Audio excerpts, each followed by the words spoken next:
Good morning, good morning, good morning, good morning, and welcome to the straight into the action, believe it or not, because due to a change of the timetable overnight, they are starting with the four-wheel drive top heat, and we are starting with a shot of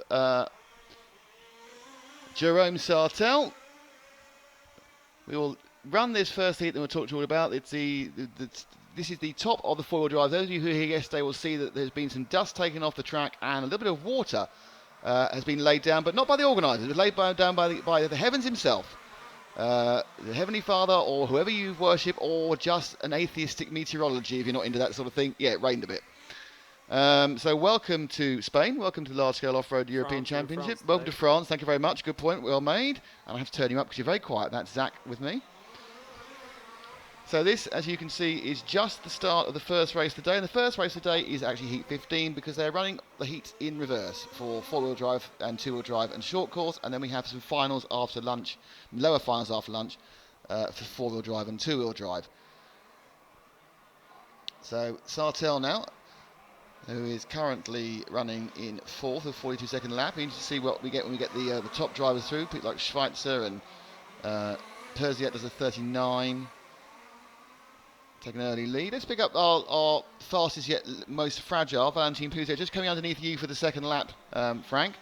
This is Valentin. Now, what we're seeing for the first time, we haven't seen all yesterday, is the car 3 of Ivan breaks down again. Gone right Dear off poor the old Pecco, he's having nothing but disaster, that young man. It's 4 heats of disasters.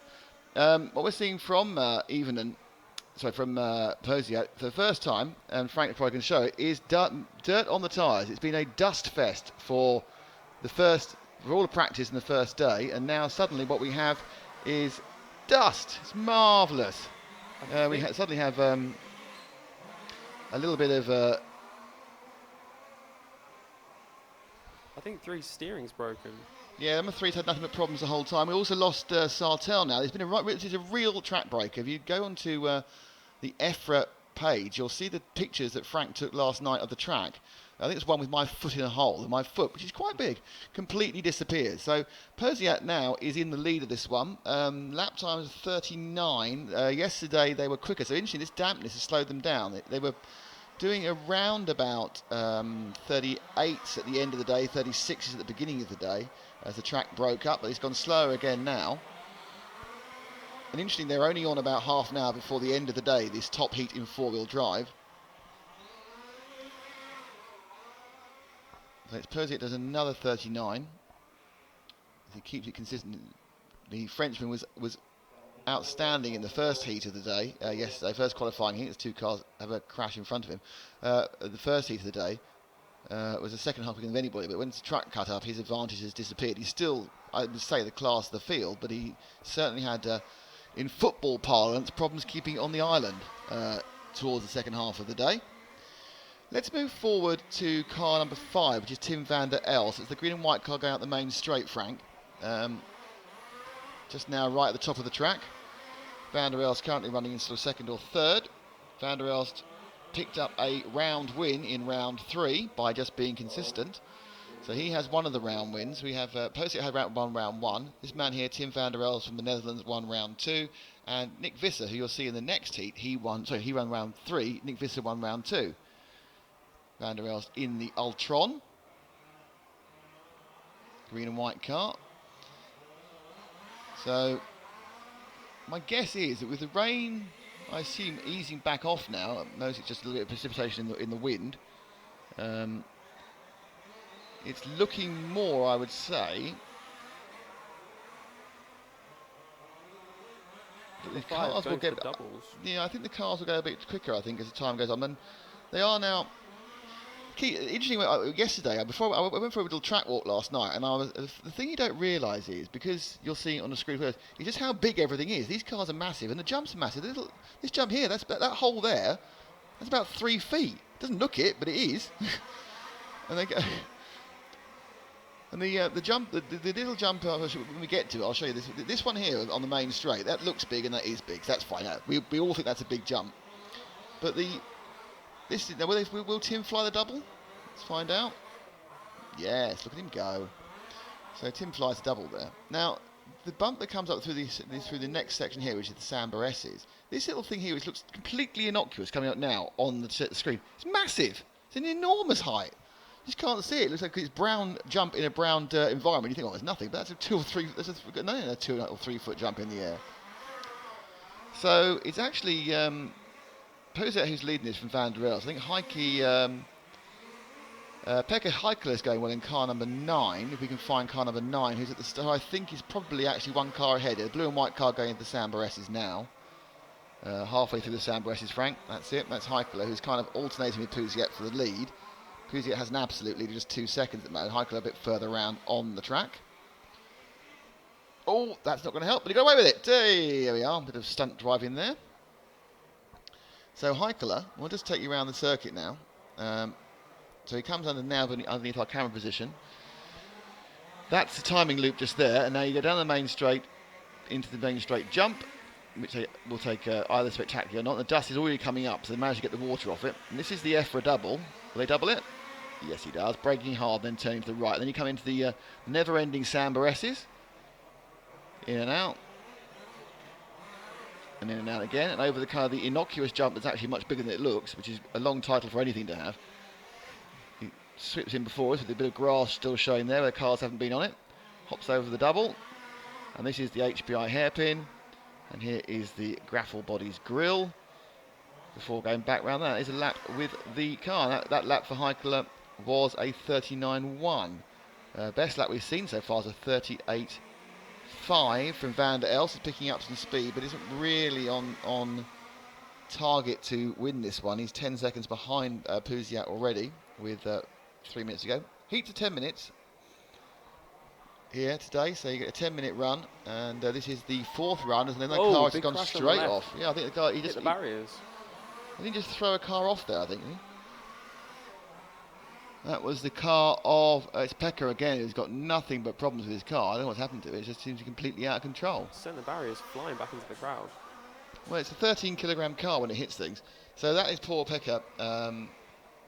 Pekka Ivonen, who's had nothing but disasters. He's not managed to do anything in all 4 rounds. Interesting, Jean-Jacques Dacosta, Henri Dacosta's not in this heat, which is strange. He didn't even start it. Maybe a problem in warm-up. Still Pousiet from Heikkilä. Let's see if we can find Vaselli, who's just coming underneath you in a second, Frank. Dario Vaselli, who's very high up on the number 4, thank you, yes. Very high up in the rankings overall.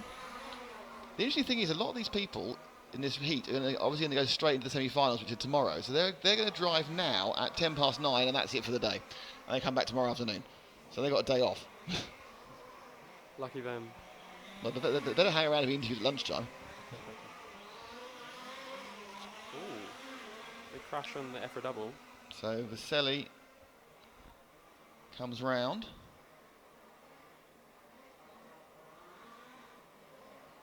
Something about that particular car, I think, is the MC. It makes it look like it has a ridiculously long wheelbase, but I think it may be an optical illusion because of the shape of the body and the layout of the wing and everything. And hello to House Official, hello to Scott McDonald. And is it raining? Oh, it's spitting. It's English rain. As you know, it's raining properly now. I can see it in the wind. There is proper rain down at in France. It wasn't predicted. It's very light, but it is pernicious. It's pernicious precipitation. It's the sort of stuff that in England, when you go out in it, you go out thinking it's not raining, but in 2 minutes later you're completely wet through. So Vaselli, who is running in 6th, and actually looking at his times now, he has missed some time at. He certainly missed some of the laps at the start of the day.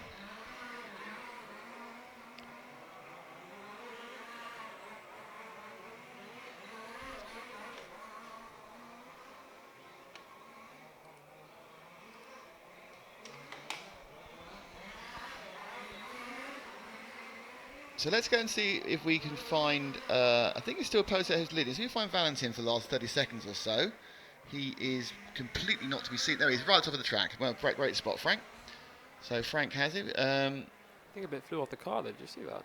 It's probably a bit of the track that flew off. There's lots of loose things knocking about. But let's have a look, because the cars have had trouble with tyres coming off from rims. I'm not sure whether this will be the case again. I can still see a little bit of rain in the wind, but I think it's virtually stopped now. So that big drip comes off the ceiling. This is Poziat's last lap, and he has won this one because he's the only person to make 16 laps. Or am I being confused? But yeah, because Van der Elst just missed it by 0.9 of a second. Van der Elst will be in second. Heikel will be third. And Valentin Poziat, we go, is the only person to make 16 laps. He's just made it. He's made it by about 7 or 8 seconds. So Poziat's put in a very solid run this time. He's not been flamboyant. He's not been crashing everywhere. And the Frenchman is looking good for his second pole of the day.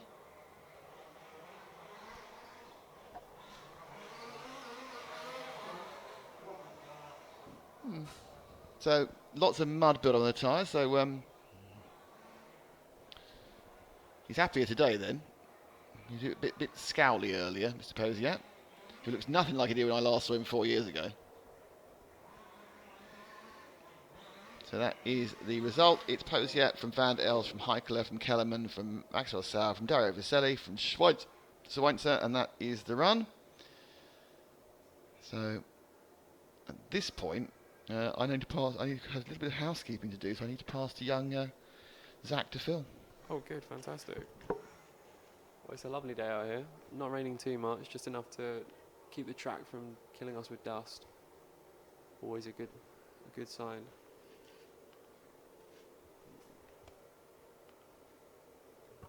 Philly means talking. I know. Where's the list? Who's up next? Heat 14. 14. Heat 14 up next. It's 4x4, yeah? Four-wheel drive, yeah. Four-wheel drive, okay. And the cars are just lining up now. Everyone getting ready. Marshall's changing over.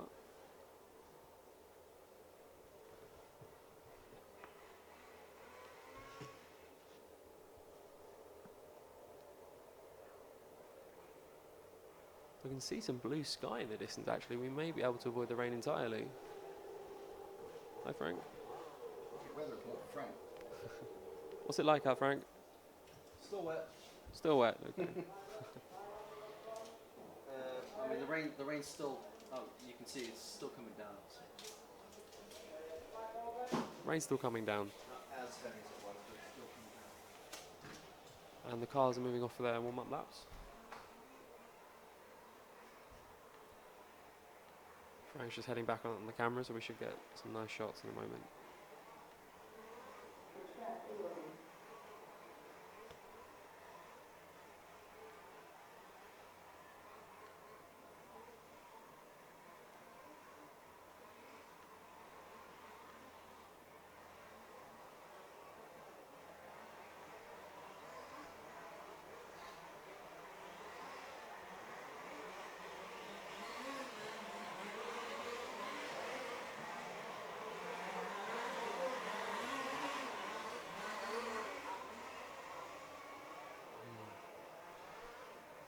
These cars to me seem a little bit slower than the last race. Maybe taking it a bit more carefully around the track. Just getting to grips with it.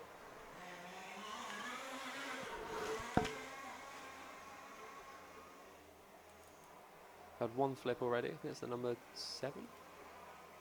Yeah, and we're back over again.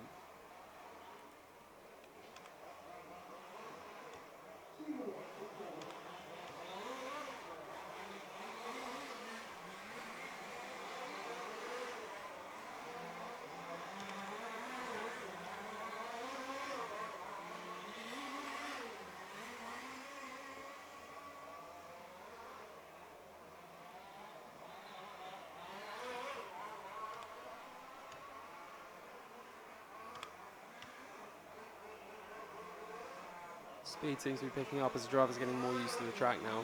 Hopefully we'll get a nice fast race in 2 or 3 minutes time. Oh. Well, Frank's made sure the camera's clean. Thanks, Frank.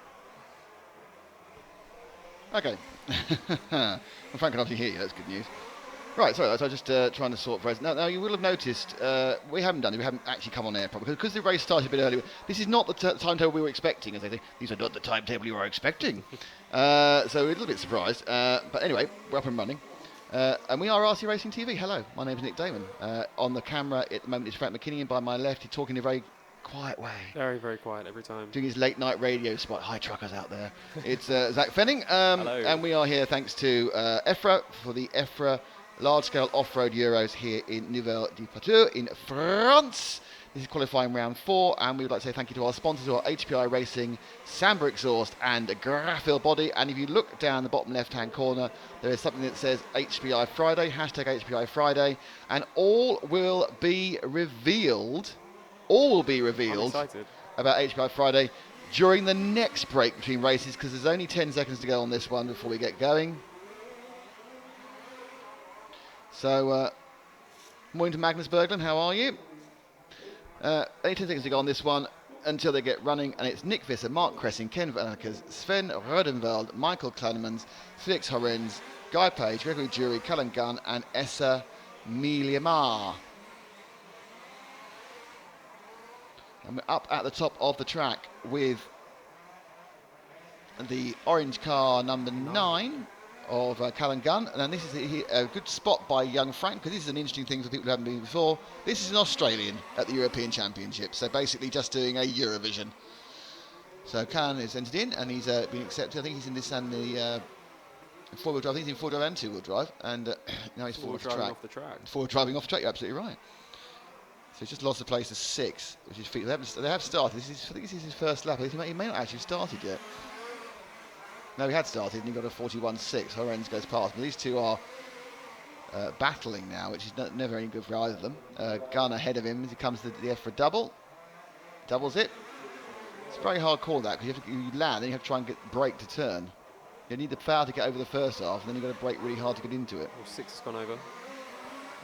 Just missed out there for the Samba doubles. Samba doubles, would you call them that? Samba S's? No, Samba S's. Samba S's. That's right. So Gunn now comes over the much more treacherous than it looks slow double through the HPI hairpin and into the Samba, the Graphil grid.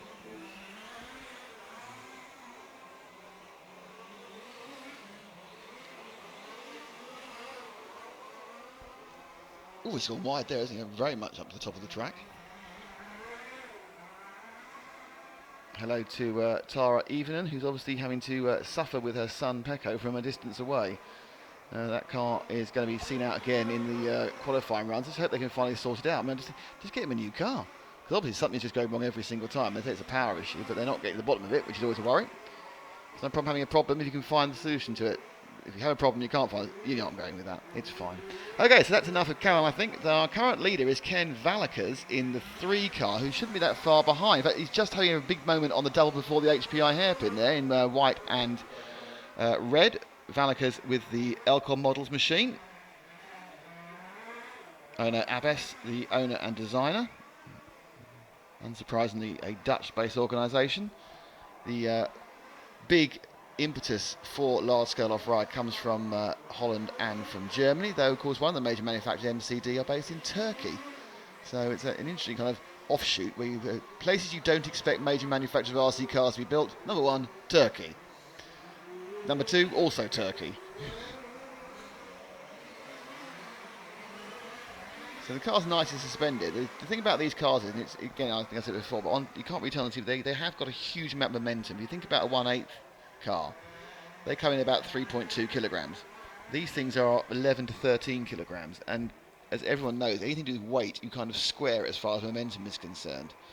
So they are 3 times as heavy, so they actually carry 9 times the momentum, which is why when they hit things they make a big bang, and while they are much more difficult to control once they've got going, because they've got so much more momentum pushing them in the direction they're already in. So that's why they're such a challenge, because you've got that weight and inertia, which you don't really have in other RC cars. Just flipped over everywhere.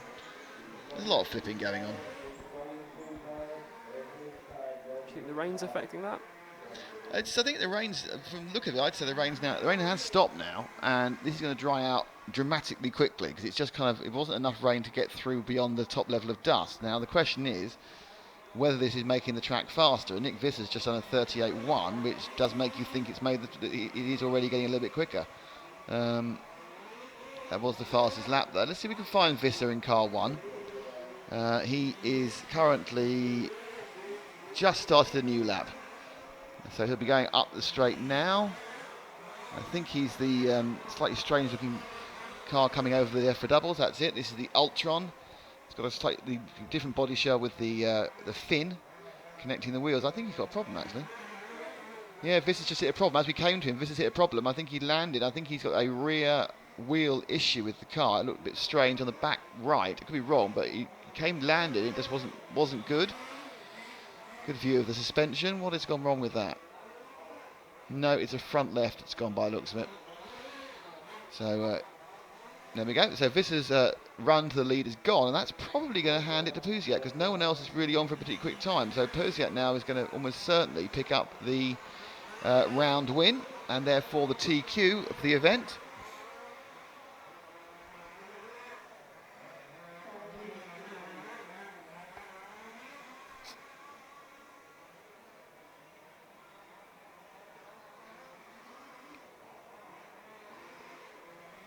So it's now Kressig who's leading this one in car 2, Frank.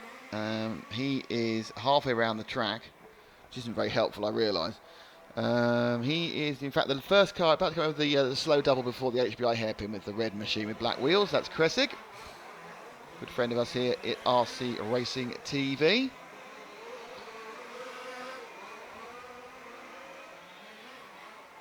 With the MCD chassis. Another car drop out. Another car? No, it was just Ken Valakas having a crash quite close to us. They managed to keep most of the cars going here. Visser's gone, and I think Essa Mayanama's gone as well. They kept 8 going. No, we did it different. So car 1 of Visser has just been rescued. We knew that had broken down. It's now being rescued. So, oh dear, that's too much to the left-hand side. Or the right-hand side, actually, he's driving. So Kressig's doing 39-second laps, but Pousiat, I think, is almost certain now to get pole here because there aren't anyone else in the lower heat who are likely, even with a improving track, to be able to beat his time. Whoa. Oh dear. That's one way of getting past the 7, isn't it? You're taking your keyboard away from you.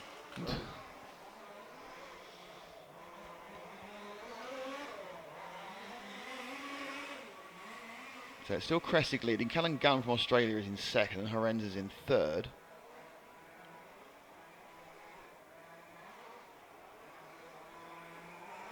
Last lap round, Kressig with 39, so he's only on for a 15, so he's not going to trouble the he's going to trouble the top-ish of the score sheet, but not the very top of the score sheet. Though, of course, all you're really trying to do is get in the top 14, because the top 14 gets you straight to the semi-final. And we're very, very interested to know what these finals are going to be like. Once the first few finals we've got are all kind of lower driver. Once we get the meat of the finals, I'm very interested to see how this track races, because I think incredibly difficultly. Which should mean you never know what's going to happen. But I guess a lot of people will also rein it right back.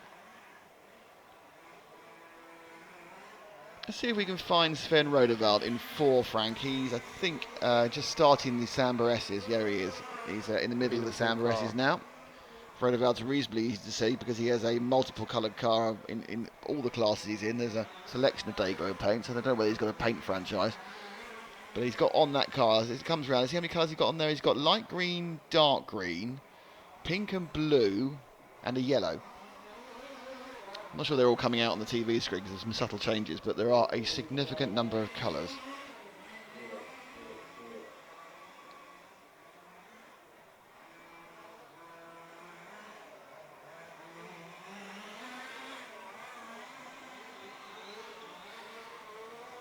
Welcome to everyone who's joined us.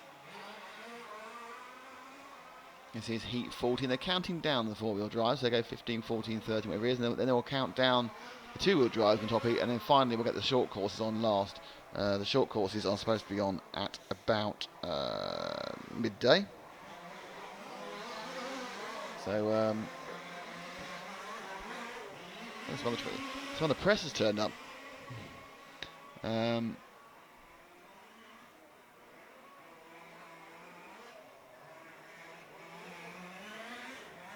as they come round. Gun from Kressig, from Rodeval, from Horens, from Kleinemans, from Valakers. Number 8's gone down.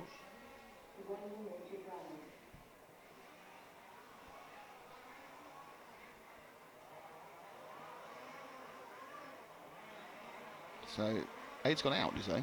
No, just fell over. He is when number late, 4's in going by. fairness. Very So- similar cars, those two. Really are quiet, aren't you? How do you get held in a busy area? How does anyone hear you? They don't. Ah.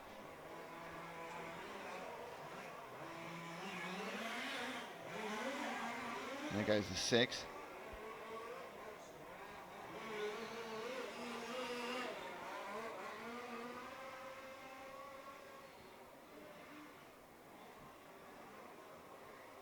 So it's still Kressig leading from Callan Gunn. This is the last lap for these boys. So this will be the last lap for Rodevold. I think. Oh no, he may get one more. I think he's going to just tick the thing. So this is the last lap for Rodevold.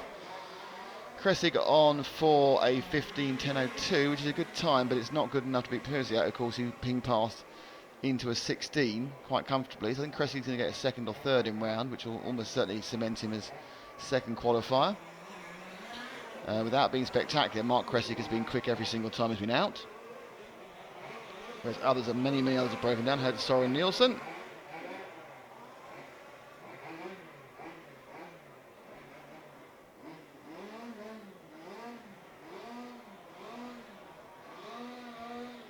So we're now coming to the wind down.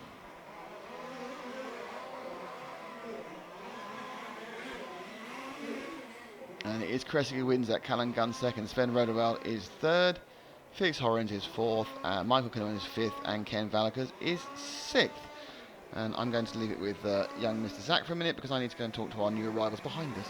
Frank, could we get a shot of number 8, please? Just coming over near the back. So every time he's gone over these two here, he's flipped it. Oh, managed to survive this time. Okay. No, gone down in the HPI hairpin. Number 8 having a lot of troubles. I think they may need to sort that out. And crosses the line.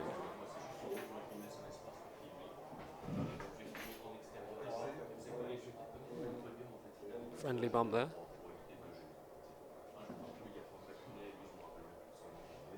Not sure what's happening, but we've been overcome by people in our little cabin area. And none of us speak French, so good luck to Nick.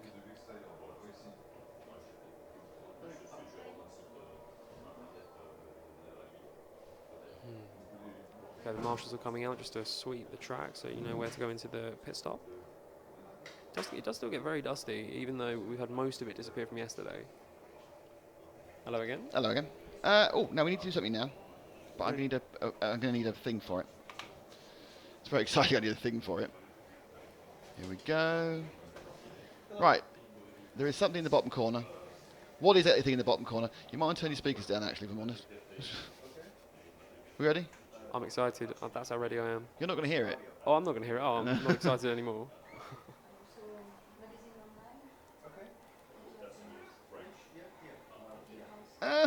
Didn't work. Technology. This was non-stop a minute ago.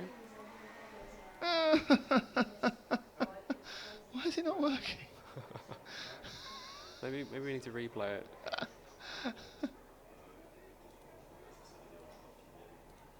No. All right, so that was going to work, but it didn't work, so hey-ho. Right, now, why didn't that work is the question on that one. I don't know. Do you know why it didn't work? Oh, I'm going to try pressing buttons and see what happens.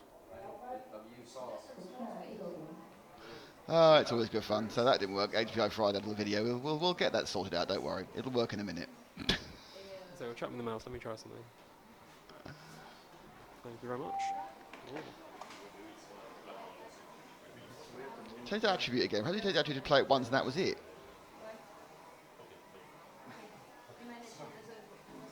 Maybe we could Hold. Ever hold. try that. Yeah. Try again.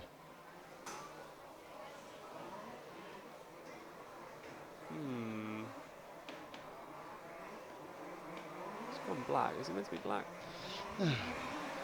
It's now men trying to adjust something on a computer screen live. It's always exciting.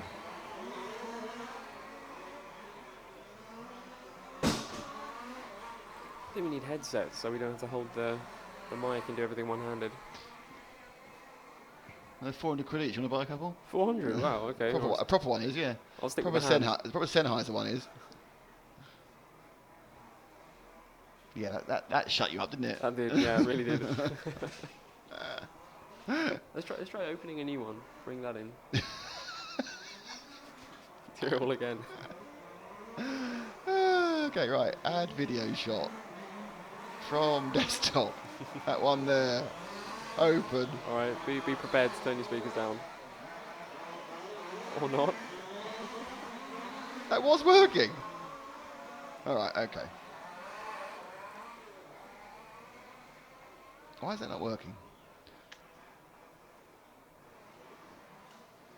I can try a different. We've got the sun now. Ooh. Oh yeah, it's coming through. Very bright.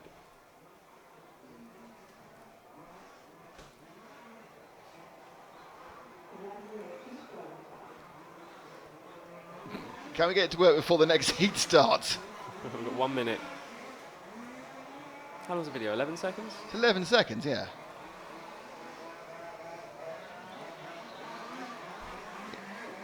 $44 seconds. Oh, here we go. No, it won't go into the live thing for some reason. Joking. Maybe if we hit R.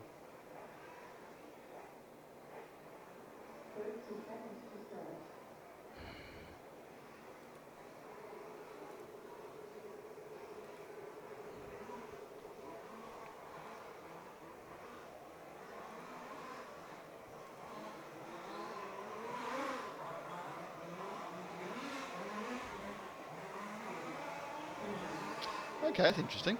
7, 6, 5, 4, 3. And off we go with the third One. heat, which is Mr. Ivan Ivola. So the replay's working. Just not the one thing we want. Where's our? Over there. Right, so we're with car number 5 now in this heat, which is Luke Gower. Now, if Luke could do something interesting, I'm going to just check our replays are working, our VRC Pro replays. Come on, Luke, crash. You know you want to. Come on, Luke, do something interesting. Fall over. Luke, no. The sun's out now, which is why the cars are looking really quite attractive. So this is heat 13. Tiraki, Ertigal, Jack Keatley, Yuno Hiltonen, Giuseppe Gandano, Luke Gower, Leon Satchel, Mario Utov, Dave Griffiths, Alexander Budin. Hello, Mr. Cameraman. Frustrating? No, man, it's all right. We're big enough. We can handle this. Just run the marshal Right. over. Okay. Press R. No, that works. Frustrating? No, man, it's all right. We're big enough. We can handle this. Run the marshal Right. over. Okay. These cars do not like marshals. Well, we've been on the replay. That was a VRC roper. Oh, did you see Anyway, so that was. So we're now just confused. Hey ho. Anyway, it's HPI Friday, everybody. And we'll tell you more about that in a minute. But we've got heat 13 to talk about, which is Keatley and Rest, Zugandano, and we're currently with the car of number. Who are we with? 6. Is that 6? Is it? It's hard to It has to tell. come a bit close to me before I can tell. It basically goes over the EFRA double, and he turns right, and then I work out who it is. Scar 2. That's Oh, terrible. well, that's pretty close to 6. That's Jack Keatley, who was doing very well yesterday in Heat 3 till he broke down. So, bit of a blow for him, obviously.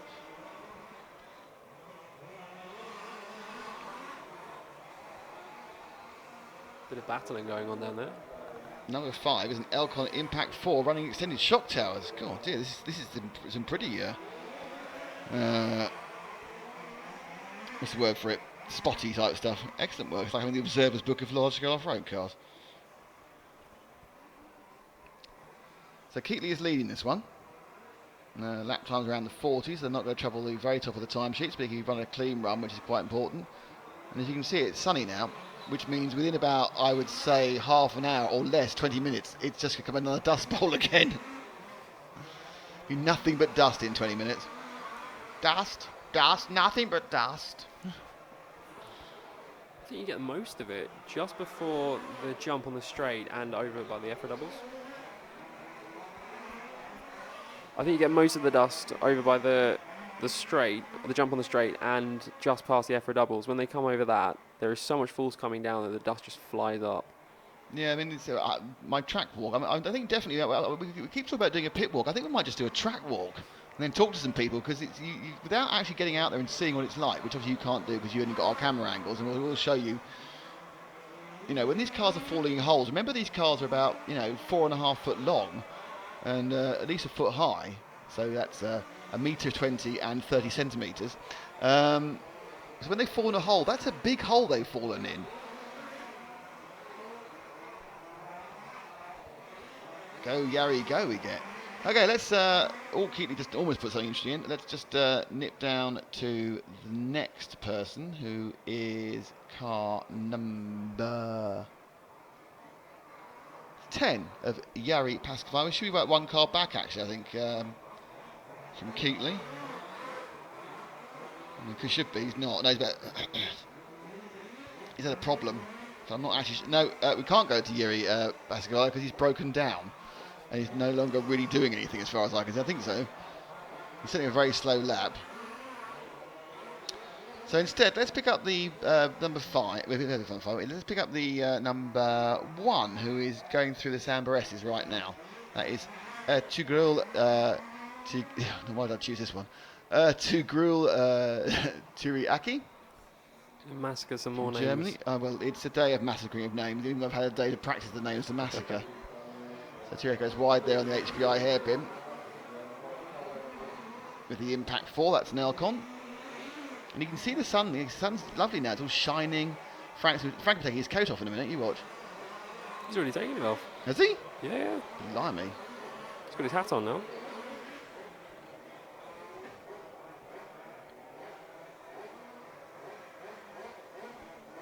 It's actually getting a bit bright. The wheels are actually being a bit bright for the camera, aren't they? No, all the white stuff's now really kind of shining on the camera. Oh, that's not showing the camera. Sun's come right out now. Hence the reason everything looks a bit overexposed at the moment. Underexposed. In the middle. In the middle. That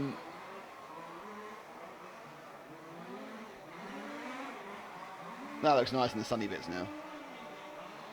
So, yeah, the sun came out. Much to everyone's surprising between the cameras. Call him Atsi. Okay, we'll call him Atsi. This is Atsi in car 1. Going through the Samba S's. And you can just see the work these cars are doing. And again, remember how big these cars are and then think about the work that is. You actually, a 10th car, you could not drive around this track. It would not get around the track. I don't think an 8th car will get around it either. Just because of the size of the holes. They would just literally fall in the holes and stop dead.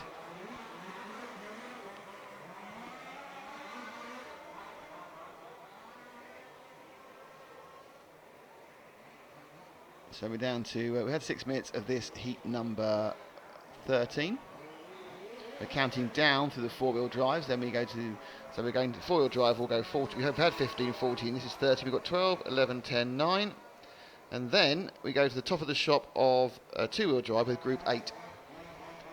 And count them down to 3, and that's top of the shop for group number, for the what are they called? Short courses. Then we have a very short break of about an hour, and then we're back at 13:40 with about 1, 2, 3, 4, 5, 6, 7, 8, 9 finals. All the finals up to the 8th. So tomorrow we've got all the quarterfinals, all the semi-finals, and the finals. So we've got at least 6, 12, 13, 14, I think 14 races tomorrow. So we may never get home, Zach. We may be here forever. I'll have to learn some French then. Yeah, it's not. It's been interesting. It is a little bit of short. I have very basic French. I can ask someone to open the window. How do you say that? Ouvrez la fenêtre, s'il vous plaît. Oh, okay. Why is that your number 1 phrase? Well, it gets hot, doesn't it? And windows get stuck. Où est la gare? Where is the station? Oh, okay, there we go. It is shocking, actually, how bad we are at foreign languages. Luckily, a lot of people speak English. So Zach does tell me he's fluent in Spanish. I'm not fluent in Spanish. I speak a bit. Can you wish me, all our Spanish viewers, a good morning? Oh, buenas mañanas. Oh, look at that. We'll get the first Spanish person coming in saying that's terrible Spanish. No, How dare you you? just said Happy Tuesday. Well, you've probably insulted someone's donkey. Or maybe. I think that's burro. Buenos burros. Happy donkey. So Atsi goes round the alley. Who's he go? Oh, down the straight battle. Come on, boys, you're qualifying. Oh! That was always going to be a disaster, wasn't it? Yeah, whack on there. So the straight battle. Come on, boys, you're qualifying. Oh! I know I'm doing your job here, but, you know. Oh. Oh, okay. That didn't work, did it? I think that was my fault. I pressed enter. Why did you press enter? Just quicker. What's wrong with you, man? Making terrible mistakes. You put me in. Now it's on. Oh, there we go. Yeah, you Lovely. press enter. Yeah, I did that before we slowed it down. That's what. You slowed it. confused Whoa, it. number 4. Flippy. I believe there's too many cooks spoiling the broth there. So there's a minute to go. Let's go and see Keatley's winning. Dave Griffiths is in second in 8. He's probably just coming round the spinny bit of the circuit. He might be at the top of the track, actually. He might be. Try dropping back 1 from where you were. No, he's further on than that. He may even be upside down in the leaving the S's. Got number 3. He's just hit the car you were with, actually. He's the red and white car with the broken sticker over the HPI hairpin. He was second, moving upside down for a very long time in this heat, in this lap. Keatley makes a mistake as well and drops to second, and Uni Hiltunen carries on in the lead.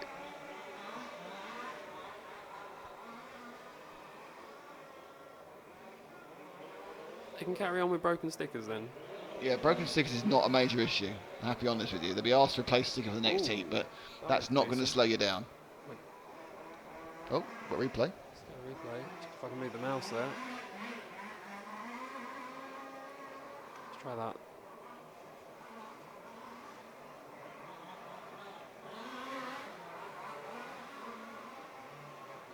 Oh, tank slapper. That's a cracking tank slapper, that is. Thank you to VRC Pro Replay, and also thank you to HPI Racing, Samba, and Graphil Body. Muchas gracias. I'm just wondering why I've got too much opacity in the timing going screen. again. Let's get one of those. Replay. Well, you've got obsessed with them already, haven't you? You just want to see people fall in holes. There has been a lot of hole falling, it has to be said. I'll be honest, I'm looking out for it. You like a nice hole fall, don't you? Love it. Oh dear, that's gone wrong from a very early stage. I am in the hole. So there we go, a bit of hole, not taking a whole shot, just a hole. So Dave Griffiths has had 2 appalling last couple of laps, which have put him way, way down. But, you know, he still did 12 reasons one to start with. And out of nowhere, Judicio Gandino has won this one. From Uni Houtinen, from Jack Keatley, from Ertugrul Tiriaki, from Dave Griffiths. So Griffiths was second, dropped to 5th after 2 bad laps. Keatley, who was winning, dropped down to 3rd after a bad lap. And Gandale came from nowhere and won it. 2 years in a row, Atsi has completed in the Australian Championship. Guys, just thousands of Australians. Think we're ever going to get this to work? We can find out. Give it a go. Oh, you know what the problem is? We're at the end of the video. Drag it back. Yeah, do you want to switch? Yeah. Okay, I'm off now. You get to listen to Frank. I'll do the top couple of heats of 2-wheel drive. Yeah, sure. Yeah. No, that isn't the problem. It doesn't work.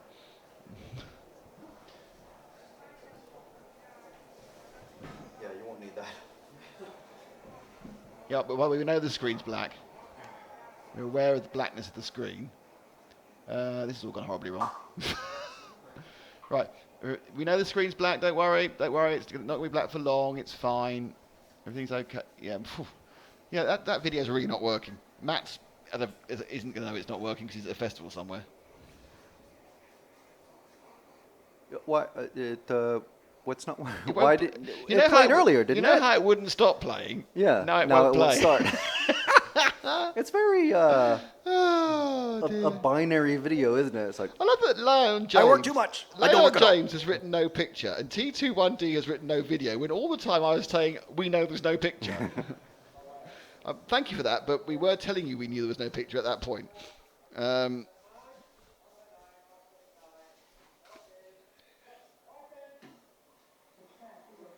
right. So hopefully I came in somewhere in the halfway point of the four-wheel drive.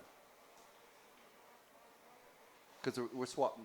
Oh, I see. I didn't know it was some sort of, it was some sort of egalitarian sort of. Well, I'm going out for the top heats of two-wheel drive. Oh, look at you. Yes, anyway, so it's not like there's your thing. Thank you for my thing. Yes, so we are RC Racing TV. Hello, everybody. It is HPI Friday. It's hashtag HPI Friday, and at some point we'll show you a video of what you can win. But it's not behaving itself.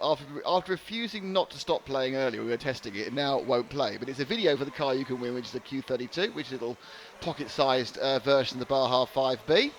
You could hold it up to your screen, and it would be the same size as these cars.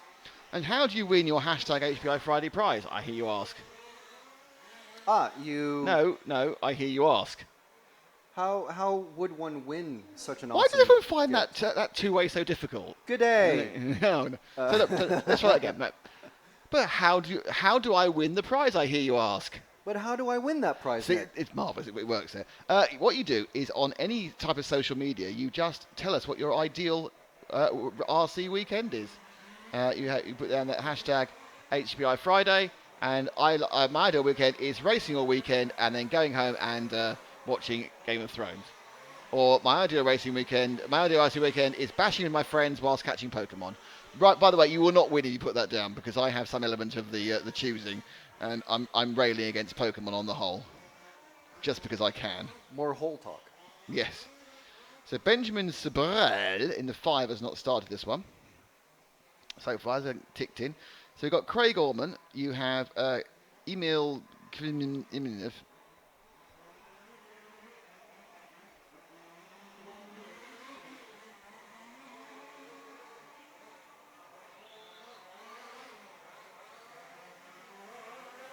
My ideal RC weekend is to spend the entire time standing in a dusty field filming RC cars.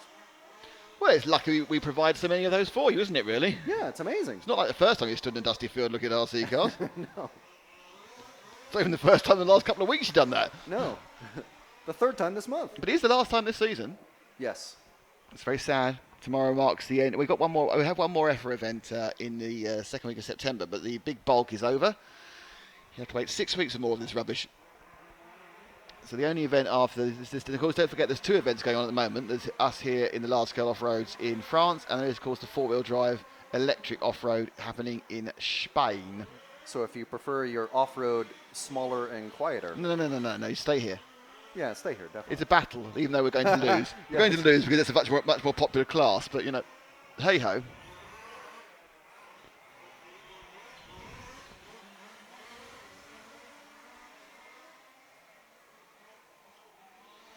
I was able to hopefully politely shuffle off our French colleagues.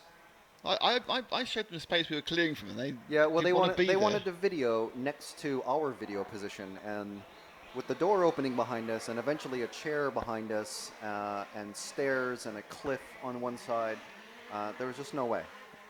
So he's actually down below us. What are they? Are they a French website? Are they? Yes. Okay. We are with car number 2, who is Emil Karamfilov. Stop it. Who I believe is Bulgarian. Actually, you talk for a second. I need to fire up on my who's what where things.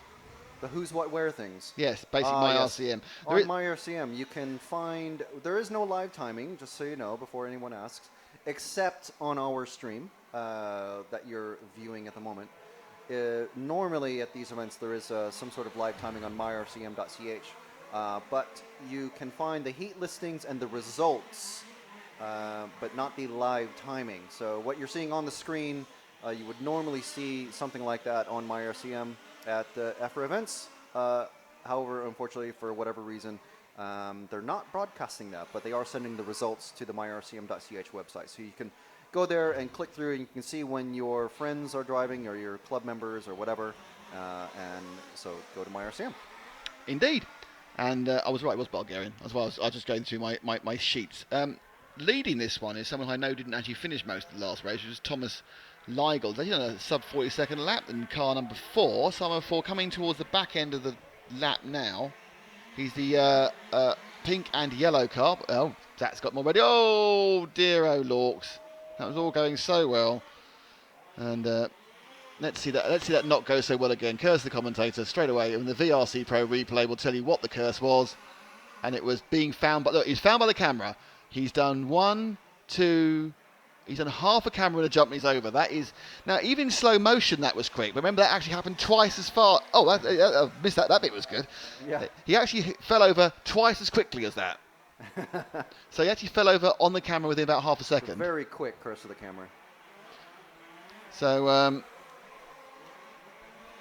that obviously means that he's no longer in the lead. In fact, the lead is alternated. These boys are very, very close. The lead has changed about 5 times as they went over the line.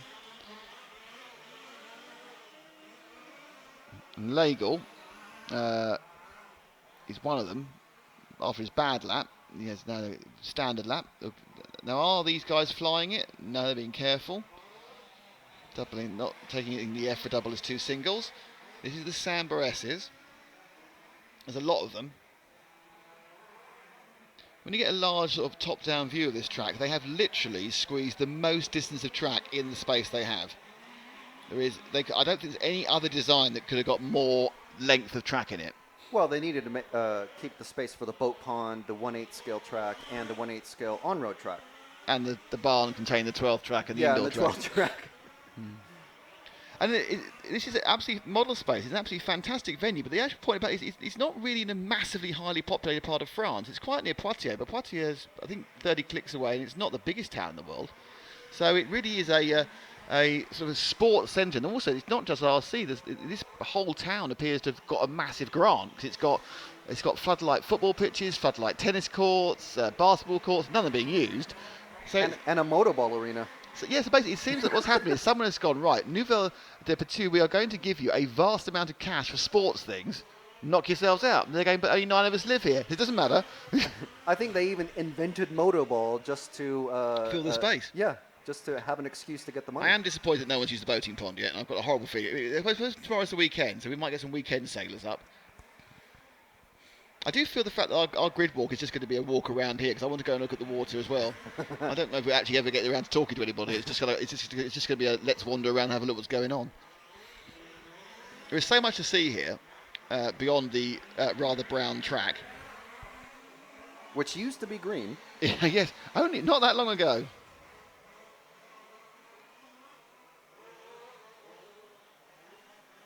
Do you know how long the track is in meters? The answer to that is no. But my guess is it's probably about 400 to 450. What would you say, Frank? I think last week's track was 300 something, so I would say yeah. It's not as long as the 1/8 agree. track in Spain that was 560. Really? That was massive. But this looks bigger. No, it's not. It's not bigger in area. I say it's about 400 meters odd, 420 meters. I would go with that, but I just remember the 1/8 scale track being bigger somehow. I mean, smaller. I think you have an infinitely selective memory. Do you remember how far it was to walk to get the mini cameras out? And that was from halfway. Yeah. So Thomas Leigel's back in the lead again. I can't remember. Did we follow Thomas Leigel? I can't remember. Let's follow Craig Orman, because I think he's about to go into the lead. He's just about to cross start-finish in car number 1. So Orman's leading this in car 1. He's started a new lap now, Zach. So he'll be up the straight or around there. I think he's the first of those two. He is. He's just gone off the track. He's on camera.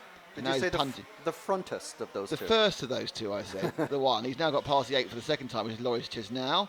He's also running the very, very big front shock mount. which I think is just basically solid metal so it doesn't break. He's effectively carrying a large lump of tin at the front of the car, just to try and keep everything together. It's an Altoids tin. Yeah, basic. Oh, he's over. Basic aerodynamics not a key element here. So Orman was leading this one, but I think he won't be anymore because it's a very, very close round. So he comes off. Let's have a look at the again him falling over. And now he drops to second with that one. It's that cliff of the second single. He's only a tenth of a second behind Thomas Lagle, though. Thing is, that you think, oh, he's fallen over. It's the holes are massive. It's the potholes at work. Trust me, we are going to do a pothole. We're going to do a pothole report. With the pothole spotters. It's a lot of them. What's interesting is, makes it confusing, he's got 2 different paint schemes on either side of his body. That's how he knows. He's got checkers on one side and then red and green on the other. That's how he knows which way it's going. Oh, yeah, checkers and UK flags. He's got the UK flag and the checker flag. Yeah. You know, start and finish Yeah. in old-fashioned terms. And in between is him winning, possibly, this heat. Maybe it's now... All right, we need to find Thomas Lagle in 4, who's just finishing his lap right now, and Perez just finished his lap.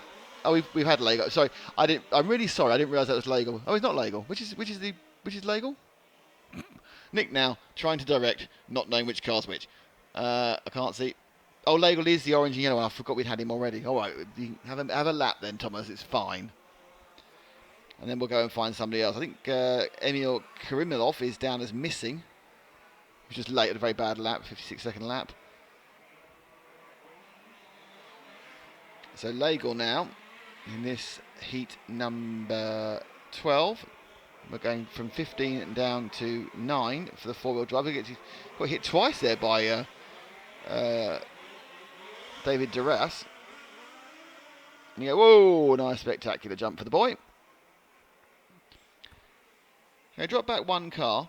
Actually, yeah, drop back to that crash, and then pick the car up again. No, that's what I want. I want the light orange car of Duras, who was doing quite well. Decided, no, we're back with that one. So with Duras, there we are.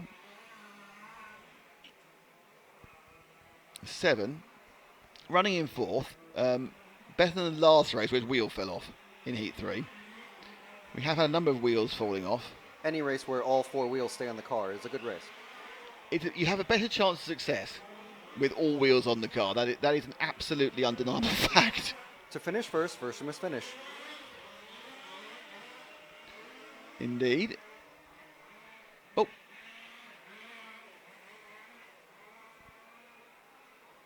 I think Graham Hill is credited as saying something. Everyone's credited saying that. It's a really interesting one. I've seen it credited to Mario Andretti. I've seen it credited to Ron Dennis. I've seen it I'm pretty certain that Bert Miggins from the local club said that once, while he was lording up in the pub over Henry.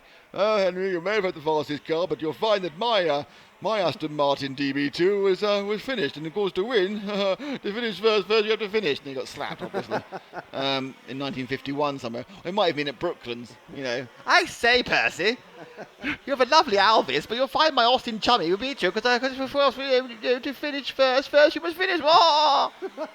May well have been the case in 1931. As he was tapping his silver top cane on his monocle. Yes. So it wasn't Winston Churchill. Well, I'd like to point out there, as you can see, we are accused of doing stereotypes, but we'll do with the British as well. Winston Churchill didn't say that. Winston Churchill mainly said, "Pass the drink, I'm feeling depressed." Yeah. So, on to the last lap here. Duras is going to come through in 4th or 5th. It looks like Thomas Lagle is going to win this one. There is some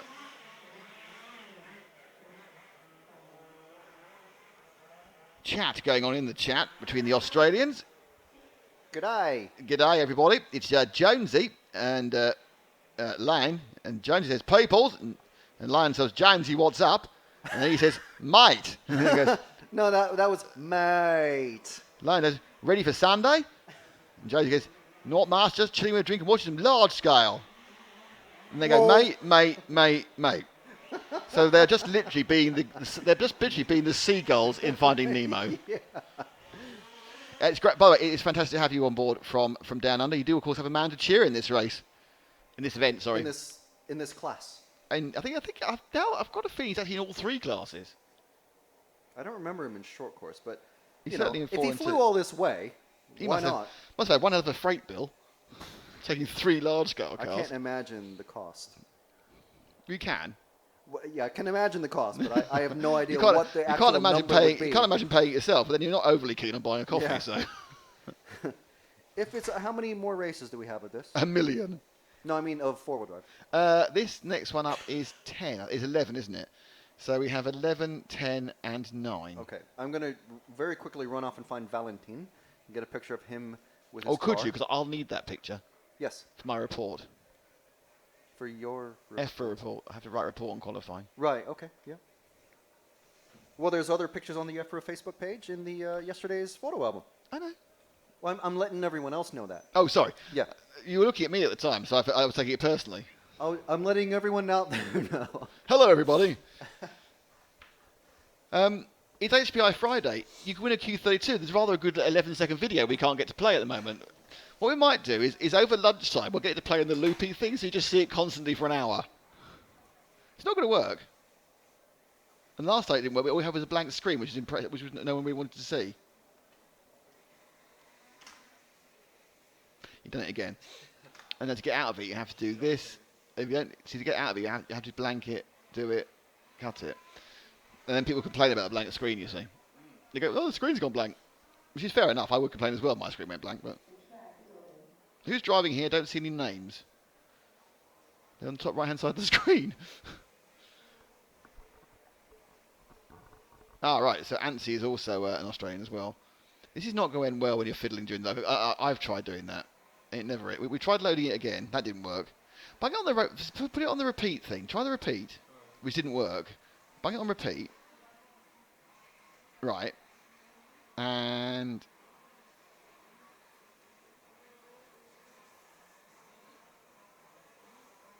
Yeah, that's working. See that slider there? Pull that down. Yeah. That's it. That should mean it won't deafen people. Okay.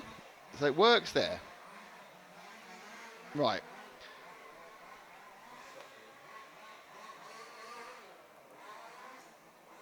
Is it going to repeat or die at the end? Is the question. This is obviously great for you. There's a race going on in a second. I think Frank's left the camera, by the way.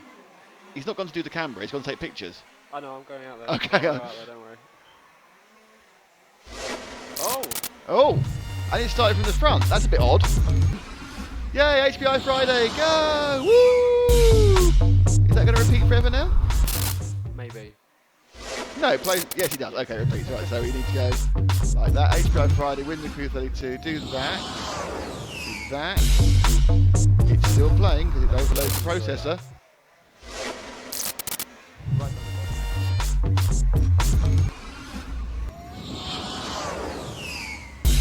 Right, this is not good because it's actually now. send that shot through.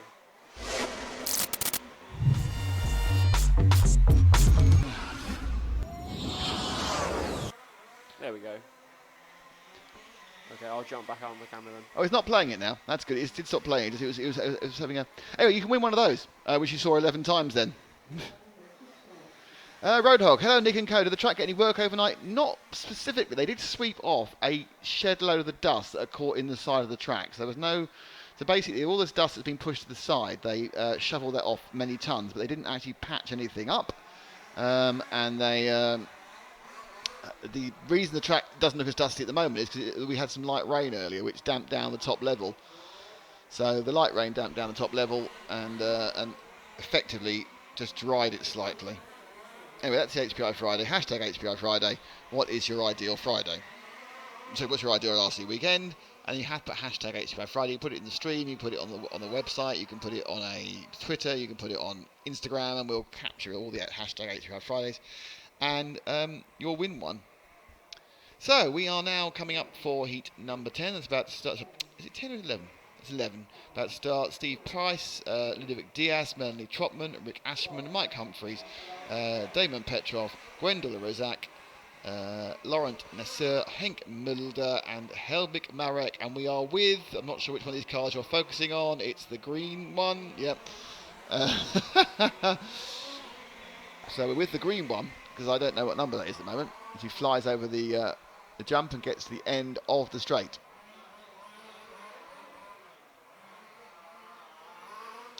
It's our friend car number 4, which is Rick Ashman. So Ashman now tackles the Sambaressis for the first time in anger.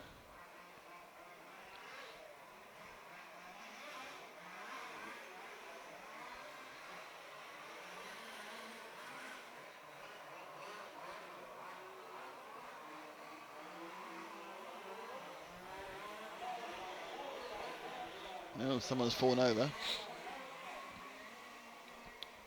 They wave the yellow flag when there's a marshal on the main straight, not when there's a car crash. It doesn't matter if the car crashes, when there's a marshal there that's a problem.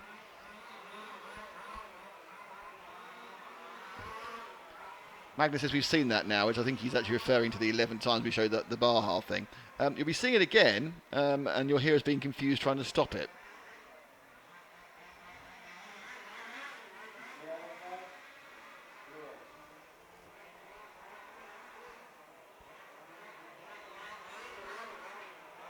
Hi Jerry, you're saying the timing system is very poor, should have the same EC time they have in the 1/10 operator. Is that us or them? Jerry, you're talking about our timing system or the timing system which has been provided by the club. As you know, we can only use what the club provides us with, and some of the RC timing we can load directly into the computer as it is in via the lead at the moment. Other times we have to improvise, and this one is not on because this timing is not live anywhere. The way we have to provide if it's live on the internet, we can cut and paste it and put it on in a different way. This one has actually been provided to you by us pointing a webcam at the only moving live timing screen.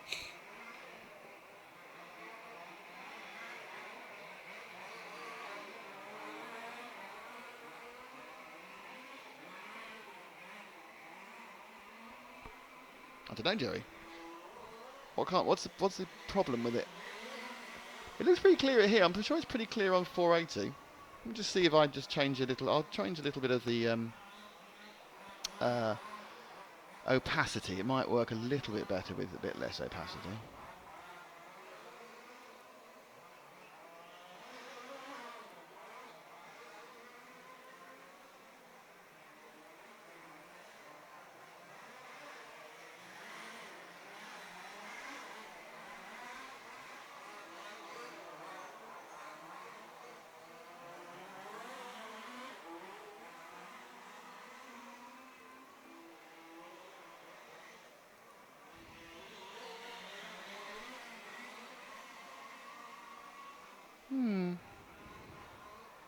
Oh well. I mean, I'm certainly I can read it in a small screen. I think if you're watching on a phone, it's probably too small, I'm afraid.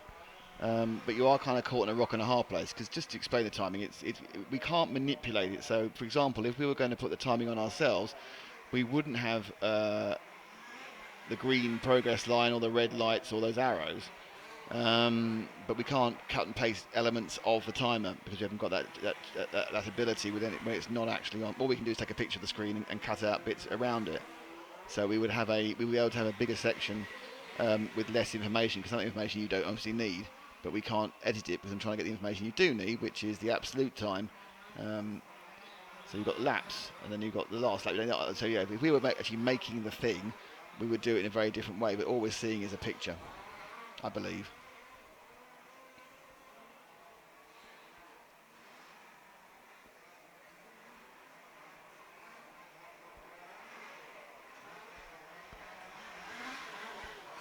Frank returns, and we're still on 4. Let's try and find Melanie Trotman in car 3. She's just started the lap, so she'll be up the main straight now. I think she's got the pink tail to her car, so she is got to avoid the car that's crashed in front of her. It's Trotman.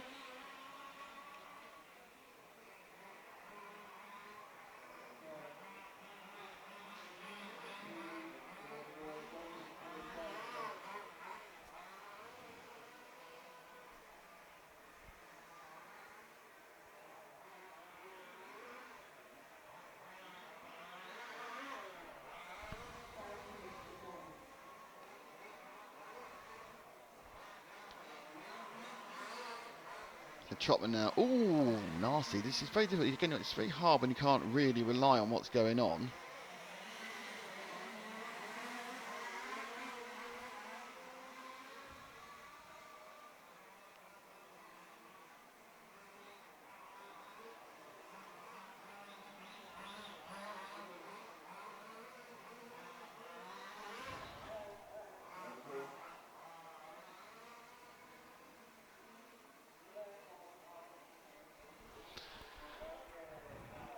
So we now have the 3 and the 4 together, and it's Ashman and Trotman who actually are, these two actually are first and second at the moment.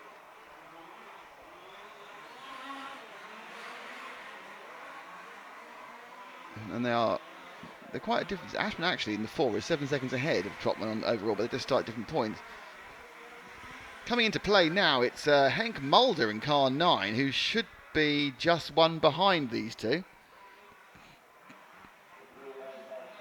That's 7. No, it's not. He's 2 cars back. He's in the dark blue and white car. Thank you, Zach. This is Henk Mulder. Not sure if that's another one of those Ultrons. Those Ultrons, they're taking over. Looks like he's got the fin on the body shell.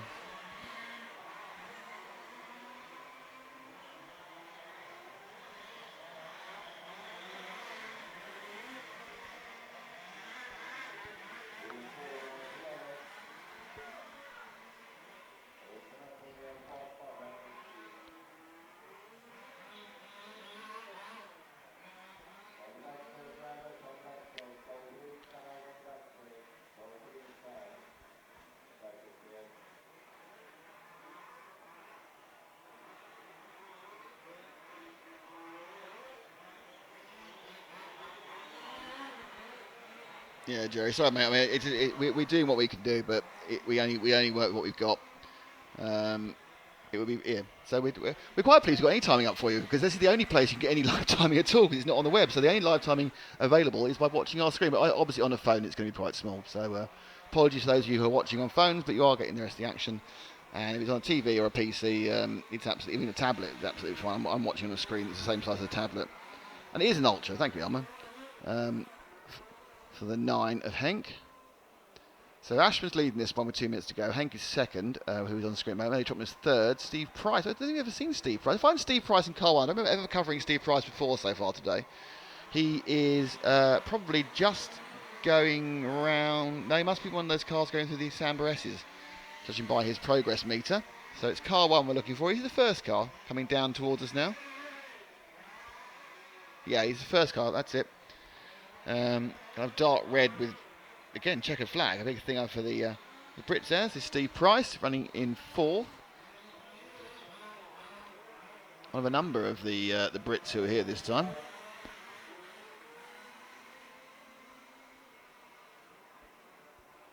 As you can see, the cars are always on the edge of oversteer. And really, rear grip is an absolute premium. So you imagine when we get to see the 2-wheel drive in a second, they're going to be absolutely struggling like heck.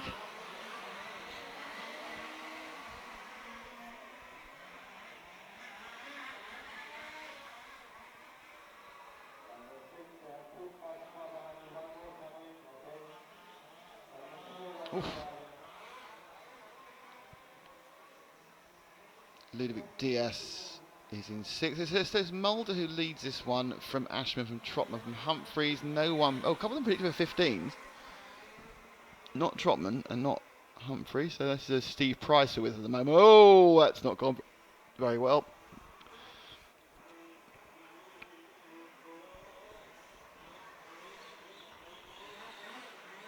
Let's move to car 5, the blue and white car that's just about to come underneath you, Zach. No, not that one. It's the blue and white one there. There we are. Always a problem when there's more than one blue and white. It's Mike Humphreys, my friend Mike. Good old Mike. Just get this last lap with him. Mike's currently sort of alternating third and... No, that's not how you do it. That's not actually the corner at all. Well, there we are. I don't think he wanted to be on camera because he decided not to be on the track since then.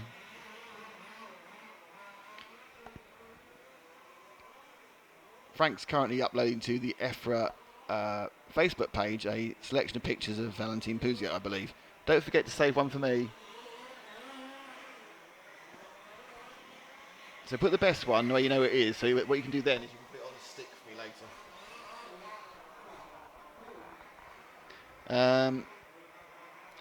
I quite like Mike's colour scheme. It's really quite simple, just blue and white. It's like a double rattle can. Oh dear, those things are right on edge the whole time, aren't they? Those up on 2 wheels.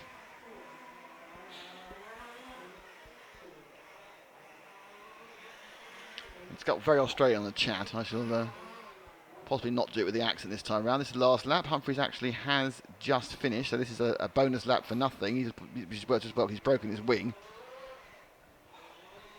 Frank's back. That's convenient. It's especially convenient because I actually need a break of a natural type. Just so you know, we actually managed to get the video to play.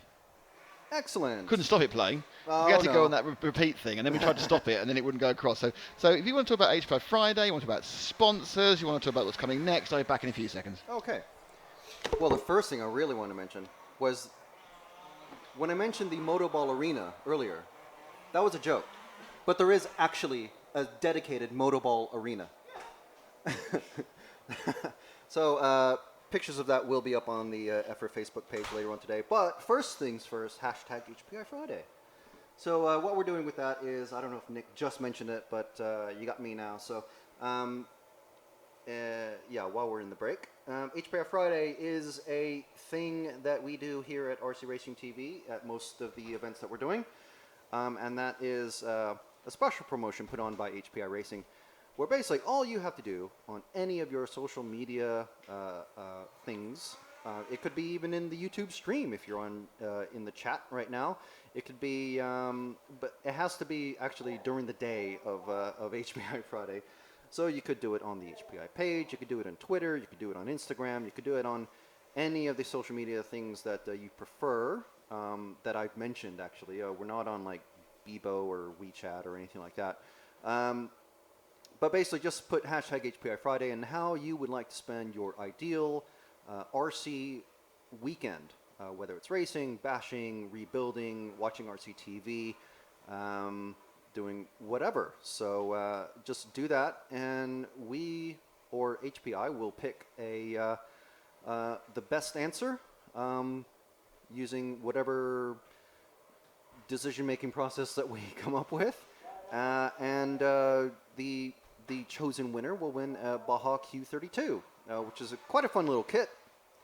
Obviously, it's 1/32nd scale. It's nowhere close to the size of these things. It actually will just barely fit on the tire of one of these cars. So, but it is a lot of fun, and so please do that. Of course, we are also brought to you, in addition to HPI Racing, we're brought to you by EFRA. We are the EFRA media partner, and also Samba Pipes, which is outfitting, I don't know, a lot of the field, I would imagine, here.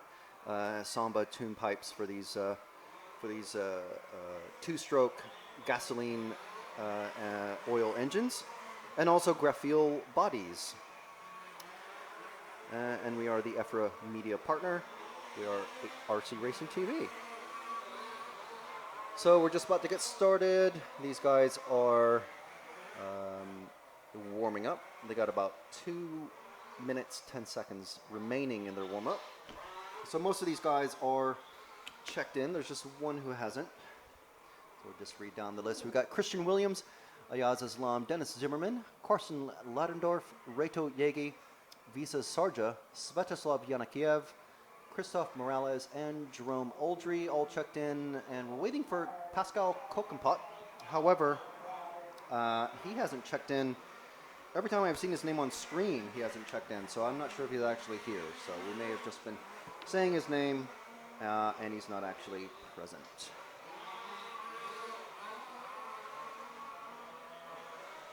All right, okay, so I missed all the chat, so I'm not sure what sort of chat. Oh, and Nick's back already. I think a single job I need to do, but I need to do it badly. Right. So yeah, I caught up with Valentine. I had to go all the way to the camping area. That's why I was able to. I actually went past the Motoball arena. I met Valentine's mom, his dog. Saw his little dog? campsite. Oh yeah, he's got a border collie. Oh, well, he's absolutely my favourite person now. No doubt, I'm the Valentine fan club. You know I love a good dog. I was going to swing around the camera earlier because he is pitting directly behind us. He's actually has two pit areas. He's got a pit area where he works on his car in the MCD sort of garage. Yeah. And then he's got an area in the French pits where he kind of just hangs out. Do you know how his English is now? Was he 3 years ago? Wasn't very much. It's pretty good. Well, I mean, I asked him, can we take a hopefully picture? we can see him on our track walk. I'm not sure really because I think some people are going to go. I do think our track walk is just maybe end up being a model space, look around model space in the track walk, followed by a couple of chats. It depends how we do it technically. Oh, but, technically, well, we're going to do it with the other camera and a microphone. Yeah, but I mean, whether we do the stop, start, record, or just all in one. Oh go. no! Do I ever stop, start, record? But it would allow us to get a lot of a lot of the area though. So There's because being large scale, there's it's quite spread out. The camping is on the other side of a football pitch and a motorball pitch, and then we've got the track itself. We only got 45 minutes to do it and play it out. That's what I mean. We can do the stop, start, record. I just think we should just do a 20-minute stream of consciousness. Love, it's... Okay, so we now have... we've started now heat number... 10? 10. Thank you very much, Frank. Absolutely correct. Heat 10 has started. I don't know why does it get darker to that end? Have you tried turning very gently the screen? Well, you wouldn't think it would make a difference, would you, really? Well, some screens have the viewing angle is affected. Well, You know what I mean? that's the whole point. I've got it literally pointing directly at. Well, there's a lot of light coming from this side. Yeah, that's what it is. It's the light from that side that's reflecting back. Nothing I can do about that. Can't change the sun. It's all right. Give us a good... All right, so Mark Bainbridge says, can you give us a good day, Nick? Go on. Okay, I can. Good day, Mark! Poor old Tara Ivanen, who is one of our longest running viewers. So I remember her tuning into the first large-scale live stream we did from Spain many years ago to support her then very young son, Pecco. Obviously, he's 4 years on. He's not. I don't think he's old now. I doubt he's more than 14 now. He has had the most disastrous session. He qualified third in the pre-qualifying in the practice, and he hasn't completed more than 3 laps in any of the 4 qualifiers. So he's going to be one in the first final out. And he says, if you beat Pecco, can you give him a power hug? And greetings from his mum. Oh, we certainly will, Tara. No problem at all. James Davis. Oh, no, this is James Davis. I know it's a race on, but it's a lower heat. Currently, Christian Williams is leading this in car 1 from Isaz Aslam. Who should actually say who we're with? Who are we with? Is it 9 we've got? I think it is. So we're with the 9 of Jérôme Uldry. The 8, I believe, actually. He's Oh, just all going right. over. It is the 8. Oh, excellent zoom there with the car's crash. It's the 8 of Christophe Morales there. Pecco's still only 13. So it must be 9 when we first met him then. Wow. Blimey. Can we see a shot of the pits? Yes, in our walkabout, because no is the answer, because the pits is completely the wrong direction. It's right behind us, and we're high up, and all you'd see is the top of a covered kind of big marquee, really, wouldn't you? But yes, we will show you the pits later. There are pictures on the EFRA Facebook page. The EFRA Facebook page currently is sponsored by Frank McKinney, who literally is currently... The biggest I'm an EFRA admin, which means that whenever anyone comments or anything on an EFRA page, Frank's put about 250 pictures up, which is great, not a problem at all. But everyone's looking at them and liking it, and I'm getting so many notifications at the moment about someone's liked your thing. But I've got 18 at the moment. Well, my self-worth is tied into all the likes and comments that I get. It's Facebook. All right. Dave from Graphic Bodies has said, can we talk to Nick Visser about the Ultron car? We definitely want to talk to someone about the Ultron car, and we'll see if we can find... you know where he's put their pitting, don't you? We'll almost certainly we'll try and get some Ultron. I know where they're pitting. We'll try and get some Ultron information. No, for no other reason than it's got a great world domination name. So I feel if I don't give them any focus, I may find myself murdered in bed, or converted, or brain changed. So that's David Russo. Yeah, we'll do the best we can. Look, like Zephyr's photo, like Zephyr's photo, like Zephyr's photo, like Zephyr's photo, like Zephyr's post, like Zephyr's... Oh, jeez, just spamming my entire feed. But Valentine is in there. All right. Sounds a bit weird, but carry on. Anyway, lots of pictures of the track and the pit areas, and of course all the round-by-round TQs. Yes. So the whole of Australia has turned up, which is nice to the chat. We're now in number 5, who is Rito. It's quite good, this name. Rito Jagi. Just remember, is the heat 10, which is the second heat effectively as they ramp up for four-wheel drive. The next is the lowest heat of four-wheel drive, and then after that is the top heat of two-wheel drive. So it's like a timey-wimey wibbly thing. Pascal Coquempo is not in this one. I don't think it's last one. I think Pascal has broken his car and gone home. I was saying that he hasn't checked in. And every time I've seen his name on the screen, It's he a hasn't name. checked It's in. a name you don't forget.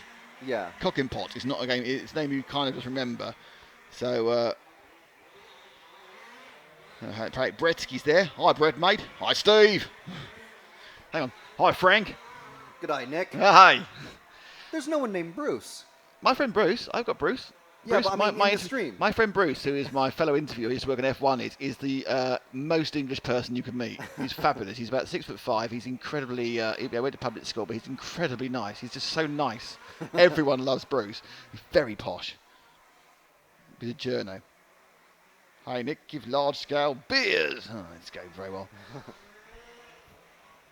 I watched a Australian comedy for the first time yesterday. Not ever, just a particular one. It was quite amusing.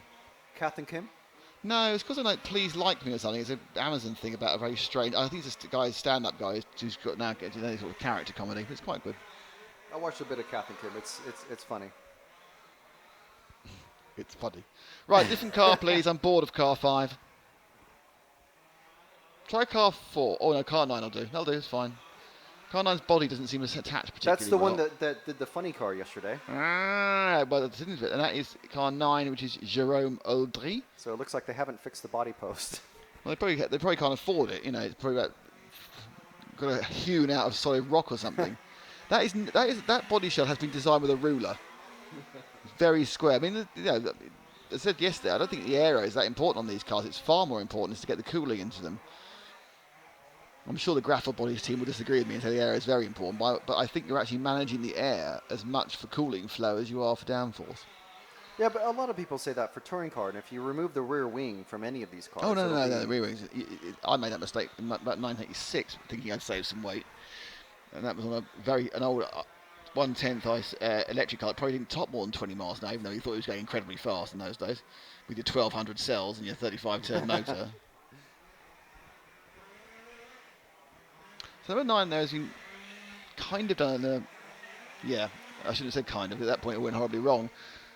So that lap for number 9, which was kind of like lost a lot of it, was still a 44.7. Now leading this is Christian Williams in car 1, who is probably the car behind actually. No, he's not. He's actually on the, he's just about to exit the Samba S's with the orange body. So he's our leader. Well, he's alternating with other people as our leader anyway.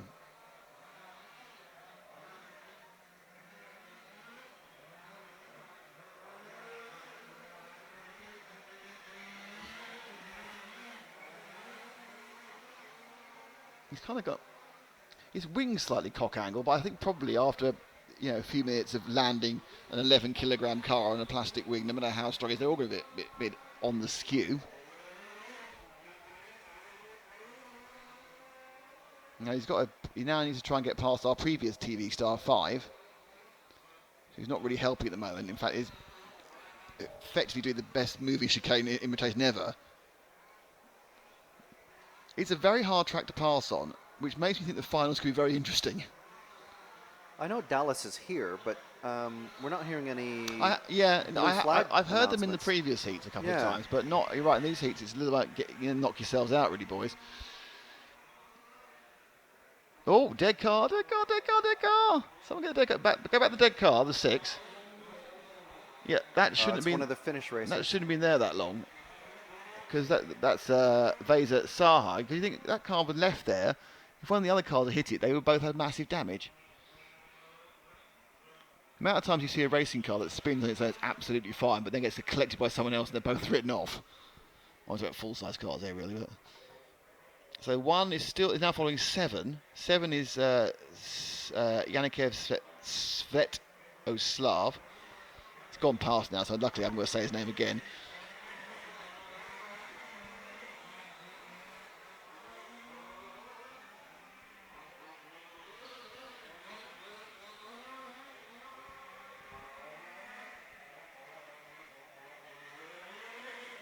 There's a message for you on the stream. I'll tell you when the race finishes. I won't look. I'll save my anticipation. Can you save anticipation? Should you put anticipation in first, saving it? I await my anticipation. No, you can't await anticipation because then you're anticipating your own anticipation then. I look forward to the anticipation. I wonder if you can do that. This is interesting. This is the they'll get the interesting grammatical world. Can you look forward to anticipation, or are you just or at that point already anticipating something? I'm anticipating Anticipation, but that you can't anticipate anticipation because you just got anticipation. Anyway, so winning this one is I think Christian Williams, so it might still just fall to Azaz Aslam.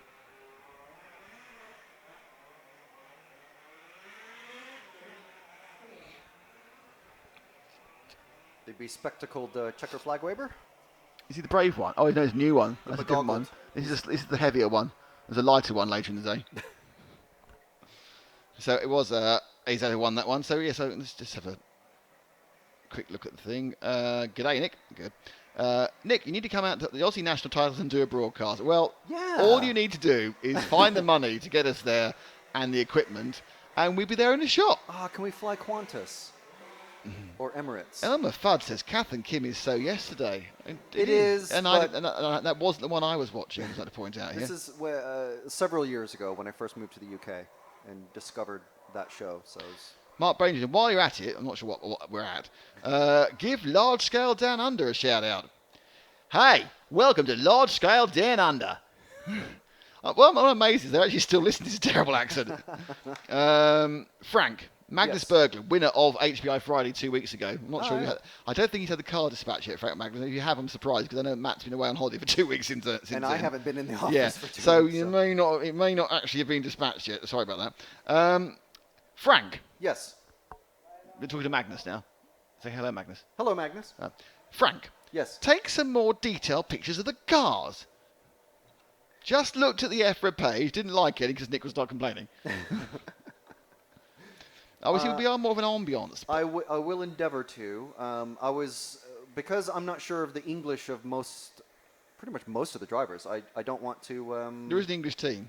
Yeah, but I don't want to. I know. Impose. If there's secret parts or prototype or whatever. So with Valentine, I didn't, but I did get some close-ups of his car. But I will take more general ambiance pictures of the pits today. So there will be some close-up pictures of some of the It's cars. just getting too anyway.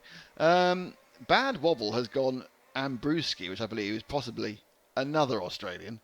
Bad Is Wobble that is a terrible, brewski as in a drink? terrible or brewski as in accent. a person? Terrible accent. RC Buggy Bash, morning. How's the track? Any maintenance done last night? No. Yes. Actually, no, the track is as it was last night. It hasn't got much worse because I don't think it can. They did do some maintenance, but they didn't mend any holes. All they did was shovel off all the loose dirt from the side of the track, so you didn't get beached in 3 inches of dust. And they fixed the piping. And they painted the piping and fixed the piping, but the actual surface has not been changed. And then it rained, which has kept dust down for a bit, but it's now stopped. And I'd say now that the the dust is now picking up to just shy of levels of yesterday.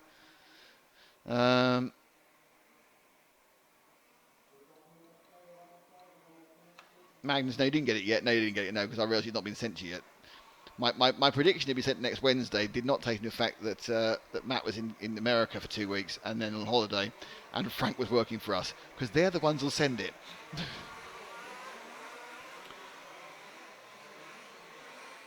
Can they repair the track? They don't seem to want to.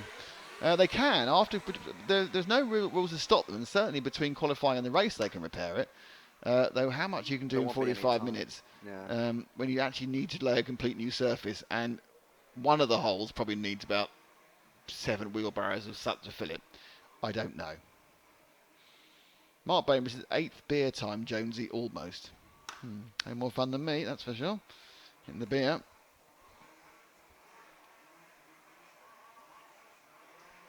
Oh, I see why the Marshall Point 10 is the guys that are there are always waving their vests, trying to get someone. Hey, someone needs to come replace me. And it's always the track staff, the club members. But that's because sometimes there's only 9 cars in a heat. Otherwise you could get stuck there for a fortnight, couldn't you? Yeah. There are 47 notifications on EFRA, which is just people liking your blooming pictures. Well, makes Willie happy. Good day, mate. Is the short course on soon? Chris Patterson is on Oh, now. body show's just come off. Wait. Oh, we're completely the car, off. the car going into Samba S now. Wake up, Zach. Wake up, Zach. We need the car with no body shell on. It's middle of the Samba S. He's going to be black. You see the body being passed from Marshall to Marshall, so the mechanic is. I don't think he's paying attention. He's trying to get the car back to get his body back on. He's got 46 seconds, so he's fine. You kind of wonder why it came off, as it would be on several. Yeah, there's at least 4 body posts holding the thing on. Oh, he's got panicky now. I think almost destroyed one of the marshals. the mechanic for the car has just noticed that. Oh, hey, a marshal's got the body show for the car in mechanicking. Oh, and he's missed the no. pits. Oh, there's some panic. Yellow flag. Yeah, that's the wise thing to do. Stick it in the pits. Well done. And he's died. No, the driver's just come off. Everything's gone wrong. He's given up completely. That's My a shame. life is ended. He's fine though. He hasn't died. If he can get you on the next 35 seconds and start the engine. No, it wasn't the steering that's the problem. It's because your body shell fell off. Yeah. Oh, he's checking the suspension. I hope he has spare body clips. They're doing that now. I think you may have forgotten to put them on. Maybe. Look at this ridiculous amount of light by marking all as red.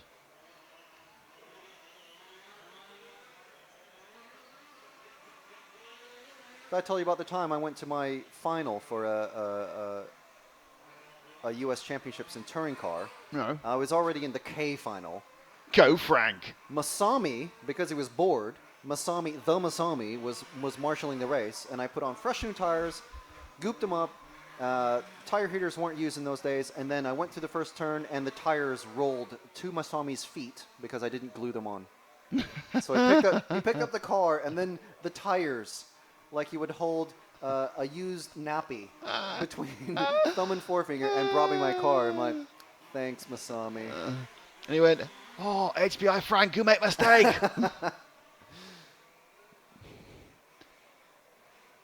Biggest RC moment of shame. Oh, look, your pictures are at the front page. I've had worse than that, but yeah. What is this? The lake incident? Lake is just funny. So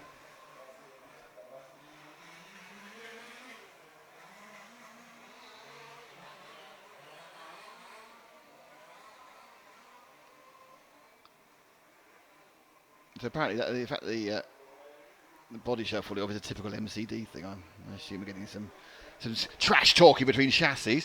On the screen, which we've been watching whilst we've been talking about other things, this is the lowest heat of four-wheel drive, by the way. It's car number 5. Now, don't go anywhere, because at the end of this heat, I will give you the final qualifying rundown. Are you excited? Me, yes. Although I did. Who else? I did confirm with Valentine when I talked to him. I said, "You are a top qualifier, right?" And Yeah, he said, "Yes, I think, but four-wheel drive not finished." I said, but no one's going to do 16 laps. There are 70 people in it. He's top qualifier. But who is in the rest? There are 14 places which are interesting to know. They're the direct semi-final qualifiers.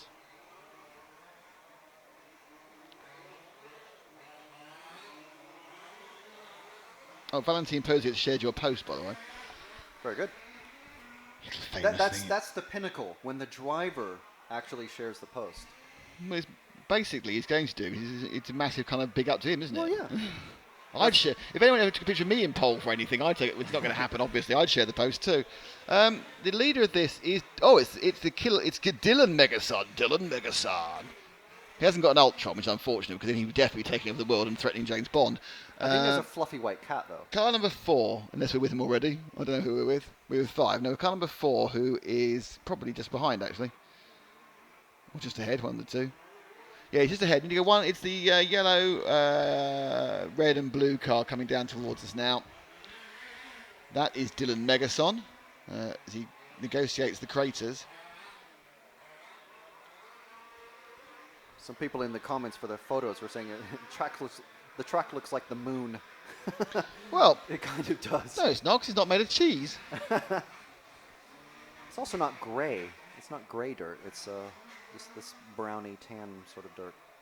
So my accent is more Kiwi, is it? Well, I can tell. I can tell different Australian Kiwi accents when people are talking to me, but I can't actually tell it do it differently in my head.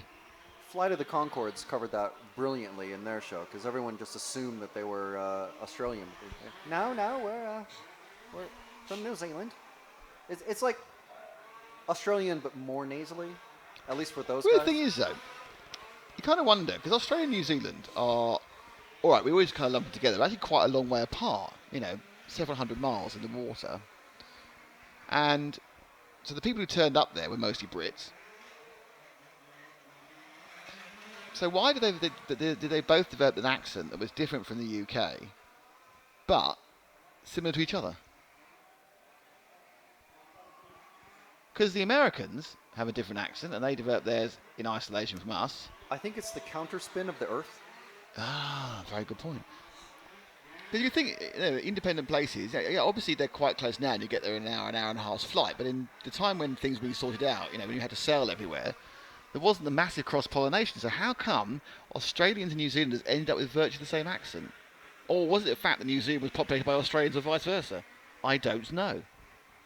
My local knowledge Australian type thing isn't that great.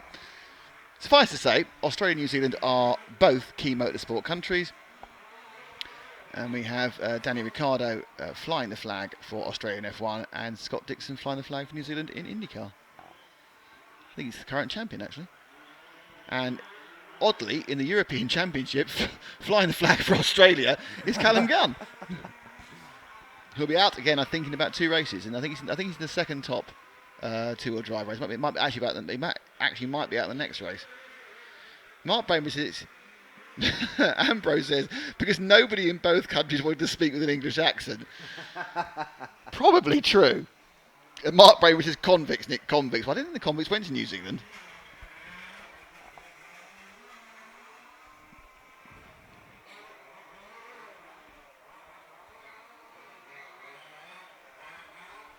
I like how some of the marshal posts actually have windows to protect them from Yes, the but flying but the dirt. better ones use iOS. I get the joke. I'd like to point out that Frank's bought an Android phone, and he turned around and told me that the Android phone was cooler than an iPhone. The one And I his have. reasoning for this was because they sell iPhones in Tesco, even though they sell Android phones in Tesco as well. That was his sole reason. The iPhone was no longer cool because you could buy it in Tesco. Therefore, the Android phone was cooler. And I just looked at him, almost crashed. I looked at him, stared at him so long whilst driving down the motorway. Philip, no one wants to be in New Zealand, not even the Kiwis. Oh dear. They have hobbits, though. Mark Bainbridge says bread thieves, which I assume means that's why you got sent to Australia. Where's this Les But Mis? exactly, I think the only bread thief I know is Jean Valjean. And really, you don't want to get me on Les Mis with a microphone in my hand, I can tell you. Oh, dear. I'll be dreaming a dream and everything, I can tell you. Because what does Les Miserables and this event have in common? There's one day more. What? One day more. Yeah, What's that? there's one day more. Do you know Les Miserables, the songs? No, I Because don't. I'm now telling him more. No, One Day More is just about the most famous song from Les Miserables, and there's one day more of this event. Never heard of it. Oh, Frank! Sorry. Frank also had never heard the whole of In the Navy until last night. We on our trips, we listened to a French nostalgic station called Nostalgie because it plays 2 things. It plays 80s pop disco and these brilliant French chanteur songs, either with a bloke going, "Mama, I feel so sad," or a little girl going, "Beep, beep, beep, beep, beep, beep, beep, beep," that's one. And Frank imagines the videos for these songs, which are always in black and white with a cornfield or a cafe. And then he turned around and said, "I've never heard the whole of In the Navy." I didn't realise that the American Navy used it as a recruiting song till they realised what it was really about. Which is that? That's just good comedy. Sung by the village people you can't guess. You can join your fellow man, you know. So this one is being won by Dylan Megason with 1 minute and 30 to go. With Bernard Versay in second. Let's just choose somebody else randomly because Dylan's had too much time while we've been rabbiting. I think they'll... Go on, it's your choice, and you've gone for the number 3. Fabulous. So that's Zach. He's found second place, which is Bernard Versay. So this is as slow as it gets, because we're now going to go to fast drivers with really difficult to handle cars. So we're going to the top of the two-wheel drive round next. We still have the all the fun of the short course to come around midday local time. RC Buggy Bash, I just saw close up the track, it looks a mess. Well, what we're going to do, but there's a lunch break coming up at 12:50 local time. Frank and I are going to go off and film some stuff on a camera, a moving camera. It's going to be a track walk, and we're just going to go, my God, that's a deep hole. We're also going to go and look at the boating pond, because I want to. And then at some point, we're also going to have to try and find a way of talking to some people. So it'll be a 20-minute thing, and then we're going to play that out before the... we might even skip the first final to play it out, to be honest. The 132 sub-final could be goodness only knows.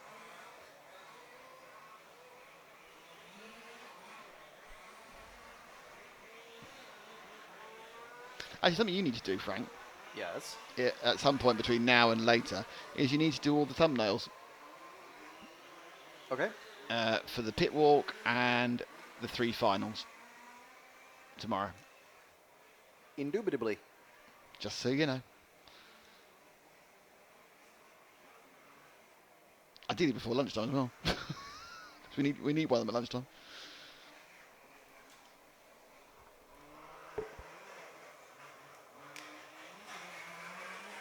No problemo. Just randomly, as just watching some of these cars come over the graphene grid. Yeah. That's one of the only. I think that's the only place on the actual racing surface that is concrete.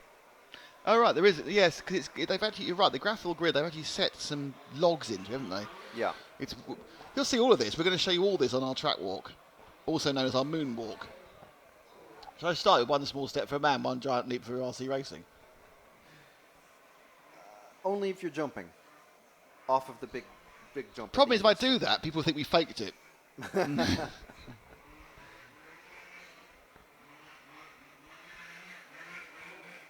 You know, the funny thing is, we moved all the sound stuff so that we can hear, so that the person who's doing the cutting can hear you. Yeah. But now the person doing the cutting is actually sitting closer to you than yesterday. So they can hear me anyway. You know, it's an interesting situation. As you know, we are broadcasting at 2 events at the same time. We're also showing the four-wheel drive electric off-road live, and that means we are probably the only company that can do this, 2 proper live broadcasts at the same time. But we had a couple of little compromises, and one minor cock-up by me. So that was the end of the last of the four-wheel drive races, which means I will be able to give you the four-wheel drive rundown qualifying thing, or as it's also known, the ranking list. It'll come any second now on my computer. And in pole position, so in pole on one server, is Valentin Puziat, is the top qualifier. Second is Tim van der Elst. Third is Mark Kressick. Fourth, Dario Vaselli. Pekka Haikala is 5th. Jerome Sartell is 6th. Michael Kinemans is 7th. Patrick Schweitzer is 8th. Callan Gunn, for you Aussie boys, has qualified 9th, straight to the semi-finals for the four-wheel drive championship. Jean-Claude Henrique de Costa, too many names just showing off, is in 10th. Sven Rodevald is 11th. Felix Horrens is 12th. Ken Valakas is 13th. And Judicio Gandino is 14th. There you're straight into the semis. Let's find if I can find some other interesting people for you. Top Brit is Jack Keatley. I wonder where Pecco is. I assume he's right at the bottom. Schweitzer won the two-wheel drive last year, didn't he? Pekko Avenen is down in 67th. And Pascal Conkenplot did not bother taking part. Wow, okay. So he paid his entry fee and everything and never showed up. So Pekko Avenen is by far the lowest qualifier. Sorry, Pekko. But the good thing about it is you fix the car, it's not the end of the day. You can bump your way all the way to the final. And we will be cheering for you because they'll be, hey, we saw him all the way from the 132nd. They'll be cheering for him because we like him, because he's a nice lad.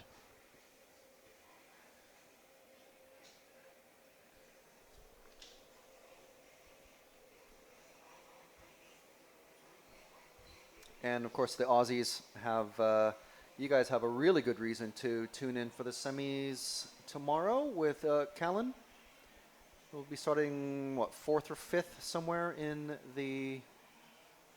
it's doing the auto adjust. Yeah. 4th or 5th somewhere in whichever final he ends up in. I think it'll be the A, probably. Depends which one they start with first. Yeah, it should be A, shouldn't it? Because the odd number's normally an A. And he's in this race as well. It's car number 4. It's Callan Gunn. Hey. So it's the top heat in two-wheel drive. It is Rick Hoffman, Alex Mulder, Dan Cribham, Callan Gunn, Jack Keatley, Peter Hartman, Mike Pockapel, Thijs Hoffman, Adrian Urich and Martin Kraus. Now, we already have a top qualifier in two-wheel drive, and that is Rick Hoffman, who has won all 3 rounds so far. Adrian Urich is looking pretty good for second. And in third, it is Javier Lucis. Some Callan Gunn for Australia. He's 4th at the moment, so he's doing pretty well in this one. He's 4th in this one, 9th in the other. Martin Kraus is in 5th. Thijs Hoffman is in 6th. And Mike Peppo is 7th. But we'll see how that works out over the next few seconds. As they have about 1:25. And so this is the top heat in two-wheel drive. I say modified then.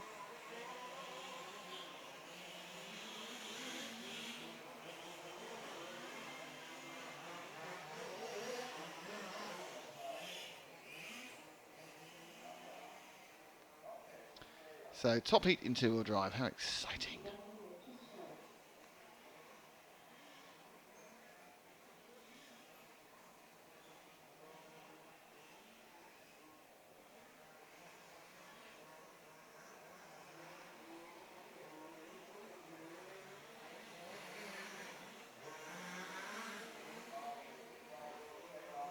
What is it with cars rolling as soon as they're on camera? Mickey D123. It's the curse of the cameraman. Oh, look, for the pole, we've got the boating lake on camera. How fabulous.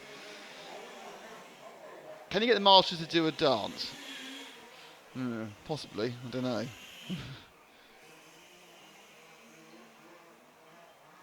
Apparently, two-wheel drive master Callan Gunn. There we are. There's drivers. Somewhere up there is Callan. Don't know which one he is. If I was guessing, I'd say the third one in, because that guy looks Australian, but I could be wrong. Zach's turned up again. He looks very pleased with himself. What have you been doing? Don't forget to hold this close to your mouth because you're very soft-spoken.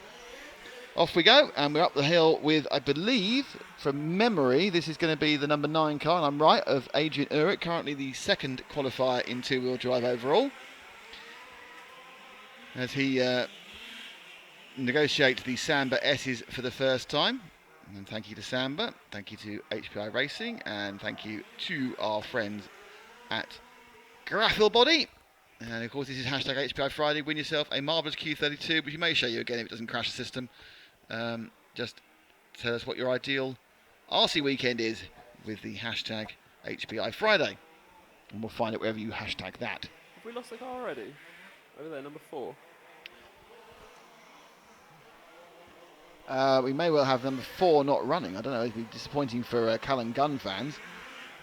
Yep, I'm afraid Callan's broken down. Oh dear. So all Australians, please don't stop watching, but he has broken down before he started. So Gunn's had a problem in this heat. He'll still be straight into the semi-finals tomorrow, but it's a bit of a car breaker, this track. So Gunn's out already. He shot his bolt, you know. Broke it completely. Callan Gunn shot his bolt. I get you. Zach's new. He's not really up with the level of punnery we get into sometimes. There's many hours of broadcast. A lot of them really just have to be quite light. You are working. By the way, do you know the Les Miserables? Les Miserables? The show? I have heard of it. I have seen bits of the film. Right. Did you know that One Day More was a big song out of it? No, I heard you two arguing. I didn't know that song No, not arguing. Discussing. Discussing vehemently. Okay, that's not a very good bit of cornering there by Adrian. Let's see if we can find. Let's have a little time with our pole sitter already. It's Rick Hoffman in Carnup. All right, you've done it already. All right, show off. Blimmin' Frank, he's reading my mind now. So this is Rick Hoffman, who has top qualified, has TQ'd the first 3 rounds, so probably is sitting in the quite a big favourite pile at the moment, but obviously there's many a slip twixt cut and lip in a final situation. Hoffman driving up on the outside there, trying to get past the 9 of his closest rival in points, which is Urich, but Adrian Urich, but he had a bad lap a while ago to do Urich. Dan Kablum's running second at the moment from Martin Kraus.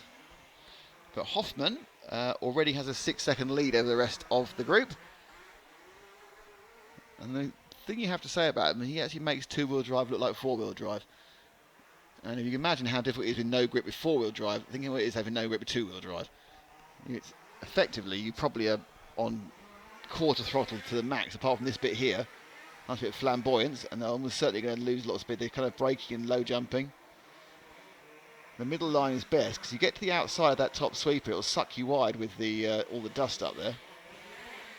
But Hoffman there is doing a 40-second laps, and yeah, we didn't see anything much better than 38s from the four-wheel drive, so that's pretty impressive driving. The next fastest actually is 2 seconds slower, so his best time is a 40.3. The next fastest is a 42.6. So he's absolutely I think they probably should check his car for surprise imaginary front drive shafts. It's that much better than everyone else. Yeah, he's probably running sort of miracle drive to the front. I'm only joking, but he is driving that car brilliantly. In what can only, I think these conditions have gone well past tricky and they're into treacherous now. Oh, he's doubled it. Oh dear, he just tried too hard. And we'll see that one again with a single cook on this one. He was showing off. He wanted to go over the double on the VRC Pro replay. Tries a double. Yay! And just, turns and gets it, digs in. Good. Top marks for effort, though. And he's nothing to lose because he's already on pole.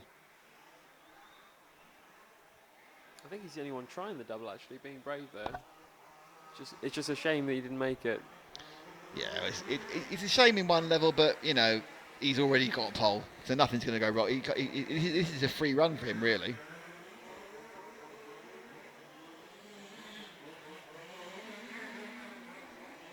Tricky Ricky does appear, Michael Van Dijk, to be the only person jumping the double. I'm watching everyone else as they go round. I haven't seen anyone else jumping the double in the last few laps. I'm not sure he will again.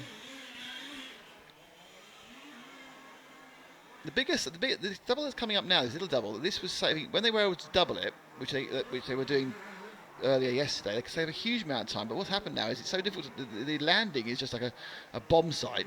It's not the actual taking off, it's the landing issue. Rick makes a silly mistake there.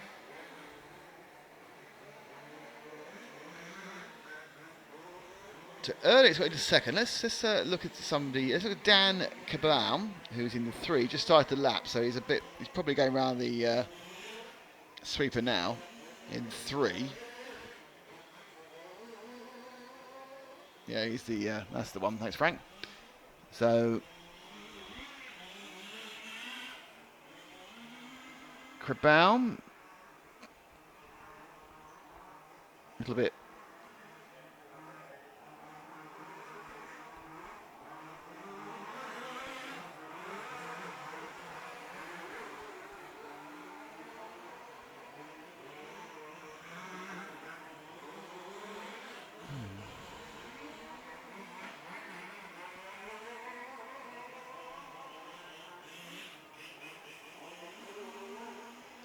Can you double it?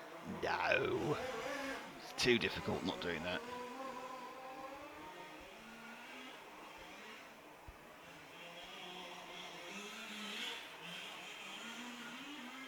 The Australians now taking the blame for the fact that Callan Gunn didn't start this race. There's too many of them watching.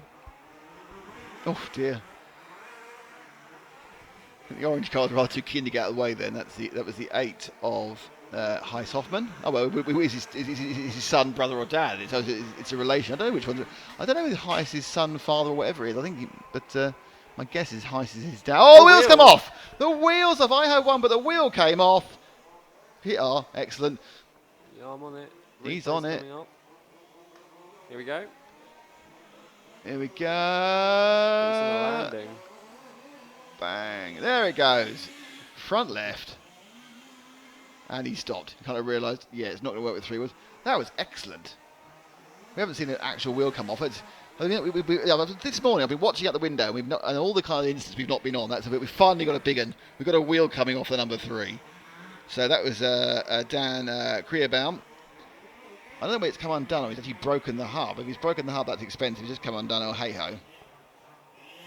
Nigel W says, this looks like 1/8 off-road looked like 20 years ago. A real off-road track, not flat, polished concrete and Astro stuff raced on today. Oh, this is a real off-road track. I think you'd probably get a Land Rover Defender around some of this.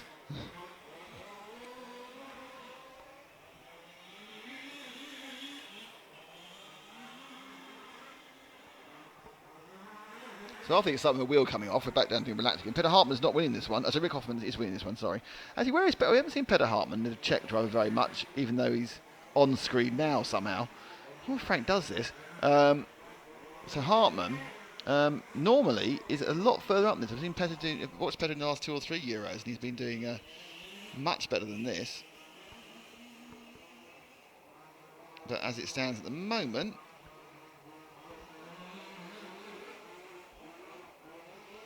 he is a little bit off the pace, running currently in 4th. I mean, he'll be straight in the semi-finals, but we've seen him towards the front of races before. Perhaps this... the other thing to remember is these large-scale off-roads are used to tracks being like this. You know, the tracks are normally carved out of a field and slowly destroyed by them. The exception, I think, was the large-scale off-road a few years ago, which was held in 2012, which was held in Nîmes Valley, which was a fully AstroTurf. But mostly they'll be in a field and they'll dig out. I mean, we did an event in Holland many years ago, or in the Netherlands. It was in a equestrian arena, indoor riding stables, and that was just such a soft surface. They kind of dug down about 4 inches by the end. The whole thing was like much lower than it started. So Hoffman now getting up towards the back end of the 10 car of Martin Kraus. Go with Kraus. That's a good idea because Kraus actually is in 2nd now.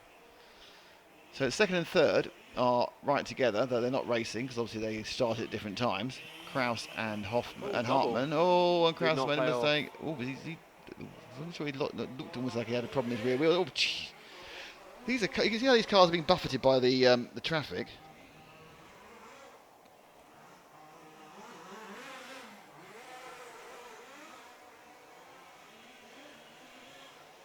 Coming down. I'm not sure about the mixed wheel strategy there with white on the front and yellow on the rear. That could be deliberate because the back of his car's yellow. It might be a style design rather than buying 2 different sets of wheels and sticking them together. So he has finished. Kraus, he's going another lap he shouldn't have done. He's finished. I'm sorry, I finished, didn't realise. And Hoffman has won this and he's the only person to get 15 laps. So my guess is that Rick Hoffman is going to do a perfect combo of 4 rounds and 4 TQs. As Frank concentrates on the bad weather again. Oh, we've got the car stuck now. Only one. Yeah, just the one this time. It's been helped out by the steward. What is that grey? I think the camera's still... I don't really want the camera just a tad lighter. I'm not sure. I think it's still on the sun was out for setting.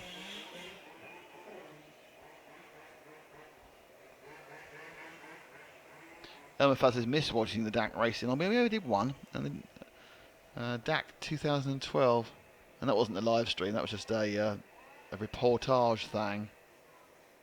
Can we get a shot of the landing point on the EFRA double? Because it's been absolutely destroyed by cars landing on it. You see that? Oh, that is a hole, as they say.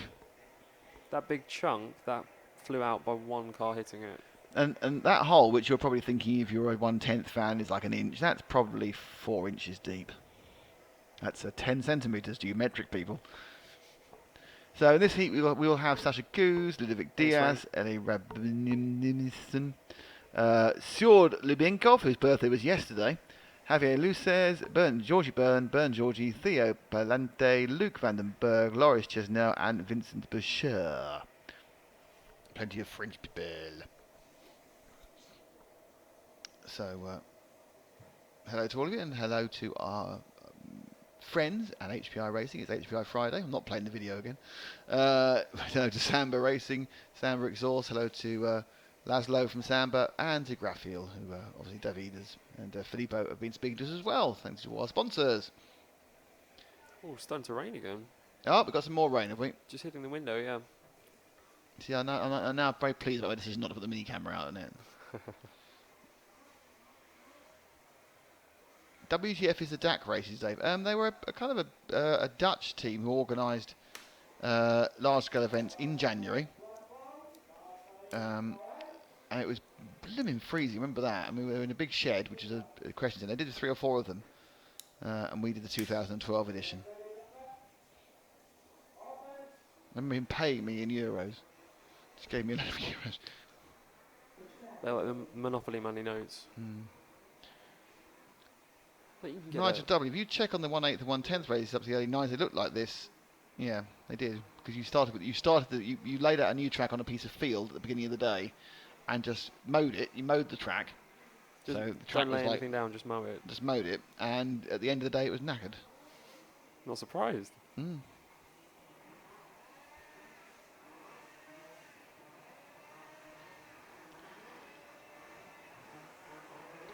I think Nigel W is not a fan of the modern track design layout concept. It's safe to say on that front, I can tell you, not a fan.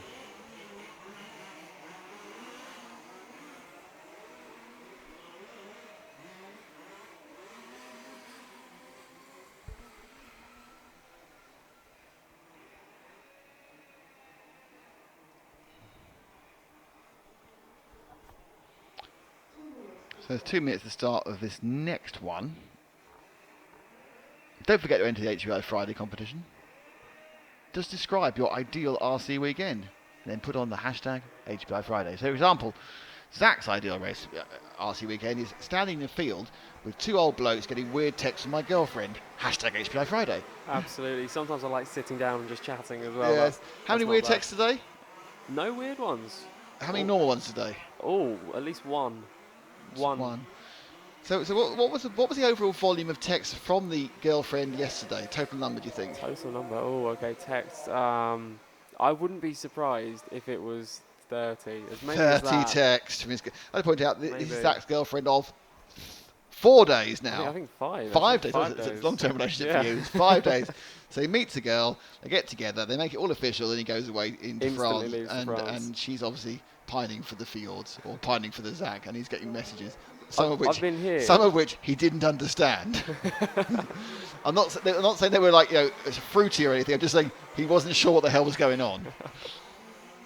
I've spent more time with you and Frank since we got together. That's what's been going on. You'll find that's what happens once you get the RC world. You spend more time with kind of old blokes. Not a good thing. No, you spend more time with old blokes than your girlfriend. I've actually got a week. I'm going to Paris next week with my wife. I'm actually doing the Lovely. whole. Yeah, I know. It's kind of like you kind of have to. I've been to. I've done races in Italy, Slovakia twice. Sweden? Holland. Didn't go to Sweden one. I've been to France. I've been to. These are full size and scale Okay. races. And here, Italy, France. So I've been abroad. And I also go abroad for work. So I've been abroad about 14 times since. No, more than that, about 16 times at the beginning of the year. And Oh, have a look at this. We've got some of the pipe come off. Ooh. Frank's showing us. Track's getting demolished already. And is it just me or is it getting dustier out there? it's drying out because that rain didn't do anything. So as it dries out, the dust comes back up again. Okay, so let's see who Frank has given us. He's given us this car up here, which is car number 4, I believe, which is this is yesterday's birthday boy, Sjurd Libinkov. Is that not number 2? All right, it's number 2. It's not him at all. It's Ludovic Diaz. I told you it was number 2. Honestly, Ludovic Diaz, who wasn't. And he's got stuck on a post. That shouldn't be there. There's obviously a hook on that thing that shouldn't be there. Stamp on the hook. No, leaving it. God, dear, that's very casual. Actually, he may just have got himself beached and had no grip on either of the 2 wheels.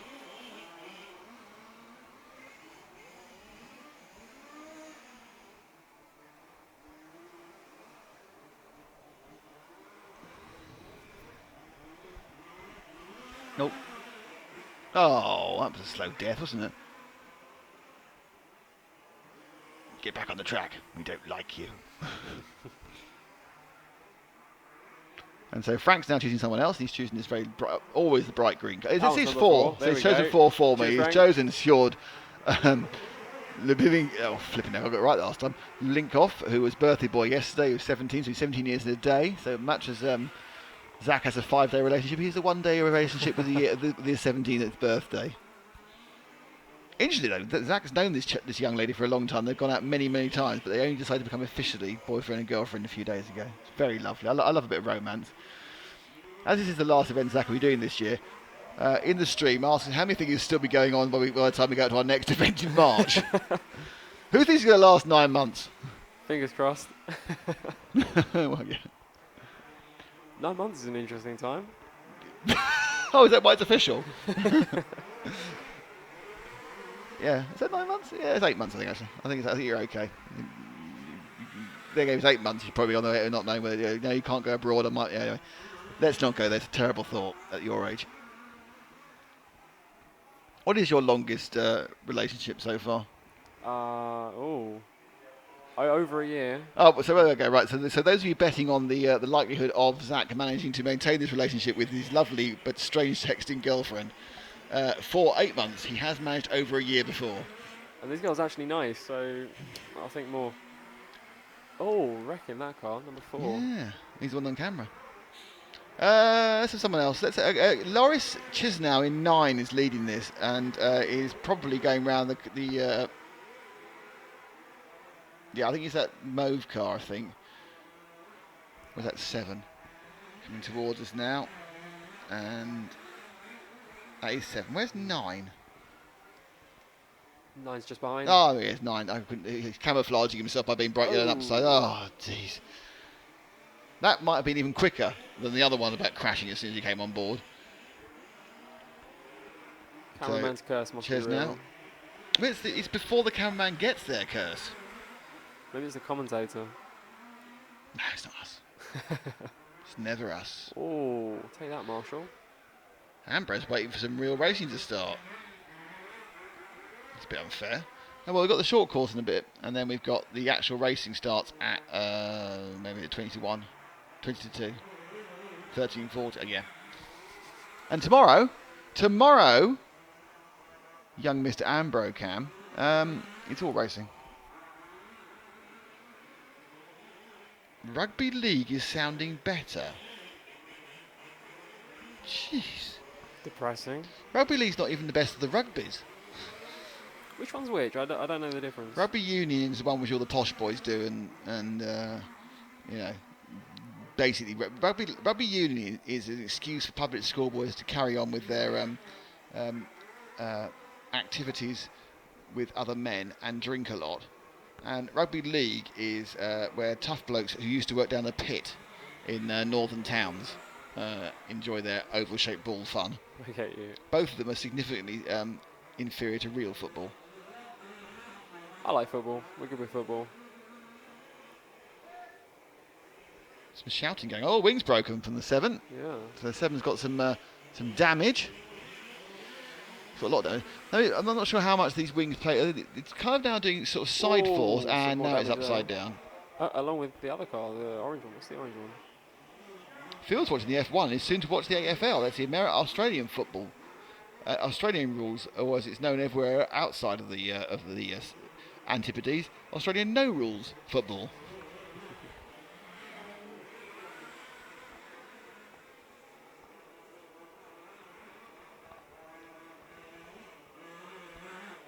So after the broken wing accident, Frank now is giving us a little bit of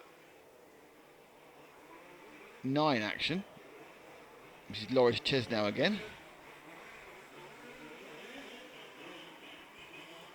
Luke Vandenberg in car 8. Don't remember seeing him on camera before. He is currently half around the track. Number 7's gone again. So number 8 probably is that car exiting the Samba curves now and coming down towards it. He is. Look at that. His wheels off. I think he's got a tyre off on the right hand side. Just look funny.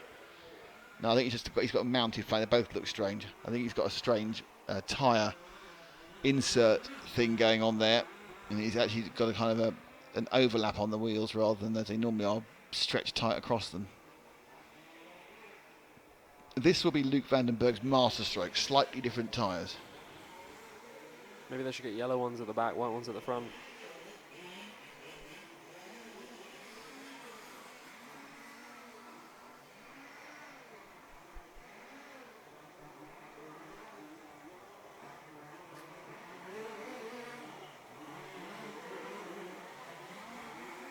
There's now an argument about whether I should listen to Ambro or not. Phil says I shouldn't listen to Ambro. So Mark says I shouldn't listen to him, and Scott says I shouldn't. Phil says he's better than Richo, and Ambro says I shouldn't listen to him either. So I'm going to listen to him, as I have independent thought. Not necessarily going to agree with him.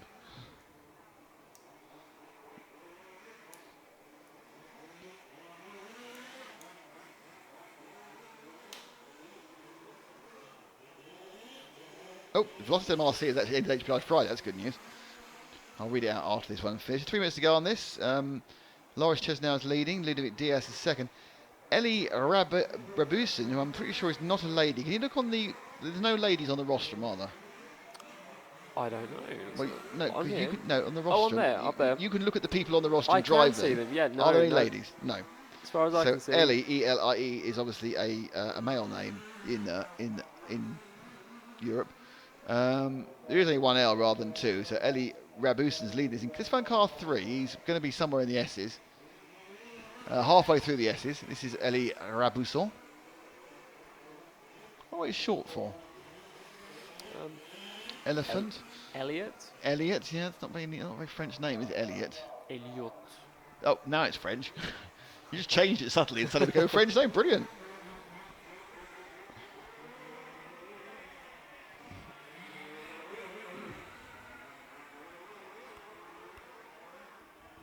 Yeah, I wasn't too convinced by Frank's Flight of the Conchords accent. It's a good try, but I was getting more. Can you do New Zealand? Because I can do it when I hear it, but I can't do it without hearing it. It's like I had to start with Britain Jermaine, Flight of the Conchords. Flight of the Conchords. It's about as far as I can go. All right, yeah, that has got more of a New Zealand twang to my ear. I can go more South African if I just No, replace all the vowels. never go please. South African. Never go South African. Too much baggage. So a minute to go, and this was your leader. Might be a leader again when he clicks over the lap. The 3 of Rabusa. No, he's just dropped down to 3rd now after the accident in that lap.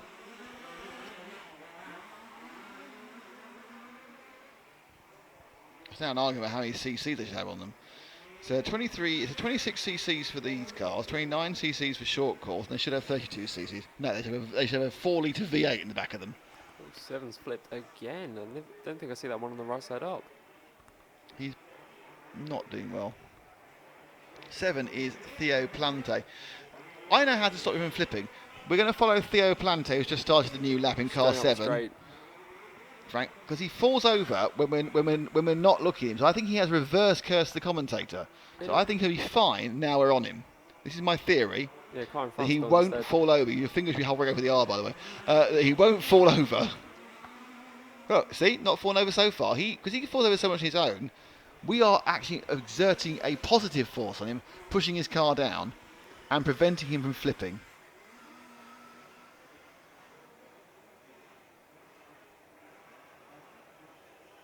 You do still His want to last see a lap was the crash, though, 50. No. So with us, on his own, he did the 50. With us watching him, it's this latest lap, 43. We've made him go 7 seconds faster, and that was his fastest lap so far. So we are effectively a good luck charm for Theo.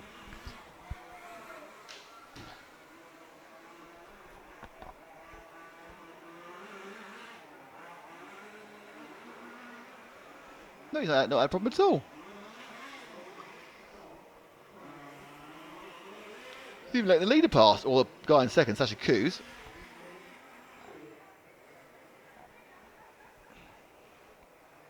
Skippy skip. Can you blokes at least get the makes or models of these cars so we know who's driving what tomorrow? Well, we do tell you when we know. The thing you have to remember is a lot of these in the lower heats, they've just got a graphel body or someone else's body, and it's and they haven't got the stickers on. But the top paper we tell you.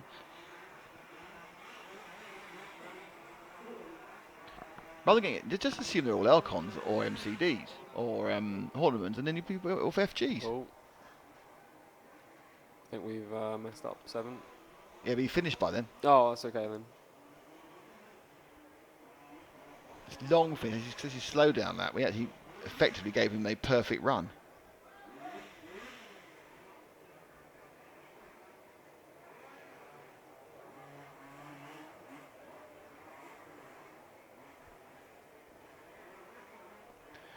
Okie smoke. Right, that was the end of heat number. What was it? A million. No, it wasn't heat a million. It was heat number 7, because heat 6 is about to come out. It's very exciting for all of us. Hi, Frank. Frank's back, despite his appalling New Zealand accent, we've been told. Are we switching over? Oh, it was an HPI Friday I didn't read out. Hang on. Okay, cool.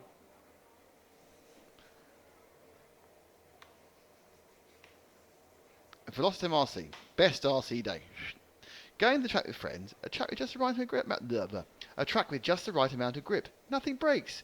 Finishing off with a good piece of meat on the barbecue. There we go. A whiskey and a cigar. Hashtag HPI Friday. Blimey. He's living the life, isn't he? Yeah, I think they mean shrimp on the barbie as well. Is that one of the Australian? No, it words? was one Australian, but I'm telling you, you are living the life when you get to have the steak. I'm surprised he hasn't thrown the other thing in there. I am going to go jump back on the camera. Frank's. Could you not? Because you might break it. Oh, okay. It was nearly falling off yesterday, standing on the chair. Can you just go and stand by it? Yeah, no problem. Frank's turned to David Bailey. It seems very worrying that Frank is literally just photographing, doing more stills photographs than anyone ever.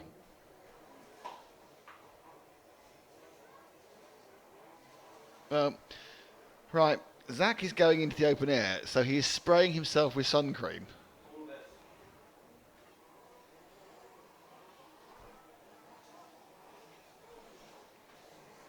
He's probably slightly overdoing it, I think.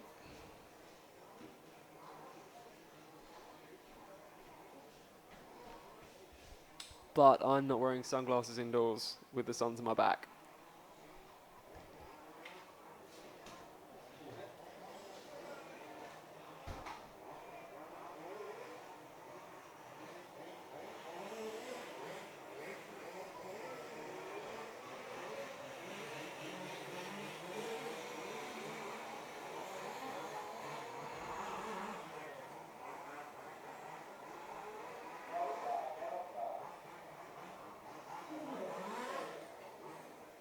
Okay, so now we go to heat number 6. Michael Puziat, Daniel Koch, Thomas Dollar, Kevin Van Medvert, Timo Opper, Alex Bravaluke, Alan Peschel, Josep Marti, Rafael Cano, and Edgar Staubach.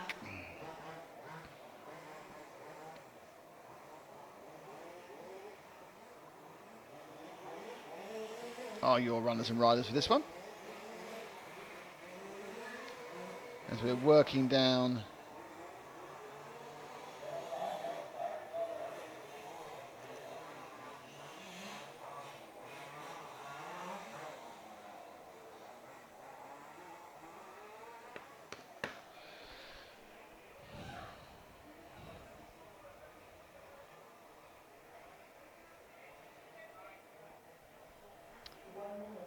so minutes go.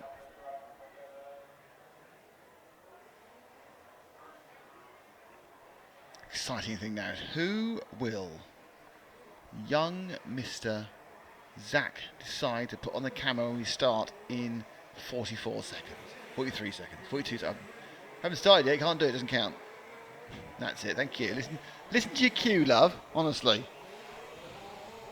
What scale of bug is this? Dark Phoenix? Dark Phoenix, they are 1/6.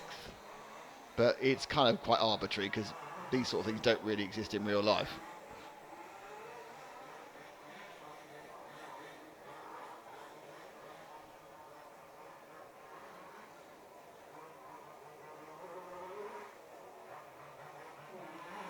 To go. Right, and now's a chance for you to choose your random car. It's random car time with our best friend, Zach Fenning. And Zach's gone for a car that's stuck in front of him. He's gone for the 0. And that is Edgar Staubach. Good old Edgar.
So the 0 car, blimey, he's got in the lead.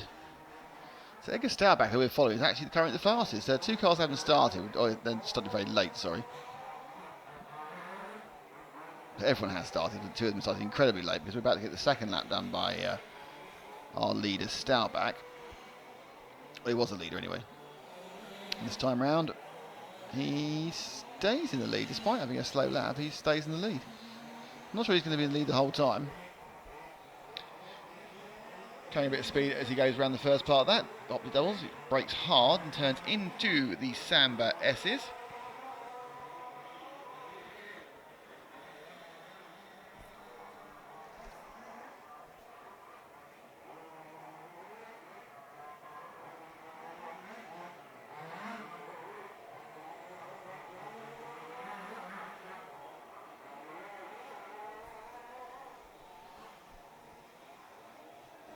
Just cleared the 3 there. Oh, he's upside down. Right by the pole as well.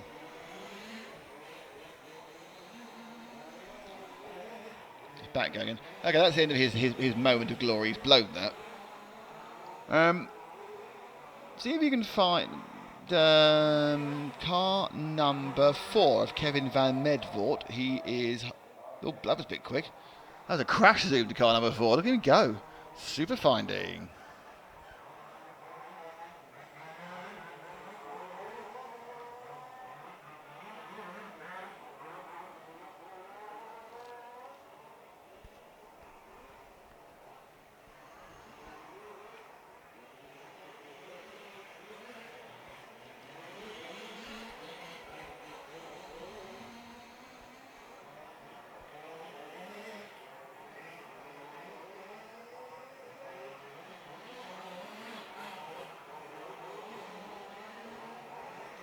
The 4 car is now our leader.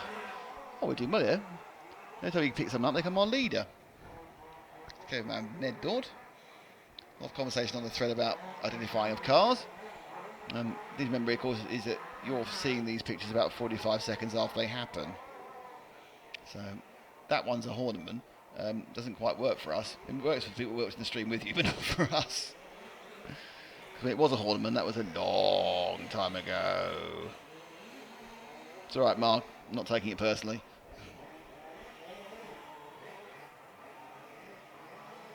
If we were at 1/12 racing or a touring car race, I would be straight on who's in what and when. But with this, I have not covered a large-scale off-road event for 3 years, and I always enjoyed it very much. I know the manufacturers, who they are, but I don't necessarily immediately recognise the cars from the body shells, especially some of the body shells, of course, are now provided by third-party manufacturers like Gravel Body. As Frank makes a big mess behind me. He's dropped something important. Oh, it's battery, that's okay. It's not the camera.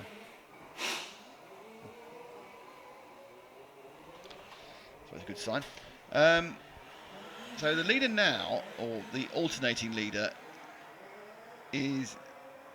Tobias Dollar isn't leading, we haven't seen. See if we can find car number 3. He's a bit ahead of Van Med. He's actually just going to the start of the Sambresses now. He's got the green and the green car. That's Tobias Dollar.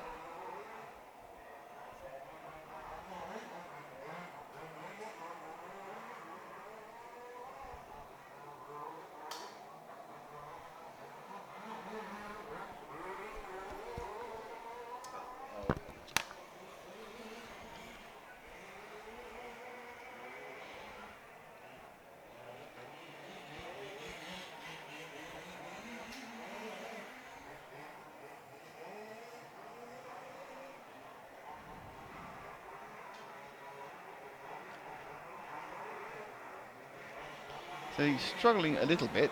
Last lap round for 3 was a 44.5. But we are moving down the talent pool of two-wheel drive. We've got a couple more after this. This is 6, we've got 5 and 4. And then we go to the fastest people in the short course. So hang around for that, because that's pretty good.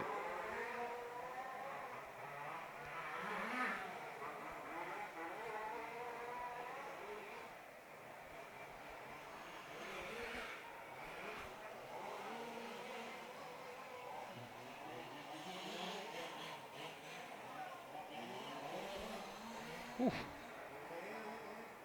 Car 6 is a cracking accident there. Let's move to see car 6. It's just underneath you now. There's two very similar cars. He's the leading car coming underneath you. Underneath you. That's the 6 of Alex Bravo. And behind him is the 5 of Timo Opper. They both look very similar from a distance. In colour scheme, they are different cars, they have different bodies. The leading one I'm pretty sure is an Elcon from the body shape, the other one not so sure.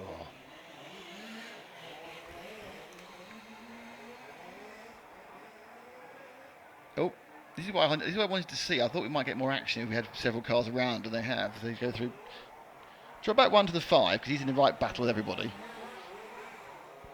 There's not actually a battle, obviously, because they are qualifying, but it's just a chance of a little bit more incident, really. 7 minutes in. Frank's doing more pictures. It's ridiculous. Frank's done more pictures than he's done moving photography.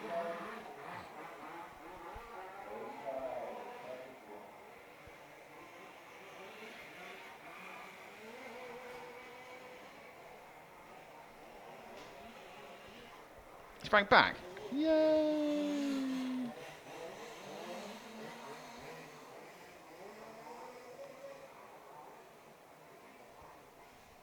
I am. More pictures. More pictures. Marvellous. Okay. Including a get your top off picture of Rick Hoffman's car. God, get you with your sexy pictures. Well, you know, as requested. Frank likes a sexy picture. Of an RC car. Yes.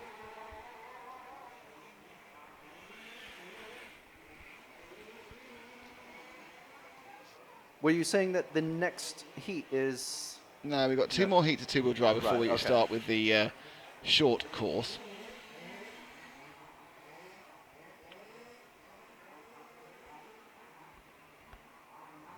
Short course is where the real action is.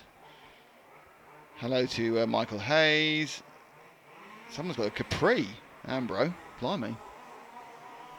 Is the Capri Ambro has, is that the same as, are you talking about a full size car? And is the Capri you bought in Australia the same as the Ford Capri in the UK? So is it like a 1970s classic coupe, or is like a Capri something you can buy now from Holden or Ford or something?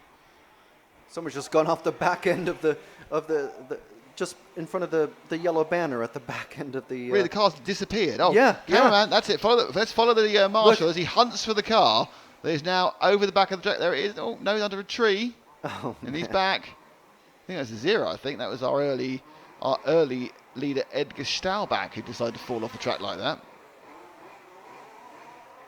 I remember doing a 1/10 off-road event many years ago. Actually, it was for the TV show in about 2009, and it was in a small industrial unit. And some guy tried to pass me down the straight, and he just clipped my wheels as he went past. And he rolled off the track and down into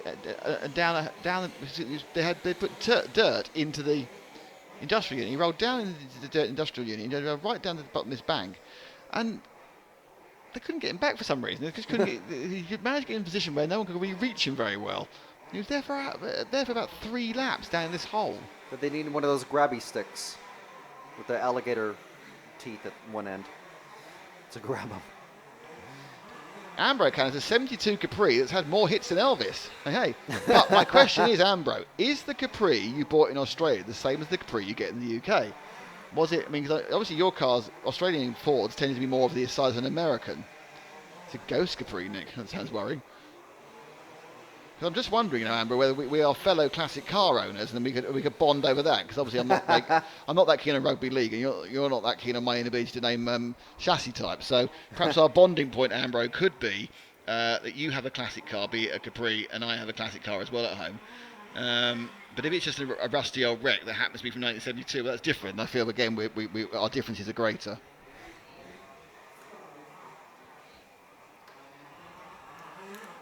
While you're waiting for a reply from him, I'm just noticing the jumping face of the big jump at the end of the straight, The jumping phase, is that like it's the it's the party lead phase? up, the ramp, Yeah, the middle approach. of it, The middle of approach. it, yeah, the approach.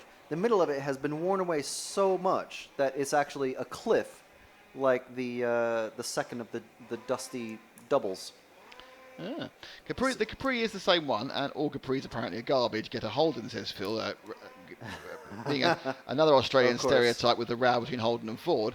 So, what engine is in your Capri, or was originally in it? Is it a one? Yeah, because we had 1.3s and 1.6. I assume you only had like a 4 litre V8. Ford stands for found on rubbish dump. Or found on road dead, etc., etc., etc. Dallas is down in the pit area with his trademark aviators. But he's got some flying people with him. Fixed or repaired daily. Yeah, there's that one. Yeah, I haven't had any of these. This is great. never really. I never got in the whole Ford thing because I've always Yeah. been a British Leyland man, which is a disaster in itself.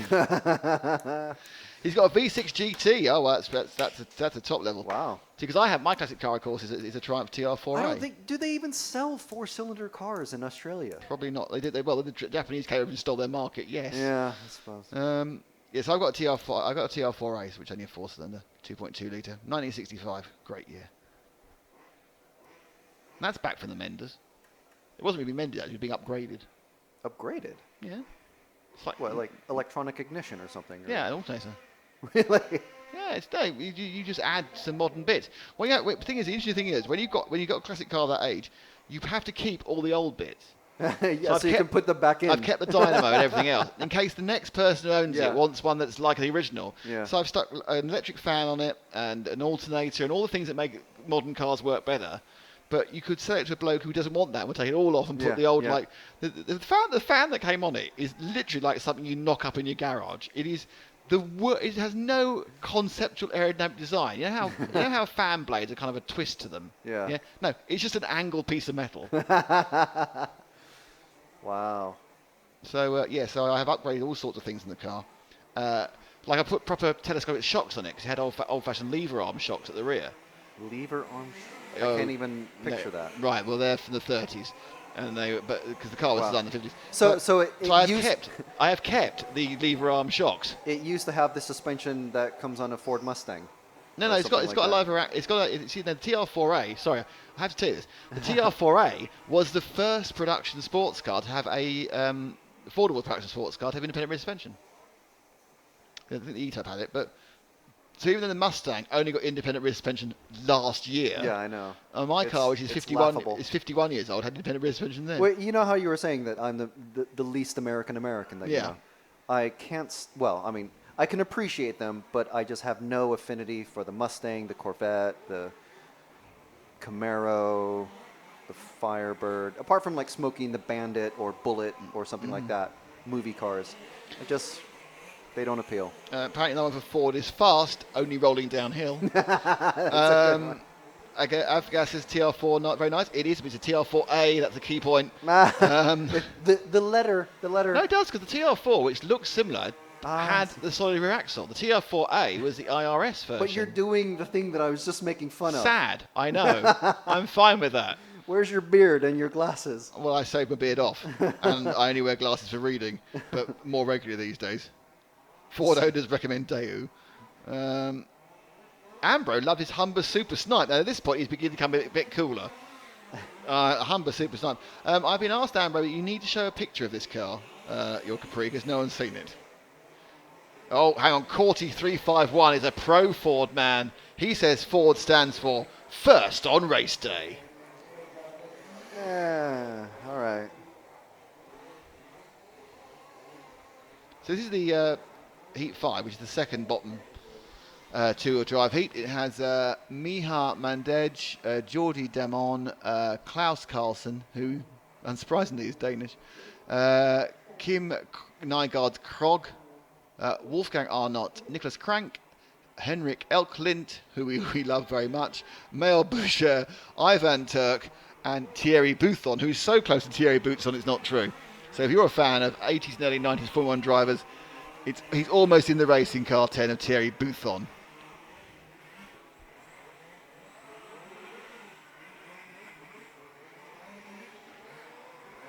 And all this talk of Ford, I need to remind you, is of course hashtag HPI Friday. And we are with the number 1 machine of Miha Mandej.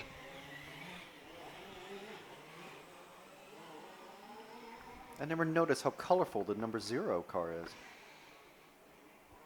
Well, he's on the far end of the track now, but I'm probably off camera. But yeah, quite colorful. By colourful, you just mean it's got lots of colours, don't you? Lots of like Sven's car. Have I told you the story about when I went to Road Atlanta? No, but please share it with us. I mean, working for Radio Le Mans at Petit Le Mans at Road Atlanta. So I was on radio. When you're on in Road Atlanta, the radio goes on to the local scanner frequency. It also goes on local radio. So it's actually the locals can hear it by accident as well. And so we did the broadcast, and I did it in my normal style. And they got an angry email to the to the booth saying, "Whilst hi there. Whilst I appreciate the fact that you have got the radio commentary, why on earth do I have to listen to someone so colourful all day?" Well, that's a nice southern way of saying. He thought I was gay. Camp. Yeah. To which obviously all of us laughed like drains. Laughed like what? Laughed like a drain. Like a drain. Yeah. Never heard that. No. Because we thought it was great because just being. You kind of you give it a bit of chutzpah and a bit of show to you, and they suddenly think you're gay. But who knows? It was funny though because he couldn't even bring himself to write the word. Had to say he's so colourful. I was just oohing and awing at off camera, of course. The number 7 car flipping so many times, actually hitting the cage that the marshal was in. I haven't actually. That's the first time I've seen Some of that. these marshals look very nonchalant. It has to be said, given the fact they're about to get smacked. I suppose hitting the cage that protects them just wakes them up just a bit. When you have rolling death coming at you, flipping and spitting stones and everything.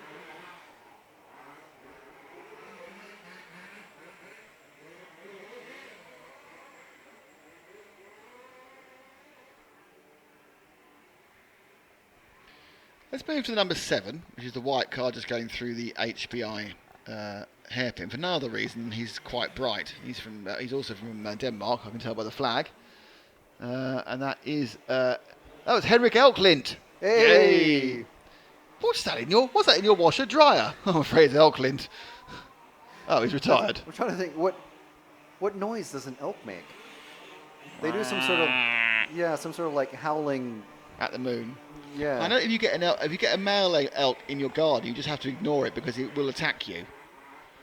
You just let it. You just let it do. Basically, you just let it do. It's like, what do you call a gorilla machine gun? Anything you like. Sorry, anything he wants you. Sorry, I got the joke wrong. Anything you want him to. I got it wrong a second time. Anyway, you know the approximation of that gag. So we're now with the green and the orange car, which is basically Zach doing what every cameraman does when push comes to shove, just chose the brightest car. That's car 5 of Wolfgang Arndt, who has the potentially illegal painted inside windows. Ooh, controversy. Evil man. You have painted your side windows with absolute knowledge it may not be within the letter of the law. What sort of person do you think you are? Not quite sure why he's being interrogated by Herr Flicker the Gestapo, but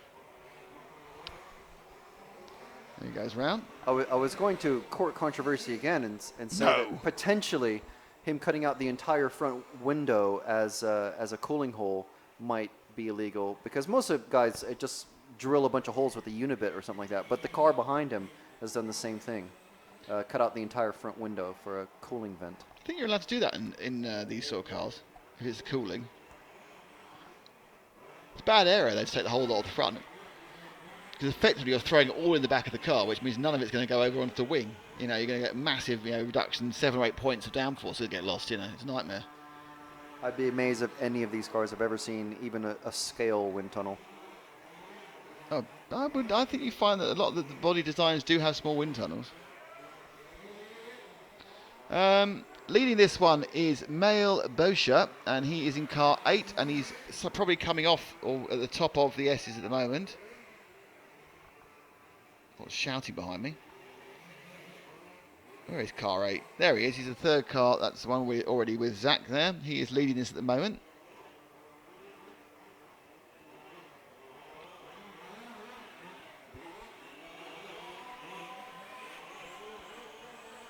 By the way, if you know what noise a moose makes, or an elk, sorry, not a moose, an elk, aren't they Yeah, the same? there is a distinction. No, No, they're there's a different. Okay. yeah. If you know the noise that an elk makes, please write it down in the thread, and we'll try and interpret it.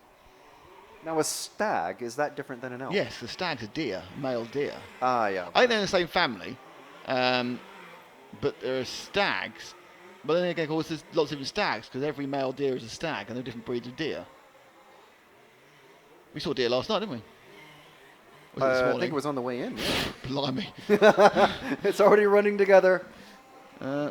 Camera's got too bright again and the sun's out. Has he not got auto iris? I think Zach, because he used these cameras in school, he actually knows how to set School? the iris. But he hasn't set it at the moment because it's too bright. Yeah. All I know how to do is just change the ND. What's the ND? That's the filter where it's, if you're on it and it starts flashing at you 1/16th, 1/32nd, 1/64th. Oh, okay. So that's what I know how to do. But It's just, Zach, if you it's can just hear doing us, maths, is it? Zach, it's quite bright. It's quite bright, but it's yeah. So either the ND And you're switch getting a little bit or of occlusion something in the with top iris. left from the cover as well. There you are. Occlusion. I like using that word.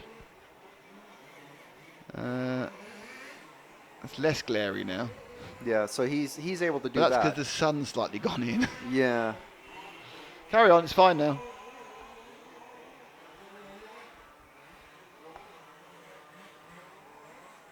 And we're with the Black Machine 6 of Nicholas Crank. Someone's got a bad. That's He's behind going us, up this. isn't it? No, it's the car that we're following. Oh, he's got a slipping clutch, you see. It's either clutch or exhaust about to fall off. It sounded like he wasn't getting rev, so we have lost a car. He's getting quite well for a car that has one speed.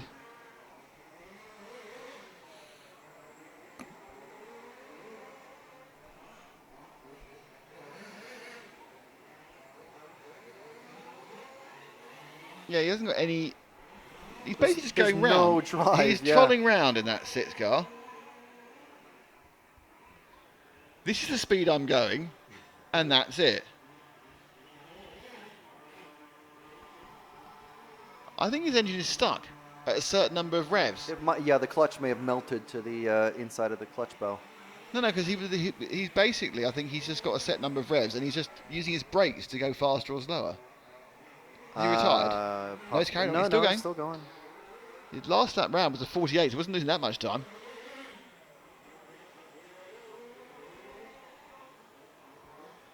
I remember Nitro Racing before they started doing the aluminum clutch bell, clutch shoes, and all that stuff. It was all the various bits of plastic, and that would just nightmare. It's a lot, I don't know, easier now, but the engines are so tuned to crazy levels.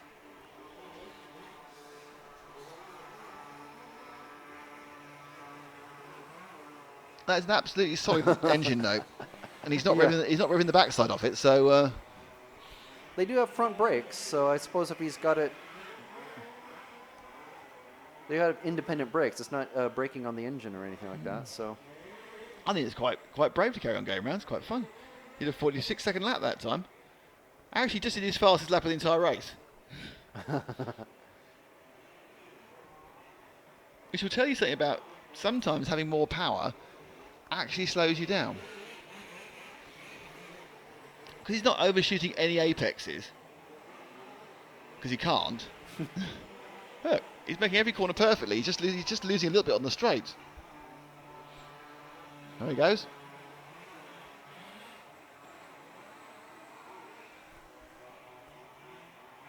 I reckon this is the most consistent he's ever been. oh, I didn't mention the pictures. There's pictures of Rick Hoffman's car. No, you did mention them, actually. I did. Yeah, Oh, I forgot I mentioned them. that's worse. Can I just mention them real quick? Go on then.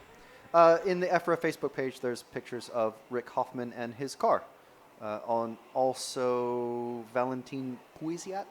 I can't Valentin Puisiat.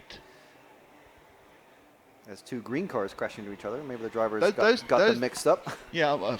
Have you done that? You followed the wrong car. I'm in a 12th meeting of 4 of us in white cars, and I followed the wrong car. I've also had someone. I've also had a car go massively out of control because they thought they were driving my car. Always the best. So that car's broken now. It's had enough. Probably the clutch has fried itself to filigree, and the race is finished. So with one more of these to go before the excitement of short course, I'm going to leave you in the capable hands of Mr. F. McKinney. Hello. As Nick is doing what, nature break? Couple things to do, not including a nature break. Including a nature break. Right. Okay. So finishing order there was Klaus, Miha, Mail, Jordy, Wolfgang, Nicholas, Kim Nygaard, Terry, Ivan, and Henrik. Henrik in that black car, I think it was. Eventually, well, properly finished, but obviously not where he wanted to.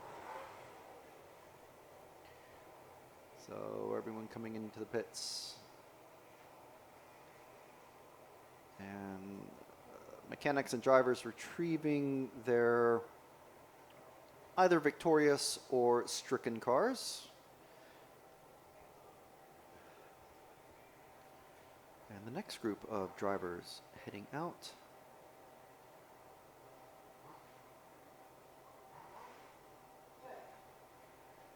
I'm not sure how many junior drivers we have, but we have what looks like about a 10-year-old lad just came down the steps. So he was in that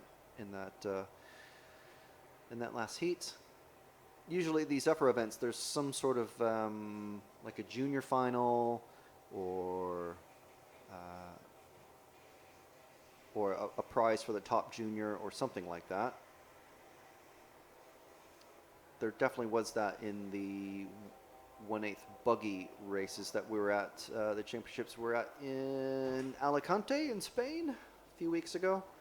There's a junior race, there's a seniors race, but that's because there's so many drivers that are signed up for that. So we see Sven Valdegaard. He's the first short course driver prepared and waiting for the rest of for his race, which is next. So he's been waiting for a little while already. So he's quite keen. Has what looks like a new set of wheels and tires on his very brightly colored car. So we'll see him. He's probably going to TQ. Probably going to TQ the round, and I think he already has overall TQ because he's TQ'd twice. So if you're watching from the States, it's what you would call round-by-round qualifying. If you're watching from Europe, it's what you would call normal qualifying. I'm not sure what the top races do in the States anymore. I haven't been there racing quite a while. But it used to be you'd have a rocket round type of thing, where fastest round time or run time in total just gets you, just go for a single quickest time rather than points or anything like that. But in the EFRA championships, this sort of level of racing, you do get round by round qualifying. So just to cover our bases here, you're watching RC Racing TV, whether you're watching the live stream with us live as here on Friday morning here in France, or whether you're watching us one of the archive streams at a later date. We are RC Racing TV. Thanks for joining us, whether you're live or just catching up. And we are brought to you by HPI Racing, Samba Racing Pipes, and Graphil Bodies. And we are, of course, the EFRA media partner, bringing you all the information that we can. You can check us out on Facebook. Just search for RC Racing TV. There's a group that you can join, which is basically a web forum discussion area for all sorts of things RC. And there's also an official page where you can get all the official announcements and that sort of thing. So if you join the group, you do have to be approved. We do get people trying to spam the group from time to time. So we do check the various profiles that try to join the group. But if you want to just like the page and follow the page for all the announcements, that's easy enough. There's no approval needed. You can also check the EFRA page, EFRA, on Facebook. EFRA is the rules organization for Europe, the European Federation Radio Automobile. I'm not sure if it's French or not.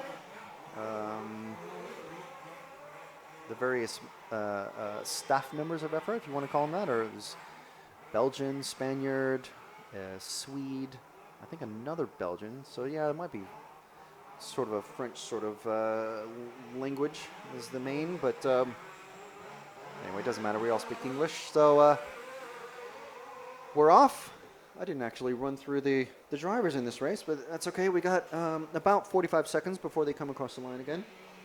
This is the last heat of qualifying for the two-wheel drive class. We got Josep Ribe Garcia, Michael Meyer, Javier Riera, Prat Corentin Filippo, Enrique Martin Flix, Alice Maverick, Henrik Worm, Jordi Casellas Palacin, Klaus Hansen, and Cedric Van Damme.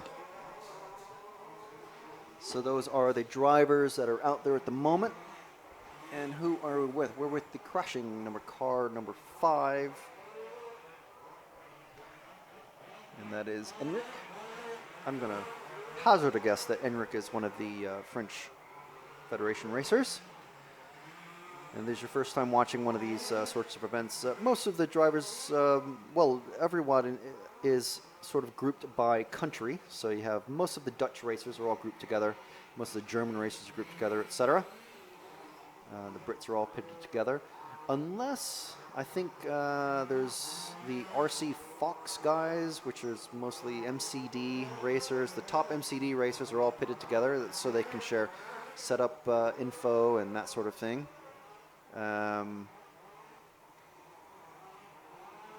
Most of the pit area that we're going to try and show you in the pit walk, which will probably be coming up in an hour and a half or so, something like that. We'll try and show you the pit so you can see all the various countries are all grouped together. The car number 2, which is just going over the finish line now, Zach, has lost its wing completely. It's completely lost his wing. So that's the first time we've seen that. We had a car 7 in one of the earlier runs that had a very askew wing, which would affect the obviously the aerodynamics. Rear traction, he's being rear-wheel drive. So he's pulled off into the hole, and the marshal has attached the wing again, but it doesn't look like I don't know if he put a pin. No, it's just comes straight off again. He literally just placed the wing on the car. Of course, it's been ripped out from the screw mountings, so the wing just came straight off again before it even traveled 10 meters. So, yeah, it wasn't entirely helpful, but I think it was crashed anyway, but the marshal was just trying to do some sort of help. So for about 20 feet, he had the extra addition. But let's see, we're talking about the aerodynamics previously, but of course the rear wings do have an effect in these cars. Maybe not so much in the slow corners, but on the sweeper where he's at now. Of course, the wind is blowing across the track as you're watching the camera. The wind is blowing from left to right. Every now and then you can see some of the flags in shot, but I don't know. Maybe he doesn't seem to be losing out all that much from the missing the wing. But I think going through the sweeper and up the straight, he'll be missing the rear traction. But these cars are they're on quite tight tracks usually. This is maybe about as large as you'll find for a large-scale track. So the wings on these two-wheel drives are almost vertical. They're like air brakes pretty much. But they do provide a significant amount of downforce. So, I don't know, he's keeping it on the track, so Well, at least this lap and the last lap. So seems to be doing okay. And he's actually catching up to the car in front of him that has a wing. So that's the number 5 that, oh, there he goes. That's just a mistake in the jumping there. He probably hit the brakes too early or just let off the throttle too early. So you can control these cars in the air and going over the jumps. Usually if you're hitting the landing side of a jump, you just let off the throttle just a bit and it brings the nose of the car down. So if you've ever played like a motocross video game or something like that, you will have experienced this at least on a game console. But and if you want the nose of the car coming up a bit, you just add a bit more throttle. You see that sort of thing on freestyle motocross jumping and the racing when these guys, they want to control the car or the bike in midair. It's the same sort of principle basically. And you just get more of an effect, that gyro effect with the four-wheel drives because they have the front tires are driven as well, of course. So let's see if we can find the car number 6, I believe. Where is he at? Some in the middle of the track. Oh, he's in this gaggle of cars that's stuck in the Samba S's. There's a load of cars there. See who's coming in. Of course, when they're coming straight at us, there's no numbers on the front. So it's car 1. Car 6 is the blue and red car just coming over the HPI hairpin now. Actually, he just got passed by the wingless car 2. Car 6, is he the... Did I read the number wrong? No. Yeah, they're actually battling on track and over there on the timing. Those two cars are battling for the win in this heat. So strangely, the wingless car 2 has... that's why he stayed out there. He's happy to stay out there. He knows he's winning.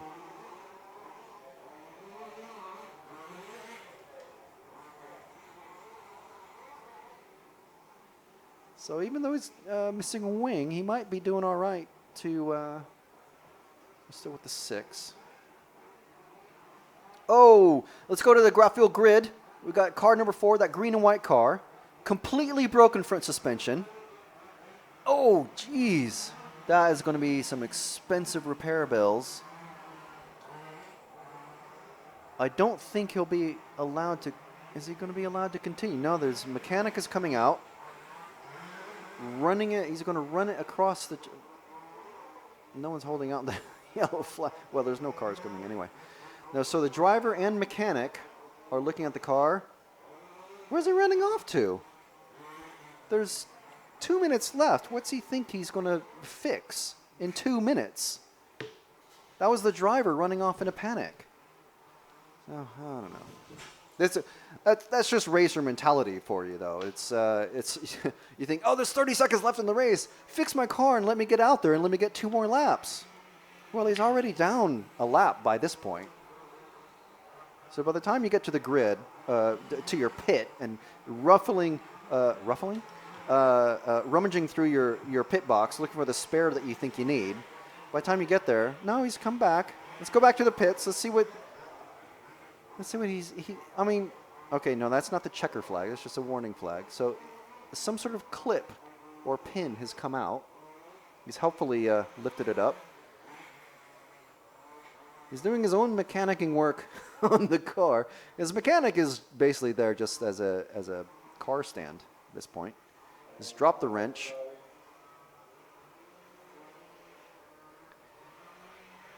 Something is... and those are all...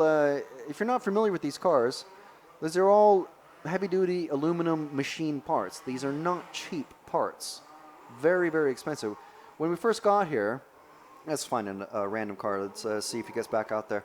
When we first got here, I noticed a rear aluminum arm from one of these cars was just thrown in the garbage bin, the rubbish, the trash, whatever you want to call it. I kind of swerve between going using American and British English. So apologies for that. But someone had tossed away one of their, presumably a bent or broken rear arm. And that is not, it's probably 40 pounds, 50 euros, something like that to change one of these things. And he just tossed it away.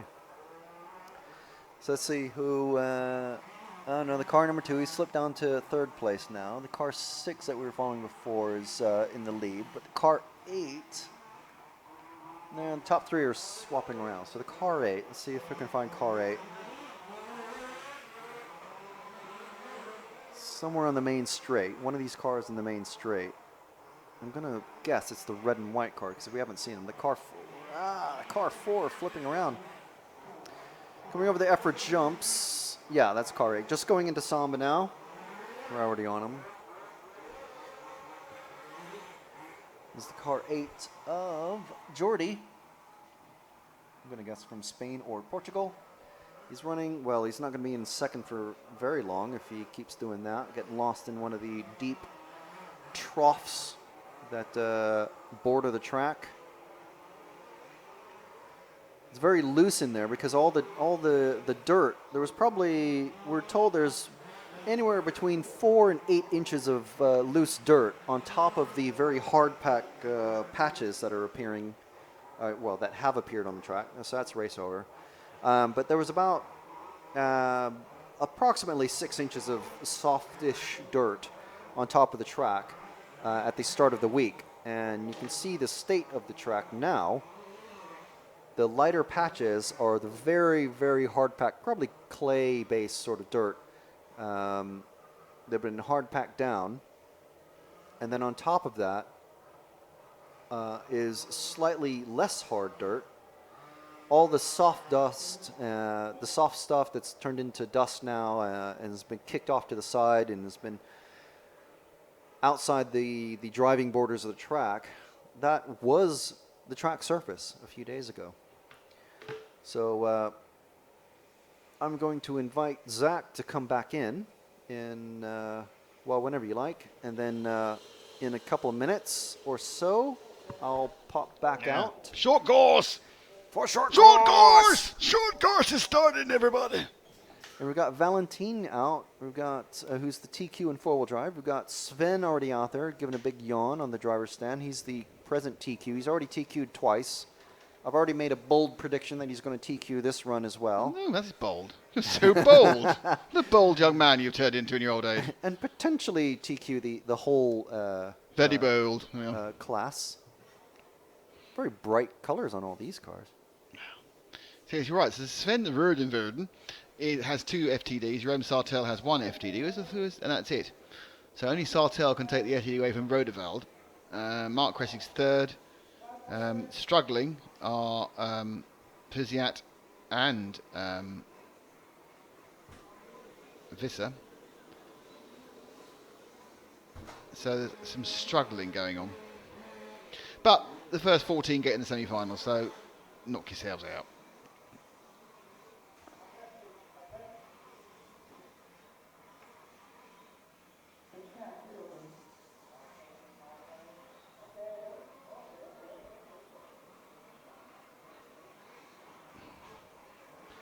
So the question is, can Rodevald contain himself in the top spot?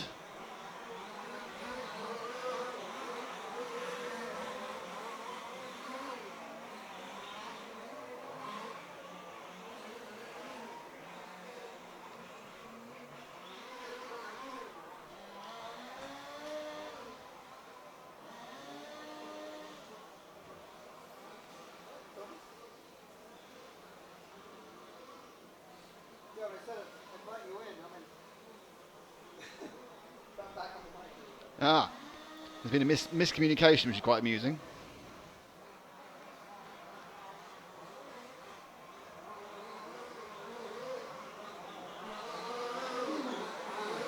And 2 minutes of the warm-up to go. Posiat, Rodeveld, Sartell's not going. Sartell's not clicked in yet, which could actually hand Rodeveld the pole if he doesn't start. Sartell has Sartell's up there. I can see his buggy. In comes the young man. Frank's out on the terrace. Terrace? Hello again. Hello again.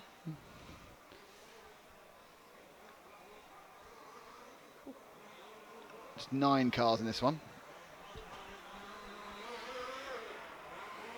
And these big, hulking, lumbering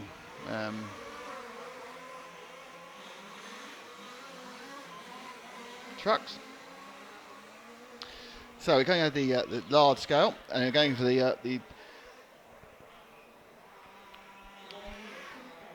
first of the short course trucks, but they are going around in reverse order. So there's three heats of short course, so they're going 3, 2, 1. So the top guys are out in this one. So that is, for example, Rodeval, Poziat and Co. They're all getting ready on the rostrum. All looking very nervous as they wait to pilot their behemoths beasts. See, it's quite large. And indeed, yeah, it's nice to say Jerome Sartell is taking a bit of a time out from his new 1/8 racing to run here in the middle of his home country. The dust now is, would you say the dust's up to yesterday's levels yet? Not quite, but it's getting there. You are getting to that. The brief shower this morning has virtually burned off now. So anyway, so we start the short course. My name is Nick Damon. Next to me is Zach, and on the camera Hello. is Frank. We are RT Racing TV. We're here thanks to EFRA, of course, who run the event, HPI Racing, Samba and Grapple Bodied, and it's HPI Friday. And we are immediately with the number 2 car of our almost certainly pole sitter, Sven Rodenwald. 3 types of car out there. There's a lot of cars based on the Losi truck. There's the Ultron, which is a conversion, all sort of the Losi, and there also are some MCD trucks as well. The MCD trucks are the naughty trucks that don't have the full cage. And the best trucks of all are the ones that have rear mud flaps, because that's what everyone wants to see, some rear mud flaps.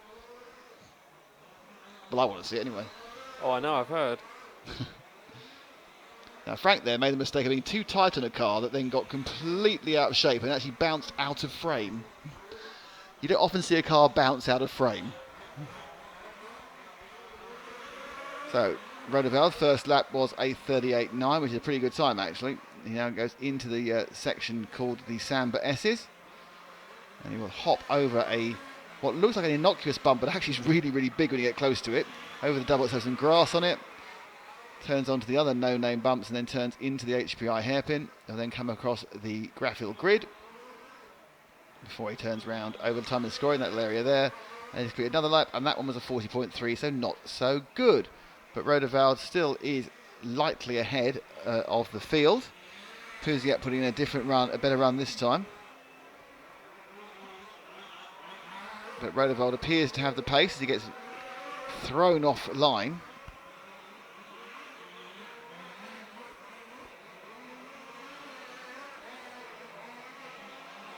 So currently into second is Pouziat and third is Sartell. Let's see if we can find Sartell. He's the white truck just coming over the double now. And that is definitely a Losi. Now, does it have mud flaps is the question. I can't see the mud flaps on the car. Oh dear, Jerome. Not his normal pink car. I get the impression he's borrowed this one from someone. Doesn't normally race the class, and it's not pink. And Sartell likes a bit of pink as he tries to avoid smacking the back of the 8 car of Stephen Jones. It still hits him anyway. That's when it hops up the inside, quite nice there.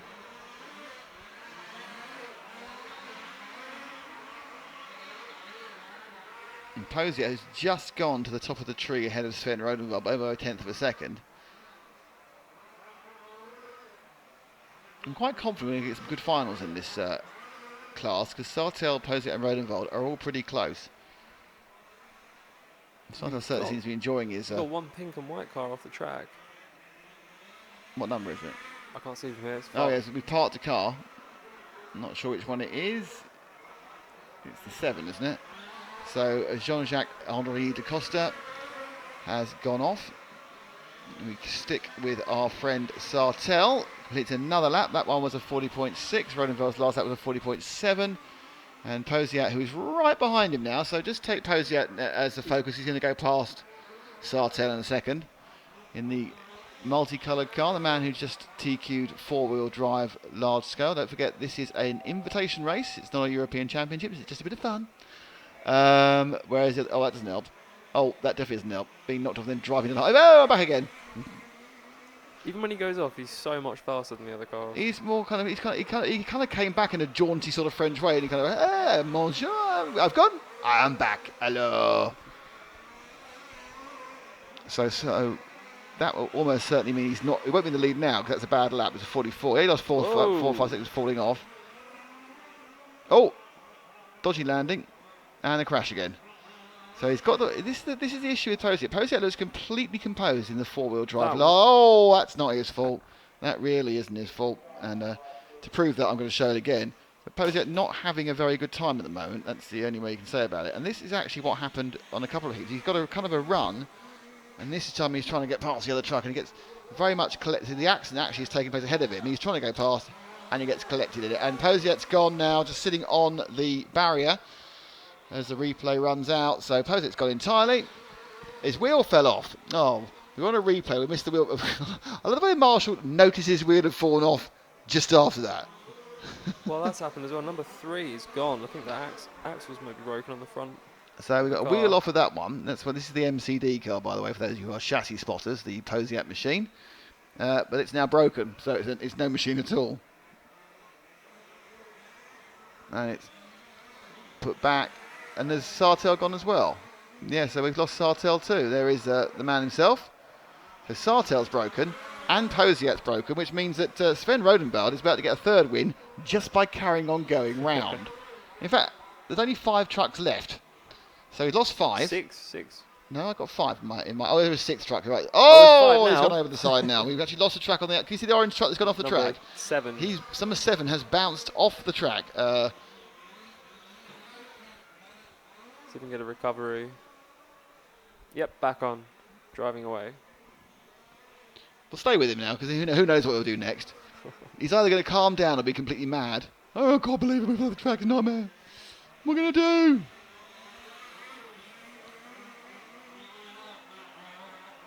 So he hops down the centre spine. Oh, smashy, smashy, as they say.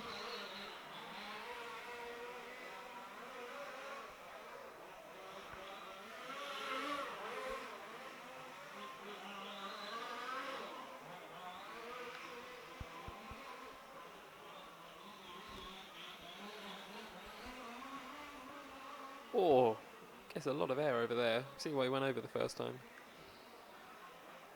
No, wait, that's number 2.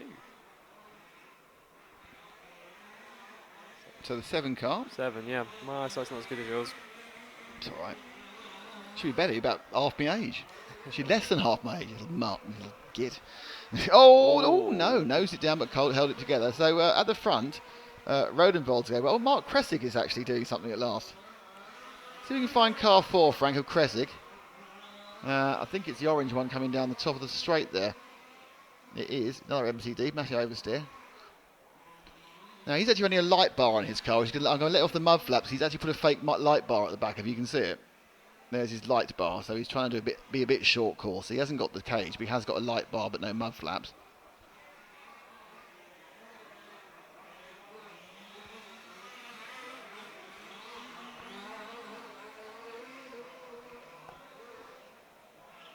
So we only lost 3 cars. We only started with 9. We lost Sartell, Posiet, and Leigel. So Posiet's going to be he's not going to be in the semi-final. He's going to start in the quarters.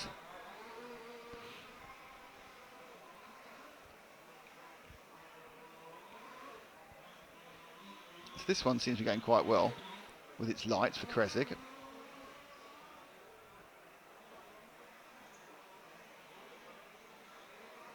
Oh, no, that's too far. At least with the body, it's not the wheels that are taking all the damage straight away.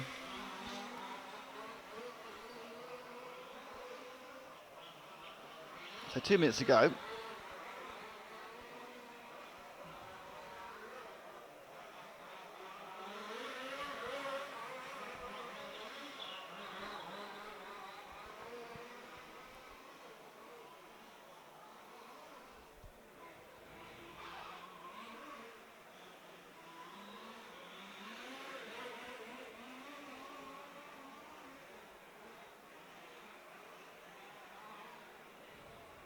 Oh, Trying to cut the corner there. kind of hop corner. Oh. Oh, no, the corner, that doesn't work. So in second place now, it's Giudicello Gandino, 5. He's just started the lap, so he'll be at the top of the corner now. I think one of those 2 cars up there. He's the number 5. I kind of assumed he's the pink one because he looked more in control than the 6. No, I do believe. No, he's not running mud flaps at all, but the bloke behind is. A minute to go. Is Candell running mud flaps? No. Oh, sort of. He's running short mud flaps. He's got 5's got short mud flaps, but 6 has got a full mud.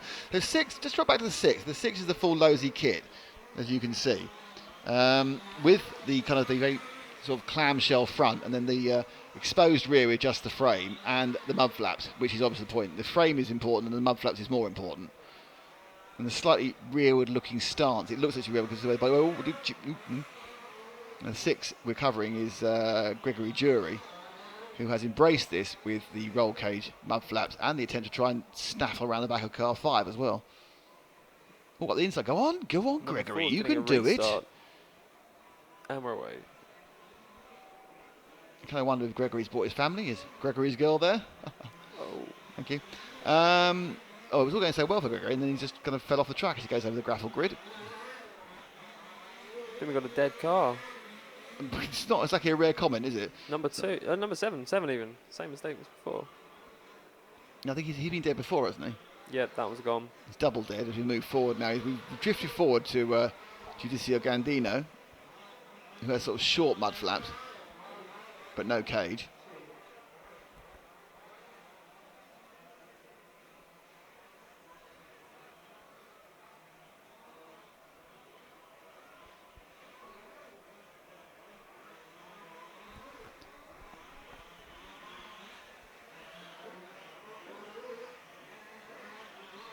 Our dead car's getting some support now.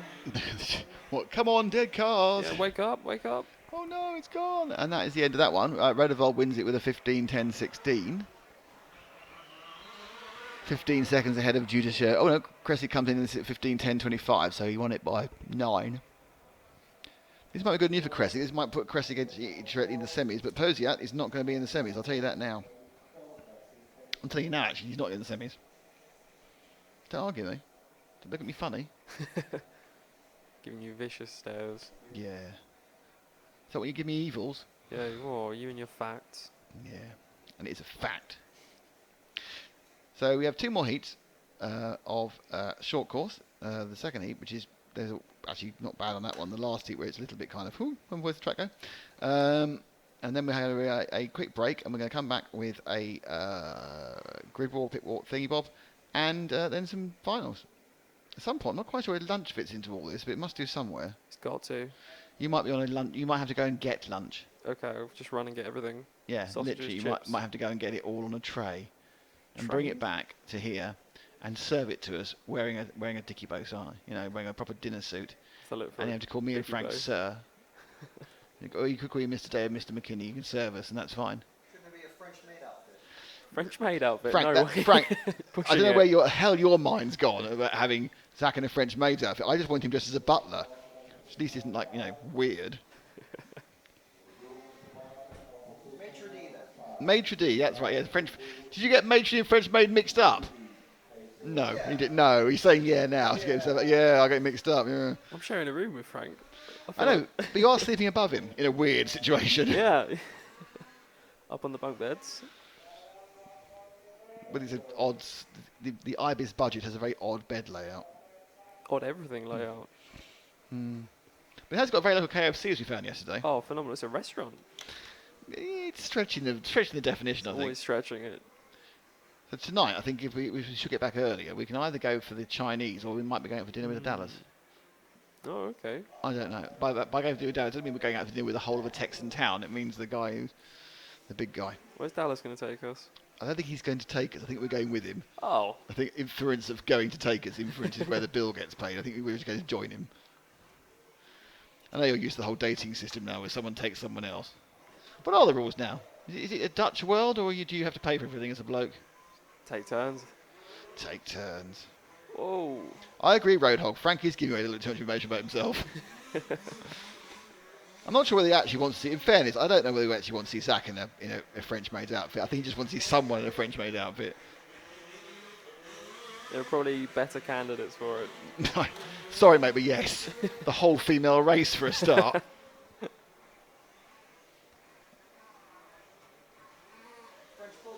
French Bulldog. Don't they just randomly open the door and say French followers? Is this the game of blankety blank? Have you packed these costumes? Yes, for 50 blank, it's French what? Dressing? Oh, yeah. 100 it's French. And Saunders? Oh, very good. Yeah. Ooh. And top one is French kiss. That would be disgusting. Utter filth. Yes.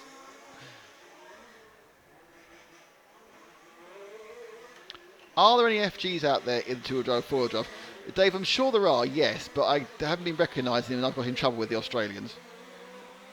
It's Dave Smith asking that question.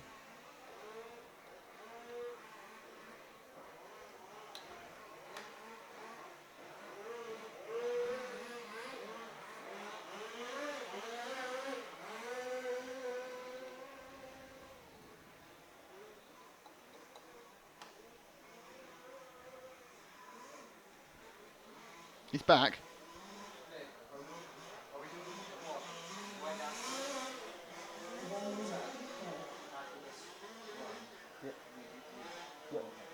Cool. He wasn't. Yeah, that was just us doing another production meeting on air. There was nothing there from Frank about things he likes, costumes based around French people. It's not necessarily all French. Well, French mate, I suppose French mate isn't actually French, in fairness. Do you get these requests when you go to other countries with Frank? So far, this is a new side of Frank. I think you've brought it out in him, Zach. I think he feels confident. He feels relaxed. He feels he can start talking about how he likes to dress up. Oh, good. Yeah. It's not too worrying. I'm not quite sure legally where I stand as whether you can sue me for the sexual harassment of somebody else. I don't know. Well, as long as you don't join in. Trust me, that ain't happening. No offence, obviously. You know, I'm sure you're a very attractive man in your own I way, don't but nah. Here we go. Find me a car, Frank. Find me a car. Number 3 is struggling. Well, number 3, yeah, with the eyes. Number 3's got the Yeah. eyes. He's got the Lightning McQueen eye. Oh, when he wasn't struggling, he was just making a gap for himself. That's naughty. He's the flatbed. He doesn't have the all the exposed frame with the Lightning McQueen eyes on the car.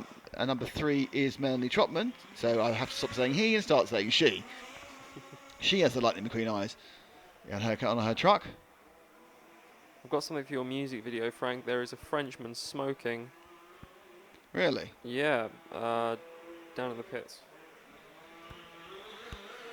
The Frenchman qui fume. Oui, oui. Well, he's not doing that. That's the oldest joke about French, which you laugh at when you're 5. Who said we?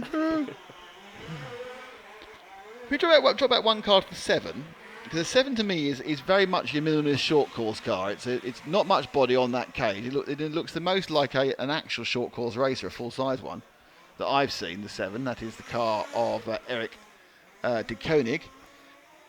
Look, it's all framey. It's always the front end's really exposed, just like the real ones are. It's got that kind of raised clamshell bonnet. I think it's going to hit it if I'm honest, but no real fenders at the front or the rear. Oh, they are just over the top mud guards. I like that one because that one's really minimalist. I think that's probably one of my favourite short courses, just because it's just not got too much stuff on it. Keep And it it has simple. got a frame. Now I just realised actually I might have to take that back, but it doesn't actually. Whilst it has a dipper behind, it's actually not got the mud flaps. Oh, he was doing so well, Eric. Your lack of mud flaps mean we don't care about you anymore. So let's go and look at car. There we go. Oh, replay. We press it. That one. Yeah. See, the world was disappointed with him and his Needed lack of mud to see flaps. this. Here he goes. Up with VRC Pro replay, and that's God. It's amazing he's survived these accidents. They are just so much thump on them. There he is again. We've only got 5 in this race. 3 people didn't. Alexander DePantho, Dylan Megason, and Andrew Spence didn't even take the start of this one. So we're down to 5 as Melanie Trotman hits the wall, literally. Can we move to the car number... No, we've got 6 now. One's come back on. Someone's come back on. Car number 4, just in front of you, it's the another one of the Losies. It's definitely running mud flaps as well as a checker flag Just about to go under buttress you. at the rear. That's it. And that is the machine. Did I say 4? I did know, yes. Yeah, Mark yeah. Suggett. So it's a good Brit there, embracing the American concept of short course trucks and designing a relatively attractive paint job. I'm not quite sure how the checker flag on the tail works with the rest of it, but he has got the flaps still are mud.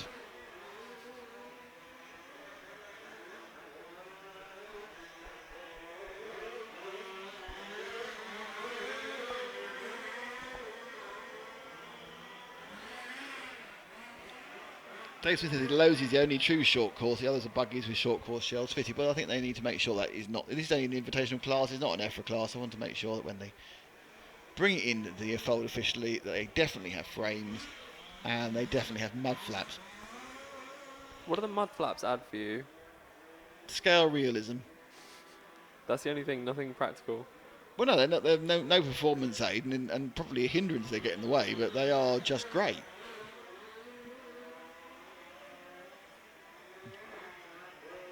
How many top racing machines do you see with mud flaps? Well, now you do. Oh, that's not the corner. Suck it there, setting at a throttle surge, just disappear off towards where you didn't want to be.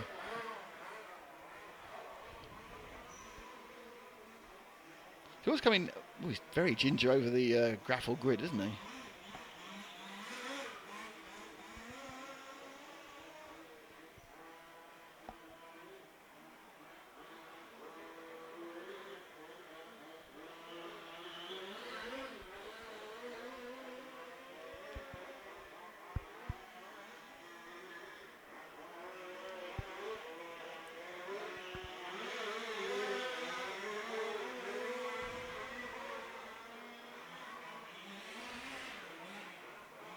So 4 minutes to go. Well, 4.5 minutes to go. I'll make it 5:10. I've read the wrong way around. You're right. 4 minutes. 4 minutes have gone. 5 minutes have gone. 5 minutes. It's halfway now. Not now. It's halfway. We got a now. car, we got a car off over there. By How can you tell? number 2. We're back down to 5 again, are we? No one else is missing at the moment. Oh yeah, we lost one. One of the black cars has gone. It might be Adam Ellis is missing. I'm not sure. I can't think of the right word for the stewards now. I've just got mate They're D in my head. marshals. Marshals, that's the one. He's quite a casual steward that way, just leaning Laline. nonchalantly against his protection. Okay, let's try one that you can choose. One of the 2 black ones. It's up to you. One's just fallen off the track. Yeah, stick with that one. Is it dead? Oh no, not that He's one. not. Well, that's brilliant because that is the ultimate curse. The commentator. We thought about coming to him and he broke down in sympathy. Come on, start it up. I've never. Do you know what? I have never seen one of these trucks or anything large scale that has stopped ever restart again once it's hot. It's always gone. They always just never stay going. Who's number 6? Number 6. We are on 6. The 6 car. Oh, this is Adam Ellis. It wasn't Adam Ellis who broke down last time. It's Andrew Spence who broke down. Ah. I think Eric de Koning has broken as well now, so Oh, I think we are down to going. 4, aren't we? Oh no, he's gone as well. Oh, but Everyone's gone. no, he's retiring with 4 minutes to go. You can see his mud flap there on the left-hand side. What's wrong with it? Dunno. I think they're going for the lowest number of finishers. Can't drive it. Put me handset down. It's a nightmare. So yeah, that's the whole of the left-hand side of this grid of the rostrum's given up. I think we're now down to 4 or 3. I can see 3 going at once. How many can you see? We're down to 3 3. moving cars. Yeah. There's plenty of time for more to drop out. So Melanie Trotman is 3rd of 3, which is not a great thing. Ian Southey in car 1's leading. Have you even seen him yet on the green and green track coming off the Far away. S's, coming back down towards us now? There he is. That's Southey. He's leading this one. He is the leader of the 3 trucks still circulating. Mark Suggett is 2nd and Melanie Trotman is 3rd. What's the time difference between them? Well, South's an extra lap. Ah. He's about 7 seconds ahead. But it's only 2 seconds between Trotman and Suggett, it's just beyond exciting.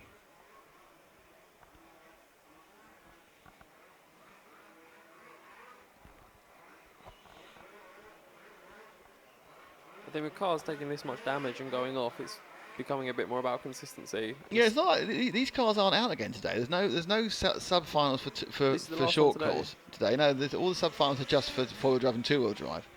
So it's not like if you broke it, you haven't got time to fix it. It's not like you're retiring to save the car. Yeah, 2 minutes, go for it. So Southey leading by still about 9 seconds. The gap between Trotman and Suggett is stuck at 2. It's very exciting. Trotman with the eyes on her car.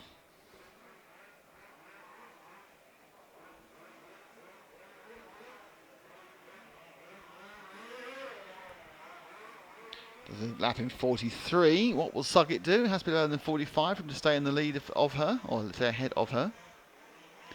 He goes round the 43 as well. That was only a difference of 400ths of a second between the two of them then. So Trotman gained 400ths of a second. She's got 2 seconds to gain. That means it's going to take her about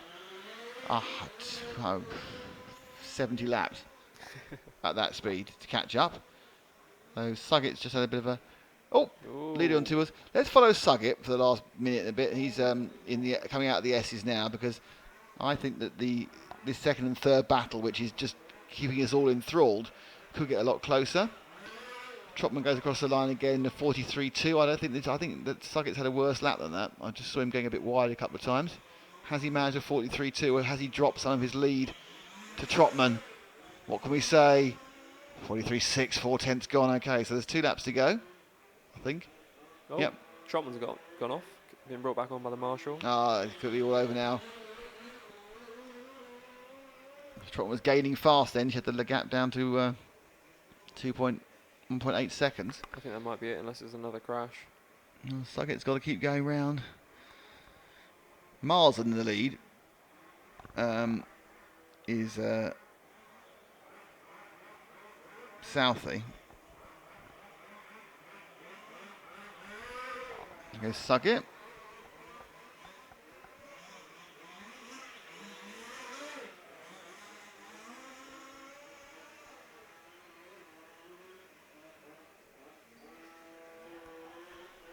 Checkered flag's getting ready to wave. Whoa, big crash. Number 1.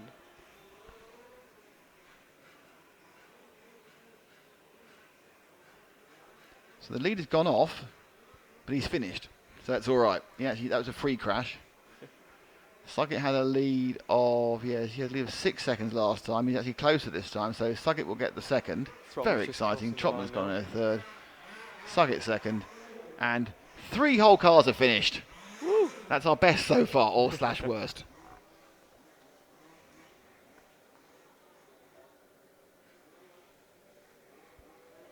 How many did we start with? I think only 7 started. Oh, still 4 dropping out's a lot. So camera close up on Stephen Jones. I think he was off before he got a chance. So it's the last heat of qualifying coming up. Fabian Artiz-Igu, who I believe is Renus Visser, Eric Megason, Niels Bollman, Johan Bausmeyer, Philippe Subel, Jez Caldwell, and Alexandra Bouli. And I'm heading back out on camera. Have fun. I want to have fun.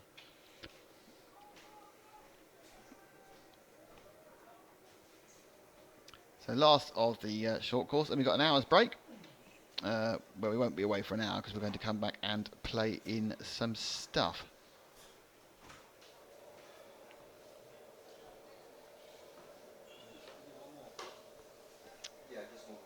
Okay.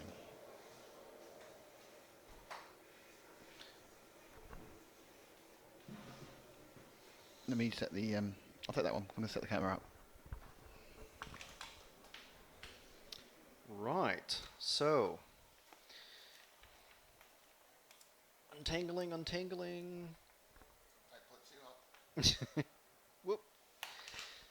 All right. So, gearing up for the final qualifying run of the event. We've got the last round, or well, heat number 1, but it's the 15th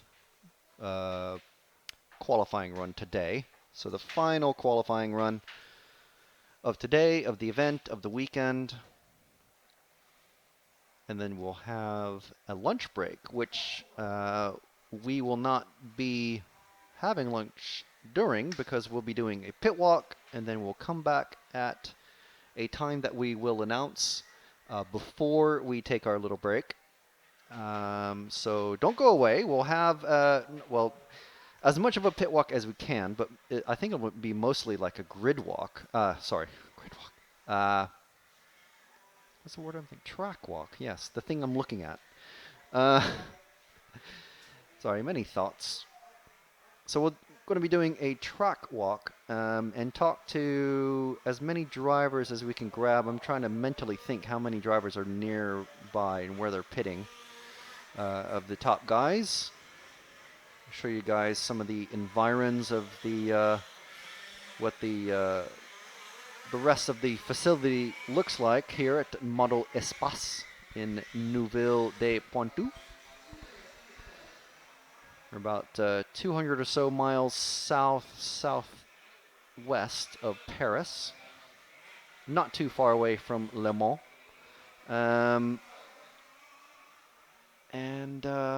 Yeah, it's a nice little place. It's cloudy today, so hopefully it kind of stays like this and the sun doesn't come out. It doesn't help, the clouds won't help with the dust, but it will keep the sun off our back at least. So, very quickly, everyone is checked in for this last run. We've got 8 cars in this heat. We've got Fabien Aristegui, Rinus Visser, Eric Migison, Niels Bullman, Johan Bausmeyer, Philippe Subiel, Jez Caldwell, and Alexandre Boulon. So, in addition to the track walk and the video that you're watching, the live stream or archived if you are so inclined and not able to watch us live, there's also loads of pictures on the EFRA Facebook page. That's just have to search for EFRA. That's EFRA. That's the rules organization that has organized and set up this event and all of the European Championships actually that we're at. Just go to their page on Facebook. There's several photo albums. There's an album from yesterday and a photo album that's already been started from today. And that's got close-up pictures of the track, the winners of each round and their cars, and pictures from the pit area. So you might recognize yourself or your friends or club mates or whatever. They'll be in those photo albums. And while you're at it, join the RC Racing TV Facebook group and like the page, the official page, for all our notifications and information. So the horn is sounded. And these guys are off. We'll give them a lap or two to sort of settle in. But we are following the car 1. Where is he going? Oh, yeah. The sort of the KTM sort of colors of car 1. That's Fabien Aristegui as he's coming out of the Samba S's, going over those grassy doubles, over the dusty doubles, through the HPI hairpin, which is very rutted up and hard now, over the Graphil grid, which is concrete and wood, believe it or not, and then around the finish line and up the main straight, over the big jump. There's the middle of that jump is all dug out. We'll be showing that in a bit, hopefully. The big sweeper and over the EFRA doubles. He's not taking it as a double, though. He's singling those. And then back into the Samba S. Well, the S's. There's a couple of S's there if you look at it on a wide view. He's coming over what looks like a small jump, but it's actually at least 2.5, maybe 3 feet high. It's about a meter or so. Nothing these cars, or well, trucks in this case, race on is can be considered small when you are actually face to face with it. You lose a car or a small child in one of these holes that have appeared in the track over the last day or so. This did start off as a grassy, sort of nice, pleasant ground, and now it's just a bomb site almost.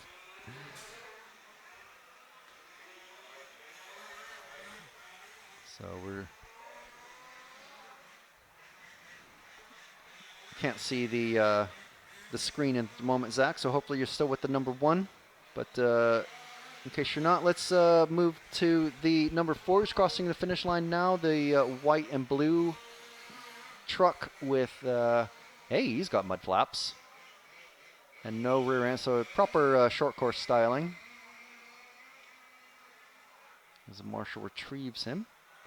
I think it could be argued that these are some of the, especially the LSOR truck, more along the lines of desert racing truck, but I think in the end they're kind of the same.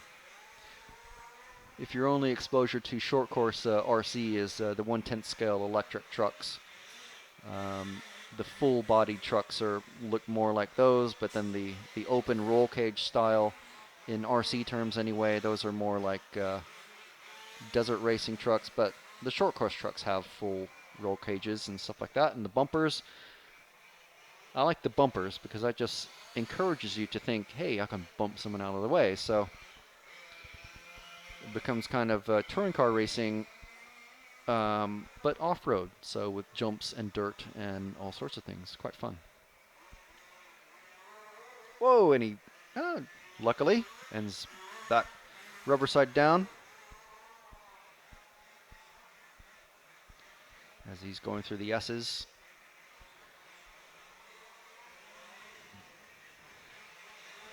Nearly gets taken out by that big pothole that's appeared.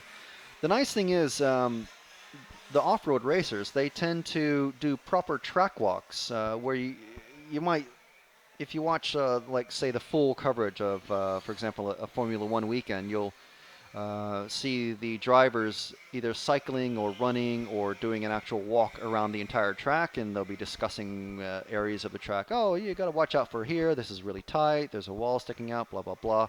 And in RC terms, the drivers do the same thing, basically. They walk the track. They go, oh, there's a massive pothole that's appearing here. So we can't take this corner tight anymore. That pothole, just coming up just after this little jump, it's just on the inside of this left turn. Let's see, yeah, he does actually hit it just slightly. But when that first appeared, we saw cars going off on that just constantly. And now almost no one is hitting it because they've learned the track. Oh, a little bit too much power coming out of there. As I was saying, that graphene grid where he spun, that's it's actually concrete, and then embedded into the concrete are slats of wood. So if it were wet, it would be, well, even trickier. But in the dry, it's quite weird because there's a harsh step up from the hard packed dirt up to concrete. There's about a 2 or 3 inch step up that the trucks are hitting, and then they get onto that concrete and wood bit, and then they come back down onto loose dirt. So it's quite a tricky turn, really. And if you take it tight, it's just kind of a rumble strip. But if you go a little bit too wide, you get out on obviously the loose stuff. And so I can see that being an interesting battleground for the racers. The next race we're actually going to see on the track is going to come up at about 1:40 local time. That's 12:40 UK time. So please adjust those times accordingly. However, before that, we mentioned a track walk. We've been mentioning it all morning, really. Before we start the racing, we're going to have a track walk. We're going to, just immediately after this race, we're going to rush down to the track area, and Nick will be inserting his foot into various potholes and looking closely at the track, and we're going to try and talk to some drivers. So I'm not sure exactly what time yet that will start, but hazard a guess it'll be somewhere around a half an hour before. At 1:30 Central European time, so it's 12:30 UK time. Come back. And we will have a notice of that on the screen, so we'll give you plenty of time to get your own lunch. There's a car stranded in the middle of the S's, and the marshals are just in no rush. So he must have pulled off a while back, and then the marshals kind of wait because they don't know whether it's a dead car or not. You know, maybe the engine stopped or the electrics have fried or something. So they probably looked up at the driver's stand, and the driver just gave him the universal sign, the hand across the neck, saying, nope, dead. And the marshals come out to very slowly retrieve that truck. So there he is. He's not wearing a high vis. Not that it's an absolute necessity. I'm sure the drivers have been around the track long enough enough times to know that when there's something a bit different on the track, being a person carrying a gigantic truck. So anyway, we're back with the number 4. I'm going to guess that's going to be a Finnish driver, and that is Niels Bollmann. So either Dutch. I'm going to go with Dutch, actually. He's probably just got blue, and he just likes blue and white, I'm guessing. Oh, man, that's a massive hit. See if we can get a quick replay of that. That's a bad landing. So here we go. He's coming up the straight and hits the danger part of the leading face, and then he just too much air. And then the only bad thing about these trucks is that when they're upside down, they are turtled. That is it. So, and we're back on the main camera.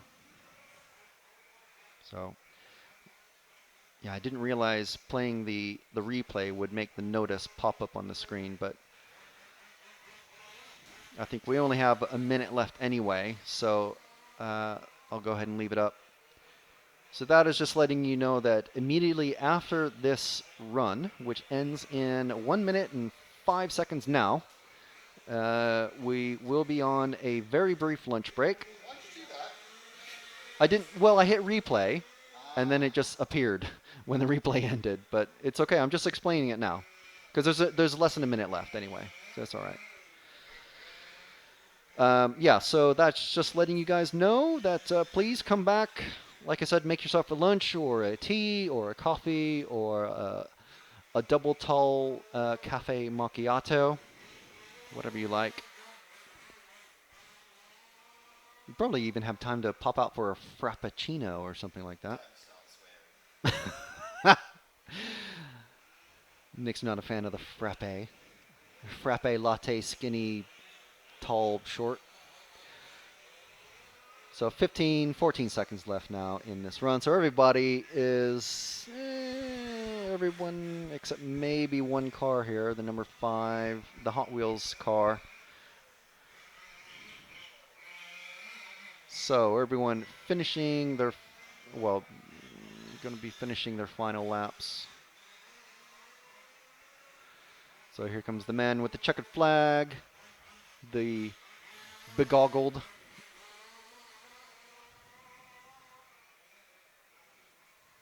The begoggled club member.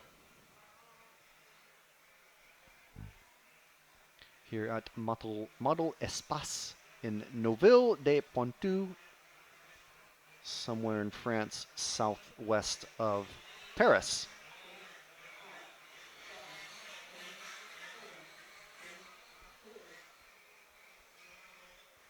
I think that is just about everyone done. Almost. Nick getting his sneezing out of the way before he goes on camera. You didn't just have a gum, did you? All right, so that is it. we are done. We will be back at 1:30 Central European Time. That's 12:30 UK time. Please come back if you want to see very, very extreme close-ups of the track, and hopefully we'll be talking to a couple of the drivers. And we want to thank HPI, Samba, and Graffiel Bodies. We are RC Racing TV, the EFRA official media partner, and we'll be back at 1:30 local time.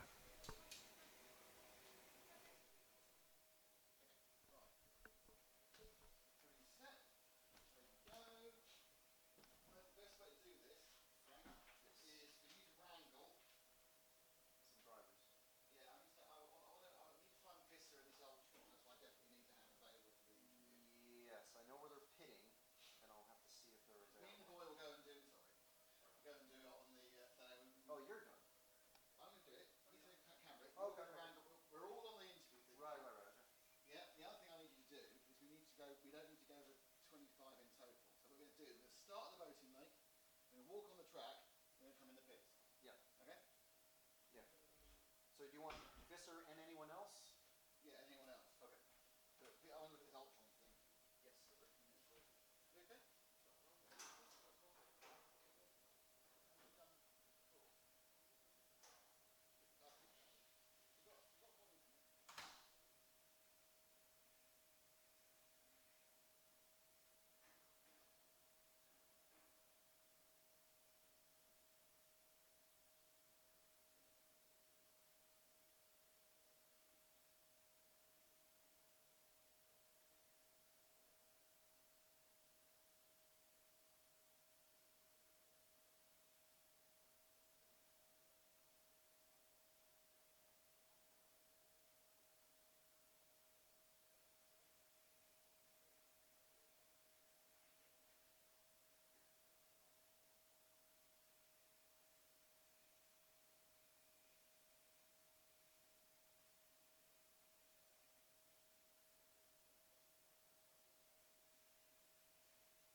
favourite picture of Pousiat and Hoffman, Yes.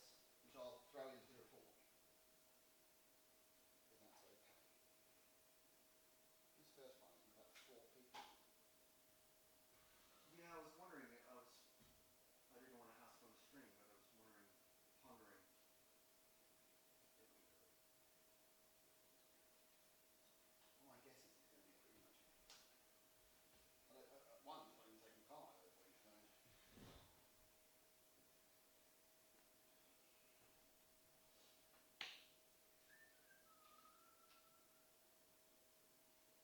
There's still a folder called Southport. Yeah, I know, it's good, isn't it?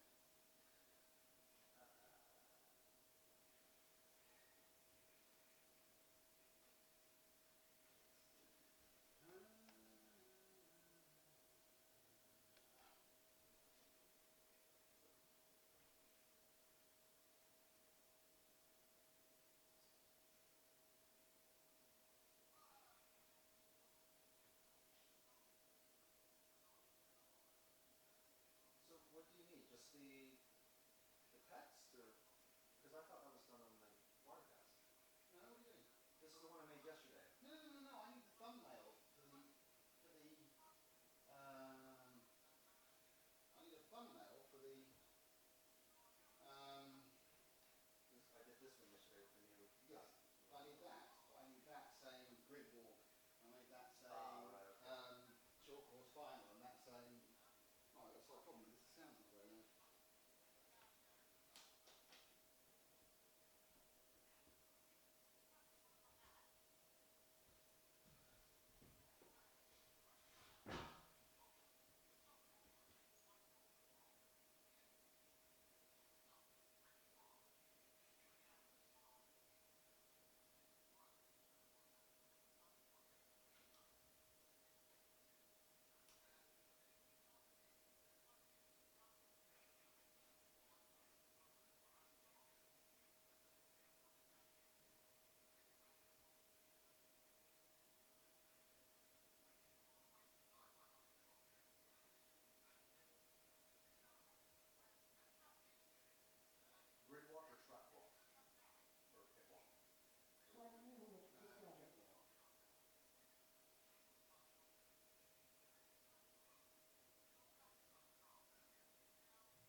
JPEG?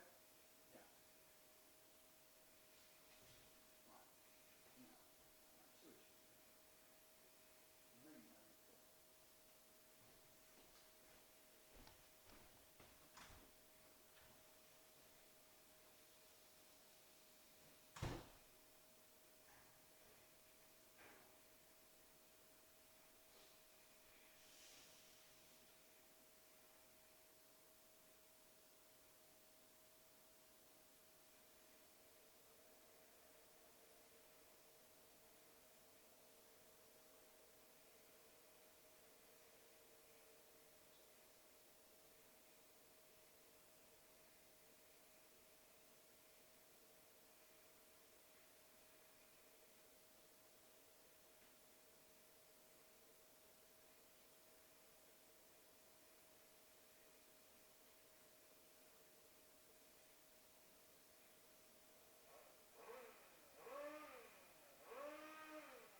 Maybe no. Are you having sugar? No, for next coffee, I don't know if that's sugar. No, the Coke. You're having the Coke. Yeah, yeah.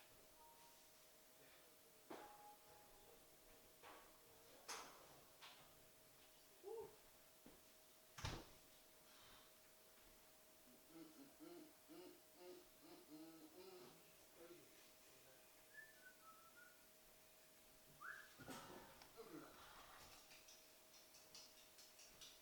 Well, that was spread you like being this house, because basically you should just stuff. Get it in there, room. There's another guy here with the. One of the other. So what were the other two guns? Three. Three. Finals and short course, which is tomorrow. Final will be 2 wheel drive. Okay, for sure. Okay. And 4 wheel drive final.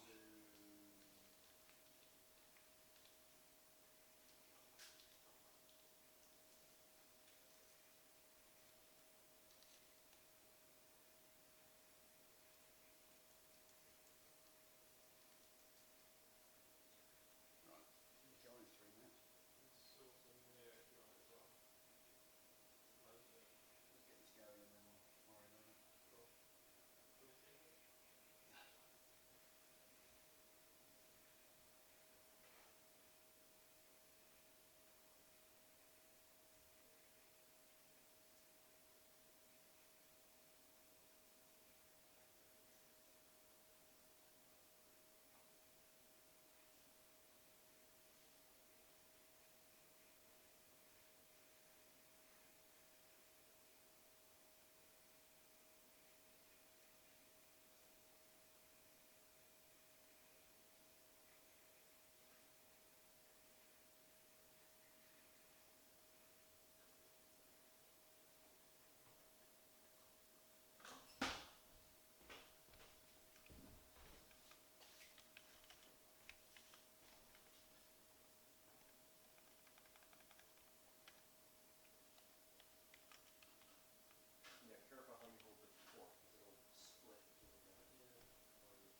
Hello everybody, how are we?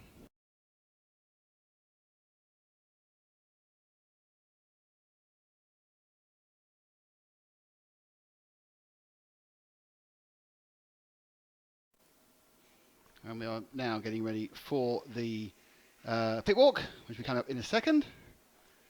Hope you're all happy to see what's going on. So we'll have a grid walk, and then we'll come out of the grid walk pretty much into the overall event, which is always fun. So we see the lower final straight after the grid walk. So bear with me a second, and we'll be firing up the grid walk in a matter of seconds.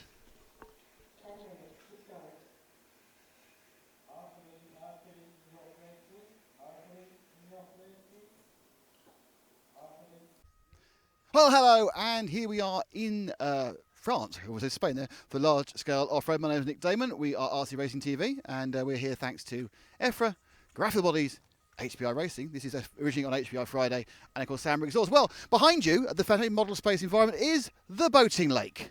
But there are no boats, are there, Zach? So we're actually going to look at the track, and the track that, from our camera, looks very flat, but as you can see, actually, is massively up and down. Now, it'd be very hard to point out to you the individual problems and holes in the track, so we're going to just look at several of them. First of all, this is at the end of the double. This is the landing area for the double, so as you can see, look at that. That's the size of my hand. So, also, as you see, once you run out of topsoil, you get this. This is not concrete. This is like proper rock from the ages. This is the sort of stuff that French farmers were hewing out of the soil many years ago. And it gets worse. I think probably it is much more a case of looking at the ruts. And you can see, again, foot in there. I mean, these cars are big, but they're fighting against some ruts. That looks like, look, that looks more like a kind of the foot of a Tyrannosaurus. But it's not just round here. It's everywhere there are problems. Have a quick look, quickly, rather than wasting the entire time running the whole thing. But if you look at this, this is another point where the track used to be was there. Where the track now is here.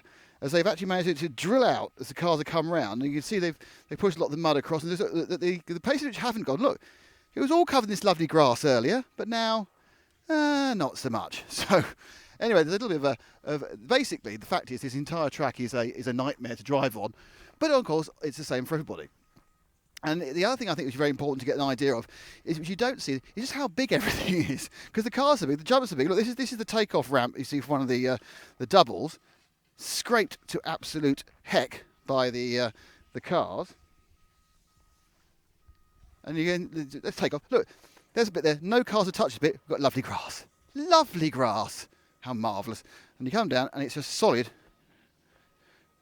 metal, tarmac, whatever it may be. And there's a great... Now, we were criticising people on this. This is the double just before the HPI hairpin. And we were criticising people not doubling it. Hey, look at this. I can double this. Look at me. If I can double it. Well, hey! Well, you think about that. Fine. Then you've got this... If you look at the angle of the attack of this second... Look at that. That is literally 90 degrees. They have to get up anyway.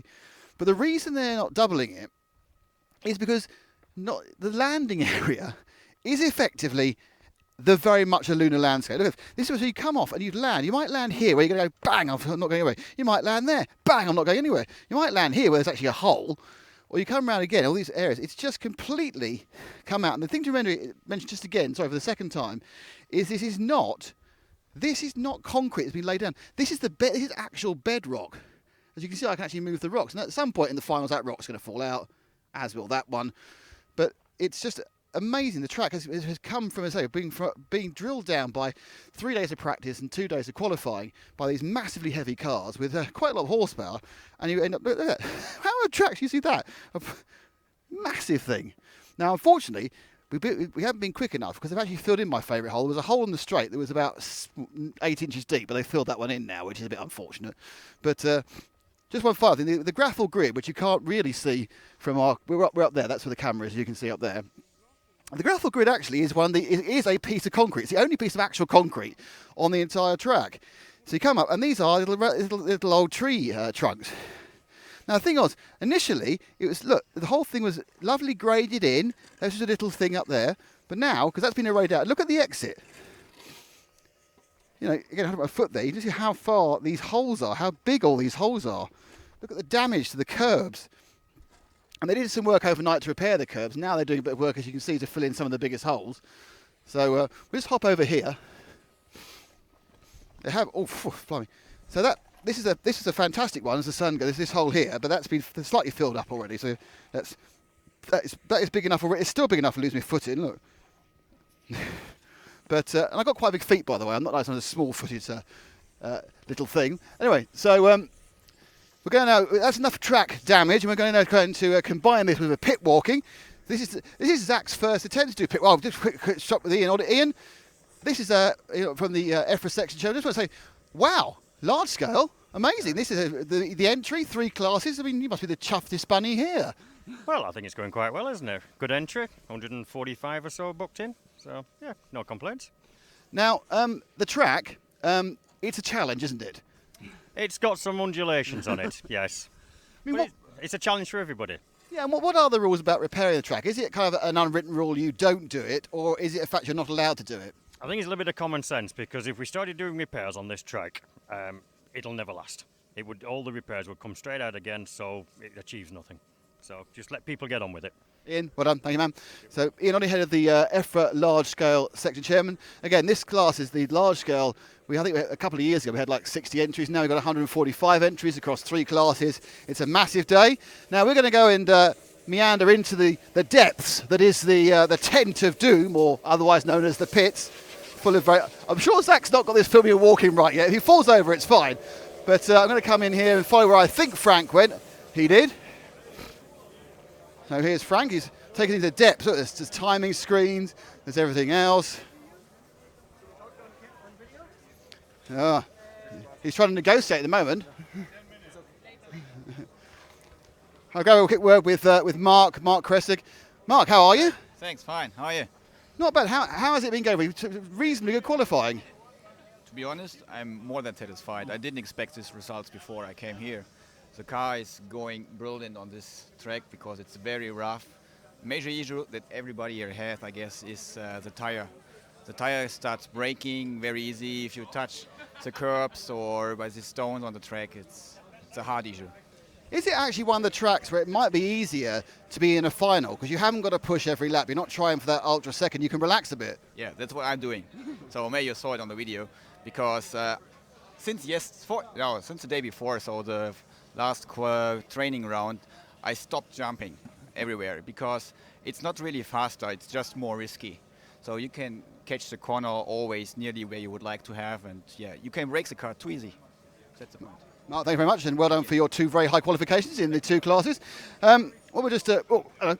I can see a friend of mine, and he has wildly promised, Mr. Mike Humphries, how are you? I'm absolutely fine. And is this the car I'm borrowing? It is, yeah. Yeah, they told me I had to get insurance apparently. I don't think I could do as much damage to your car as the track's doing.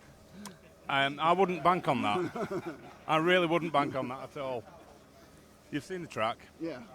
It's quite challenging, isn't it? Oh yeah, it is. It's certainly not fairing.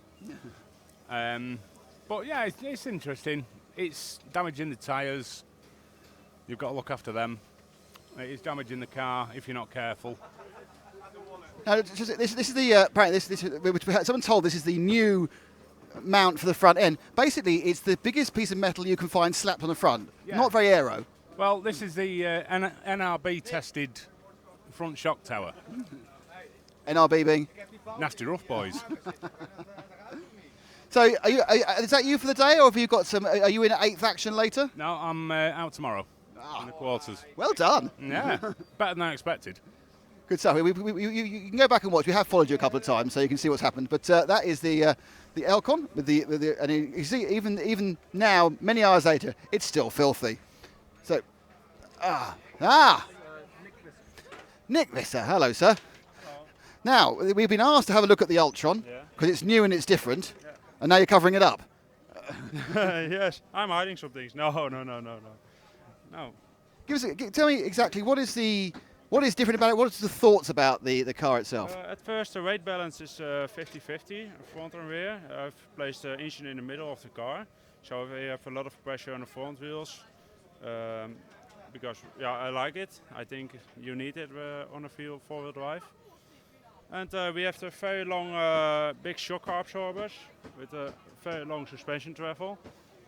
There's also different like other cars, and then it works very, very good on the bumps on the track. So, yeah. You've also got the air and the exhaust completely separated. Does that help for cooling and for Yeah, breathing? For cooling, we also on many cars you see the engine turn around. Then they blow the hot air to the front. We place it to the other side, so the air comes from the front in, and the hot air at the rear out. So you built a new car. Talk to me a little bit about how you then designed the shell for it, because obviously it's got the little fin, which is great. Is the fin just for show, or does it have some aerodynamic effect? It's for show and also for aerodynamic effects. With jumping, the car stays more straight, and yes, also for the looks also. And this is a graphite shell, is it? So how? We designed it together with gravel, and they made it for me. So. And was this like so basically, did you kind of like do a wire model over it, or did you do was it computer-aided design? How did you get? Because obviously the shape's quite complex. Yeah. How did you get the design, the shape, so they could actually mold the body? Yeah, actually Gravel designed everything, so I don't know how they exactly designed it, but I tell them what I want, and then they design it for me, so I'm pretty happy with it. So, as you say, it's a different concept of car. Does that mean you have to have, is the setup therefore very different from the other cars? It's like you've obviously driven large scale before. Do you have to do something completely different now? Yeah, especially shock absorbers are very big and big bore, so yes, they need to be set up very different than other cars with different oils and pistons in it. So. Thank you very much, Nick. That's the new Ultron. Great name to start a world war with. We're now meandering across, following Frank, who's our wrangler. Oh, where's he taking me to? He's taking me to Rick Hoffer. Ah, Rick. Yeah. Well, you are the only person here who is perfect. 4 TQs in two-wheel drive. Yeah, that's right. Yeah, very good.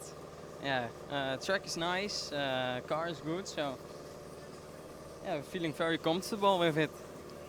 Now, you say the track's nice, but the cars look difficult with 4-wheel drive. They look virtually impossible with 2-wheel drive. How do you hang on to it for 10 minutes? Yeah, I think because of the shocks are really good. The track is rough, but I think if you drive smooth, your car will get it. Yeah. So if you look at the way you've set the car up, so you say the shocks are smooth. I mean, what is more important? I mean, it's a strange question. Is it more important to get the rear end working really well, or is it all about getting the front end and turning the car? I think with a 2-wheel drive, it's really important that the back is good of the car, and I have it. So yeah, tires are a little bit of a problem because of all the rocks, but yeah, the car is good. So you got the. These are one of the many types of tyre. I mean, is it a case where you have to put a new set on all 4 wheels every race? No. These wheels on the front, I use them now for 3 qualifiers. So, but the rear side, I think you need to put new tires almost every qualifier. Rick, congratulations, well done, and enjoy your final, which is tomorrow. Yeah, thank you. So let's go and see what else we can do. We're following the Frank, which is always good. Don't forget, they love to see cars. People love to see cars. No one wants to see me. And then you get to see. Just to explain what you put the Ultra. This is one of the short course cars. You see, it's got a little bit of a cage there, but no mud flaps, which is quite depressing. I must admit, I would like some more mud flaps. I must admit. I've lost Frank temporarily. Oh, we lost Sartell. So we're suffering from people not being where they should be, which is. Oh, there he is. Oh, Mr. Sartell. Here we go. Ah, Jerome, how are you? Good. So what? So did you get confused and turn up to the wrong meeting? You know, you're a 1/8 man. Yeah, I did a mistake. No, it was a challenge for me to come there because I never at all drive any 1/5 car before coming there, so it was challenging. But with this new big 8, I was really motivated to race with and show it to the people. And I'm pretty happy because the result is not too bad. I'm in semi-final, so that's good. And now I need to work a bit to make the car, everything around the car stronger, because this track is a bit crazy, and the stuff is difficult for the stuff. So we need to improve that a bit because I only finished 2 hits in qualification. The 2 other one I broke. So one time was my fault. The other one was because the part was a bit not strong enough. But we will see tomorrow. It will be like a long race, I think. We need to be super careful to finish the race. I think it's like a destruction derby. It's crazy. It is an incredibly rough race. I think it is a case where when you're not having to qualify and you can go slower in a final, it might actually be better. But what's the major difference between the way a 1/5 car off-road and a 1/8 car handles? What's the difference, really? The spirit is the same. So the car is working similar. The settings I have used is just working the same way as in 1/8. Just the weight, the car is like super heavy. So in the corner, it's sliding a bit more. So it's pushing just because of the weight. And also it's a bit less powered. So it's a bit slow. But yeah, it's a really different feeling. I'm not sure I'm old enough to race or the race meeting in 1.5 and stop 1.8, but it's a really interesting experience for me. And also was the possibility for me to meet some people and maybe create a team, a cheerleader team for the future. So that's why I'm there. That's brilliant, Jerome. Best luck for tomorrow. Thanks a lot for talking to us. And always looking good. As we Frank's fallen over a chair. That's always good. So we'll just have a look around this part here. This is the French team. It's as you can see, everyone. Sorry, Zach. Everyone has unbelievably large amounts of wheels, tyres. It's very much a rule that you need to have as much.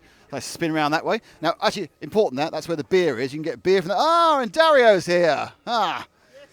Mr. Vaselli, how are you? Hello, I'm fine, thank you. And you? Very, very good. Now, Dario, coming here obviously straight from Bologna, and it's you're going from quite a small on-road track to the landscape of the moon, as we're saying. I mean, how extreme a track do you think this is? It's very extreme. I think this is the extremest track when I have ever been. The last year track in Fairing was extreme with the big jumps and everything, but this with the stones, with big holes, it's very extreme and very dangerous for the cars also. Your car looked pretty quick. I think you're third or fourth overall. I mean, but in the semi-final, is it just a case where you're just going to try and survive rather than win? The plan is survive the semi-final, and then we go to the final. I hope. Then we will see what happens because maybe we just see another guys in the final, and then we will see how to drive slower, save, or go a little bit faster. We will see. Everyone says that this track is very, very hard on tyres.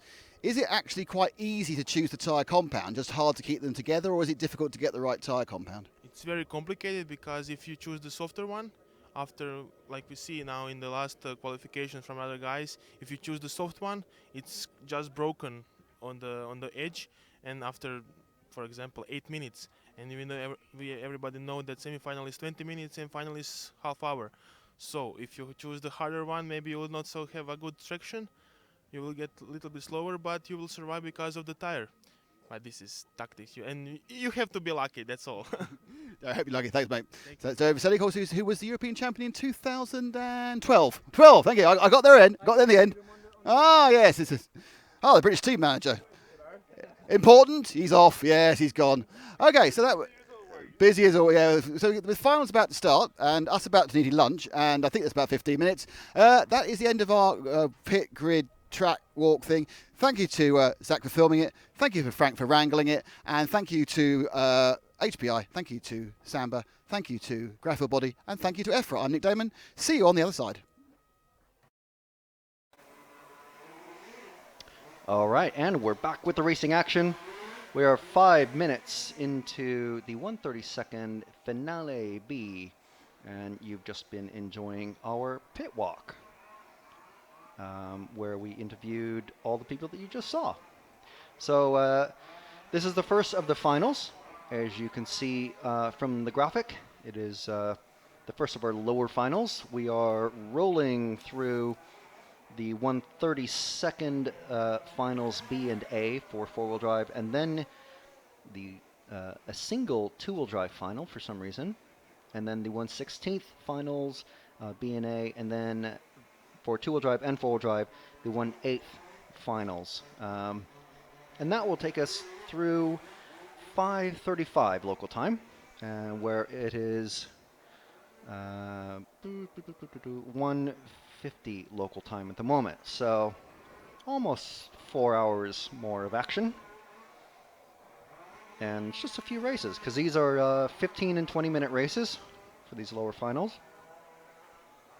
And we're with the car number 1, which is second place. Let's see if we can find car number 2 out there, which shouldn't be too hard. There's only 4 cars running. There should be, no, 4 cars running. There should be 6. So out of the 6, we've lost 1/3 of the cars that are running. So going in, yeah, Samba S's, the white and orange car is our leader in this race. That is Guillaume Solon coming over the grassy doubles. As you can see, if you've been following along with our qualifying here at the large-scale off-road European Championships in Neuville-des-Pointu, they have not repaired the track. Track is just going to continue to evolve over the rest of today and all the way through tomorrow.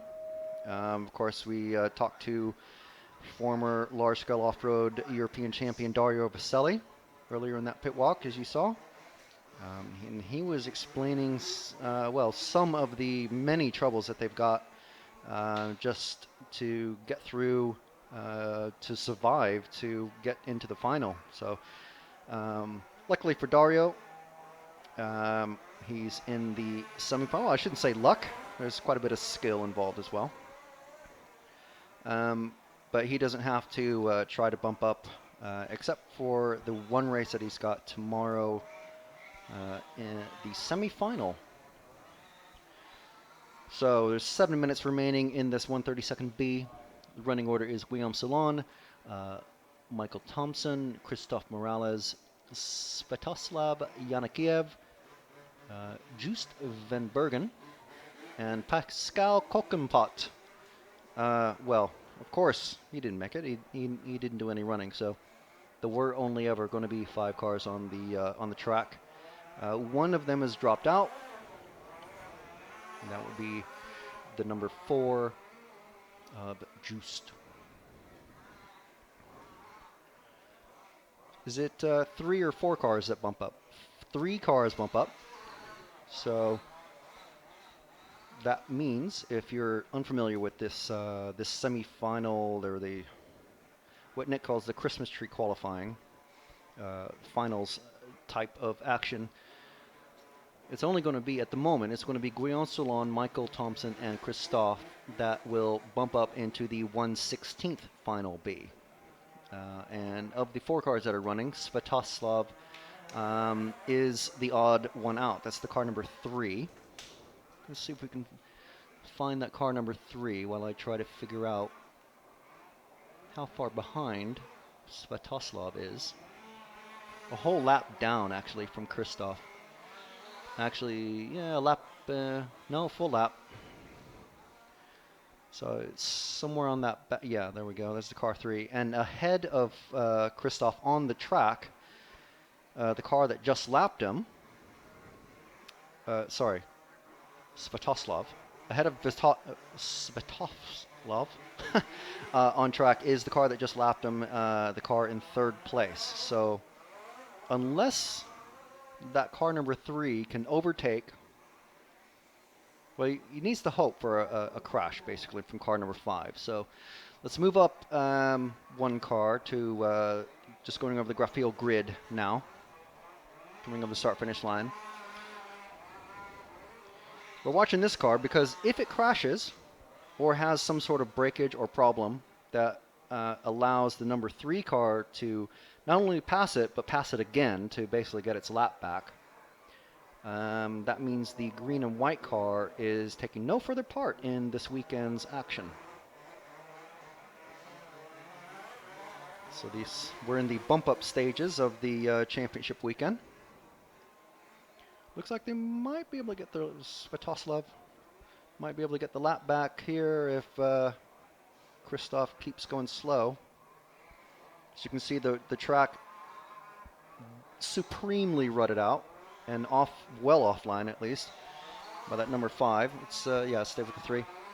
Well offline is it's very dusty, so that'll slow you down.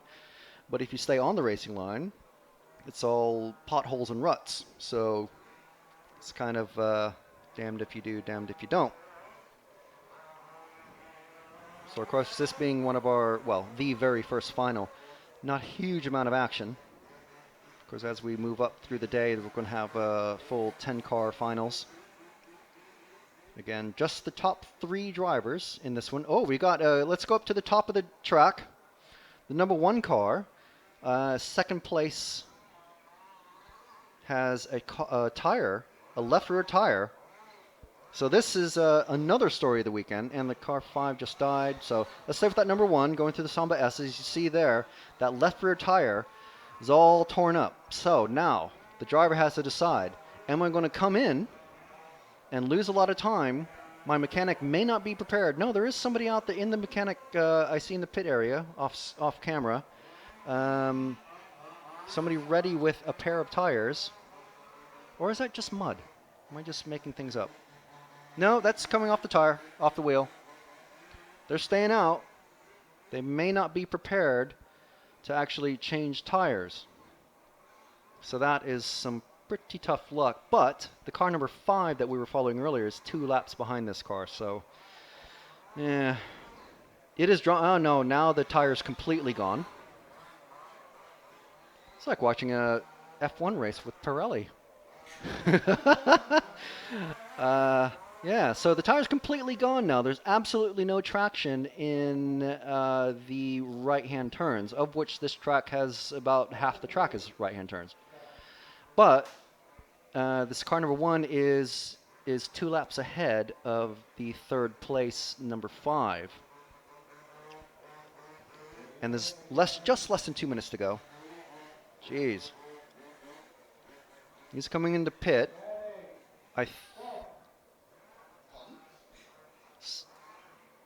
Dallas is shouting something. I'm not sure if that car's been black flagged. He may have been black flagged. No, they're doing a. Let's go in the pits. Go in the pits. In the pit, the end of the pit lane. There you go, where they're doing the tire change. They're changing just the 1 tire. They've got plenty of time.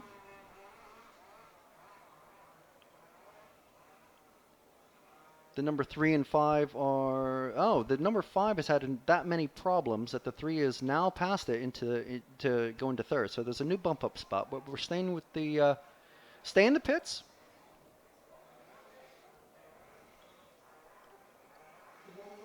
These tire changes are taking ages. Okay, and then there he's off. Okay, so that was the number 1 of Michael Thompson. Still a full lap ahead of the recovering Svatoslav Yanikiev in the number 3. So let's see. Just going into the Samba S's now, the green car with the white wheels. Well, there's only 1 green car. So the only car in the Samba S's now. That's the 3 car of whatever happened to it, and how did it... Yeah, I can see why they were able to get their lap back from the number 5, because the number 5 just keeps crashing. So something happened to this, the number 3, Svatoslav, early in the race to put him a couple laps down. And then the number 5 was of Christoph Morales.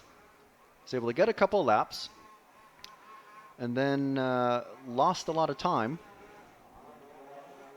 That's the end of the race. But so car number 5's finished. So the car number 5 just kept making loads of mistakes, and then let the 3 back in front. So the bump up spots are the 1, 2, and 3, but not in that order. It's the Guillaume Solon is going to come across. Not quite yet, but he will come across as the winner. Michael Thompson, who made that very late tire change. But that's one of the stories from this weekend, is the left rear tires on these cars just getting torn up. I was talking to a French gentleman in the pit area, and basically what a lot of the drivers are doing, because the tires basically only last half an hour, and this particular race is 15 minutes, but some of the other finals coming up are going to be 20 minutes, the 1/8 finals and above. The tires only last half an hour, so to make them last more than 10 minutes, they add the rims of old tires, the sidewalls of old tires. They actually glue them on the outsides of their racing tires. Really? Yeah. That might explain why I saw falling off a couple of them at one point. So yeah, so some pit bodging to be done by some of the more resourceful or possibly unsponsored drivers.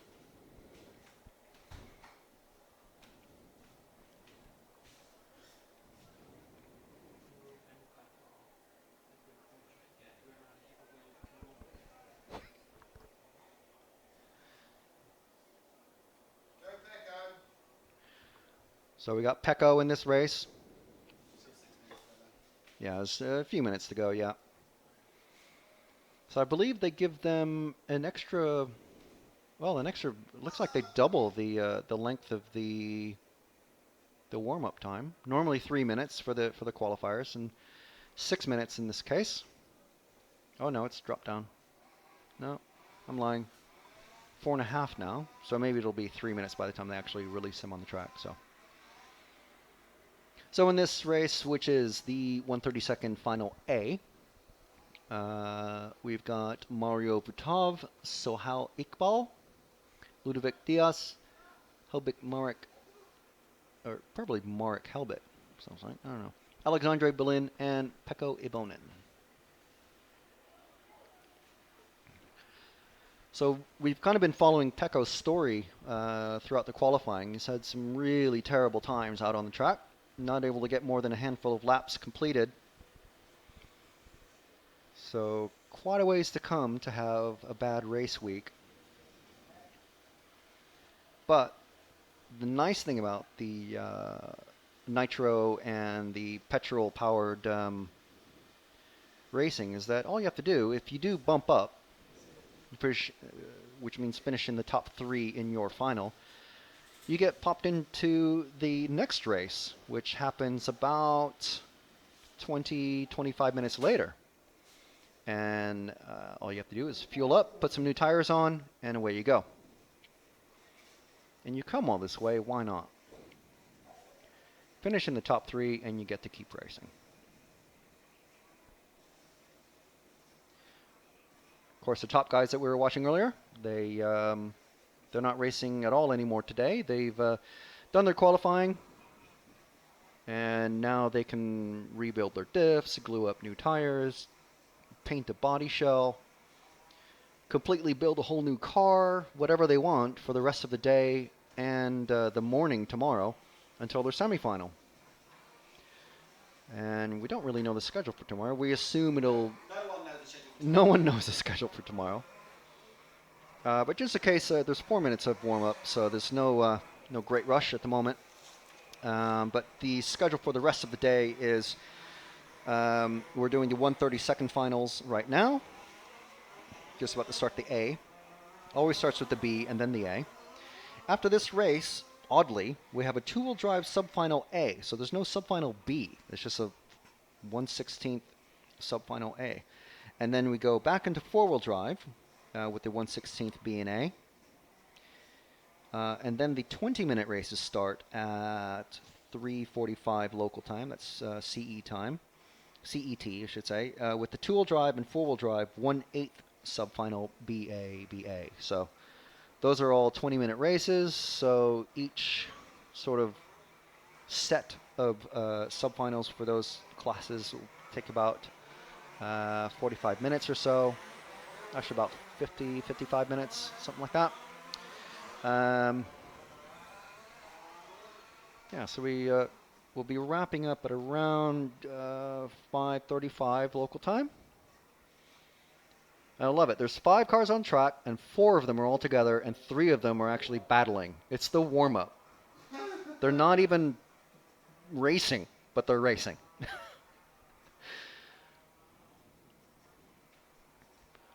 And you can see just beyond the flags there on the screen, just to the left of the flags, you can see some of the local townspeople.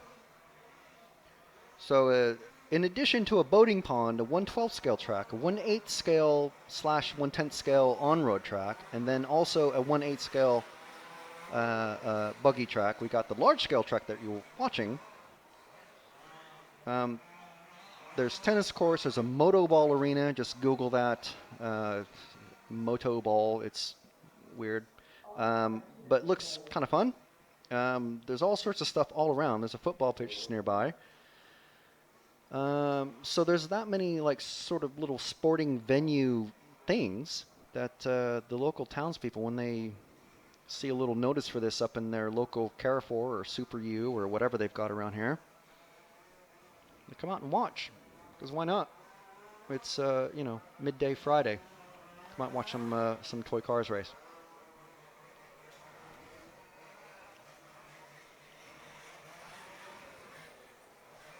We've got a minute and a half of warm up. The cars are starting to go into the pits.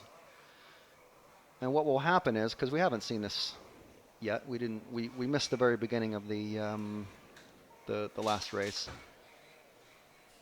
So the cars are going into the pits with about a minute to go, and then the race director will call them out onto the, and no, my voice hasn't just changed. The race director will call them out onto the grid, and you can see vestiges of the white spray paint on the track, but after one race, many of the spots are just obliterated already. And then the drivers or the mechanics will set the cars down. Or no, do they have a formation lap? Looks like they have a formation Always lap. exciting, isn't it? Yeah. Whoa. Whoa. Oh, okay. It sounds like you're doing some scratching. Much like obviously enjoy sharing your emissions. Oh, I love using that. I call that the facial lightning shock microphone. Yeah, it's not giving you electric shock, it's giving you flu. We're talking about the Coles mic, which is the sort of mic you see old football commentators use. The only advantage of it is you always keep it a set distance from your face. Yeah, there is that, but I actually think you sound better on that one, but it doesn't work as well when you've got a noisy atmosphere without an enclosed space that we have here. So those of you who enjoyed the grid walk or missed it can enjoy it or miss it again, because it's now a separate YouTube clip. That's right, within 20 minutes it's up and out and broadcast and you can enjoy it. So let's go to the grid, Zach. Just see them forming up. You see the race director pointing with the French flag. And it's Mario Vutov on pole, Sohail Iqbal 2, Ludovic Diaz 3, Helbeck Marek 4, Alexander Brilliant 5, and Pecco Evening, come on Pecco, in 6th. I know we're not supposed to have favourites, but go Pecco! You can see him just on the end of the driver's stand in the bright yellow motocross goggles. He's the third fastest qualifier for this whole thing at the front, not for practice. So he's going to kind of, if the car holds together, this is a piece of easiness.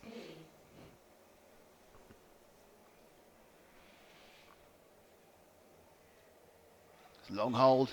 Oh, jump start. Massive jump start. The flag man waved them on. Oh. And so two of them started, and then the horn went, and then the rest of them Why are we went. starting the flag when we should start with the horn?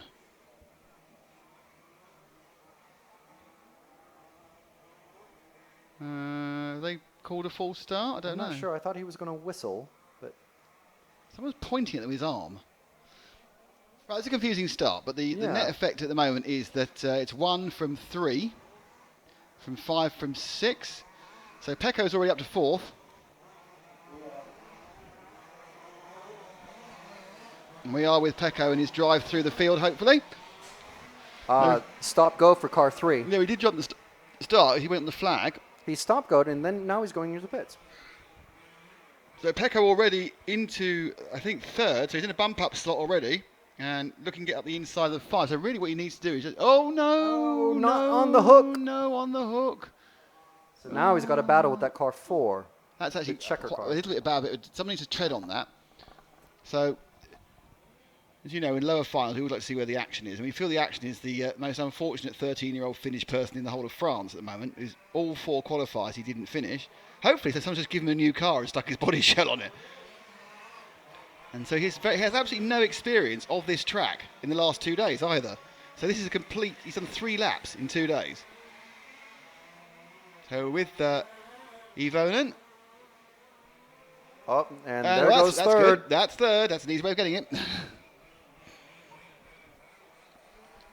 So he now comes into the Samba S's.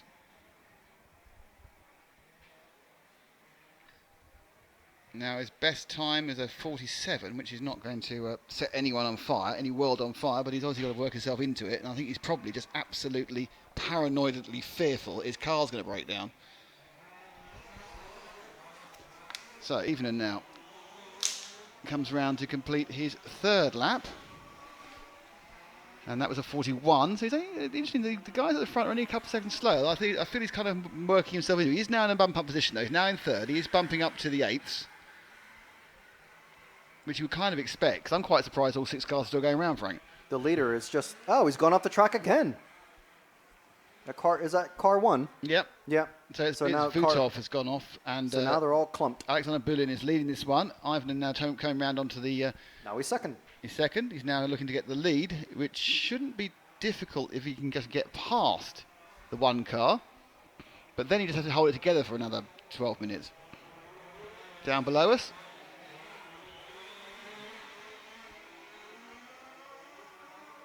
When your car is broken down in every single race, it is so difficult to have... Oh, beautiful move past though. So Ivan takes the lead, but it is so difficult to have any confidence in anything. I remember when I had bad electrical problems in one of my 12 cars once and finally found what it was. Believe it or not, it was the transponder was shorting everything out. But when you fixed it, it took you ages to trust the car again. And with these cars, there's so many moving parts. You have an engine, you have a brake system, you have drivetrain, suspension, everything. And you have 13 kilograms of 11 being smashed on the ground about 50 times a lap. And then you have the track to worry about and other drivers. Well, that's crazy. So what he needs to do now, he's in the lead, is literally take it right back. Yeah, just not even think about any of that stuff except his driving. Well, also not try and push at all. He needs to go...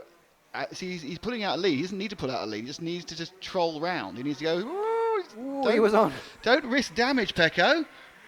What his mum's watching. Are you watching, Tanya? Or could you just, you know...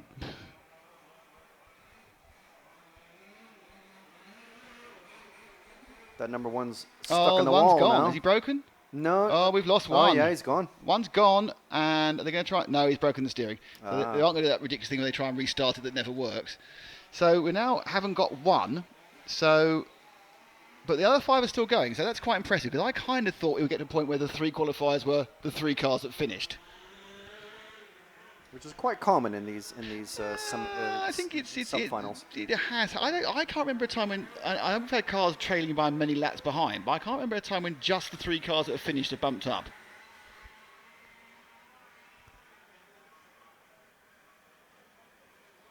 And Taya, Pecco's mum, is watching.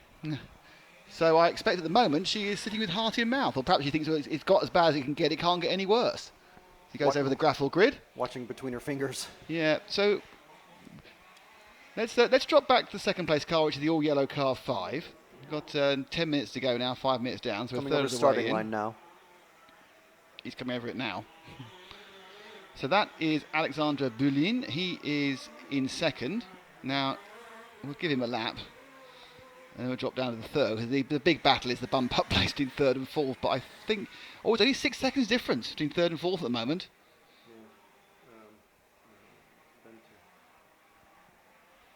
We'll give number 2 a little bit of TV time. I would expect that, just to talk about Pecco again, I expect he's completely confused by the track, because it's nothing like it was when he was last on it.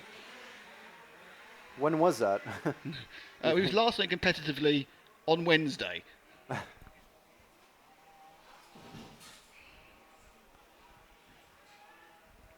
So 5 and 3 are getting close. So Ludovic Diaz is beginning to close up on the 5. Now we should still be on the 5. Who's just gone into the pits. Oh, pit stop. What's going on here? Oh, tyre change. Tyre must have been coming off. Was that engine tuning? They're doing something to something. the engine. Or it could be the brakes. So is it tyres, engine, or brakes, Frank? Drive shaft? Well, I mean, perhaps? we see Gearbox? there's a tire there, but I mean they're fiddling with something. But there's hydraulic. Oh, they're starting again. Is he going to start this time? There's hydraulic brakes in these, so there could, I you know, don't there know could whether be. the engine's not running. It's interesting. Are we going to lose him? Is he going to be in there? He's definitely dropped down a lap now. Well, he's out of contention. You must be hoping for other people to break down. He hasn't dropped a whole lap, actually. He dropped about 2/3 of a lap. Okay, can we pick up the checkered flag car number 4 that's about to come underneath you now, Zach?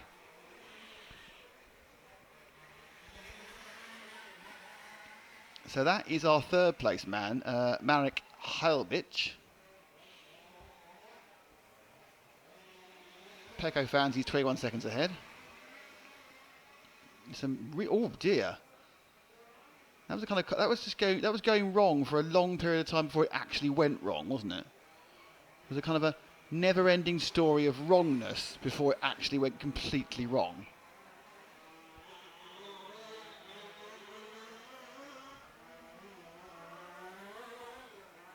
Pecco's coming up to lap that number 4. Well, that's obviously good because it means he breaks down the last 2 minutes to still qualify. And his 4's been given a message. Oh, that's one way of getting out of the way, isn't it? Doing a little roll. So he's that 3rd place. Now 4th place and 3rd place. Not sure how got a missing there for 3rd place. So the 4th place car is car number 2, who is miles behind. Car 5's just died again. Oh well. Drop back to car 2, which is just coming around the gravel grid now. This is your battle. Can Sohai Iqbal make up the? And I'll tell you how far behind he is. He is 17 seconds behind Merrick. He made 7 that time. So he's 17 seconds off bumping up. He's got 8 minutes to do it. Ivan settled into the 41 second bracket, 40.9, 41 second bracket. Tara says Pecco's dad's looking a bit worried, not surprised. Nothing worse than having a 13-year-old child who's desperately disappointed on a drive all the way home to Finland. Oh dear. I assume they've driven. I don't know. I can't think you could fly this stuff out. I suppose you could freight it out and you could fly out. That number 2 car is missing at least 2 numbers. And about 12 horsepower by the looks of it. So the 2 cars are about to be lapped by the 2nd place man.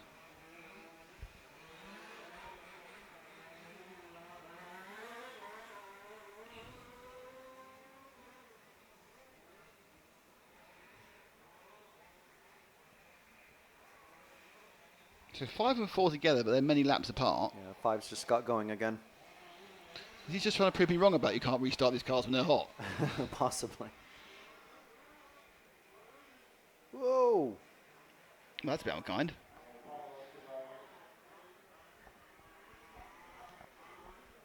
Oh, that didn't go very well. Let's have our little VRC relook at that, shall we?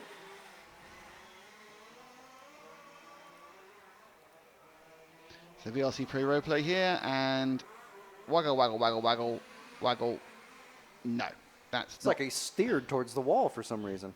that could be bump steer. He Or it went could over it flat and then Yeah. landed semi. Oh, semi-flat. yeah.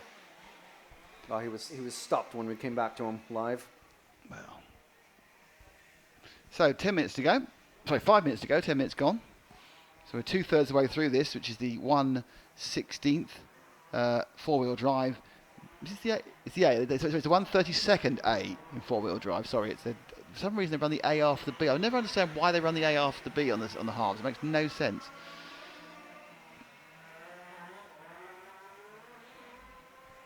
So the 3rd and 4th gap is now edging a fortnight. Actually, not that bad, actually. Someone's revving. Who's that who's revving up there? I think one of the next cars coming up.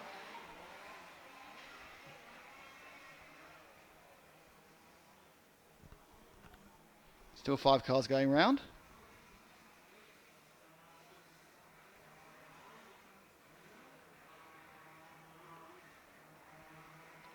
There's nobody within any distance of each other. There's 17 seconds in 3rd and 4th. Even I think is not quite a lap ahead of everybody yet. The 3 cars keeping his end up a bit. Whoa, it's upside down though. That's the first bobble we've seen from Pecco, though. So it's kind of not unsighted, but Yeah, maybe so out of sync. I think every time there's an battling with the accident, two. he's wincing and his dad's wincing, thinking he's going to crash, he's going to die. He needs to last at least another 3 minutes and he'll get home anyway because he's done more laps than everybody else. He's 2 laps ahead of third place.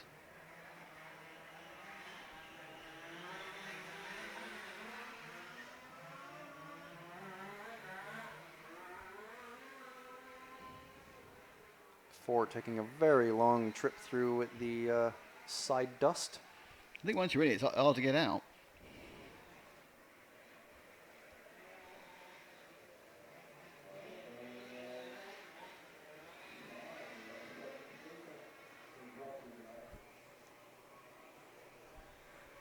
So we're now down to the last 3 minutes.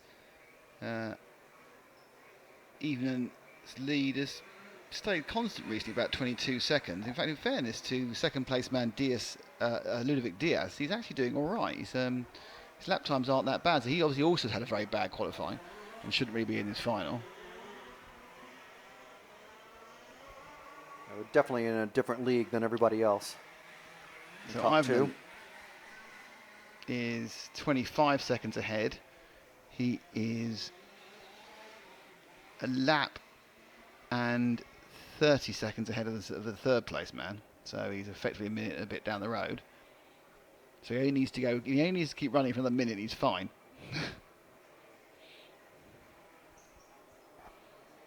And we'll have bumped up to the 16th final.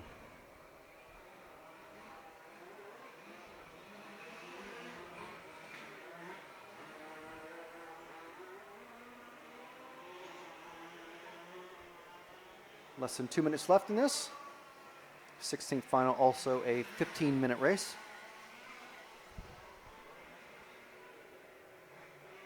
So the next race is the two-wheel drive, the single two-wheel drive 32nd, or is it a 16th? It's the 16th, isn't it? The next race is a 16th sub-final for two-wheel drive, and then we have 2 16th sub-finals for four-wheel drive. Exciting, isn't it? So this next one is the last race where you haven't got like 10 competitive cars starting. So the next couple of finals should get a little bit more action-packed as everyone will be much closer together. Good morning from Florida, USA. Good morning, CA Moon. How are you?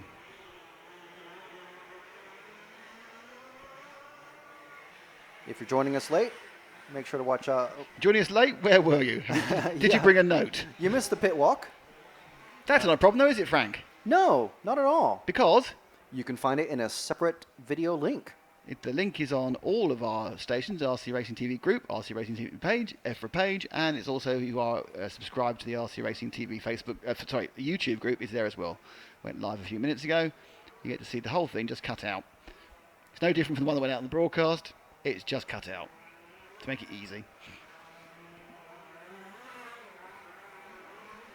30 seconds remaining. 30 seconds, Pecco. That's all you need. Not that we're cheering for anybody.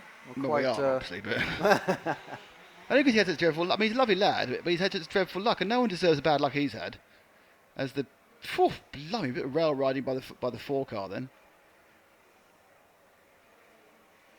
So Pecco has qualified. I can, at this point, Tarja can just sit down and relax.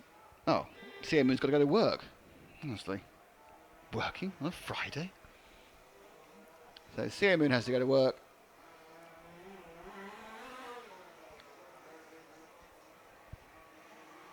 And that's the race. You can see the, well, we can see the checker flag, but this is Pecco coming across, and to take don't do that that. win. Don't damage it at the end. And he sees the checkered flag. Yay!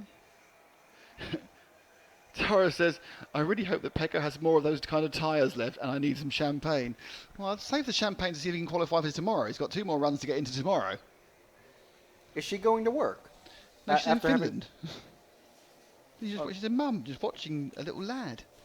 Okay, doing well, his stuff. I thought you were saying she has to go into work, but No, that's she's CA, going to down CA some Moon, champagne before going to work. CA Moon from Florida is going on there. Well, hopefully you have a good data plan at work. You watch on your phone, not while you're driving, of course, or watch at work.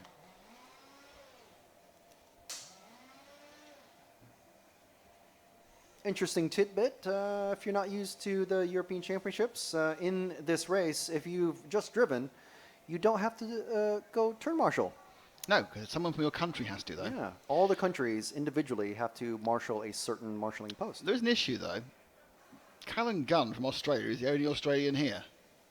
I'm sure he's got plenty of fans who can will any cars that crash near an empty marshalling position to for the cars to flip over on their own. Yes. But I'm just saying. What if you're an unpopular person from a foreign country? What would you do then?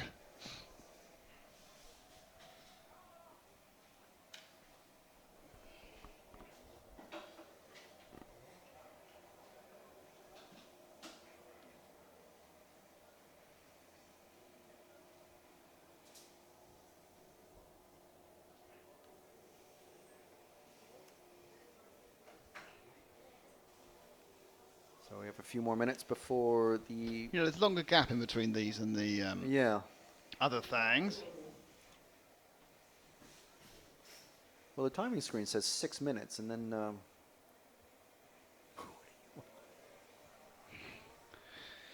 really don't want to ask what I'm watching. I'm watching a fish trying to get across a road for some reason.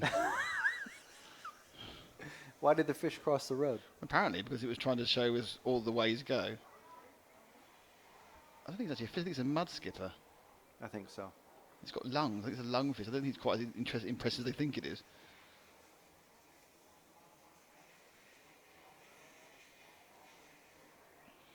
Can't watch it. I need to find the denouement. Oh, yeah. Goes in there, gets eaten by a pike.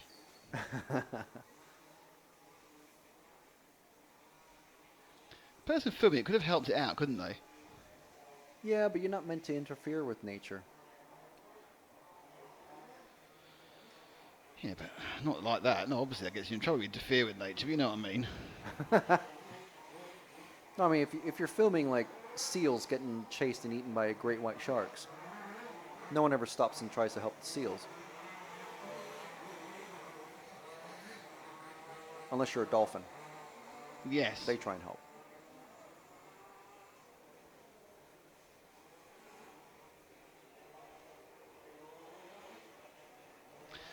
So this one has 8 cars in it, about 3 qualify. Oh, actually no, 6 must qualify. Eh? Well, I assume 6 qualify.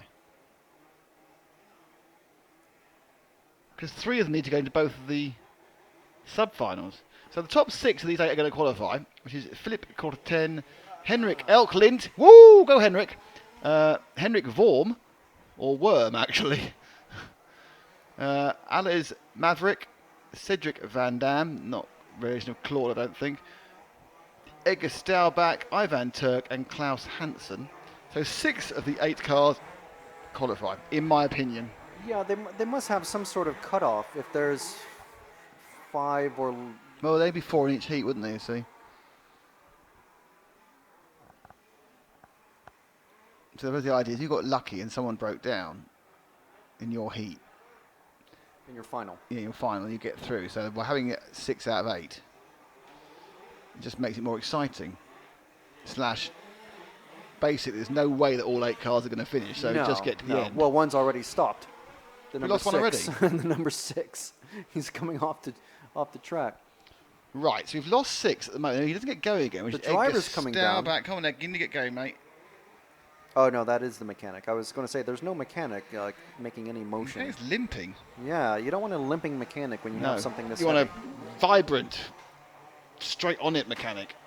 Someone who can sprint. Yes, a sprinting mechanic would be particularly has useful. Very, very sticky mountain bike tire type shoes and can lift a 25 to 30 pound thing over his head very easily.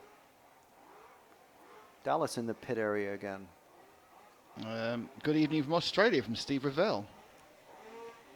Corey G'day. Svensson, thank Oh, you. all right, okay.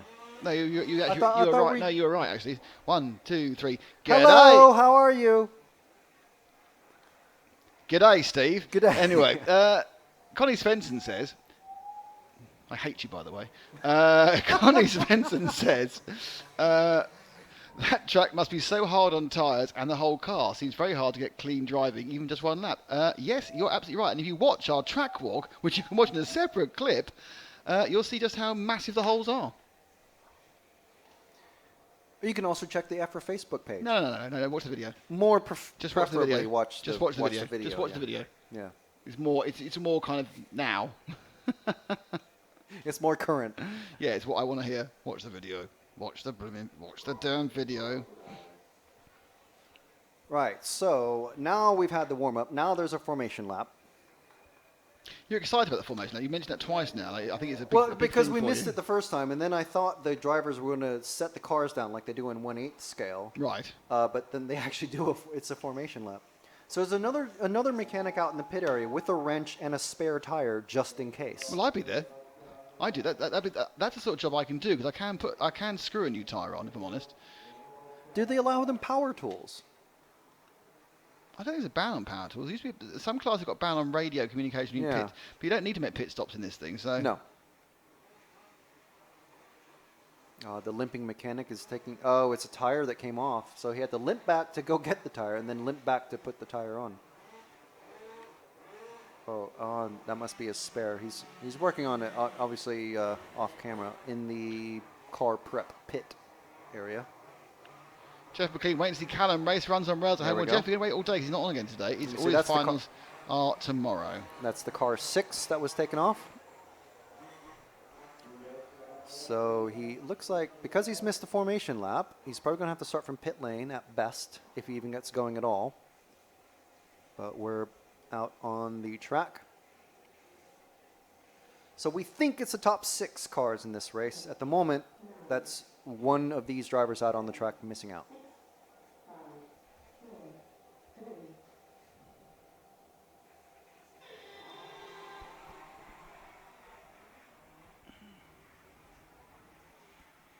And it's a mass start, and straight away leading is car number, it's 1. So into the lead has gone Coroten Filippo. From 3, from 5, from 8. So there's 7 cars running, which is not a good start. So all bar one of these is going to bump up. Unless, of course, Edgar Staubach can get going again. They're still trying. I think it's worth it until you get about halfway through. Yeah, until you're 7 minutes in, there's still a chance. Yeah. So there's our leader underneath us. Behind him is Henrik Worm.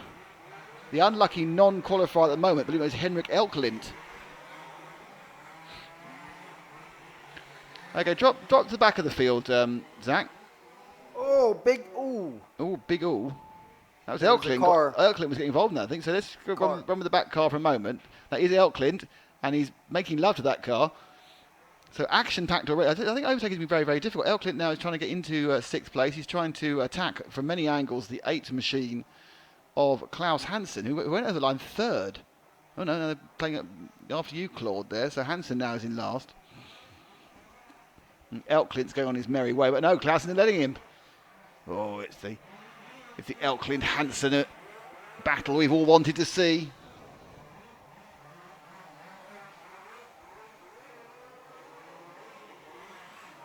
I've got the body on the number 6 and the engine's going. And he's a couple of laps back. Yeah. But that doesn't mean anything. Still a chance. Well, you've got to be in it to win it. Car upside down just after the big jump on the straight. But still going.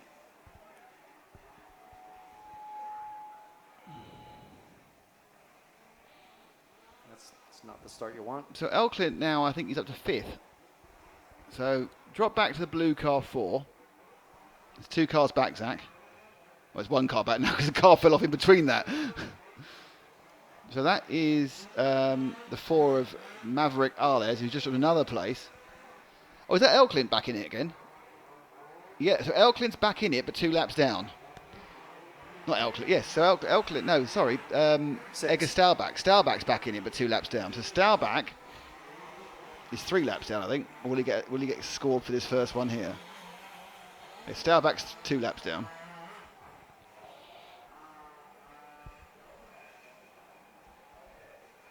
So Philippe Corotan did not start in the 1. Oh, and he did start. Right, that's really weird because car 1 is showing as last and not running. Which makes me think someone's got the wrong stickers on. So car 3 is Henrik Verm, who is supposed to be second and is supposed to be leading, and he's not. There's 8 cars going round, and what's happened is Corrigan's not being counted. So our leader is actually not being counted on the screen at the moment. He's saying that he's down in... he's completed 1 lap and that's it. So he also has a transponder issue. Hopefully his mechanic or someone from his team, his country team, notices that. Well, it really depends whose fault it is. If you've got 1 clip, it's probably going to be manual. They have to do it manually and get him through. He got a red mark at the start saying he's checked in, but he's not being typed. So it must have got, basically his transponder's broken or being bounced out during the course of the race. So it's not doing it at the moment because we know he's qualified because he's first. It just depends on the rules, doesn't it? Really. Everyone's running in this race. All 8 of them are still running. Staubach is last. Corrigan's leading. I don't know how far from Henrik Worm, obviously.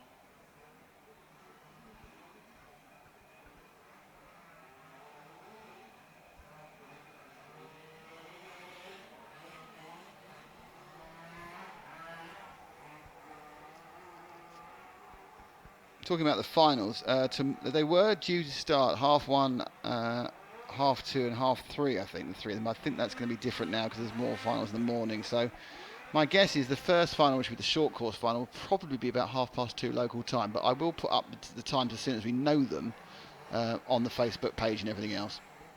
So if you go to Facebook, look at the RCTV Facebook page, it'll be on there at the times of the finals. But you don't want to miss all the build-up to the finals, do you? No. But obviously, if you have to go out to work or you have to go shopping, you have to make sure absolutely sure that you're not going to miss the final. Oh, wheel off the one, the wheel's off. Into the end of the Samba S's. Samba S's, he's lost a wheel. Top of the S. Now, not only does he not have any timing, he now doesn't have enough wheels. But that just appears to have come undone rather than anything else. Whoa, careful. So the thing is, I don't really know what's going to happen here because this now makes it very, very difficult because I have no idea how much time he's going to lose, and I can't tell because I haven't got a timing screen. Now, he was no time at all. He's going to lose at least a lap. So he's lost 3/4 of a lap.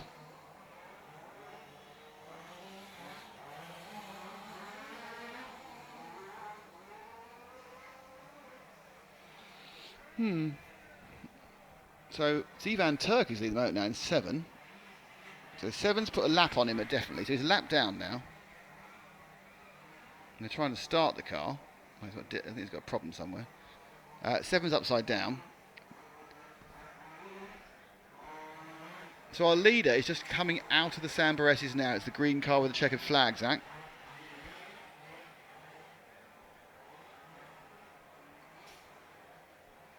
And 1 hasn't got going yet, so 1 will be 2 laps down in a second.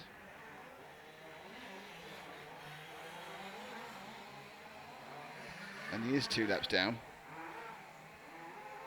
Got 2 mechanics working on the car now. Yeah, I think he's actually broken some sort of drive issue, not just a tyre issue. Slamming of the tyre always helps. I think they're getting the hex hub out of the old tyre. Ah.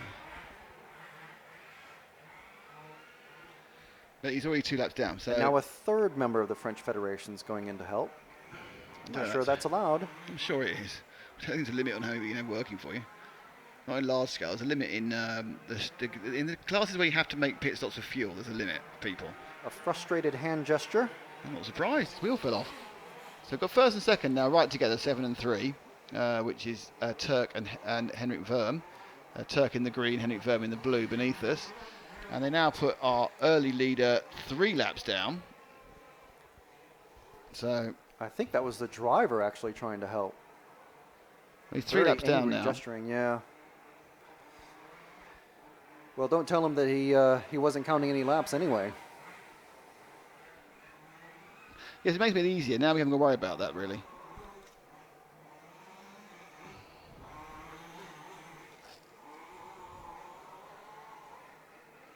It was concerning me. So this final is the last of the make weight finals. All the rest of the finals are, or should be, much more closely contested by people who are covered by a much narrower band of overall times. So so Edgar Staubach, who started last and 2 laps down, just needs one other person to break down and he'll bump up. That's the joys of these events, isn't it? He's literally sitting there wishing ill on everyone. I hate you all. Let's go and see Edgar. He's in the yellow and orange car, just coming down towards us after the Samba S's.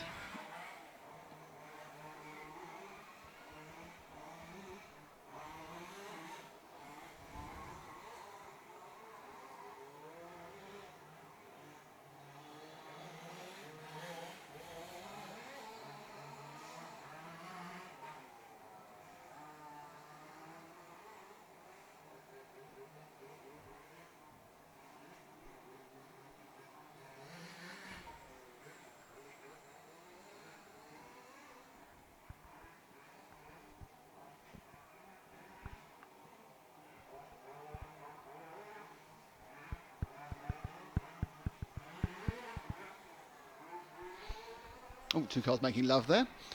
So Staubach needs to find over Henrik Elklint 47 seconds. So he's actually on the same lap, and Elklint's missing. No, he's there. He's the second car going up the main straight. No, Elklint did the 126. So this is a battle for position. Did Elklint just fall off? I think no. Right, so the white car of Elklint, who was... Oh, Edgar! Dear, oh dear, Staubach, you fool. He was catching up then, and it's still possible because Elklint lost half a minute in the last one. He's lost his tire. There's a foam insert that just rolled off. I don't know if it was Edgar's. Doesn't look like it. Let's see the first accident on the VRC Pro replay. He's absolutely tailing out there. Maximum power around the top corner. And, he just chips up and goes. Bang. What can you do? In this case, not very much. So you've seen a failure insert, but we're not sure who it belongs to. I'm watching Edgar's car. He's driving badly. Yeah, I don't know if that's him. Doesn't look like it's the... Oh, blimey, it's digging up. I think there's a problem here somewhere. Someone else has pulled in. Who's pulled into the pit? Didn't catch the... stop go. Yeah. He didn't actually stop, though. And then another crash for Edgar at the coming off the big jump. So I think that... Yeah, keep with Edgar. I think his car's got a problem. I don't think he's driving that badly. He was within 8 seconds at the end of the last lap. Oh, it was upside down. 2 cars crashed. I'm not sure. It's the 8 and the 4. No, he's trying to catch the 2. The 1's back on again, which is going to confuse everybody. Oh. Well, we don't have to worry about his position anyway. Well, there's only 4 minutes to go, so no, probably not. Where is the 2? I think Edgar did lose a tire. An insert. An insert, yeah. Which wheel do you think he lost it from? Left rear, I think, because I saw a bit more white than I should have, looking at it coming on straight. Yeah, I don't know actually. They are ballooning a little bit. So anyway, going around that one, Staubach now is 18 seconds behind the man he needs to catch up, which is the 2 machine of Elklint. So Elklint, we can see here, is back on and running again. Someone's broken down in that hole there. Lost a second car, I think. Yep, someone else has broken down. Don't know who it is. Klaus Hansen's gone. If you go into, just look at the marshal right ahead of us. Yep, zoom into that marshal with a red hat. No, right, red hat marshal. And the car beneath it, it's gone. Oh, sorry, there's one back. That's it, that's the car. That is unfortunately... Klaus Hansen's gone, so everyone currently going round is qualifying. Apart from Philippe Conatin, who is several laps behind, we think. But possibly not that many laps behind. Now, I don't know about Conatin, because Conatin could be 3 laps. I thought he lost 4 laps, but he's for the leader, but the leader's 3 laps ahead of the guys behind him, so I actually don't know where he is. And not having timing work, the transponder to the bike on the car working doesn't help either. Nothing like a bit of confusion towards the back end of a race.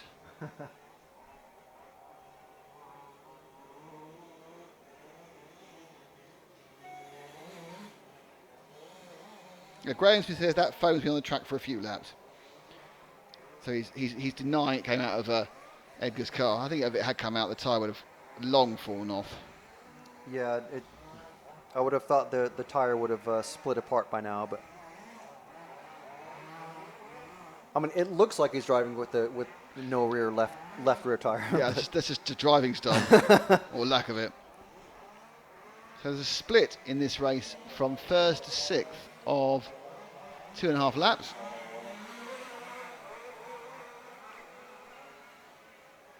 We are with the 4 car, which is Alice Maverick, who's currently slap bang in the middle in 4th. So just keep going, you'll be fine.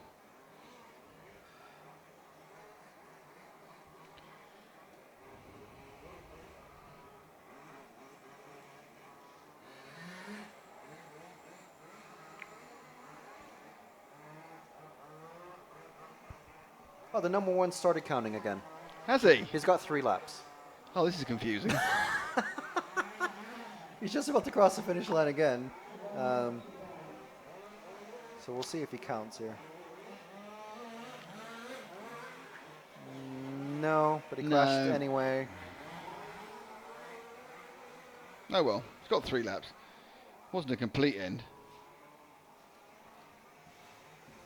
Everyone's telling you the foam's from the last round. You're being mocked, Frank. That's fine. I don't mind being corrected. I do mind being mocked.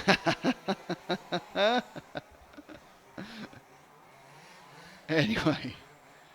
So, yeah, still 7 cars going round, one of whom isn't counting.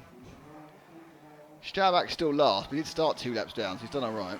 17 seconds left. Who's our leader? Car 7. Car 7. Can we find car 7? Where is he? He's the green car with the checker flag side in the Samba S's. There he goes. It's all over. You just drive it home. Oh, car broken down the last lap. That's the car 2? Car 2 didn't finish the race, so he's broken down, but it doesn't matter.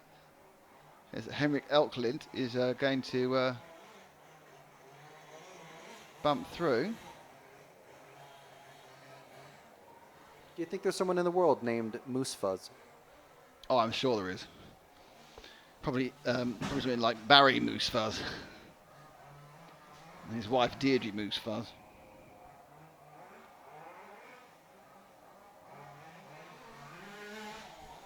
So, Ivan Turk, Henrik Verm, Cedric Van Dam, Alice Maverick, Henrik Elklint, Edgar Staubach qualified, Klaus Hansen and Philip Colleton have the long, slow, lonely walk home.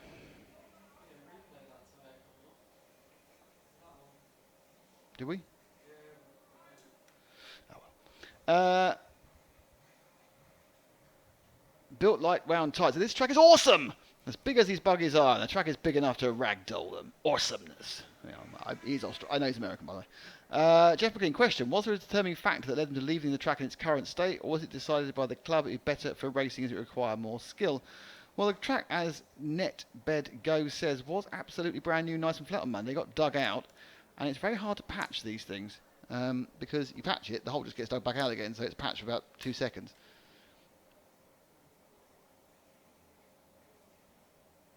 And is Frank any relation to Murray Walker? Frank, any relation to Murray Walker? No.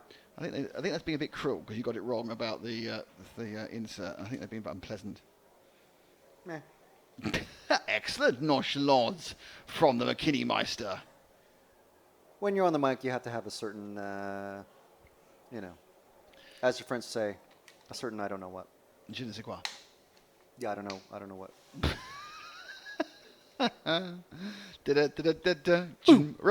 Easy all week, people. Yes. How do you open the aperture on that? Okay. Can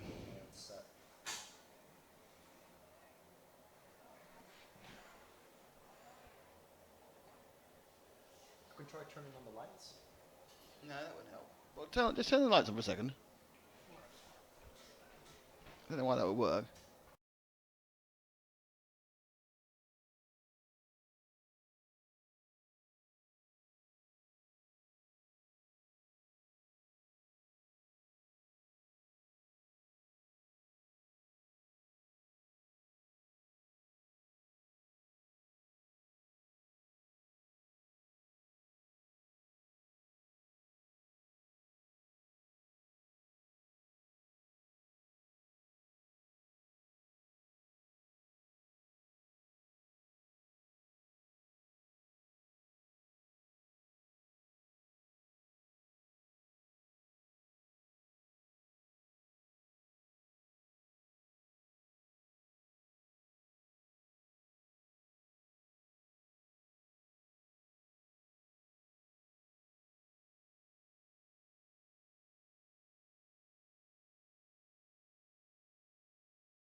So we've got car number 7 missing from the grid, starting from the pits.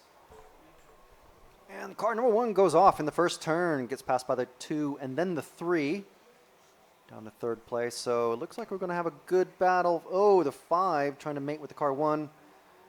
Big gaggle of cars gathering. Oh, man, huge pileup in the Samba S's. So let's see what how that shakes out as they come stream across in front of us. We've got the car 2, the car 3, the car 4, and then the 1. So passed on either side, threading the needle by the 8 and 9. Not quite. Don't be on the leader, Zach, because it's about what's happening. Yeah, we're watching the battle for third. Battle for third. We jump in the top corner there. Coming over there for doubles. These 2 cars just about to go into Samba S's now. The 4 and the 9. Need to move forward a car.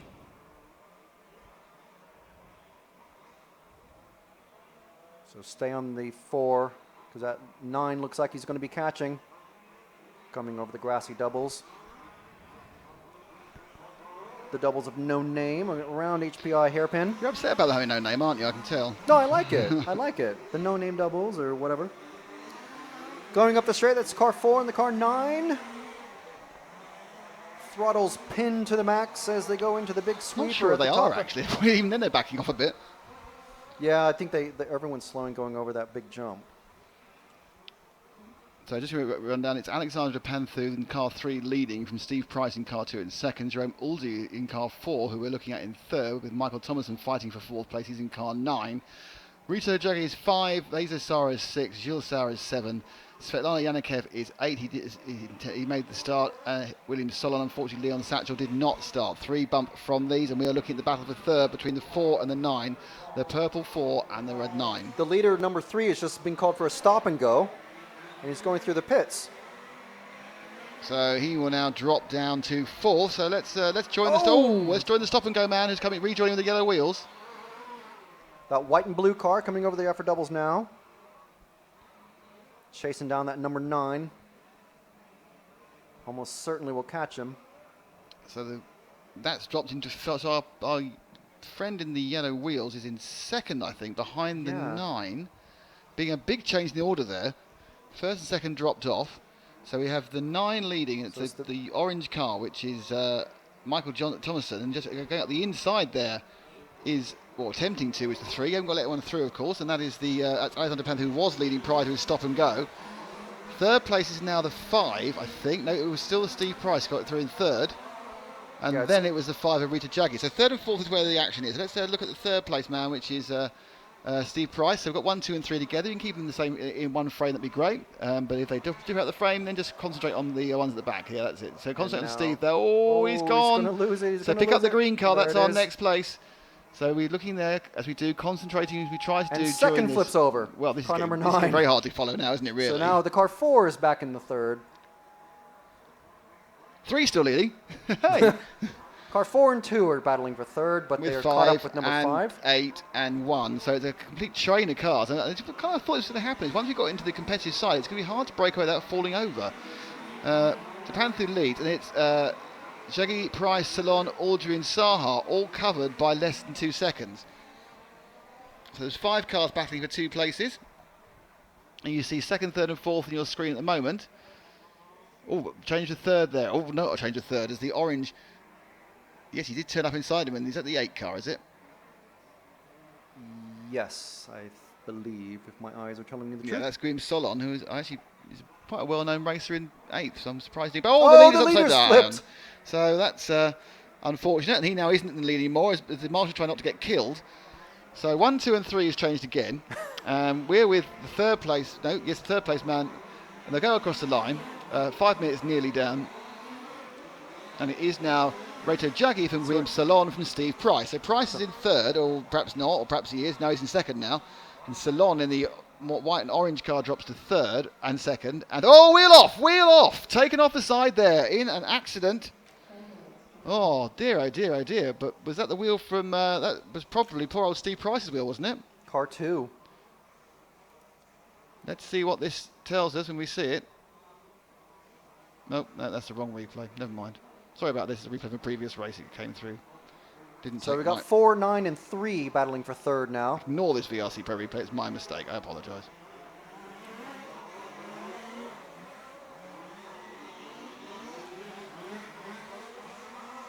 Still 4, 9, and 3 coming over the big jump. Right behind second place now. Coming through the big sweeper.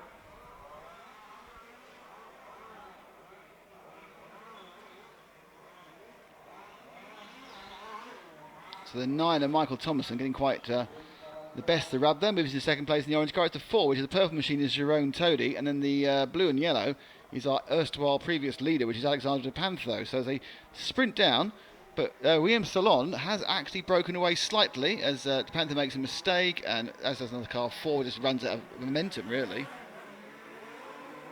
We're with the 9.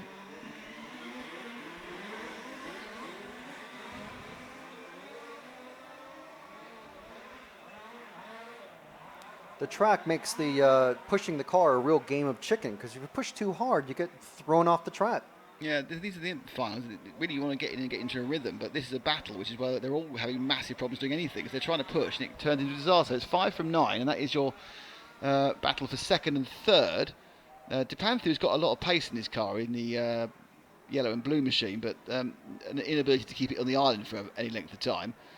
So any second now in the back of your shot, if he doesn't crash, will come, there he is, the yellow and blue car.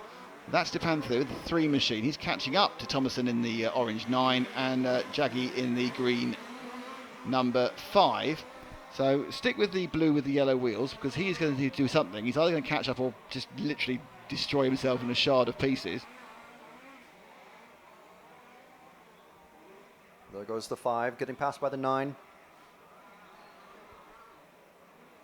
Oh, that's not a very fair pass. Just knocking someone in a hole. But he's up to third now. And on his merry way, I assume, to try and get second from Thomason. He's got a lot more ground speed. Just needs to keep the thing moving in the right direction.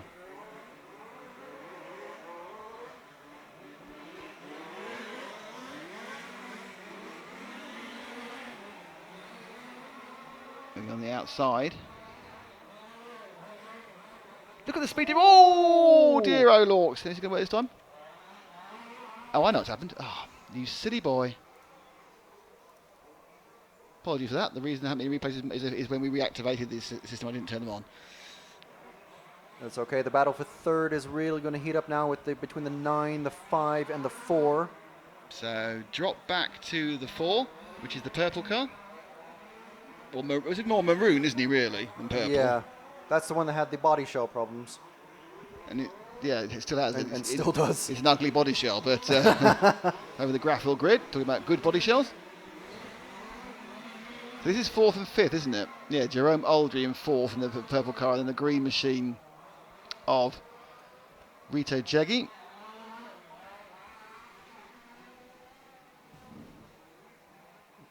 They come down. Oh dear.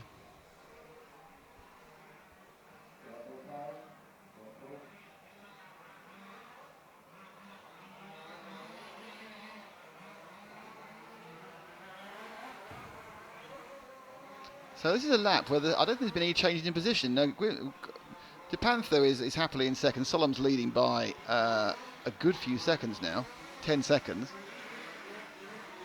We're down to 9 gone, 6 to go.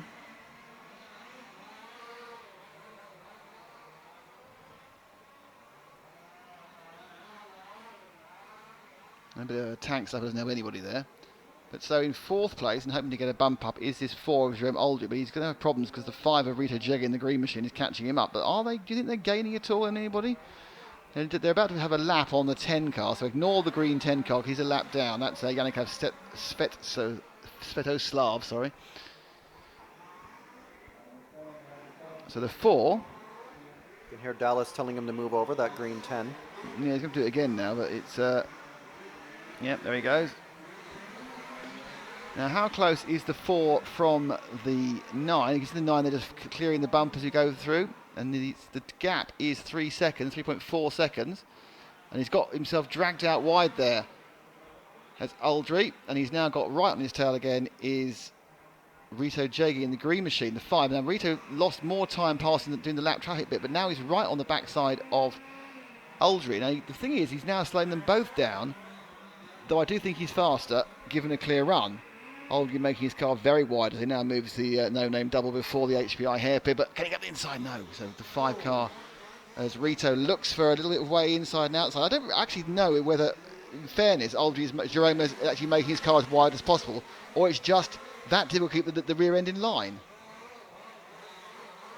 Oh, they've caught right up to the 5. Oh, he's going to get him. No, yes, maybe, no. He's in a hole. He's off, and he's dead. And it's 4-wheel drive, so you can get back out the hole again, so that's all right. So they had caught right about the 9 again, and the 9 is currently running in 3rd. So that was interesting. In despite catching up, the 9 machine, which is the orange car of Michael Thomason, is being caught up by Jerome here. Now, as you come down this long shot, you might just see you can see that's his prey, target acquired. He's in distance. Oh, and he's not that far behind him, but of course, in actual getting round the track, it takes a long time. Oh, and Thomason wrenched a piece of track out of the gravel grid then. And he goes round with a lap of 45. Thomason did a 44, so Jerome actually lost some time in that time. The gap between Thomason and Uldry now is 2 seconds. It's a lot more. It's a bit more now. And so dropping right off has gone Rito Jaggi. Yeah, he crashed coming off of the big jump at the end of the straight, and he's just gone off the track again. So he's lost several seconds.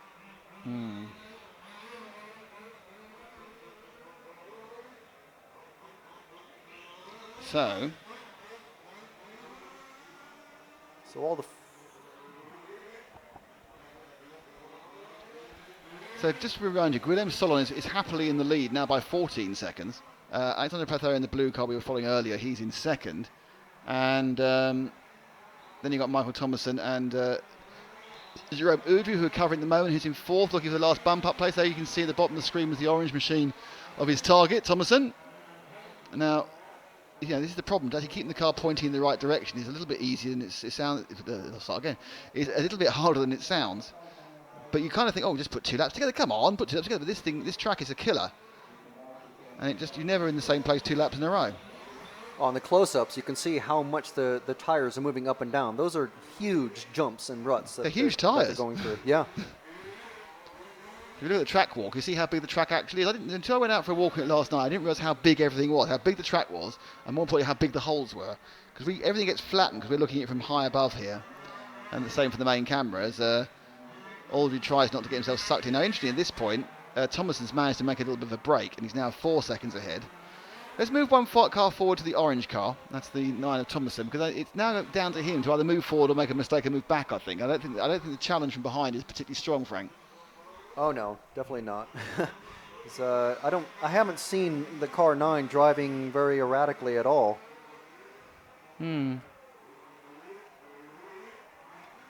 If anything, he's driving just carefully to go over all the bumps, whereas the car 4 is going pretty quick, but he's taking the wide lines to go around many of the potholes.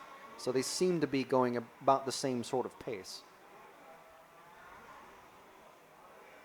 Until the car 4 gets sucked out into the dust like it just did again. So that seems to be where he's losing a lot of time.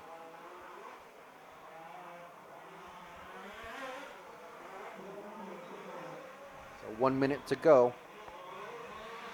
So unless the car what's been a very much quite an enthralling race really, because and I think it could be the shape of things to come, as they say, because I think no one really made a break and they couldn't really catch up or get away because of the condition of the track. Now Uri is a long way back.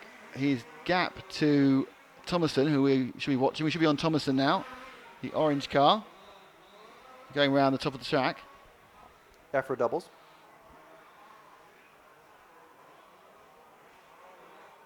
Car 8 just made a mistake. He's upside down, but he's still many, many seconds ahead. Yeah, it's a 6-second lead in 3rd. Our leader, Salon, is about 15 ahead.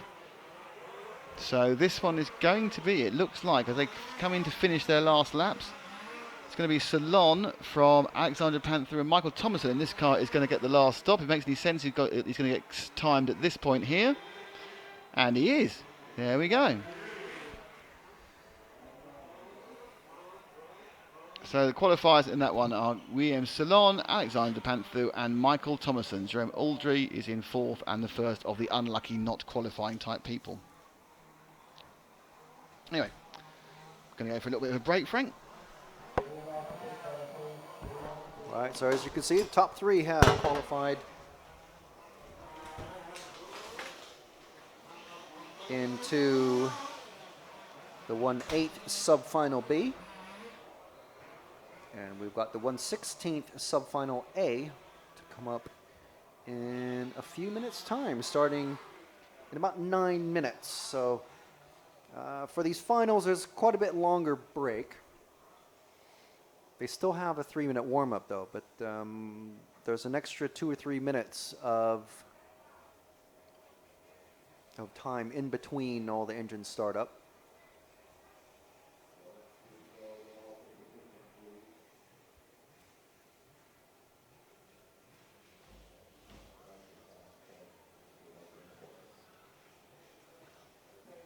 So we've got quite a lot of the local townsfolk coming out to see what's happening. And the reason why I can tell they're local townsfolk and not just family members or other racers is that there's lots of older families, there's lots of younger families,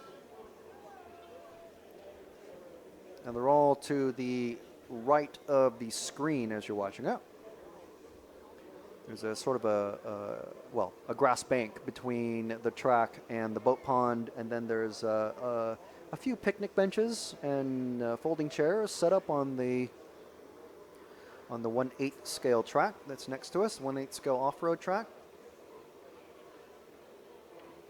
Got the window open to let some cool air in. Still cloudy. It hasn't rained since the morning. It wasn't really heavy rain at all. It was just a bit of very light drizzle. It was spitting, and these guys are about to go. So anyway, cut down the rain cut down the dust for the first round or so, but after that, it was all back to Dust Bowl conditions almost.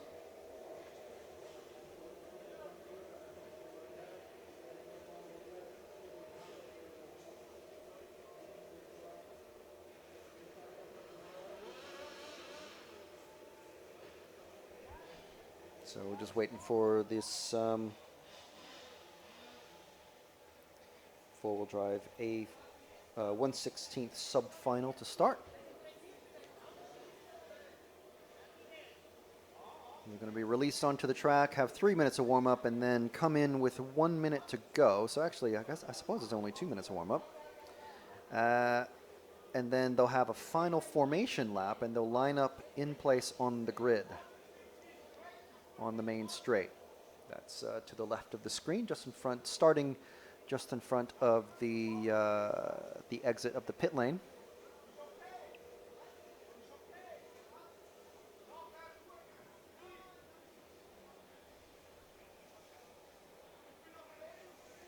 So I think it's probably a good time to read off the names of the drivers in this one.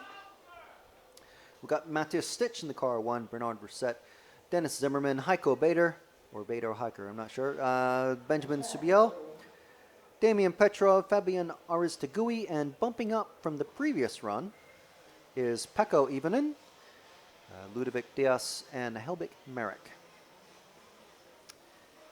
So we've got 4 minutes 45 seconds roughly.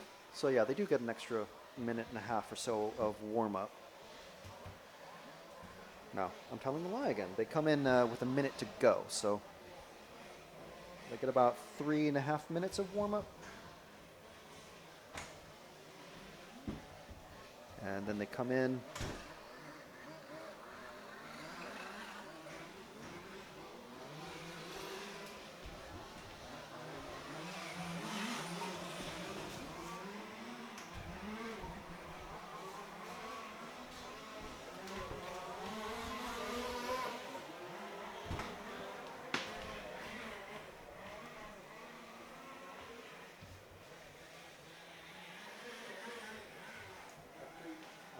Misses.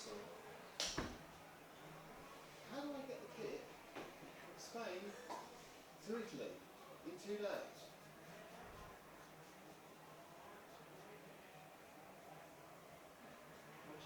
Paul? Yeah, but I've only got you. He's free. Not free. Not Monday, Tuesday. Tuesday? Monday, Tuesday, I'm working. Right. All right, so we're just letting the time tick down. It's 3 minutes of warm-up to go, which is actually 2 minutes because they get called in, as we said.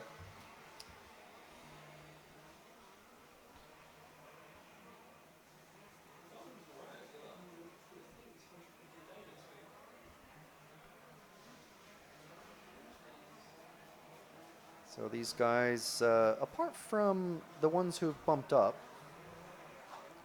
I suppose everyone's seen the track conditions as they've evolved from this morning's final qualifying round, round 4. And the track hasn't changed a massive amount, really, since that time. Some of the holes have gotten a bit bigger, and the dust drifts on the outside of the track have gotten a bit bigger as well. But other than that, no huge changes. So make sure everyone's checked in. We haven't seen Pecco or Fabian Aristogui check in yet. So we're hoping Pecco makes it out. I see him on the stand, but he hasn't checked in. I wonder, is he or any members of his team, are they aware of that?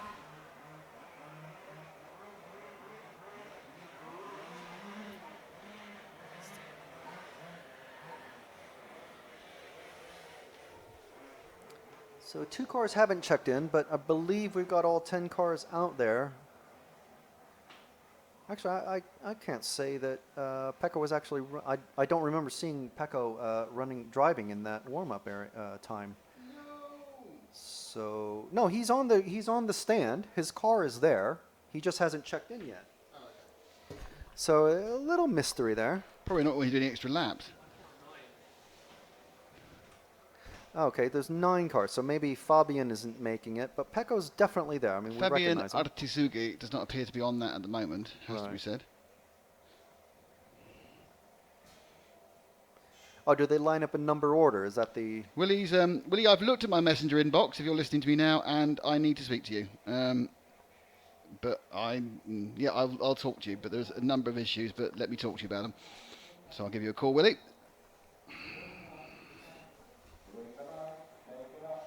So there goes Pecco.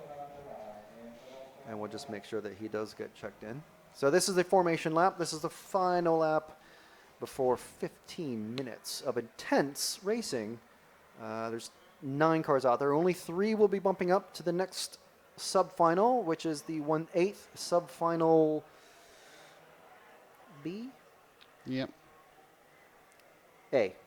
1/8 sub-final A. And we've got a beached car, the number 5. Everyone taking it so slow because I don't want to wear out their tires. Right. So Pecco's got a new set of tires on there. Some new kicks. God, you're cool, aren't you? New kicks. Well, to be fair, that was the thing to call your shoes about 15 years ago in California. Right, I don't okay. know. So Pecco has He's waiting in. to take his grid position. He's being Pecco very has cool checked about in. this. So they're trying to line the cars up. There's a missing car, but they are trying to line the cars up in number order. 1, 2, 3, 4, 5, 6. 7 is the one that's missing because 7, Pecco's 8, 9, the first 10. of the bump Okay. ups. Oh, this is very exciting, isn't it? 10 starting. Oh, okay. He's just waiting. Sure, Tanya's is on the line. Hope he's not drunk too much champagne after the first race finish. So 3 up from the 9 who start, and they're away. And there's a lot of and there's a lot of action in the middle.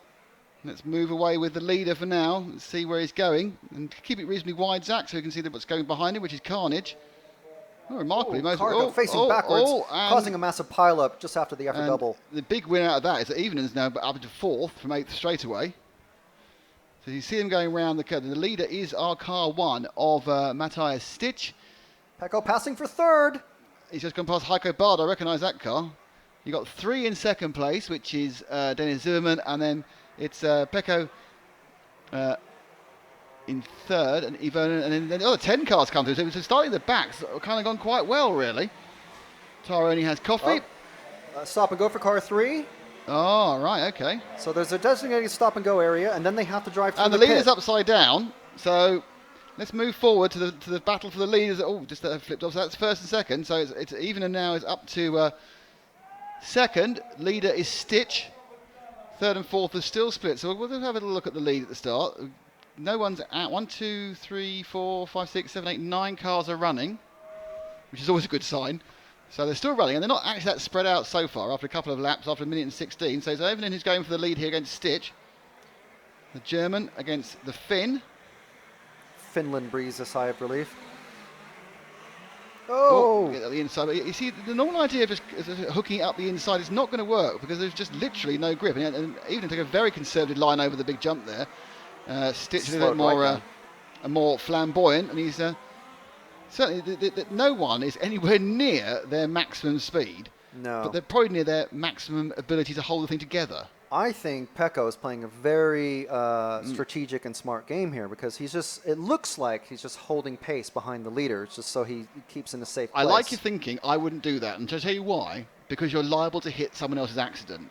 Normally, a top driver is not going to make, a good driver is not going to make a mistake. But here, true, you could just literally bump and then suddenly it's rolling in front of you and you're hitting it at 30 miles an hour, your 13-kilogram car. Absolutely. I think there he goes. Now he has an opportunity. No, he didn't bite for it too much. He's looking for a safe pass because he knows things are okay. Yeah. But it's really about looking for your opportunity for a clean pass and then getting the clean air. As they shout about the cars being... So anyway, so at the moment, so Stitch stays in the lead. We are 2.5 minutes down, 12 minutes. It's a 15-minute 1/16th final. But I think Pecco is saving his car for the finals he's hoping to make it to. Well, yes, I think we'd have to do that, but I think you have to qualify through. 4th place, not that far behind. Currently 3rd, it's the 10 machine of Marek Helbech, and it's Benjamin Subul in 4th. But at the moment, the battle is 1st and 2nd. Now, they are kind of being quite sensible, but I'm not sure how much is tactics and how much is just, that's what happens. So interestingly, Stitch has made several mistakes.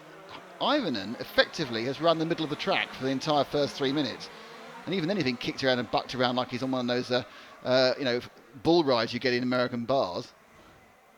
Or British bars. That's where I rode my first mechanical bull. And not the inside, but he's not aggressively trying to do anything. He can get the outside. And this is a chance. He's got the inside in the 4th corner pass, and he's got the outside, and if Stitch just backs off, then Ivonen will get the lead. Now, the interesting thing you see now is can Ivonen pull away? Has he been pacing himself behind Stitch? I think he'll try to, now that he has no one in front of him. In theory, given his qualifying, you would think absolutely. But in practice, as Stitch now decides to come back up the inside of him... So Stitch making it competitive. When Evenyn qualified 3rd in practice, this track was 4 seconds a lap faster, 5 seconds a lap faster. So he's learning the circuit because he didn't get any qualifying time. And Stitch now, again, also looking pretty much in control. But what's happening is that the 4 cars in this now, the 3rd car, which is the striping machine, the checkered flag car, that's a few seconds further back. Oh, pass, going around the HPI hairpin. So it's the 2nd lap in the lead. Bit of a bump pass for Pecco. And now let's see if he can pull away. Well, this time before, Stitch was able to really, once he got into the following position, was much happier. Stitch very nicely going to the left before he swoops round on the top corner, and we've lost a car. An orange car has stopped for good, a light orange machine. We'll tell you how that is later. As Evenon continues his battle with Stitch now not letting him go.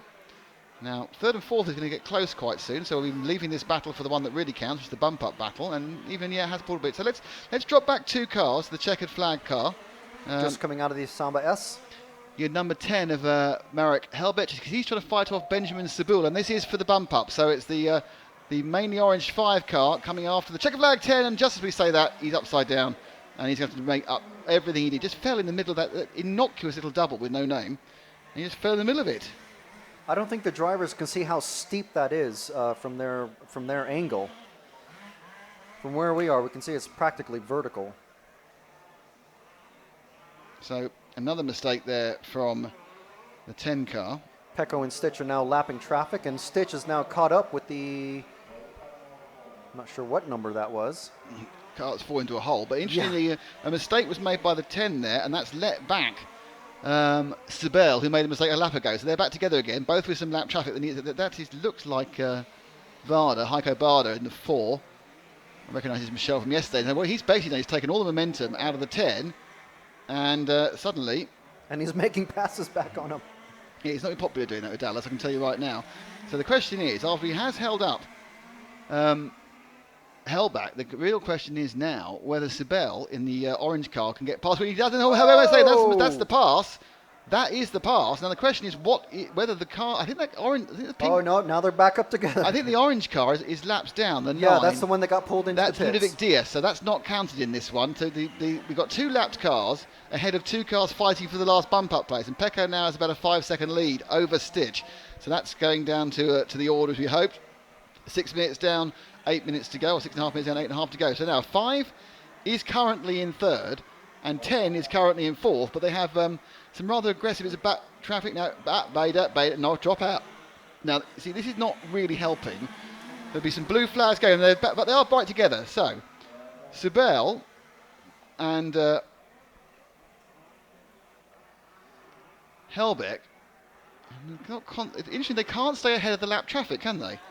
Well, they keep the guys getting lapped keep trying to make passes back on him. And Oh, they're not no, listening. they stopped him dead. They're not listening to Dallas at all. So it's so there's 2 cars ahead. The orange and the white, light orange and white, are not important. The dark orange and the checkered flag are important because they're battling for the final bump-up place. They're trying to get into the 8th final.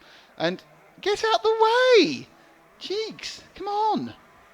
So, you know, I know it's not over, but it's over, and there's a chance that enough cars will break down that you'll still get in. But really, come on.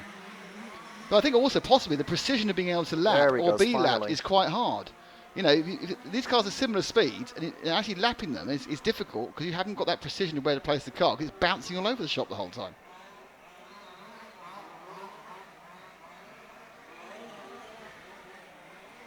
So we can say that Pecco is about 5 or 6 seconds ahead of Stitch. And we are still remaining. We're still remaining with our 3rd place man, which is Benjamin Sibel. And he is, how far would you say, Frank? 3 seconds, 4 seconds ahead of the 10? Yeah. They'll go over the line now, and you'll find Sibel and then Malik Helbech go across in 3rd and 4th.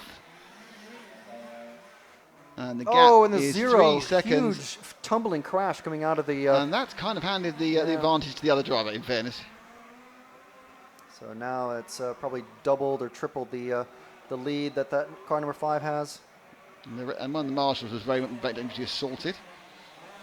So, again, quite a large speed difference where after halfway through people are lapping. So, we haven't quite got to the meat of the races yet where they're all of a similar level of speed.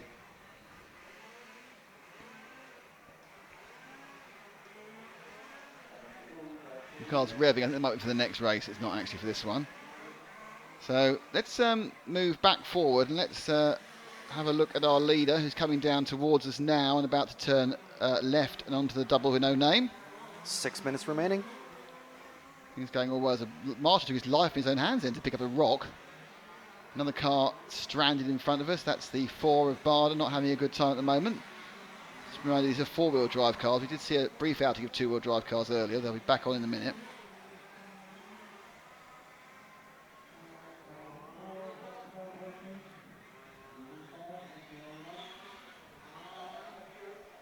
I think Dallas actually turned up the the volume on his radio. The blue flag announcements. Oh, and the number 5 just lost his wheel. Oh no! Going into the pits. Yeah, pits. Zach, we got a wheel, we got a car, we got a pit, and that was the 5 who, of course, was in third place. He's now not. Why do these wheels keep falling off, Frank? Tell me. Don't know. And the 6 has come in as well. They're threaded in a certain way, but they seem to be coming off just randomly left or right. replacing a couple of tyres. I think at this point it's all game over. Yeah, they're going to lose a couple of laps. There are doing 3 that. cars in the pits, and Body it's actually, shells come off. the race is on, but there are 3 cars in the pit. In a sport where you don't pit stop. So Pecco's got a really good lead on Stitch. So, sorry to cut across you, Frank. So the battle now is an 8-second gap between. Can we find car 4 of? Oh no, 4's broken down as well. So it wasn't 4. 4's coming into HPI hairpin. Oh right, but it was a kind of a glitch on the timing screen, I'm afraid. Okay.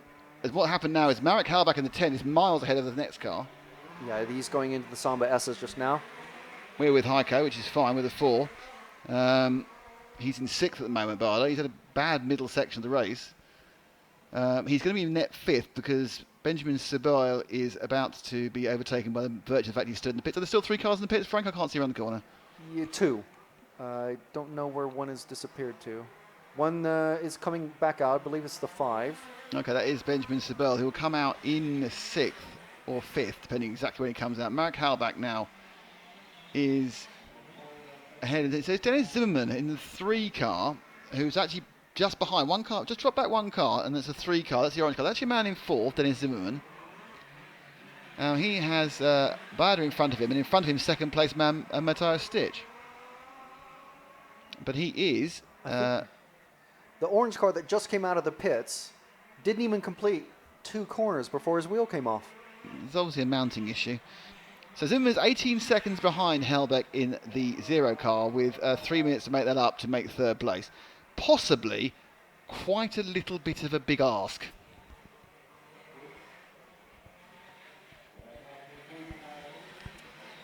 Pecco's about to lap 3rd place.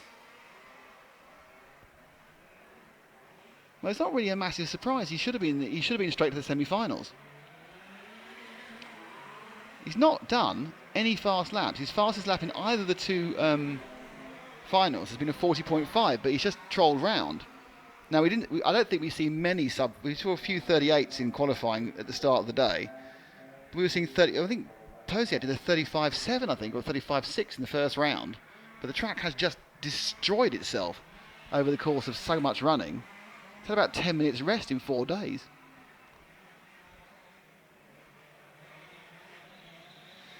Hi Neil Scull, how you doing, mate? So this is a 3. He is in 4th place. He is on his own.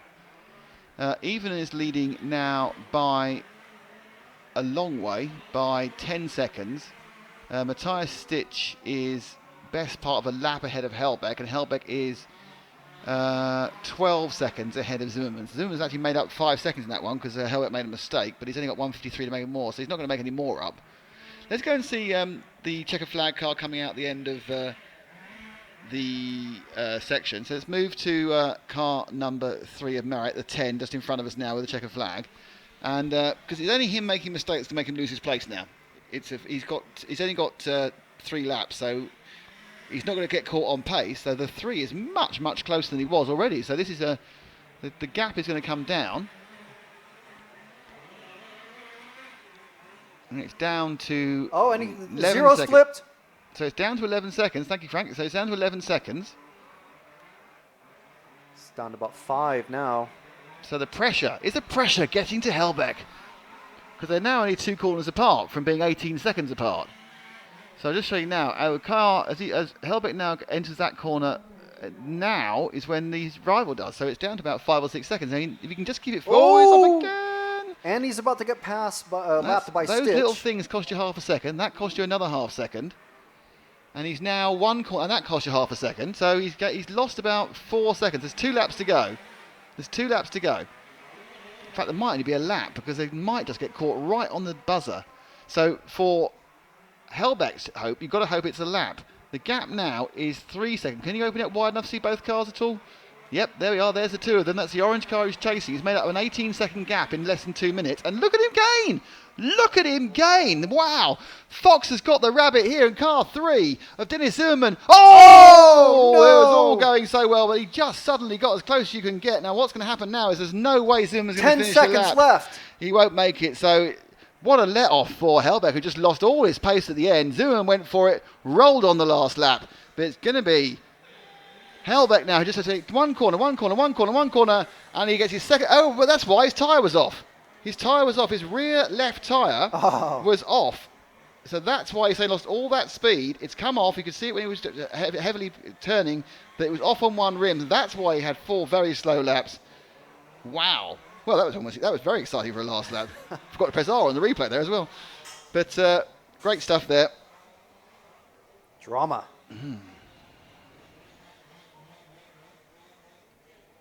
Can't believe how many wheels are falling off. You're not Steve Revell. Neither can we. So that was the 160th final, and Pecco Evening goes marching on, but he's got one more to try and get to tomorrow. Can he do it? Frank? I think so. He's coming down the steps with a big smile on his face. He's had a horrible time Obviously so far. Quite happy. As his car goes into technical inspection again. I've lost my water. There it is.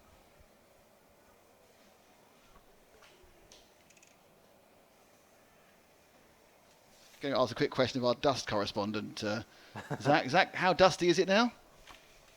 Dusty. Is it yet as dusty as it was yesterday afternoon? Almost. Not at its peak. Nearly there. So there we are. That's the dust report from Zach Fenning, and there'll be more updates on particles within the atmosphere from Zach later in the show. I think still the maximum number of showers we'll need to get rid of the dust is 2. Because one didn't do it yesterday. Did it not? No. Because as you're drying yourself off, you realize there's dust on the towel. That's not good.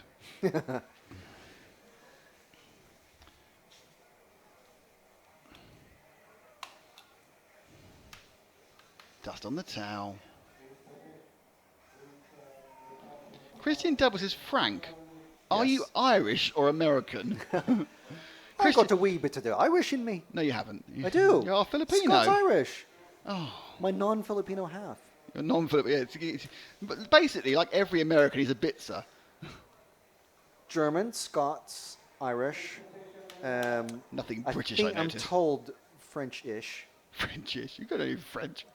I told you I have a bit of that French, I'm not French really what? sure what. I'm not sure. What, the je ne sais quoi? I don't know. That's je ne sais quoi. Well, if you say so. I don't know. I don't know. I love the idea that, Frank's not very Irish, if I'm honest. He hasn't said top of the morning to me once so far. All we are is dust in the wind, dude, says MRD Airbrush. There's our friend Edgar. He's car 10 in this next race. I personally prefer Tears in the Rain, but there we are. We're going to have our quotes going on.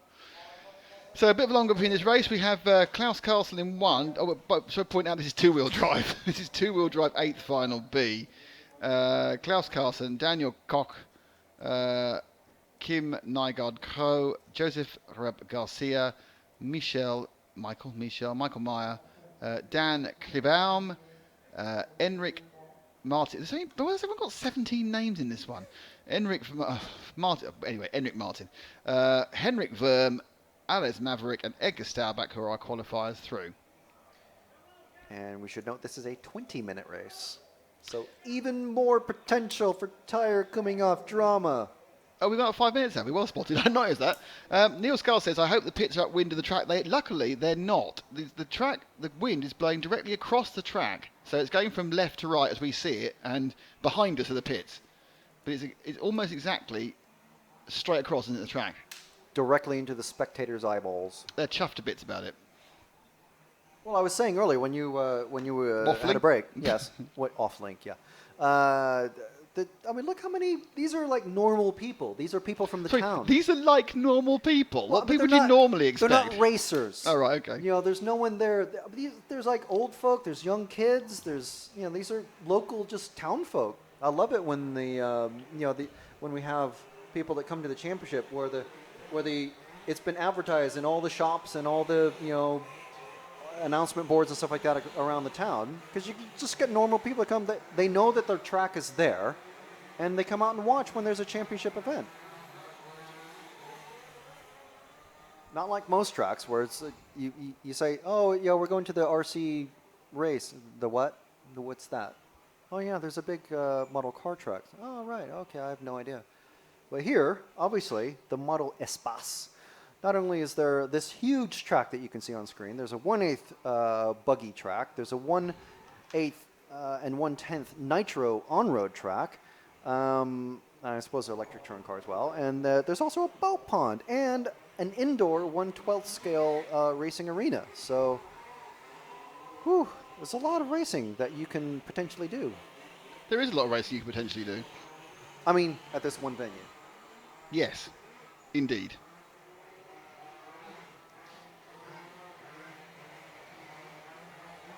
So, a couple minutes left in this warm-up period, and then the drivers will be called into the pits with 1 minute to go. And they'll do a formation lap and to line themselves up on the grid. It looks like everyone is actually checked in. No, stop. It's a first for the finals. I just think it's so kind of like, standard man. Where's their edge? What's edgy about actually checking in for the final? Well, in that case, I'll tell you who's super edgy is Pascal Cockenpot. Why, is he actually in the race? No, he signed in but never showed up to race. He was our missing driver in all of his qualifiers and his final. So this is the 1/8 sub-final B for two-wheel drive. Rick Hoffman of the Netherlands, the Class TQ. He's qualified directly into the semifinals, so he won't be back out on the track until tomorrow. Although, let's see, he was watching, I think he is watching this race, and he was marshalling a race earlier, so doing his duty for club and country. As I believe it's his father watching on. I'm sure there's a Dutch racer or two in this race. There's lots of Dutch racers. Big Dutch contingent. No wheels have come off yet. No panic in the pits. So it looks like everyone's going to make the start. Just what we like to see.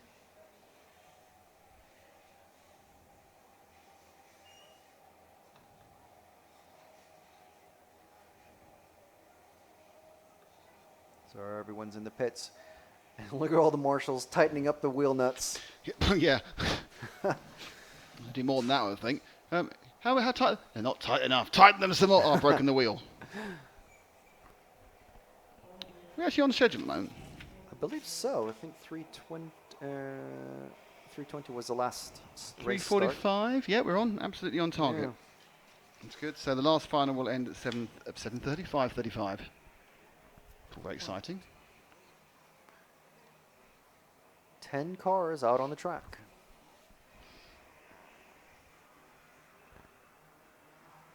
So Pecco now with nearly an hour to rebuild anything he needs to rebuild. Yes. Or just borrow a fresh car. That would probably help. It's amazing the running costs that you never consider. not just tires, but things like bearings and Yeah. lubricating spray and oils and all sorts of things. Yes, indeed. Oh, the cars are only €1,000. Oh, they're much cheaper to run than 1/8 buggy. You know, the parts are 3 times the price.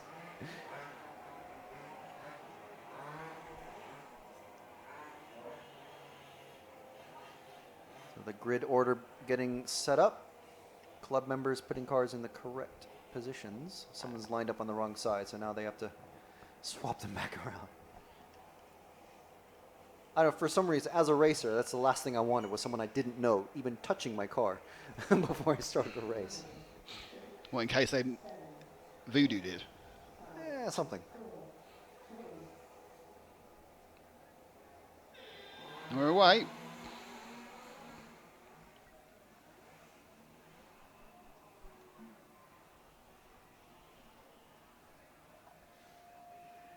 And up the inside goes the 2 on the 1. So it's an attempt by Daniel Koch to get past Klaus Carlsen. Carlsen in 1, Koch in 2.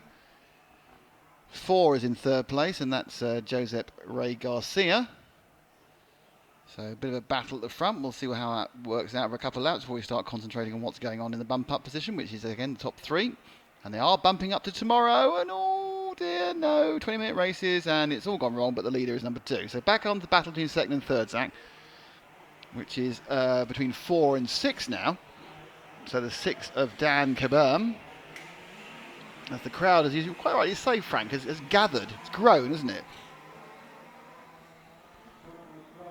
Oh, yeah. And the order's completely changed again. I don't know what it's changed to. So, yes, some cars are going round. The lead 2 are stretching away. Third's presently on his own, but there's 4 or 5 cars behind him. Yep, and we're on third, the green 3 of Kim Crow. So Kim Crow there.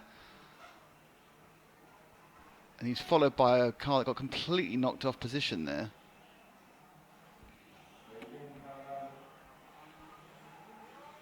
And it's the 7 of Martin Enrich. Oops.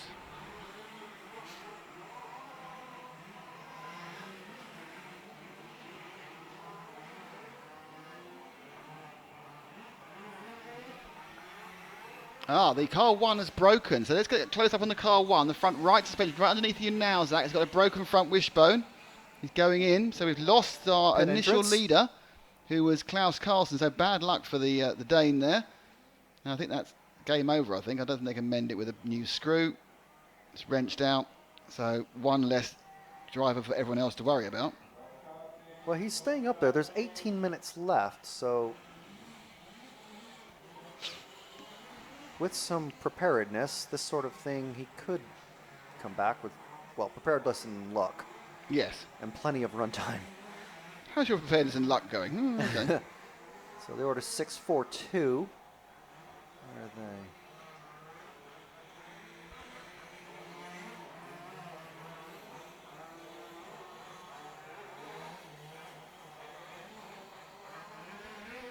The 2 and the 7 pretty close going into the Samba S's. That's your 3rd and 4th place battle. Just coming out of the Samba S's, that red car followed by the yellow and maroon car. And the 4, second place, is turned upside down in the HPIS. So now we got a 3-way battle for second with the 2, the 4, and the 7. Coming across start line now. Zach going up the main straight. Over the big jump. That's the battle for second. And all 3 have crashed. So it's the battle of, I guess, still 3-way battle for second. Coming over the EFRA doubles in front of that big and growing crowd of local RC race fans. Hi, I'm your local RC race fan. Hello, local RC race fan. Hi, how are you doing? So we're up at the top of the, with the red. Should be number 2. It is number 2, and that is our, no, that's our second place, Daniel Koch, because the 6, where's the 6 gone? Is he miles ahead, is he? Way out in front. Yeah, so that's the 2, so it's second, third, and 4, 4, and then 7, who's in third, which is Enric Martin, and they are all together. So you're second, third, and 4th are together, so you can see what they're doing.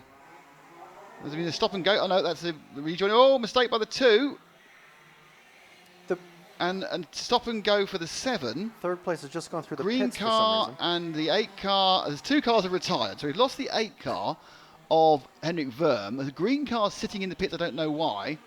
And that is car number 3. So that is the machine of Kim Crow. So they've all broken down. And we've also, the 1 is back on again after being off and letting people through. So anyway, that's the red car. That is our second place man, Daniel Koch, still. The 1 car isn't involved in this, but if you drop back to the 7, which is 2 cars back to the yellow with the red roof, or the purple roof, he's in third, and he's being chased down by 4, who's coming through now. So it's just 7 about to lap 4. That car. So it's Martin Enrich we're looking at now, and behind him may well be the 4 of Josep Reeb. So Josep Reeb is in the yellow car with the blue nose, and the yellow car with the purple top. That is Martin Enrich, and that's your battle for third in the last bump-up place. The leader is just at the end of the main straight, so that tells you The how leader is far absolutely. ahead he is. He's running about 3 seconds that faster than the others, on average.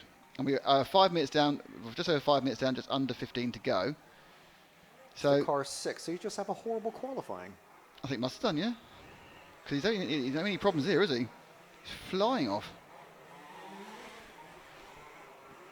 So they kind of the second, third, and fourth have equidistances themselves. So we're with the third place man in the middle. Always made a mistake. No, and so that's third and fourth are right together now.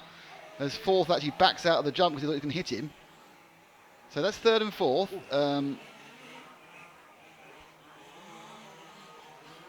They're right together.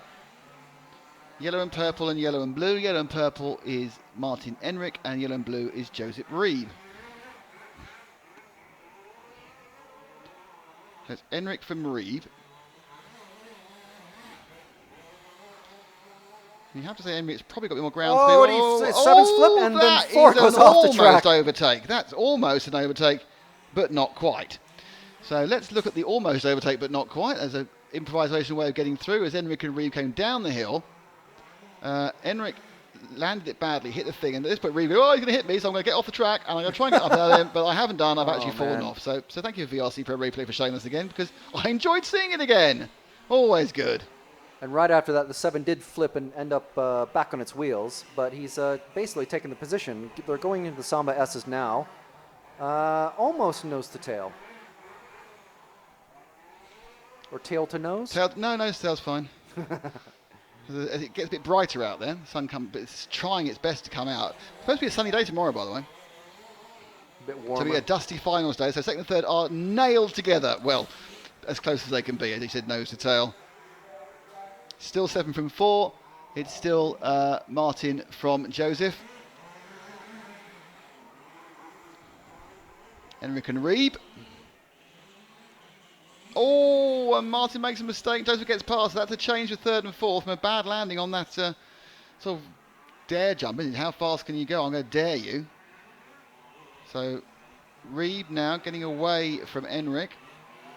In all of this, the 2 car of Daniel Koch hasn't really pulled away that much further, in fairness.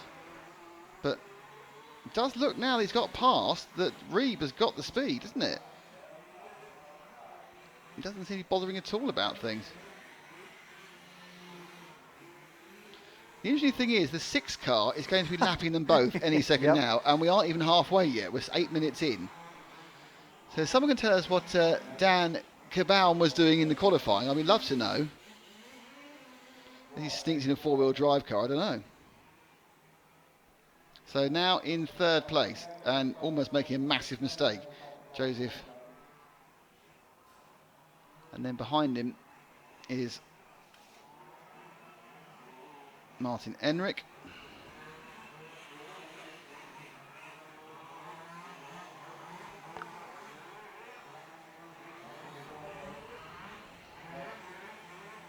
They're coming up fast. Let's just drop back to the 7 and let's just follow the 6. Let's look at the 6 because the 6 is our leader who's about to come through and lap everybody. So Dan Cabral within 8 minutes and 45 seconds is lapping the third place man, if he's allowed to. And carry on with him because he's now running an average of, he's 2.5 seconds to 3 seconds a lap faster without really trying. He doesn't slow down for the big jump at the end of the straight. He takes the outside line and he just lands flat every time. Because everyone's clumped together, the rest of the pack are all coming up in the next 4 or 5 corners. There's 2 cars dead, 3 cars, 4 cars dead ahead of him. Oh man, that's just a mess. And he actually managed to get past all of them there. And that's the battle for third. He passed 6 cars. Okay, drop back 1 car to the yellow cars. We've had a bit of our leader, and this is now a battle for third again between 4 and 7. It's Joseph is ahead of Michael. The blue and red car that's behind them is in 6th place. He's not really figuring in this battle. I'm afraid that was just been a mistake being made by the man behind. So we'll stick with Joseph for a mile. And we're 10 seconds over halfway, by the way. There's a lot happening in these finals. Oh, and he's fallen in a hole. Hello, I'm in a hole. I may have waited a bit late for this, but I think I like to see a car fall in a hole. It's always a plus point of anyone's day. And let's see. 7 have flipped over as well, but so let's see. Yeah, okay, we've got him. Here he comes into the hole. hello, I've fallen in a hole. And when did the marshal notice? And then just disappears. I quite see the marshal notice, actually. That was quite good work marshalling, I thought. I realise you're in the hole. Let's go. Dan had a terrible qualifying. He's as good as Mike Pleckerpeel is in the A final. That's all right. And that explains why he's literally a lap and a half ahead of everybody.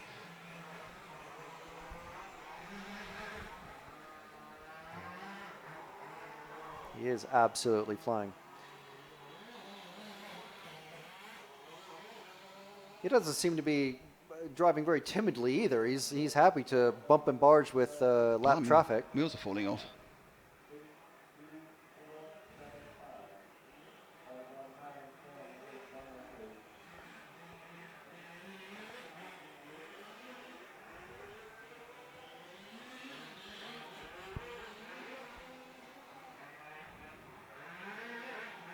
Takes that outside line again.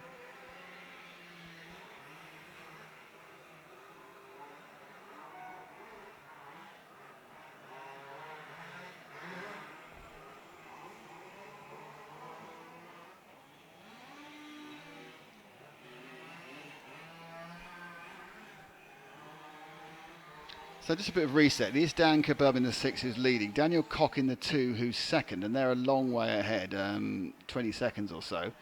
Joseph Reeb is in third, and he's a second ahead of fourth. Is that still the case? Yes, they're battling together, as we see up there on the camera. Another mistake by Martin. So there we are. Joseph Reeb is in third, and Martin Enric is in fourth, and they have been battling for this last bump-up slot for a while, really. And just slightly advantage Joseph at the moment. As you can see, he's got a couple of seconds. I think whoever takes third place is going to come down to who makes a mistake in the corner before the finish line. Well, we've got 7.5 minutes to go still, so we don't. Percentage-wise, we're only about 60% gone. Been a good lap so far. He's pulled a bit of a lap out, a bit of a distance out, I think, in the last few corners. So that lead's gone out a little bit. Worryingly for Joseph, there is a lot of traffic ahead of him, and the traffic has been, I can only tell, random in its attempt to be got past. So Martin now has to hope for an easier passage through the traffic than Joseph's going to get. We see Joseph now about to turn left and go over the double with no name. Very tentatively around the HPI hairpin, and he'll come into the graphel grid. And then turns around back on the start-finish line.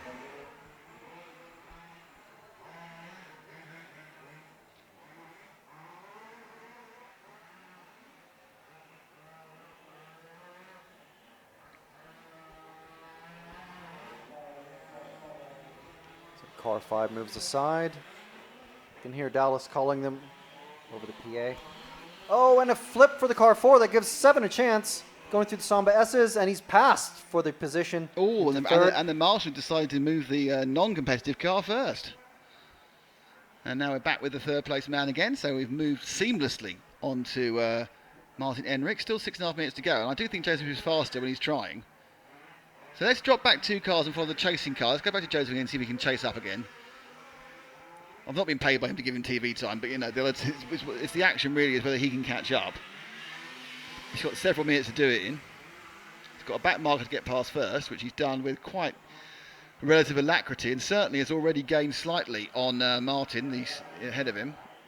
So Enric, yellow and purple, has made no real advantage of the break he got, and suddenly Joseph is right on his tail almost immediately. He's gained, what, 2 seconds already this lap, Frank? Yeah, I'm just watching the car 1 going over the graphel grid. He's broken again. Oh, well. The same suspension arm. It was probably tie wrapped back in again. Probably. So down they go. They're going in the infield. And can Joseph find... Oh, and a mistake from Martin. He's lost the place again. There and that was goes. where it crossed. And a very simple little mistake there. So now Martin has to chase it back down again. The speed at which Joseph caught him up makes you kind of think that's not going to happen. But you don't know whether Joseph just tightens. Oh, no, Joseph falls in the hole. And they've hit each other. So this is not us just finding the 2 comedy drivers. This is the battle of the last bump-up spot. They are trying, and I want to point out, they are trying their hard. This track is so treacherous, it is virtually impossible to keep a proper line. They're going to be coming up on the stricken car 1, who's going very, very slowly. You're going to come up to him in just a few corners' time. And car 1 is 7 laps back, so I don't think he even kept going till Christmas he qualify. The blue car, which they're also lapping, just in front of that yellow, Oh, and Martin got hit by and it got, and he's stuck in the net. so Martin got a big advantage there. The net of death. And the marshal didn't pick him up. I think that was a mechanic. It's a mechanic he ran over from the pit lane. Who is he rescuing? I'm not sure. Car 3? Klaus Carlsen, could be. I think so. No, Carlsen's just crossed the line apparently. I think it's our 6. leader. Car Dan 6? Calburn. Oh no, Oh, Dan no. Calburn, our leader. Our comfortable leader is out. And even he's come over to look down at his car. No. It's all going so well. There's a Oh, and the lap car ahead. Zero's lost his tires. He's not. Oh no, he's running last He has anyway. lost a tyre, but he's looks like it's flapping away on one Yeah. corner. So we're down to 1, 2, 3, 4, 5, about 6 healthy cars. That's terrible. That's reset everything because. So where's the car 2? He's in the Carabum Samba. is going to. Yeah, let's pick up our new leader. Good point there, Frank. He's just coming through the red car, coming through the Samba. Doesn't look like. He's exiting it. That is Car- our leader. Car 6 is not going to get going again. Though if he got going again in the next couple of minutes, oh, front wheels come off. That's why. He's had a problem with his front left. And They can repair he's him. going back to think about getting on with it. Everyone's on lap 20 now, though. So. And we're down to the last 3.5 minutes. Problem with the car. Oh, 1, he's going back. What? 2. What are they going to do with him? He's only got 3 I don't wheels in know. his wagon. He's They- going to carry on going with 3. He's not carrying. They put a wheel on that? Or is he carrying on with 3 wheels? I'm not sure. They must have put a wheel on it. No, they didn't. Okay. No. You need to go on to the EFRA double. We need to see the All EFRA right. double now, Zach, and then see the car with 3 wheels going Going around. into Samba. Number 6, keep going left, keep going left. Number 6, there we go. It looks fine now. It looks fine that way, and you go that way. It's 3 wheels on my wagon, Oh, no. but I'm still rolling along. He's in 3rd. Where's car 7? Is he in 3rd? Yes. Car 7 No, has he's just in come 4th. onto the He's straight. in 4th. He's counted 4th at the moment. So Dauban is Oh, counted okay. 4th. So it's Oh, Daniel 'cause the other Koch cars is leading have 2. come Then across, Joseph yeah. Reed. Then Martin Henrik. So, nice wheelie. I suppose it's go fast or go home. You might as well just keep on going. That's the Horneman there, and he's lost everything. He's lost steering as well on that right-hand side, which is probably why he didn't bother putting a wheel on it, because he was just flapped about. So he's getting it. So his lap there was quite a long one, 2:44. He's in 4th. He needs somebody else to break down. He's obviously not particularly bothered about completely waddling his front left suspension. He's in 4th. We have to cover him. He's the man most likely to bump up, but he is going to need a breakdown for someone else. The car 0 comes in. Yeah, his tires flapping around. I think he was probably black flagged. Yeah, I think I just heard Dallas say black flag. They black flagged him. To number 6. Why? I'm not sure. I think I Oh, heard. he stopped. He's given up. He was given up the Yeah. ghost, and we're back now in car 4. It was it was a brave attempt. So the 4 machine who we're with is in 2nd place, which is Joseph Reed. Martin Henrik, who followed for a long way round, is in 3rd, and 4th place will be Ales Maverick, but he's a long way behind. 1, 2, 3, 4, 5. He's a long way behind everybody. Ales Maverick still has not gone past Kerabam, so that's how far back he was. In car 9. Edgar Starrett's missing. There's a lot of people missing with 1:13 to go. There's 6 cars rolling round, 7 cars going round. A lot of those have not been on for the whole time.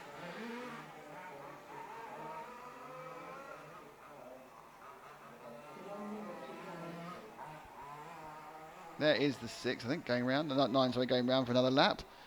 He is our 4th place man now. He is about a minute behind the car in front of him. As the 5 retires as well of Michael Meyer. Let's find our leader, the big red car just coming over the no-name double. May as well take him in for a bit of TV time for his last lap, which will be his next one will be. So Daniel Koch, who's a lap down, but it didn't matter because the person who's lap ahead of him didn't finish. So bad luck to Dan there. As the people bring these wounded machines back, and there's been a lot more of these wounded machines than we expected because of the what can I say, the assault course nature of the track, possibly. Bomb quarter. The bombscape moon crater whatever you want to call it. Bombscape Moon Crater. It's like a really bad independent indie band in Austin. Hey, I want to see Bombscape Moon Crater. They're fantastic, man. The bass is like he can play 3 notes. It's amazing. So that's the 2-4-7 bumping up into the quarterfinals. So they are continuing to race tomorrow. They bumped to tomorrow. Let me bump to tomorrow. So they have a night of rebuilding and oiling and greasing and all sorts of things. And then they have to play with the cars. Oh dear, I'm here all week. Okay, so we had a lot of comments during that race, as you probably expect. 3 Wheels in his wagon, Jeremy Clarkson's favourite car.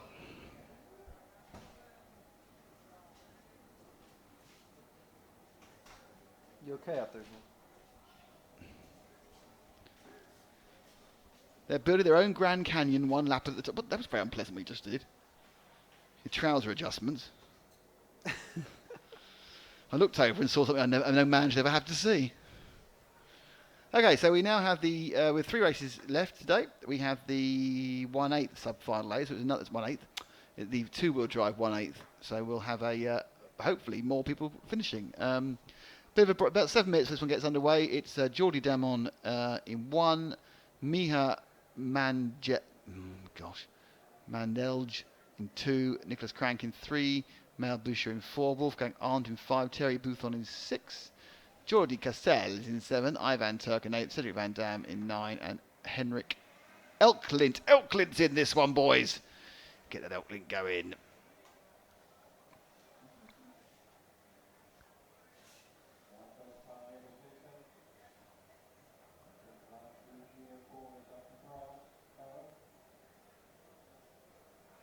RCV logs, question for Nick. Why is race timing so and recorded and not as was last year on the video with nice graphics? Who wants to answer that question first? Right, there are 2 culprits for this, and the main one is that the club itself is not streaming the timing. So the timing is not being streamed on the internet. If it was streamed on the internet, then we can pick out and cut and fiddle with it, but it's not. So. And if it's not streamed on the internet, then we have no way of getting it into our system because it has to be based on the same. It has to be on the same network for us to incorporate it into our video playout system. So the reason it looks quite so bad is because it's a video camera looking at a web camera looking at a screen. But it's the best we can do, and it's that or nothing because we don't have that because it's not being broadcast. We don't know why. But that's the problem. So that's what it is. It does look a little bit dull, but it is accurate. And we'll try and put some time in later to try and see if we can make it look better for tomorrow. But we have improved from yesterday. But yeah, so there's nothing to do with budget. I mean, there is the fact that there are 2 events on at the same time, which means we don't have we haven't got complete duplication of some equipment. So if you look at the timing over in Valladolid, that is on the screen and encapsulated as it normally would be, but you know, that's what it is. It is what it is, I'm afraid, and I'm quite impressed we did it. Because trust me, 10 minutes before we went on air yesterday, we had no idea what we were doing because we suddenly found out they weren't broadcasting, which we thought they were. We'd even done a really clever thing where we'd melded together 2 completely different screens. Poor old Zach had sat there for hours doing that, and then we found out they're not broadcasting it. So yeah, what can you do? But it is on there. It is a little bit dull, and it's bad from the left to right. Now, to adjust it, we need to fiddle with it. But to fiddle with it, we need it not to be actually on air. So we'll fiddle with it in about an hour and a half when it all finishes. And hopefully the result will be something that looks better next time, tomorrow. Just posting a picture of the setup to the group. I'm sure the group would love to see it.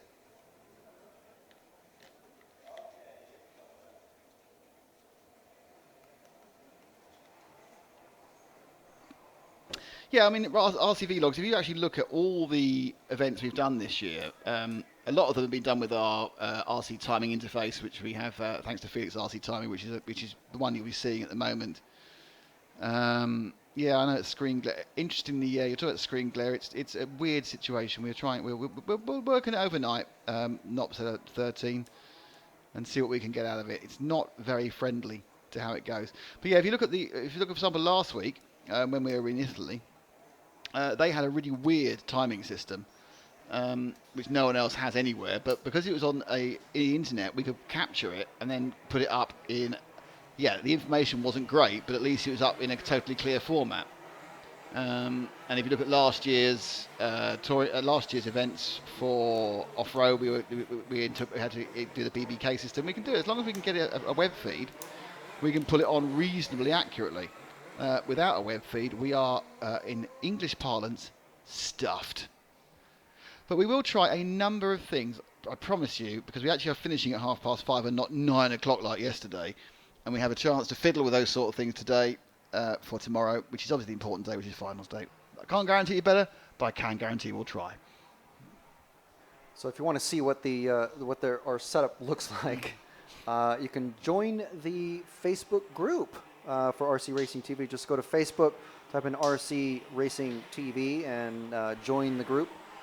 And you can check out what our super high zoot, high tech, high everything, high energy setup looks like. Yeah, the other thing to mention is we actually need to be able to see the screen as well, because it's our only timing screen.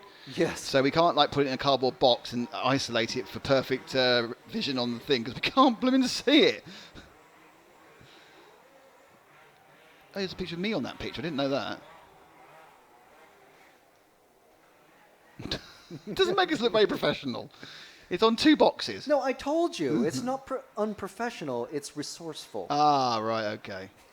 You have to put the spin on it. I'm liking that. If I don't know, I've tidied up. Slightly worried about how old I look in that shot, mainly. Actually, I couldn't give a toss actually about I just realised I'm looking quite old. So it's gone from professional sort of pride to just basic vanity in about half a picture. So.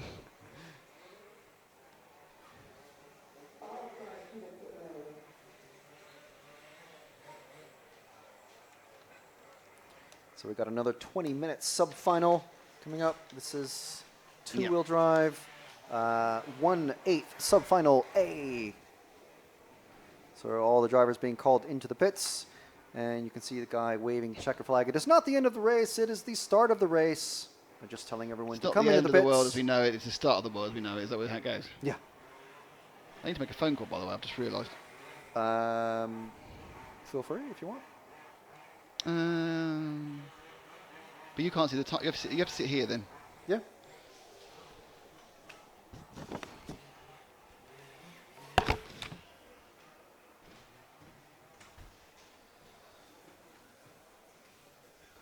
Okay, so Nick is off to make an important communique.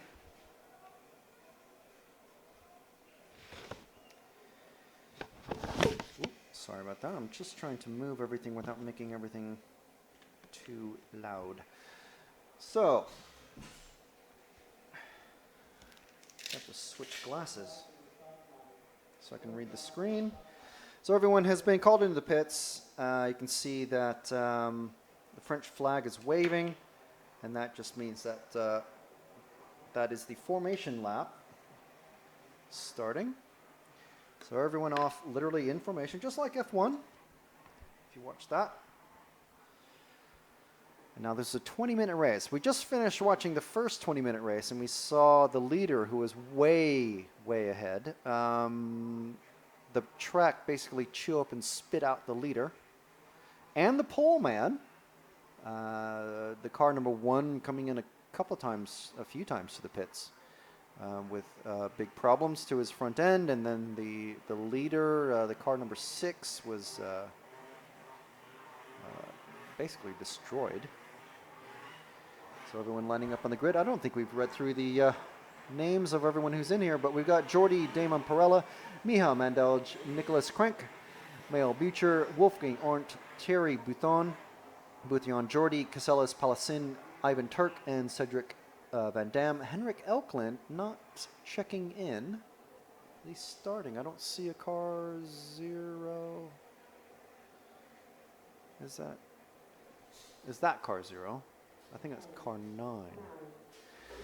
We've got a car in the pits and 2 empty spaces on the grid. So I'm not sure what's happening. So we're going to stick with the lead battle for the first lap or two until everything starts to settle down and we get a battle for third. Oh, first 3 cars away quite quickly. Are already making a break. Actually, no crashes in that first corner. No crashes coming off the EFRA double. Everyone, oh, that's the lead battle. I couldn't see what car that was. Now he's dead last. From third on the grid to dead last. So we've got, just coming across us in front now, we've got the car number 1, number 5, the 2, and the 7. That is Jordy and Wolfgang. Big break for Jordy. Wolfgang and Miha getting close. Number 4 of Mael Boucher. He's coming across in 4th. So got a stop and go penalty for the car 3 for some reason. He's the one who crashed out, and so he was gone from last to even more last. So let's going through that Samba S. Let's stay with that second place battle. The bright orange and green car with the blue and other color car behind him. That's the 5 and the 2 in order. It's Wolfgang and Miha. So there's, oh, and Wolfgang flipping it over. So now that changes things around. We've got the car 4 in third place now. That's Mael Boucher. And that's your second, third place battle going over the big jump at the end of the straight. And the leaders flipped over and a big hit, 2 hits. So let's see what happens now. We got a 3. Oh, geez, carnage. So we've got the number 2 of Miha out in the lead, comfortable lead. We've got a car number 4 of Mael Boucher, and then a 4-way battle for third going to the S's. We're going to stick with these guys. Try and keep them all on the screen if you can, until they split up into 2 and 2 like that. And let's just go with those first 2. The multicolored, I can't even see what number that is. He hasn't placed those in a very smart way. Car number 6 and the car 1, and now the car 5. They're all together, well, sort of. So we've got the 6 and the 1 and the 6 tumbles going on. So now it's a much closer battle. Again, back to 3-car battle for third, as the first and second cars nicely spaced out. No pressure on them yet going through the Samba S's, but we're sticking with this battle for third. These guys are bumping and barging their way, trying to make sure that they have a bump-up spot into the quarterfinals, which means they're racing tomorrow. So we've got Miha coming over the start-finish line now. Mael about to in a couple seconds, but we're staying with these guys. Number 1 of Jordy, and then Wolfgang and Ivan. No, Ivan's way back. Who's that? Oh, geez. Getting tangled up at the start of the straight. So now it's really spaced out. So let's stay with the car in third, who's going over there for doubles now. He keeps making just too many mistakes, which, as the pole man, you would think he'd not be under too stressed. He has, in theory anyway, better pace than the guys behind him, because he did start off on the pole. So he's gingerly coming over the graphene grid and over the brick finish line, and up the main straight and over the big jump at the end, taking that dangerous middle line. It's a very steep middle line, and there he goes. He makes that mistake, so that allows the number 5 car of Wolfgang to catch up just a bit, and the number 6 of Thierry Boutillon, who are still battling together, Wolfgang and Thierry, but if they can manage to just not hit each other too much, they can definitely catch up to Jordy.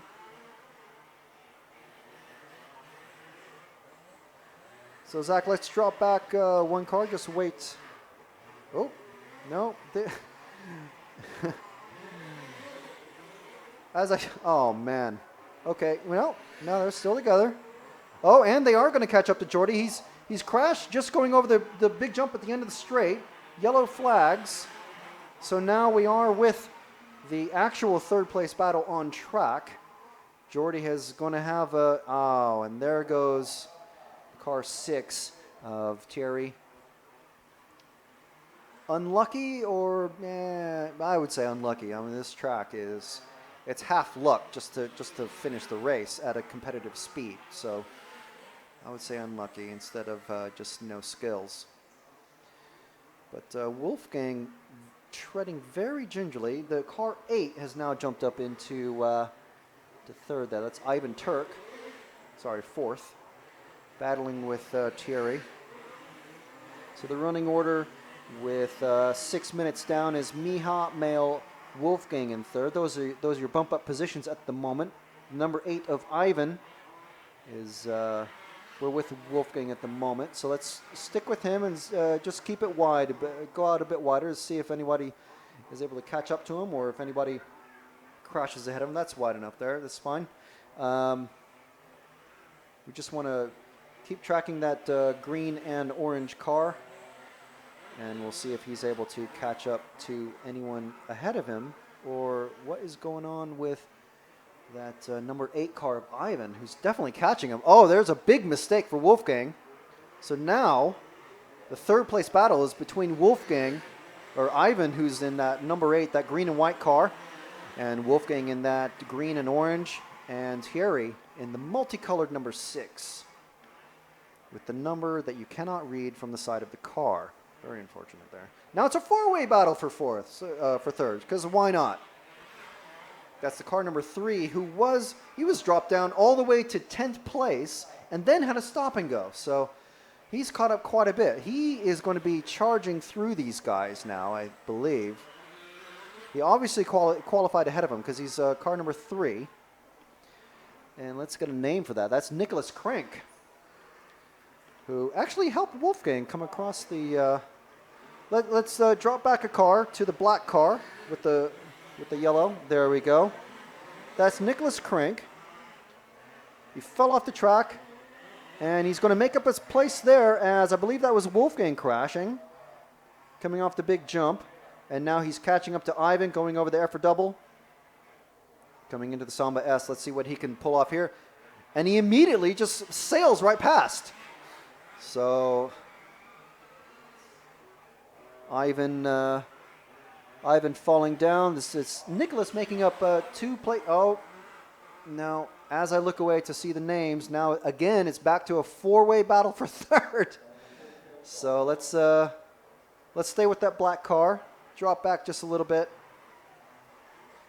because that number 3 of Nicholas Crank is definitely going to be making up some time. And then just behind him, because why not, is Jordi Damien Perella, the pole man, as Wolfgang has a huge pirouette crash on the main straight as Nicholas and Ivan go flying past.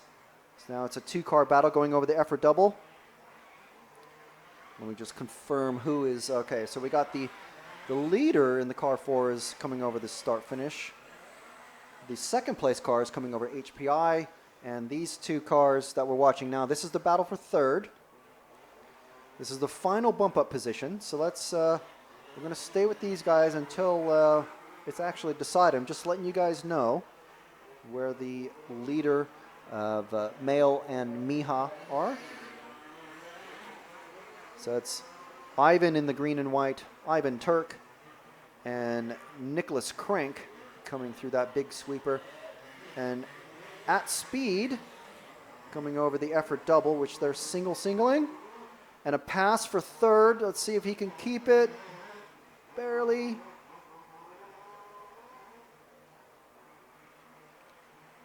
And coming out of the Samba S and over this. That looks like a little jump, but it's not. It's at least 2.5 feet high. And these jumps are pretty big as well. And the double with no name, that has actually completely changed in profile over the day and a half that we've been watching. So we're with Nicholas Crank going up the main straight in that black car. Let's stay tight on him. And going around that big, speedy sweeper that just tears up all these right turns, tear up the left rear tire. So now we're just over halfway. 10 minutes gone, 10 minutes remaining now. So we're going to start seeing some attrition taking place, I believe. We're not wishing it on anyone. Oh, and Nicholas comes to a halt. What's happened here? He's being retrieved by a marshal. Ivan's going to go driving right past, saying thank you very much for third place, as Nicholas's mechanic is taking his car back to the pits. And I will keep you updated on what is happening with Nicholas's car. I don't think it was a tire or anything. It was probably something to do with the electrics or the engine. His mechanic and another friend are looking at the car. So we're still with Ivan, who's taken over third place. And Thierry and Wolfgang have both gone past Nicholas. So this might be the end of Nicholas Crank's run. It was looking so good. He could have probably gotten into second place. So now he's back out. Okay, so, well, he's at least a lap down now. Got a car with no rear tire was at the car number 1, so he wasn't in contention for top 3. So we're sticking with Ivan here in the green and white checker machine. Nicholas is a couple of laps down now. Yeah, he's down in 8th position. So that, yeah, unlucky or just attrition. First major bit of attrition actually in this race. And of course we had the inevitable tire failure happening. So let's see, just to recap, let's see. Stay on the car 8 here, Zach. I'm going to find car 4. He's just going into the Samba S's. Car 2 is just going in Samba S now. That's second place. So Ivan is... Nah, he's about 20 seconds behind in third. So, yeah, it's really spread out now with unlucky for Nicholas in that black number 3. And the tires come off. What car is that? That's the number 6, who was one of our contenders early on. That was Thierry in the number 6. He's falling way down the order and falling further behind still. So let's catch the number 4 of Maël Boucher. That's, where is he? I think he's just coming out of the S. He's coming down the grassy double now, and he's about to go across the double of no name. So that is our leader, Maël Boucher, coming around the Graffiel grid, very gingerly, I must say, across the start-finish line, or the finish line. I always say start-finish line. It's not really the start line. And we had an issue with the leader of one of our earlier races slowing right down. Maël seems to be taking those right turns very slowly, so I wonder if his left rear tire has had some issues, like the driver I'm thinking of, but he just seems to be driving slowly everywhere. Taking it easy, making sure he keeps his lead. That's the number 4 car. And about 7 or 8 seconds behind him is the car 2 of Miha Mandelj. Oh, sorry. No, even further behind. I've spotted the wrong car. So it's about probably 15 seconds behind car 2. But he's got no one behind him. Ivan is another 10 seconds behind him in third place. And he's just passed the number 6 of Thierry, who needed a tire replacement. So there's no battles for the top 3 happening in this run. I think Ivan's actually letting Thierry go, which is the smart move. Thierry's a lap or 2 behind at least. Yep, 2 laps down. So smart move there. No need to battle when you're going to need to rebuild your car anyway. They don't. Ivan's not going to be running today again anyway. So it's a quite spread out battle. We got the car 3 with a. Not only did he have the car stop and need to go into the pits for 2 laps, now he's got his tire is now gone. And in the sweeper there. So that is no good. There's 4.5 minutes left in this, which is the. Is this? Yeah, of course. 2-wheel drive 1/8 final A. So this run and another.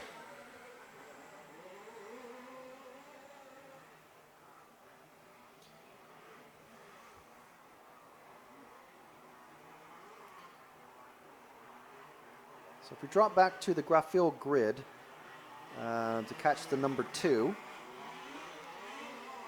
And he's going over the start-finish line now. Oh, well, I was hoping to catch the number 3 with the bad tire as he passed him, but unfortunately Nicholas was already flipped over upside down. 3.5 minutes to go. So this is our second place man, Miha Mendelj, coming out of the Samba S's over that little jump, avoiding the pothole. Well, I say the pothole. It was the first major pothole that we noticed, but then we went out on track and noticed about 50 other potholes that were just as big. Miha coming over the Graphill grid, around and over the finish line to complete his 20th lap.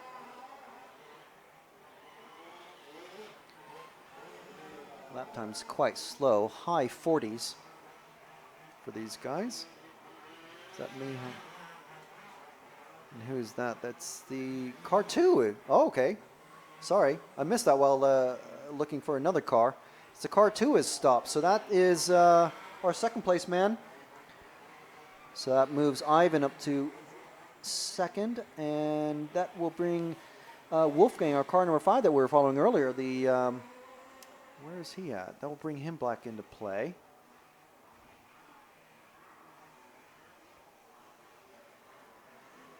Where is he? Where is Wolfgang? Car 5.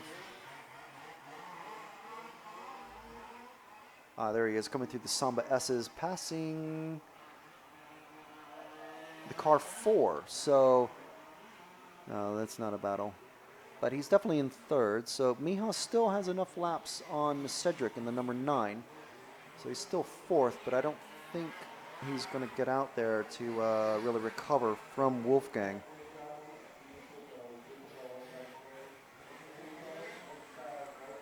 Car 4, of course, is our leader. Where'd Wolfgang go? Okay, so he's coming over the EFRA double now. Wolfgang just playing it smart. In car 9. He's probably in that gaggle of cars that's ahead of him.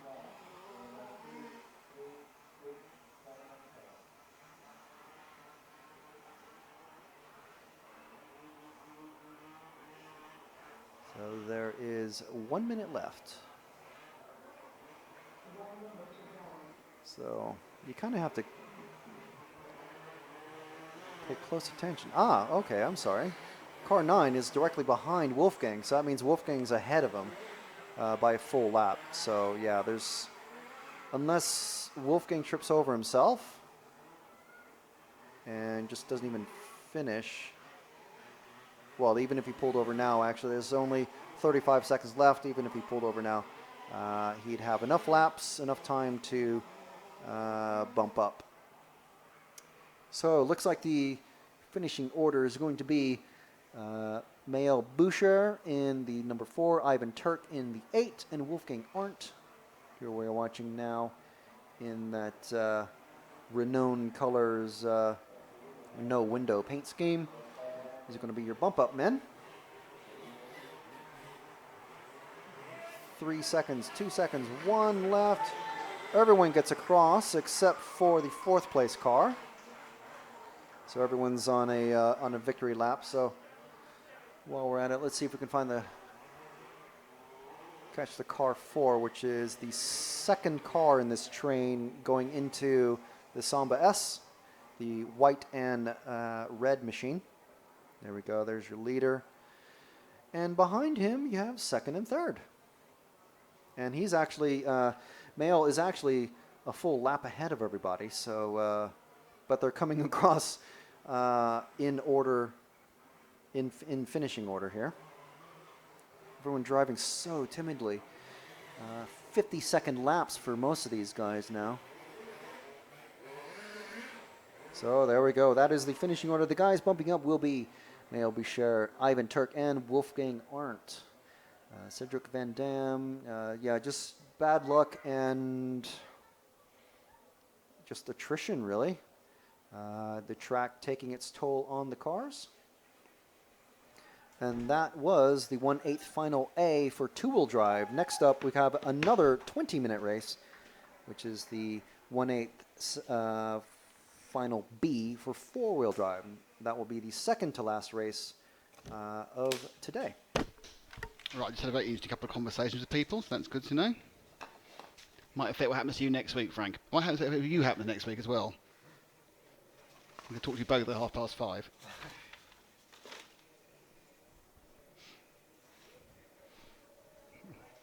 I can see several logistical problems, one of which is, how old are you? Is that 24? 24. Bugger. You need 25 to hire a car. How long have you had your English licence now? Oh, long enough. Ah, good. Excellent news.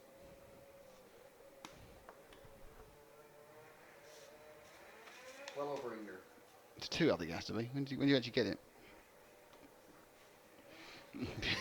Anyways, but after having now a production meeting about an event we're not even necessarily doing, the 1/8 B file in 4-wheel drive, oh damn, is Yari Pasikivi, Emil Karamafiliov, Luke Gower, Laurent Nasser, David Deras, Karsten Leidendorf, Gwendol Erazik, who we do love the name of, William Salon, who bumped up and I think will probably bump again, Alexander Pantho and Michael Thomason. And there's 6.5 minutes before these boys get their acts together and get out there and get doing stuff, possibly.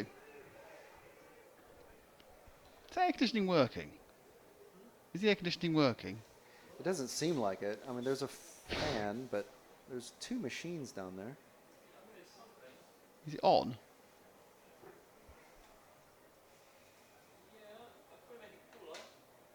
Yeah, go for that then. Go for super cool.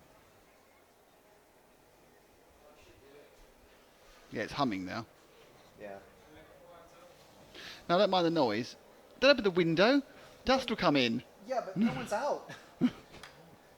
Oh. It's cooler air. Same problem with the washing.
That was exciting, trying to keep up with all that action.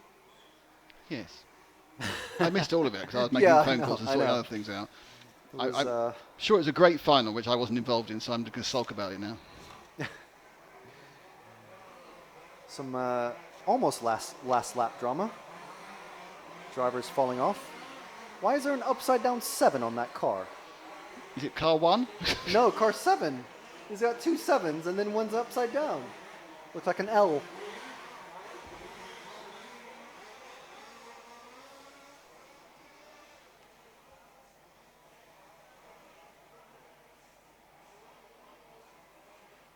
So anyway, we haven't had a chance to say this for a while. We are RC Racing TV. My name is Nick Damon. With me is Frank McKinney, and Zach Fenning has been moving the camera most of today. We are here thanks to EFRA, the European Federation of Racing Automobiles. And we'd like to thank them for all their help in getting us around Europe, and it's much appreciated. And our sponsors of this event are HPI Racing, they are Samba Exhaust, and they are Graphil Body. And today is HPI Friday, hashtag HPI Friday. And you're thinking, what on earth, Nick, is HPI Friday? Aren't you? What is HPI Friday? Thank you very much. Finally getting there. Day before the end of the season. Well, thank you for asking, Frank. We wanted to give you a prize. Now, we would show you the video of the prize, but it's kind of mucking with our system a bit. So if you can imagine a really funky video of a Q32, which is a really small pocket-sized bar type thing. Is that right? Yes. Yes. Just imagine you've seen that and go, oh, I'd like to get one of those for free anywhere in the world.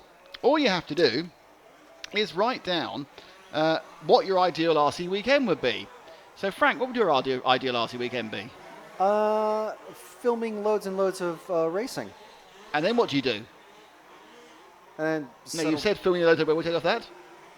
And then I would attach hashtag HPI Friday to that. That's a brilliant idea. So Frank McKinney would say, filming racing all weekend, hashtag HPI Friday. And we go, that's a great one, and we give you a Q32, wasn't the fact you don't qualify. So if you want to win a Q32, and you can do that anyway, you can do that in the stream of the YouTube stream. You can also do it on the YouTube stream on the other side for the 1/10th racing. I don't think they're doing HPI Friday, but they should have been. And you can also stick it in Facebook or Instagram, because Matt apparently can find it from anywhere. You can literally HPI Friday it from anywhere. And yeah, so the net result of all that is that you can win it on HPI Friday. Car number 1 is in the pits, and the driver and his mechanic are looking very concerned at it. Very concerned at it, okay.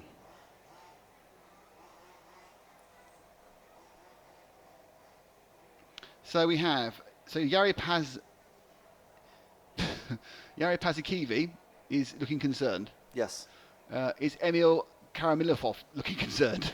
Not that I'm aware of. Okay, so you've got Luke Gower in 3, Lauren Nasser in 4, David Duras in 5, Carsten Ledendorf in 6, Gwendel Ledzuk in whatever the next position is. I'm going to make it easy for myself, because I can actually write this down. I can see which country they're from, which would really help. We'll have to run a lap round anyway, so we've got a bit of time. So it is the 1/8B, and it is Jari Pasaviki from Finland, Emil Karaminikov from Bulgaria, Luke Gauer from Great Britain, Laurent Nasser from France, David Duras from France, Carsten Ledendorf from Germany, Gwendolyn Razuk from France, William Salon from France, Alexander Pantou also from France, and Michael Thomason from Denmark. Salon, Pantou, and Thomason are your bump uppers. That was quite good, wasn't it, after kind of a difficult start? Yeah. Thank Well, the you. car one is he was able to get back onto the actual pit area for the formation lap, so he's allowed to start from pole, looks like. My idea of a great RC weekend would be having Adam Drake, Mike Tree, and the rest of the Mugen guys. Is Mike Tree still a Mugen guy? I thought Mike Tree moved on. At our local track, racing and giving pointers. Hashtag HPI Friday. Oh, well, look at you this- can do look at that this because pile up in the- HPI is now purely a recreational brand. So you can mention your commercial brand, your racing brands. It's fine. So that might win.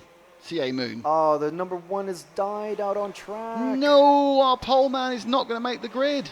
This is just a disaster. Oh, he's not going to try the I'm going to start it business, is he? No. It looks like the engine might be running.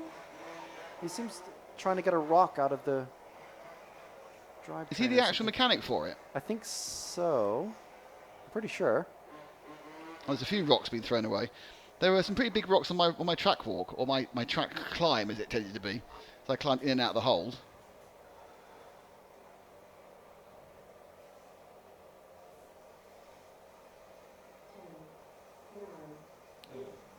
Looks like they're trying to knock a rock out of something there. Anyway.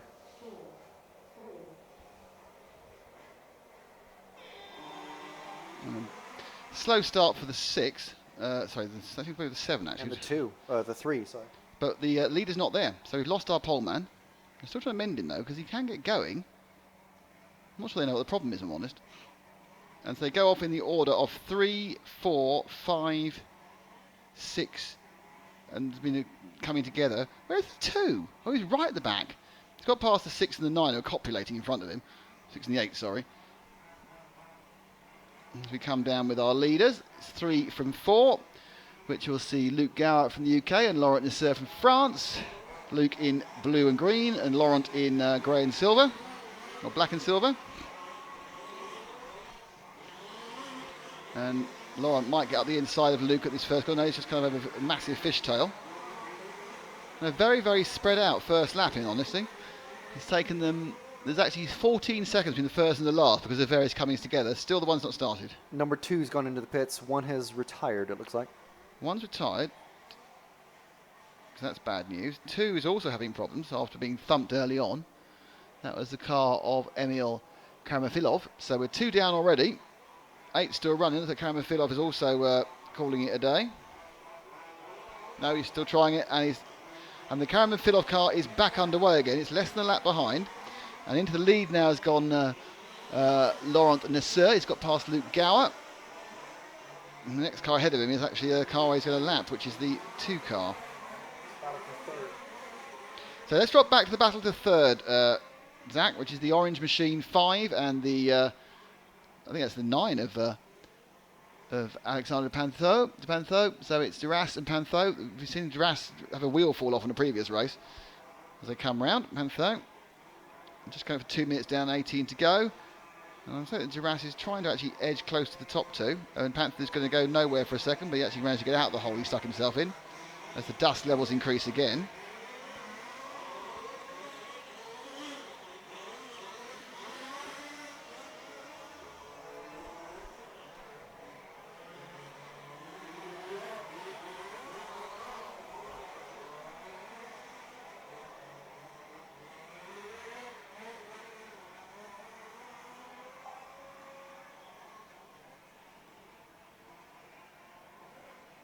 Had an idea.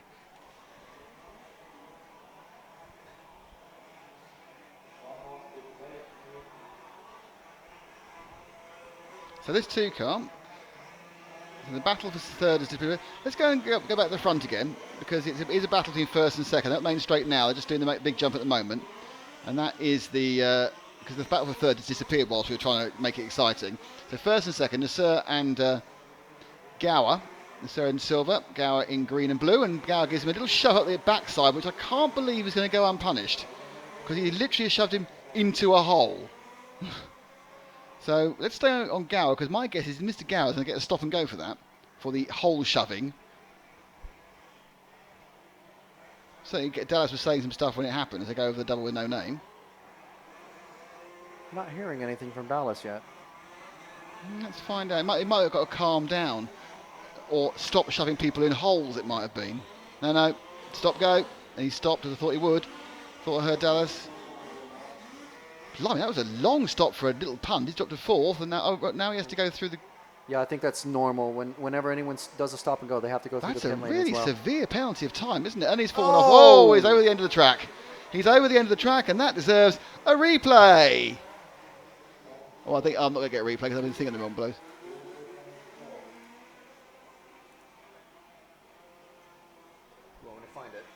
No, it didn't. It's right. It's right. Well, they went into the Futuroscope banner, hitting the Ice Age. I can't remember the meerkat's name or whatever he is. A sloth. Vinny, isn't he? I Vinny? think so. Yeah. Something like that. Manny. He's Manny. No, Manny. No, Manny's the. No, Manny isn't him.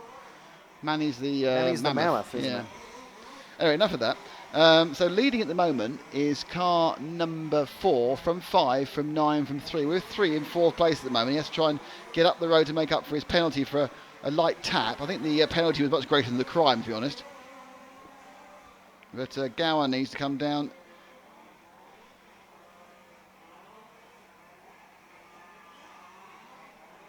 And Steve Argus, it wasn't even his fault, Argus. Number 2. It's crashed to the He's leader. getting lapped again, and then he... they should have held back the number 2. And perhaps they will. Perhaps they won't. So, as we wait to try and get into position, the cars have split themselves up slightly.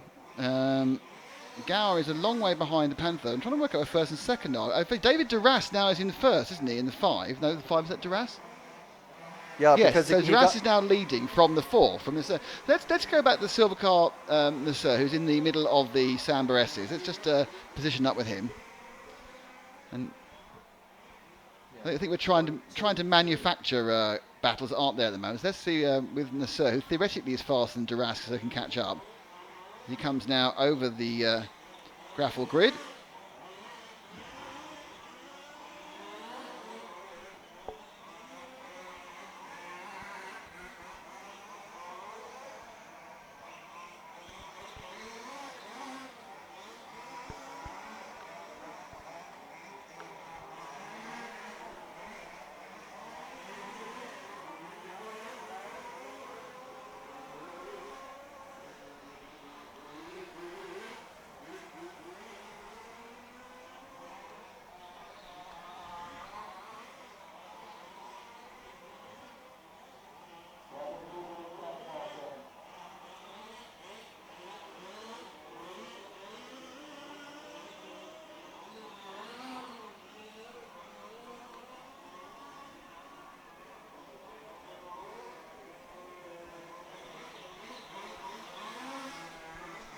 So moving now, we are now 6 minutes, nearly 7 minutes down, 13 to go. It's still Duras leading, who we're looking at Nasser, who's in second as he goes, not really gaining much at this point. In third, it's Alexander Pondit. If you look at the progress meter, which you can see, it's a perfect angle showing that no one's close to anybody.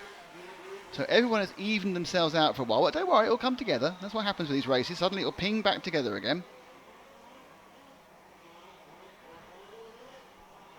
As Mike Oplug says, these aren't rocks, they're boulders. He's certainly right about that.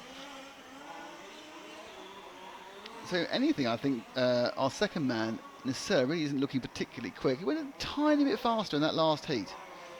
He was about 4 tenths faster. No, last lap, I apologise. But Nasser really, Duras has made a little bit of an error in that one. He said they're getting a bit closer. What's not happening is third and fourth aren't closing up, mainly because car 2 got in the middle of them. Let's move to our leader. He's about to go over the double with no name, the orange number 5 car.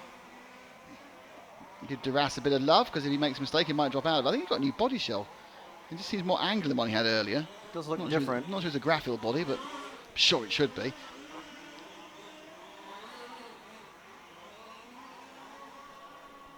He goes round the top corner. The gap there, Nasser was 700 a second slower, about a little bit less, about 2 tenths. He was 200 a second slower, so lost a massive amount of time. He looks a bit closer at this point, visually, as we follow Duras, but I don't think he is. I think it's just me wishing a battle on. This is the most spread out race I think I've ever seen. Everyone is about 3 seconds apart. Already lost Yari Pasakivi, and Emil Karamanov lost a lap at the start. It's not the end of the world. Number 3 just turned himself over and got passed by the number 8 for 4th position. And the number 4 had a bit of a disaster as well. So let's drop back to 2 cars to the blue, well, 2 cars to the blue car, just going around, with blue with green wheels, going around the top of the bend at the moment. This is your third place man, Alexander Panthu. He's kind of catching up with his French colleague, Laurent Nasser.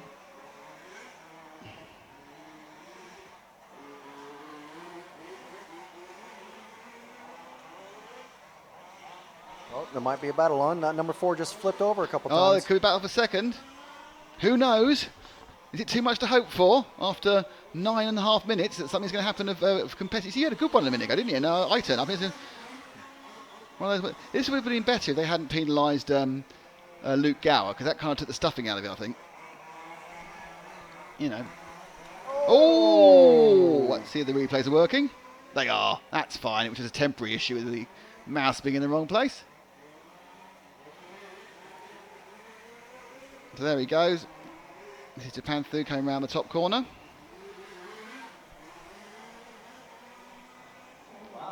Oh, that's quite good. That's a nice barrel roll. Yeah, it was 5.4 from the German jury, that was. It wasn't too bad at all, I think. I'm quite impressed by that.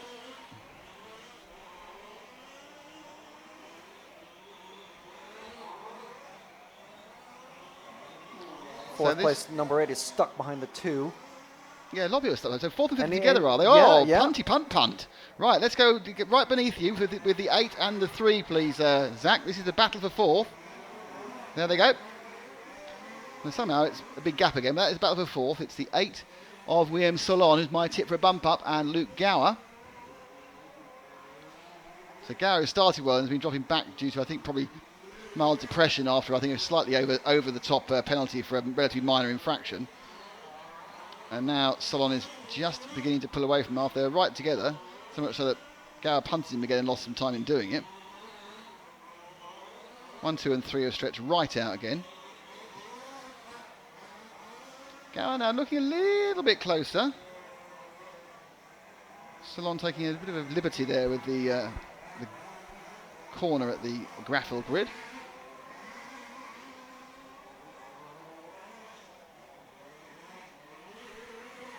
So Luke, some excellent work there by Zach, keeping them in the same frame. He's not really helping us by being just the right distance apart.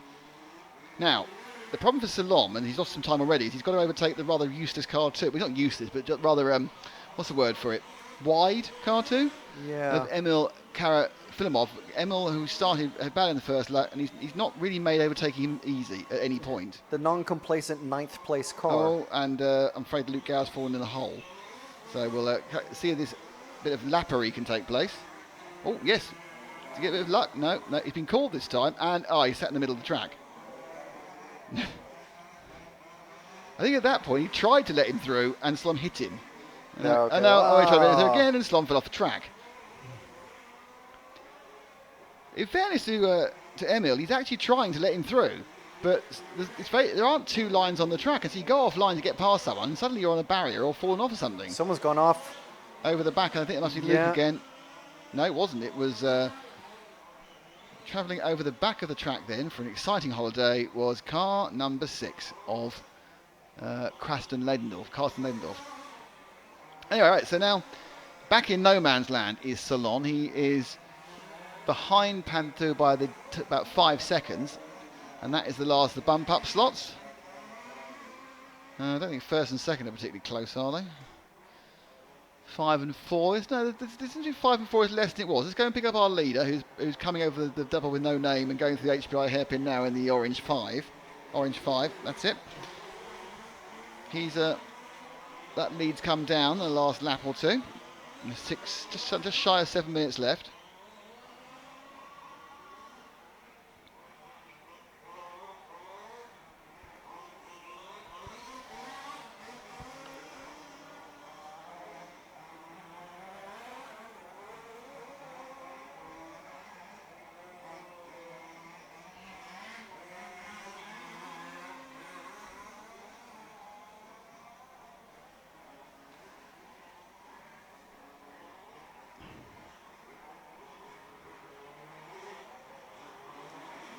So they're now going equidistant for a lap.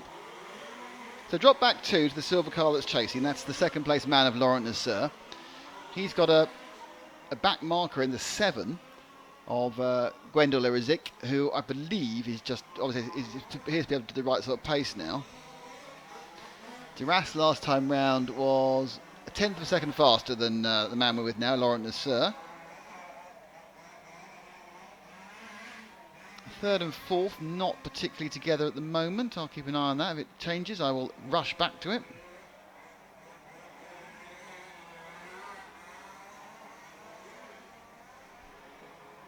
As we continue to see what may or may not happen with our first 2, but back markers really are causing problems here. I'm waiting for the shoe to drop with the attrition. Oh, straight to you need to go to the HPI hairpin now because suddenly Salon has got past Panther. Panther made a mistake and Salon is up in the final bump up place with 3rd. So let's drop back to the blue car because that's the car that has to catch up.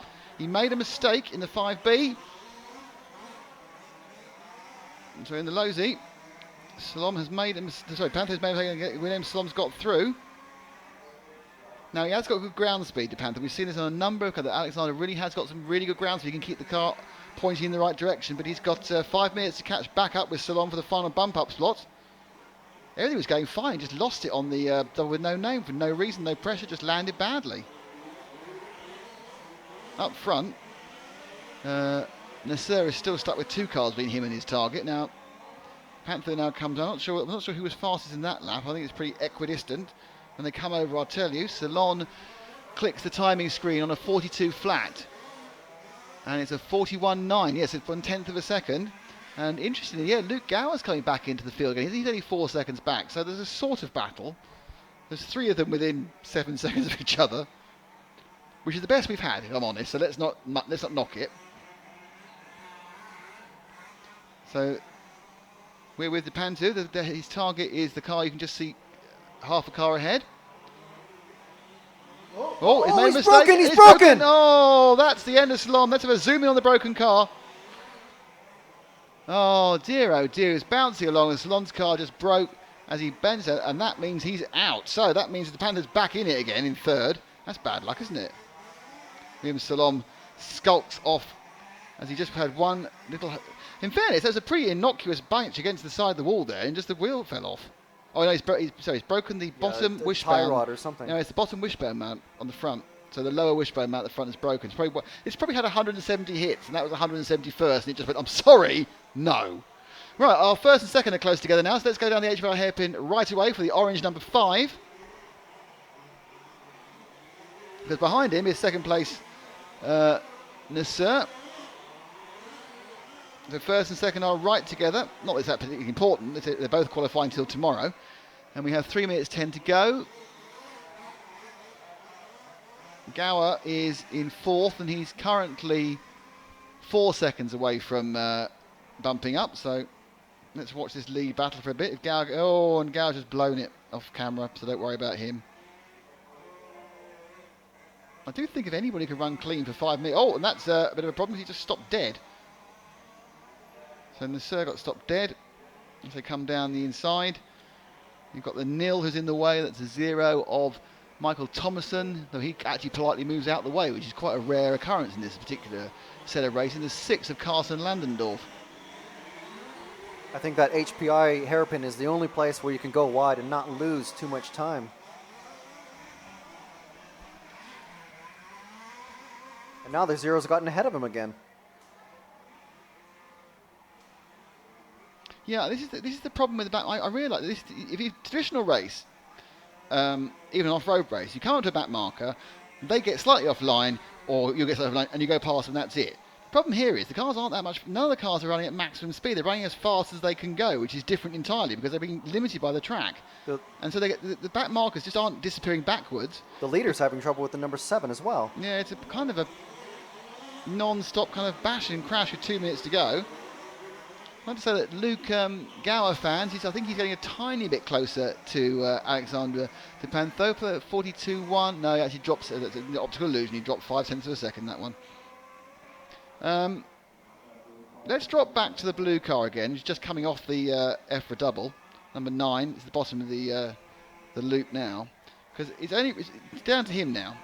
If he makes a mistake, then Gower could get him. If he doesn't make a mistake, Gower won't. There's a minute and 20 to go, and that will change the final bump-up position. Up front,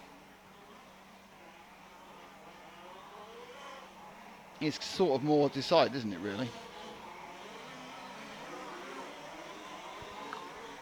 So it's 9 from 3. That's our battle. The leaders are still Duras from Laurent Nasser. That round, Alexander did 43.4, 42.6 for Gower. Gower picked second back up again. He's still 3 away from bumping up. So he's less than the mistake. So the car we see on camera now makes a mistake, and the guy behind doesn't. In fact, Gower actually has gained noticeably in the last couple of corners, and there's traffic coming. So if you open up, that's the car there, just the blue and green car. That's the chasing car of Luke Gower for the final bump up to tomorrow's slot. There's Alexander Panto just ahead of him.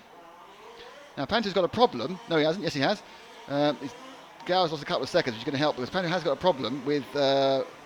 Gower's had 2 big issues, and that's kind of blown it. That's a bit that was developing nicely, and he blew it. But we'll stay with Panto, because he actually literally lobs it off the track. That'll be it. But it is down pretty much to the last lap now for both of them. They're on their last lap. So Alexander just literally needs to keep the car 4 wheels down and not bother. Don't bother with the 0. Don't bother overtaking anybody because it's just a chance for a disaster, like it almost was then. Just leave it. Leave it. She's not worth it. She's not worth it. Leave it, son. No, actually, he's just got second place. Because this is the second place battle. And he goes past second, which makes me think the 4 car's got an issue. It slowed right down. Ascent. And so DePanther and Ascent are going to come over in second and third. And they qualify up. So your qualifiers are David Duras, Alexander DePanther and Laurent Nasser. Luke Gow missing out very unluckily. Well, part of the race, part of the world of racing is he's missed out by 3 seconds. So there we go. And we're ready for the last race of the day, everybody. Excitement. I think that makes up for the race you missed. Well, it was a bit dull till the end. If I'm really honest with you, it was a bit dull for about 12 of the 15 minutes. You need to talk now because I'm texting someone. I'm texting Paul in Spain. Right, okay. So as you saw, that was the second to last race of the day. Coming up next is the last race of the day, which is the 1/8 subfinal A for the 4-wheel drive class.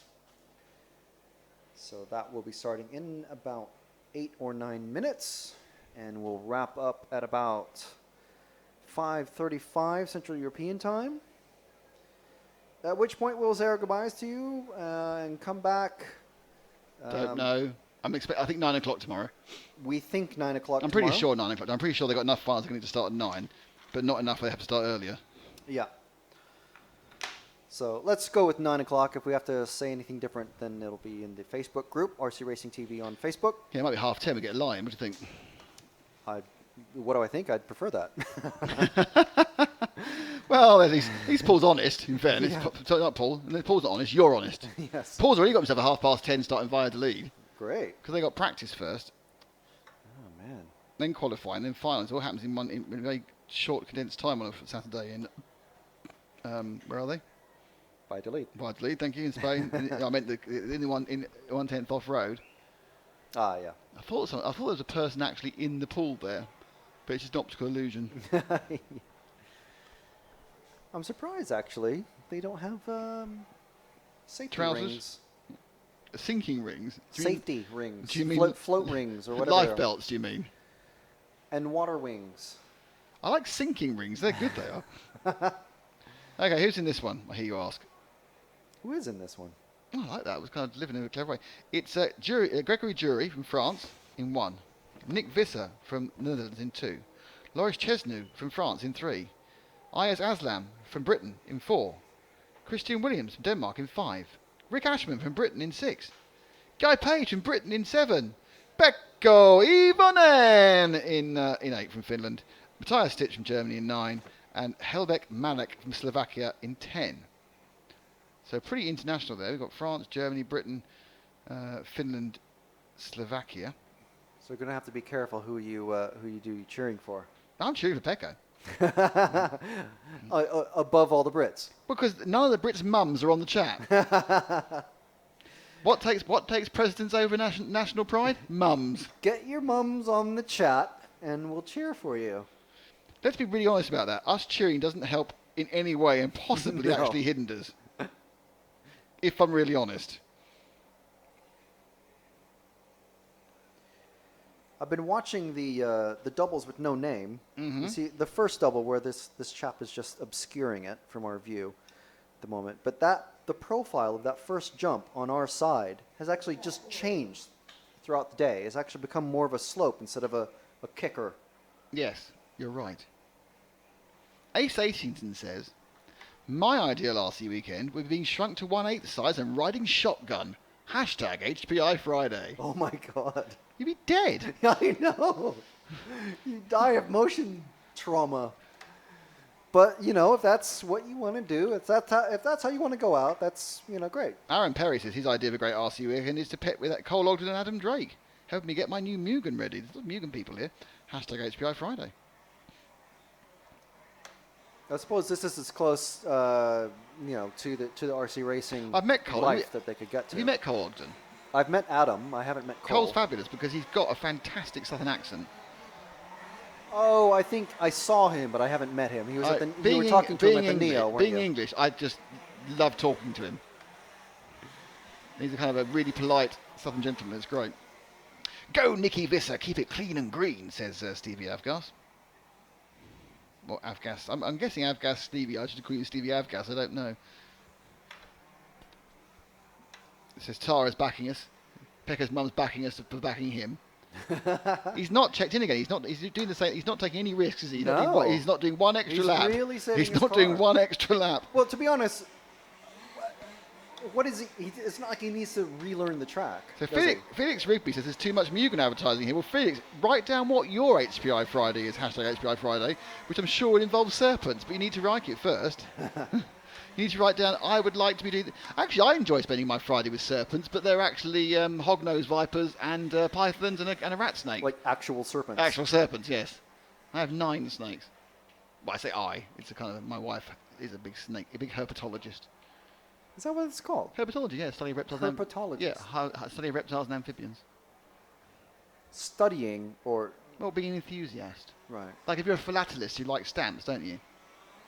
Stop it. I guess. No, that is what the correct word for stamps. I know where you're going, your mind. If you're a philatelist, you like stamps. If you're a herpetologist, if you're a campanologist, what do you do, a campanologist? You're a bell ringer. So what's the term? What's the ist term for being a model car racing fan? Sadist. I don't know, actually. There must be one. 'Cause you're not a motorist, are you? Because you... I don't know. A scale motorist? For lack of a term. Someone's just driven across the field in a white van. Oh, God, not near our satellite, please. No, Oh, God, they're combine harvesting. Yeah. Well, I was wondering, because all that hay has been cut all week. There can't be any reason to go near our satellites. Fine. No. So we all look panicking that we're going to replicate the gazebo disaster. So the van's going to the threshing machine. Don't replicate the gazebo disaster. Yeah, we don't need that with a hay bale. Felix, you've got the wrong idea. You can't just write down a brand name. You have to say, I would like to do something over the weekend, hashtag HPI Friday. For example, I'd settle for finding a decent one-tailed four-wheel drive I can afford, hashtag HPI Friday from Roadhog293 job. My hashtag Friday is the one where Pecco wins. Now, Felix, at this point, has got the right idea, but of course, the point about it is not actually about the Friday, about this weekend. So what you need to do is change your wish for Pecco to win into a hashtag. So this weekend, I wish to see Pecco win the large-scale off-road four-wheel drive championship, hashtag HPI Friday. It's like and we'd accept that one. It's like describing, okay, no, your thesis must be written like this for it to be accepted. I'm sorry, but Matt will not accept things that aren't in the correct format. No, of course not. Basically, it's like Jeopardy. You have to do it in the form of a question. It's a prize draw, and to be entered into the prize draw, you have to do it in a particular The format. most surprising thing about this is we've been on for 8 hours. We've still got this much energy. Amazing. Yeah, 'cause once we go off air, Frank literally genuinely deflates. This time yesterday, it was like, oh, there's another 3 or 4 hours to go. Yeah, I think we're just in comparison feeling happy. Name of the sloth is Sid. Did you text to get the answer for that? Sloth? Sid the sloth in Ice Age. Oh. Sid the sloth. Manny is the mammoth, and is it Diego who's the lion? Tiger. I think Tiger. so. I know the names of the voice actors more than I know the names of the actual characters. The voice actors. Well, yeah, Dennis Leary is the saber-toothed tiger. Scrat is Scrat's the one who's not actually in it, but he's in all the shorts out. He was looking for his acorn. Yeah. Scrat was an answer. I think on we finally. Pointless Do you know what? the other That's day. the first thing I found Zach's enthused massively about since we've been here. He's an Ice Age fan. I suppose when Ice Age 1 came out, he was probably in the right age. Yeah. Scrat was 11. an answer on Pointless the other day, so Was I it? remember that one. Yeah. Ah, I see. Oh, I've upset Felix because what I've basically said is when he wrote down the serpent, it wasn't an HPI Friday comment. It was a comment to someone looking for a cheaper four-wheel car. Look, sometimes you kind of pick things out. Okay, Felix. RC Buggy Bash, I wish that Pecco to win the large-scale Euros, hashtag HPI Friday, hee hee. So he got him first. Steve Revel, I wish people would stop picking on Rovan. I So don't we know got what less Rovan than, is. less than 10 seconds Let's to go. Okay, so it's Jury, Visser, Chesnell, Aslam, Williams, Ashman, Page, Ivanen, Stick, and Malik. 1 to 10, all on the line, which is the first, I think, isn't it? Is it the first time 10 people actually started the race? Possibly, yeah, I think And so. they started quite cleanly. We lost 2 cars. 2 cars have fallen Pecco's off. made up 2 spots. That's because 2 cars have fallen off, in fairness. The leader Yeah, there's is still it's spots. 1 from 2, from 4, from 5, from 7, from Pecco, who's now 1, 2, And- 3, 4. oh, 2 places! No, he isn't. So let's get in there. Zach on the leaders, 1 and 2. So it is Gregory Jury from Nick Visser. So Nick, who is with the Ultron and who talked to us on our track walk, which you can download now and watch, or just watch, you haven't got to download it on YouTube in a separate stream. So with the Ultron, with the specially built graphil body, that's your second place man in the white and orange, but leading in the multicoloured car, which kind of looks a bit purple, is Gregory Jury. Pecco's in 4th. And there's an accident on the run, so now second and third is a battle because number 4 has come through after an accident. So that's Ayaz Aslam from UK. He's now moved up, the Brit. We're certainly racing on a British flag. Might be English, might be Scottish, I don't know. Can't see from his car.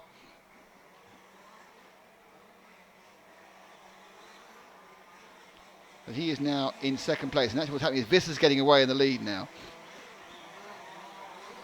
And Aslam is just ahead of Gregory. So second and third is where it is, because Pecco now is coming forward as the march of the combines goes. I'll add even more dust to what's going on. And Pecco really hangs it all out. Let's run with Pecco for a second. He's in that 4th place bump up slot. Let's see if he can catch up this battle and make it a 3-way fight for second, third and 4th. In the 8, the green car. Pecco Evening, and he is now right on the tail of Jury and Aslam. So it's Aslam with the white and green car leading this one. Car with the pink roof and every colour under the sun.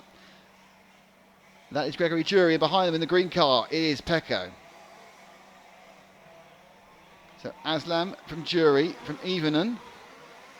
Nice. Oh, Visser's made a big mistake at the top corner. I think it become a 4. And Visser's going to need to be marshalled, and the marshal's fallen over. And this now becomes a 1, 2, 3. So Evening picks up third because Visser has paid a big price for a small mistake and kicked up in 4th. So we'll stay with these 3 together because my guess is Visser will start to catch them up quite soon. I'm not sure if Visser hasn't got a front wheel problem. I think he may just had a slight issue initially. So 1, 2 and 3. Pecco's still in third. First, it is now Gregory Jury from Aslam. I'm in third, Visser in 4th, and chasing him down now is the 9 machine of Matthias Stitch. So it's all getting quite business-like, and it's certainly, with no one getting away, and we're only 3 minutes down, 17 to go, it is anyone to play for. Visser very unlucky in the last lap when he effectively fell off. He's the orange car in 4th as Ivan tries to move outside of Aslam. Now it's the inside of Aslam. They come over the double. They're not doubling it, they come over the double. Aslam gets a massive tank slap and kind of takes Ivan with him. Ivan gets stuck in a hole and gets out the hole again, but he's dropped to 4th. So Visser now in 3rd. So the focus should be the orange car and the 2 cars around him. Aslam, who's in 2nd, is given a little chance for Gregory Jury to get away at the front. Aslam's got a tremendous loose tail that's flapping around. Oh, Visser's gone again, so Ivan gets back into 3rd. And then goes Matthias Stitch goes into 4th. So Ivan now in 2nd. So let's drop back to Aslam, the 4 car. As Ivan picks up 2nd. This is the battle for 3rd and 4th. And it's interesting, Matthias Stitch, who also bumped up with Ivan from the last race, coming through. Frank? Yes. You were pointing at you had something to say. No, I was counting the cars just to make sure. Because I'm watching the leader and Visser. Or trying to see if any wheels fall off or any major mistakes happen. Reasonable chance that will happen. So 3rd, 4th and 5th are right together, which is Visser in 5th, Stitch in 4th, and Aslam in... I keep saying Aslam. Oh, it is Aslam, but I got stopped for a second. I was getting confused with the Lion Witch and the Wardrobe. So Aslam, as they come over the double, Pecco now making the other. This is the battle, 3rd, 4th and 5th. White and green Aslam.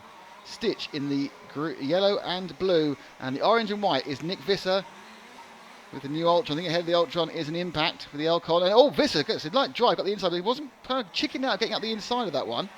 Oh, and that's Stitch gone with a tank slapper, so he drops down to 5th. And Visser now on the back of Aslam for the final bump up slot.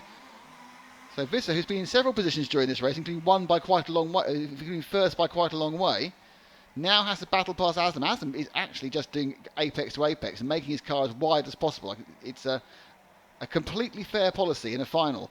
I think his car's handling awfully. I mean, none of the cars are handling well. And Stitch has got a problem. Stitch has got to run away. Stitch is out. He's run away straight into the corner of the track. He's crashed off the circuit. So Stitch had a servo steering failure. And round goes Visser into third. So it's third now for Visser. Fourth for Aslam. Stitch, who's in fifth, has lost his car. So we've lost the first man in that one off camera. And Visser now, Aslam, looking to catch up with him. And get back into third again. Ivanen now is right on the back of Jury. And Visser may join them for a 1-2-3 fight, but we'll stick with Visser at the moment. Try and keep it relatively open so we can see the second. No, he's dropping in quite quickly. So stick with Visser. He's now is gaining on the first and second, which is Jury and Ivanen. Just coming up to 6 minutes gone, 14 to go. Last time round, Visser was 1.3 seconds faster than the top two. I think probably are slowing themselves down slightly as Ivanen gets up the inside, but Jury. Let's move to the first and second for a second, just because Visser will join them anyway.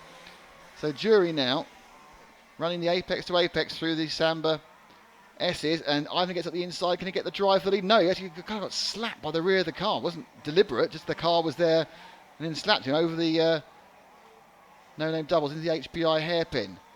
And the three of them together, 1, 2 and 3 right together. Jury in the multiple coloured car. Oh, Ivanen gets up the inside, but he can't. Can he make it stick? I think he possibly can. He has. Oh, no, he's gone right. Railroad. Oh, dear, oh, Lorks. Massive accident. Is that a runaway? I think he's got a runaway. Or no? No, I think he's getting the engine running, but that's a massive accident for Ivanen. Sorry, I was too busy watching it to press record. And a mistake for Visser as well. So Aslam moves back into third. Ivanen's in fourth. That's where we should be. Third and fourth. Drop back to the third and fourth. They are going. That's the ones they are. So Aslam third. Ivanen fourth. But importantly now the car six of... No, Rick Ashman, that six is not involved. That six has missed out some laps. So ignore the six. He's not involved in this fight at all. Though according to this, Ivanen has missed a lap. So there's been when he cut across. We've got a timing error now for Ivanen. He's down a lap. So that's going to be difficult to sort out. But Ivanen, to my mind, currently has just literally got third place back again. And the timing isn't saying that. So Ivanen has been missed a lap on the timing. And normally these things get sorted out, and then they don't. We've got the pictures to prove it. So Ivanen now is back into third. Aslam is fourth. The first two are right together. So let's go back to the first two. Who are going over the no-name double now. And that's Gregory Jury and Nick Visser. Put on a good show for us. They complete another lap. Jury takes a wide line, which he gets a better drive in. It's a massive accident that Ivan had on his own there. He's back down to fourth again as they're swapping every now and again. Ivan's car looks a little bit worse for wear now, so he could be on for a struggle to get anywhere. I think he's carrying a bit of damage. And bumping through to tomorrow still may not happen. So with first and second, Visser just landed on Jury, but Aslam's made a mistake off camera, and he's back together third and fourth. Now what's happening is the car 3 of Loris Chesnu is getting closer all the time. And Ivanen's fallen in a hole, and that's really, really unfortunate. So this could be, unfortunately, the end of Ivanen's run. He's going to have to get himself sorted. He's still got half the race to go. We're only 8.5 minutes down. 11 to go, but Ivanen's car, I think, is beginning to not be quite as good as it was. And he's crashed again at the Marshall Point 6. So let's go back to we are with our leaders, whilst we're talking about what's going off camera, and you see 1 and 2 are literally all over each other. So Jury in the 1, multiple coloured car, and the 2 is Nick Visser. Visser's definitely faster. He's just having a tough time. There he goes. I'm just wondering about Rick Ashman. Did you see that pass? That was a fantastic pass. Sorry, I didn't. I was just worrying about whether Rick Ashman, who's in 6th, has also been missed a lap. So I'm not overly sure we know exactly who's where in this race. Now Ashman's just done everyone a favour by smacking things up. And Ivanen's out. Ivanen's retired. Oh. So the dream has stopped at the end of the day, and there's a tyre issue or a wheel issue, and Ivanen got so far. Oh dear, oh dear, oh dear. Bad luck for Pecco, but you know, that's racing. And the first and second, Visser's finally got in the lead. and he's quite quickly dropping Jury. So let's drop back to third, which is Aslam, who's actually in a battle for third and fourth with the car 3 of Loris Chesnow. So it's Chesnow and Aslam battling for the final bump up place.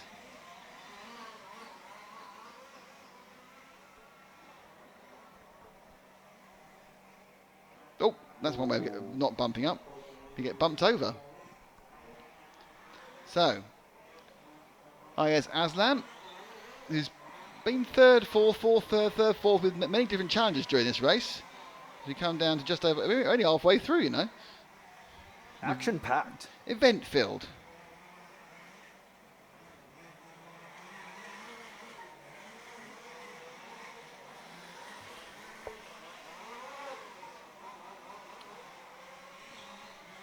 So Aslam is a long way ahead. The question really is whether that 6 has been missed a lap as well.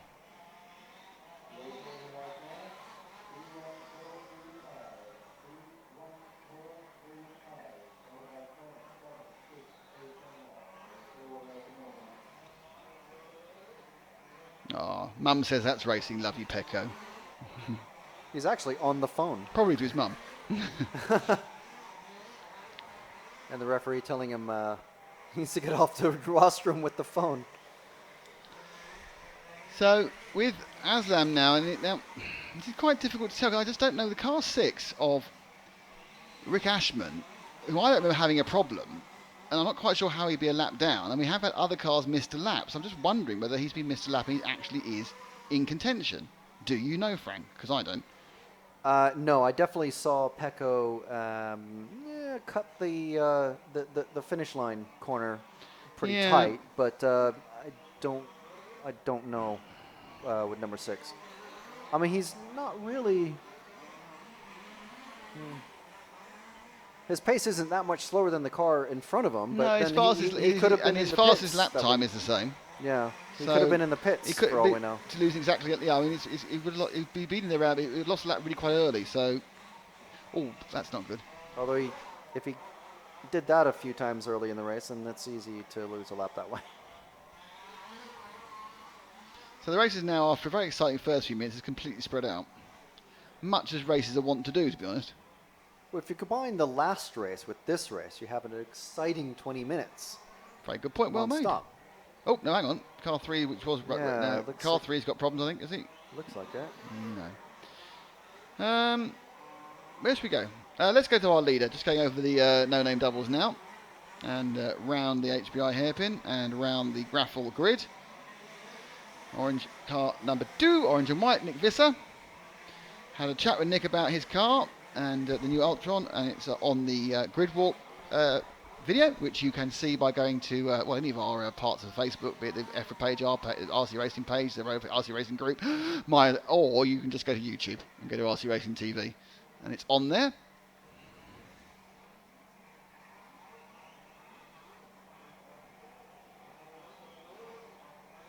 And there's some French now in our...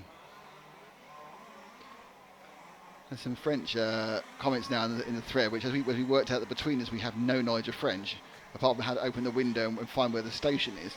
I can't translate, I'm sorry.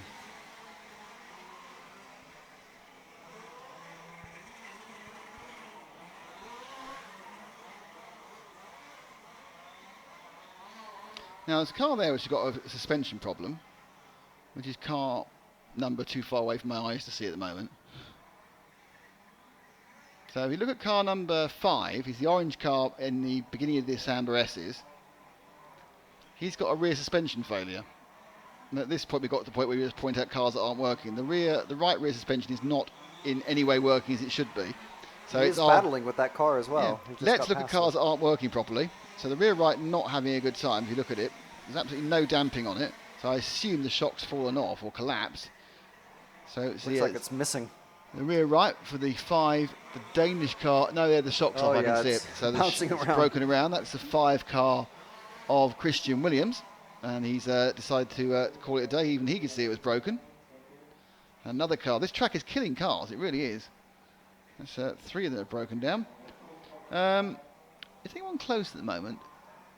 Oh, the number 0 body shell coming off. All right, let's go to number 0. Here's the car, the checker flag car in the middle of the track. He's just come out of the trench. Yep, about to go at the end of the Samba S's. He's now our object because he's got a body shell falling off. There's 5 minutes to go still. And his shell's falling off.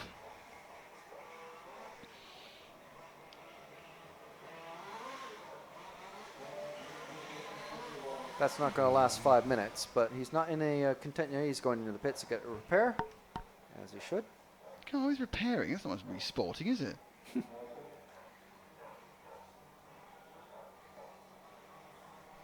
Now, interestingly, 3rd and 4th is actually getting closer. So let's go to the car 3 that's on the HPI hairpin now, and through the graphical grid, because that is Loris Chisnow, who is chasing up Ayaz Aslam, and the gap is, well, there's one car ahead of it. They are the 2 cars together. And Chisnow has been whittling away the lead. He's managed to get it down to just 3 seconds, and he's got it down about 2 seconds the last 2 corners. And this is the back of the final bump-up slot. Safely in first, Nick Visser. Safely in second is Gregory Jury. But it looks like Chesney wants to take Aslam's final bump-up slot away. And Nick Visser is catching up to him as well. That's lapping them, though. Well, yeah. But that would complicate things if they have to move aside. Oh, that is a dead stop in a hole. So that time round, we saw Aslam pick up a 44.9 against a 43.4. So 1.5 seconds gained by Chesnow. So the Frenchman chasing down the Brit, and that cost him a small amount of time as he fell off the track. Over the EFRA double. Aslam is very, very slow on that bottom section. He's always been gained on by everybody there, and then he kind of eases it back out again during the rest of the track. Obviously his car doesn't like it. So Chesney now can sense blood. He's got 3 minutes to go. That doesn't help. You're not facing the right way. And as you say, now Visser's getting in the way. So this is our leader coming to lap the 3 car we're looking at. Aslam again had a bit of a slow session there. Chesney really hanging it all out. Has he gained or lost in this one? I think it's quite close. 44.4, 44.2. Yeah, 0.2 of a second gain there for Chesney over Aslam. And Visser still coming to catch him up. Now, if Chesney knows what he's doing, he'll just wait, because Aslam seems really slow on this section here. And once again, he's lost a little bit of time.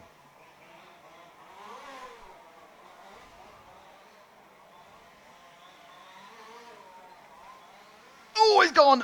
And that, but no, in doing that, Chesney got stuck and fell in a hole, and now he's out the hole. So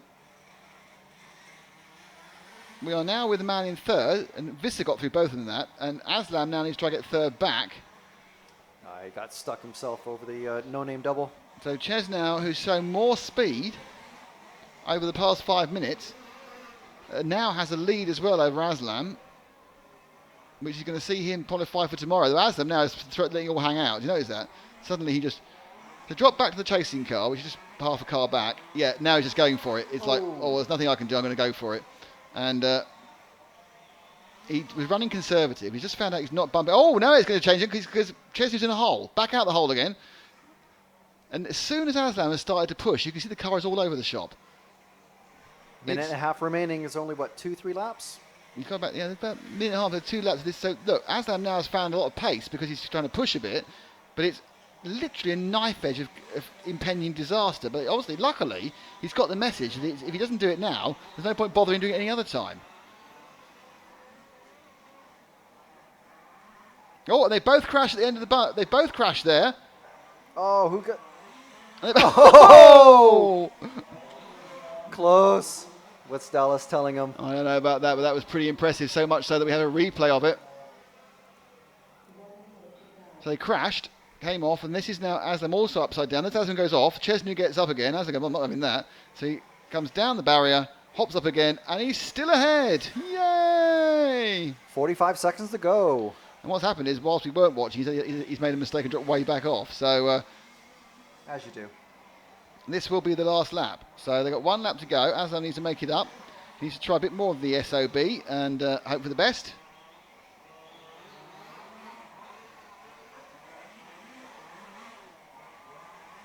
Oh yeah, he's basically having fun now. It's all gone a little bit wrong for the young man. May as well. Last race of the day. absolutely decided to give it everything, which I must admit, perhaps if he'd done that, he was just running so conservatively when he was in third place. And then when you come to open it up, it's difficult. You don't actually know where the opening up places are. Chesney is being incredibly clever. He's gone about a mile an hour to just get round. 1,000 rolls, and that's the end of his day. Nick Visser's won this one. Gregory Jury is second. Loris Chesney is third and bumps up. Bad luck to Ayaz Aslam, but he goes a bit of a run. Good fun on that one. And that is your time for today. Wow. Well, some quite good fun. Well, tomorrow we have what can only be described as the most action-packed day, in that we have, I think, 6 quarterfinals. We definitely have 5 quarterfinals. We have 6 quarterfinals. We have 6 semi-finals and 3 finals. So there's 15 races. Couldn't say knows when that's going to finish.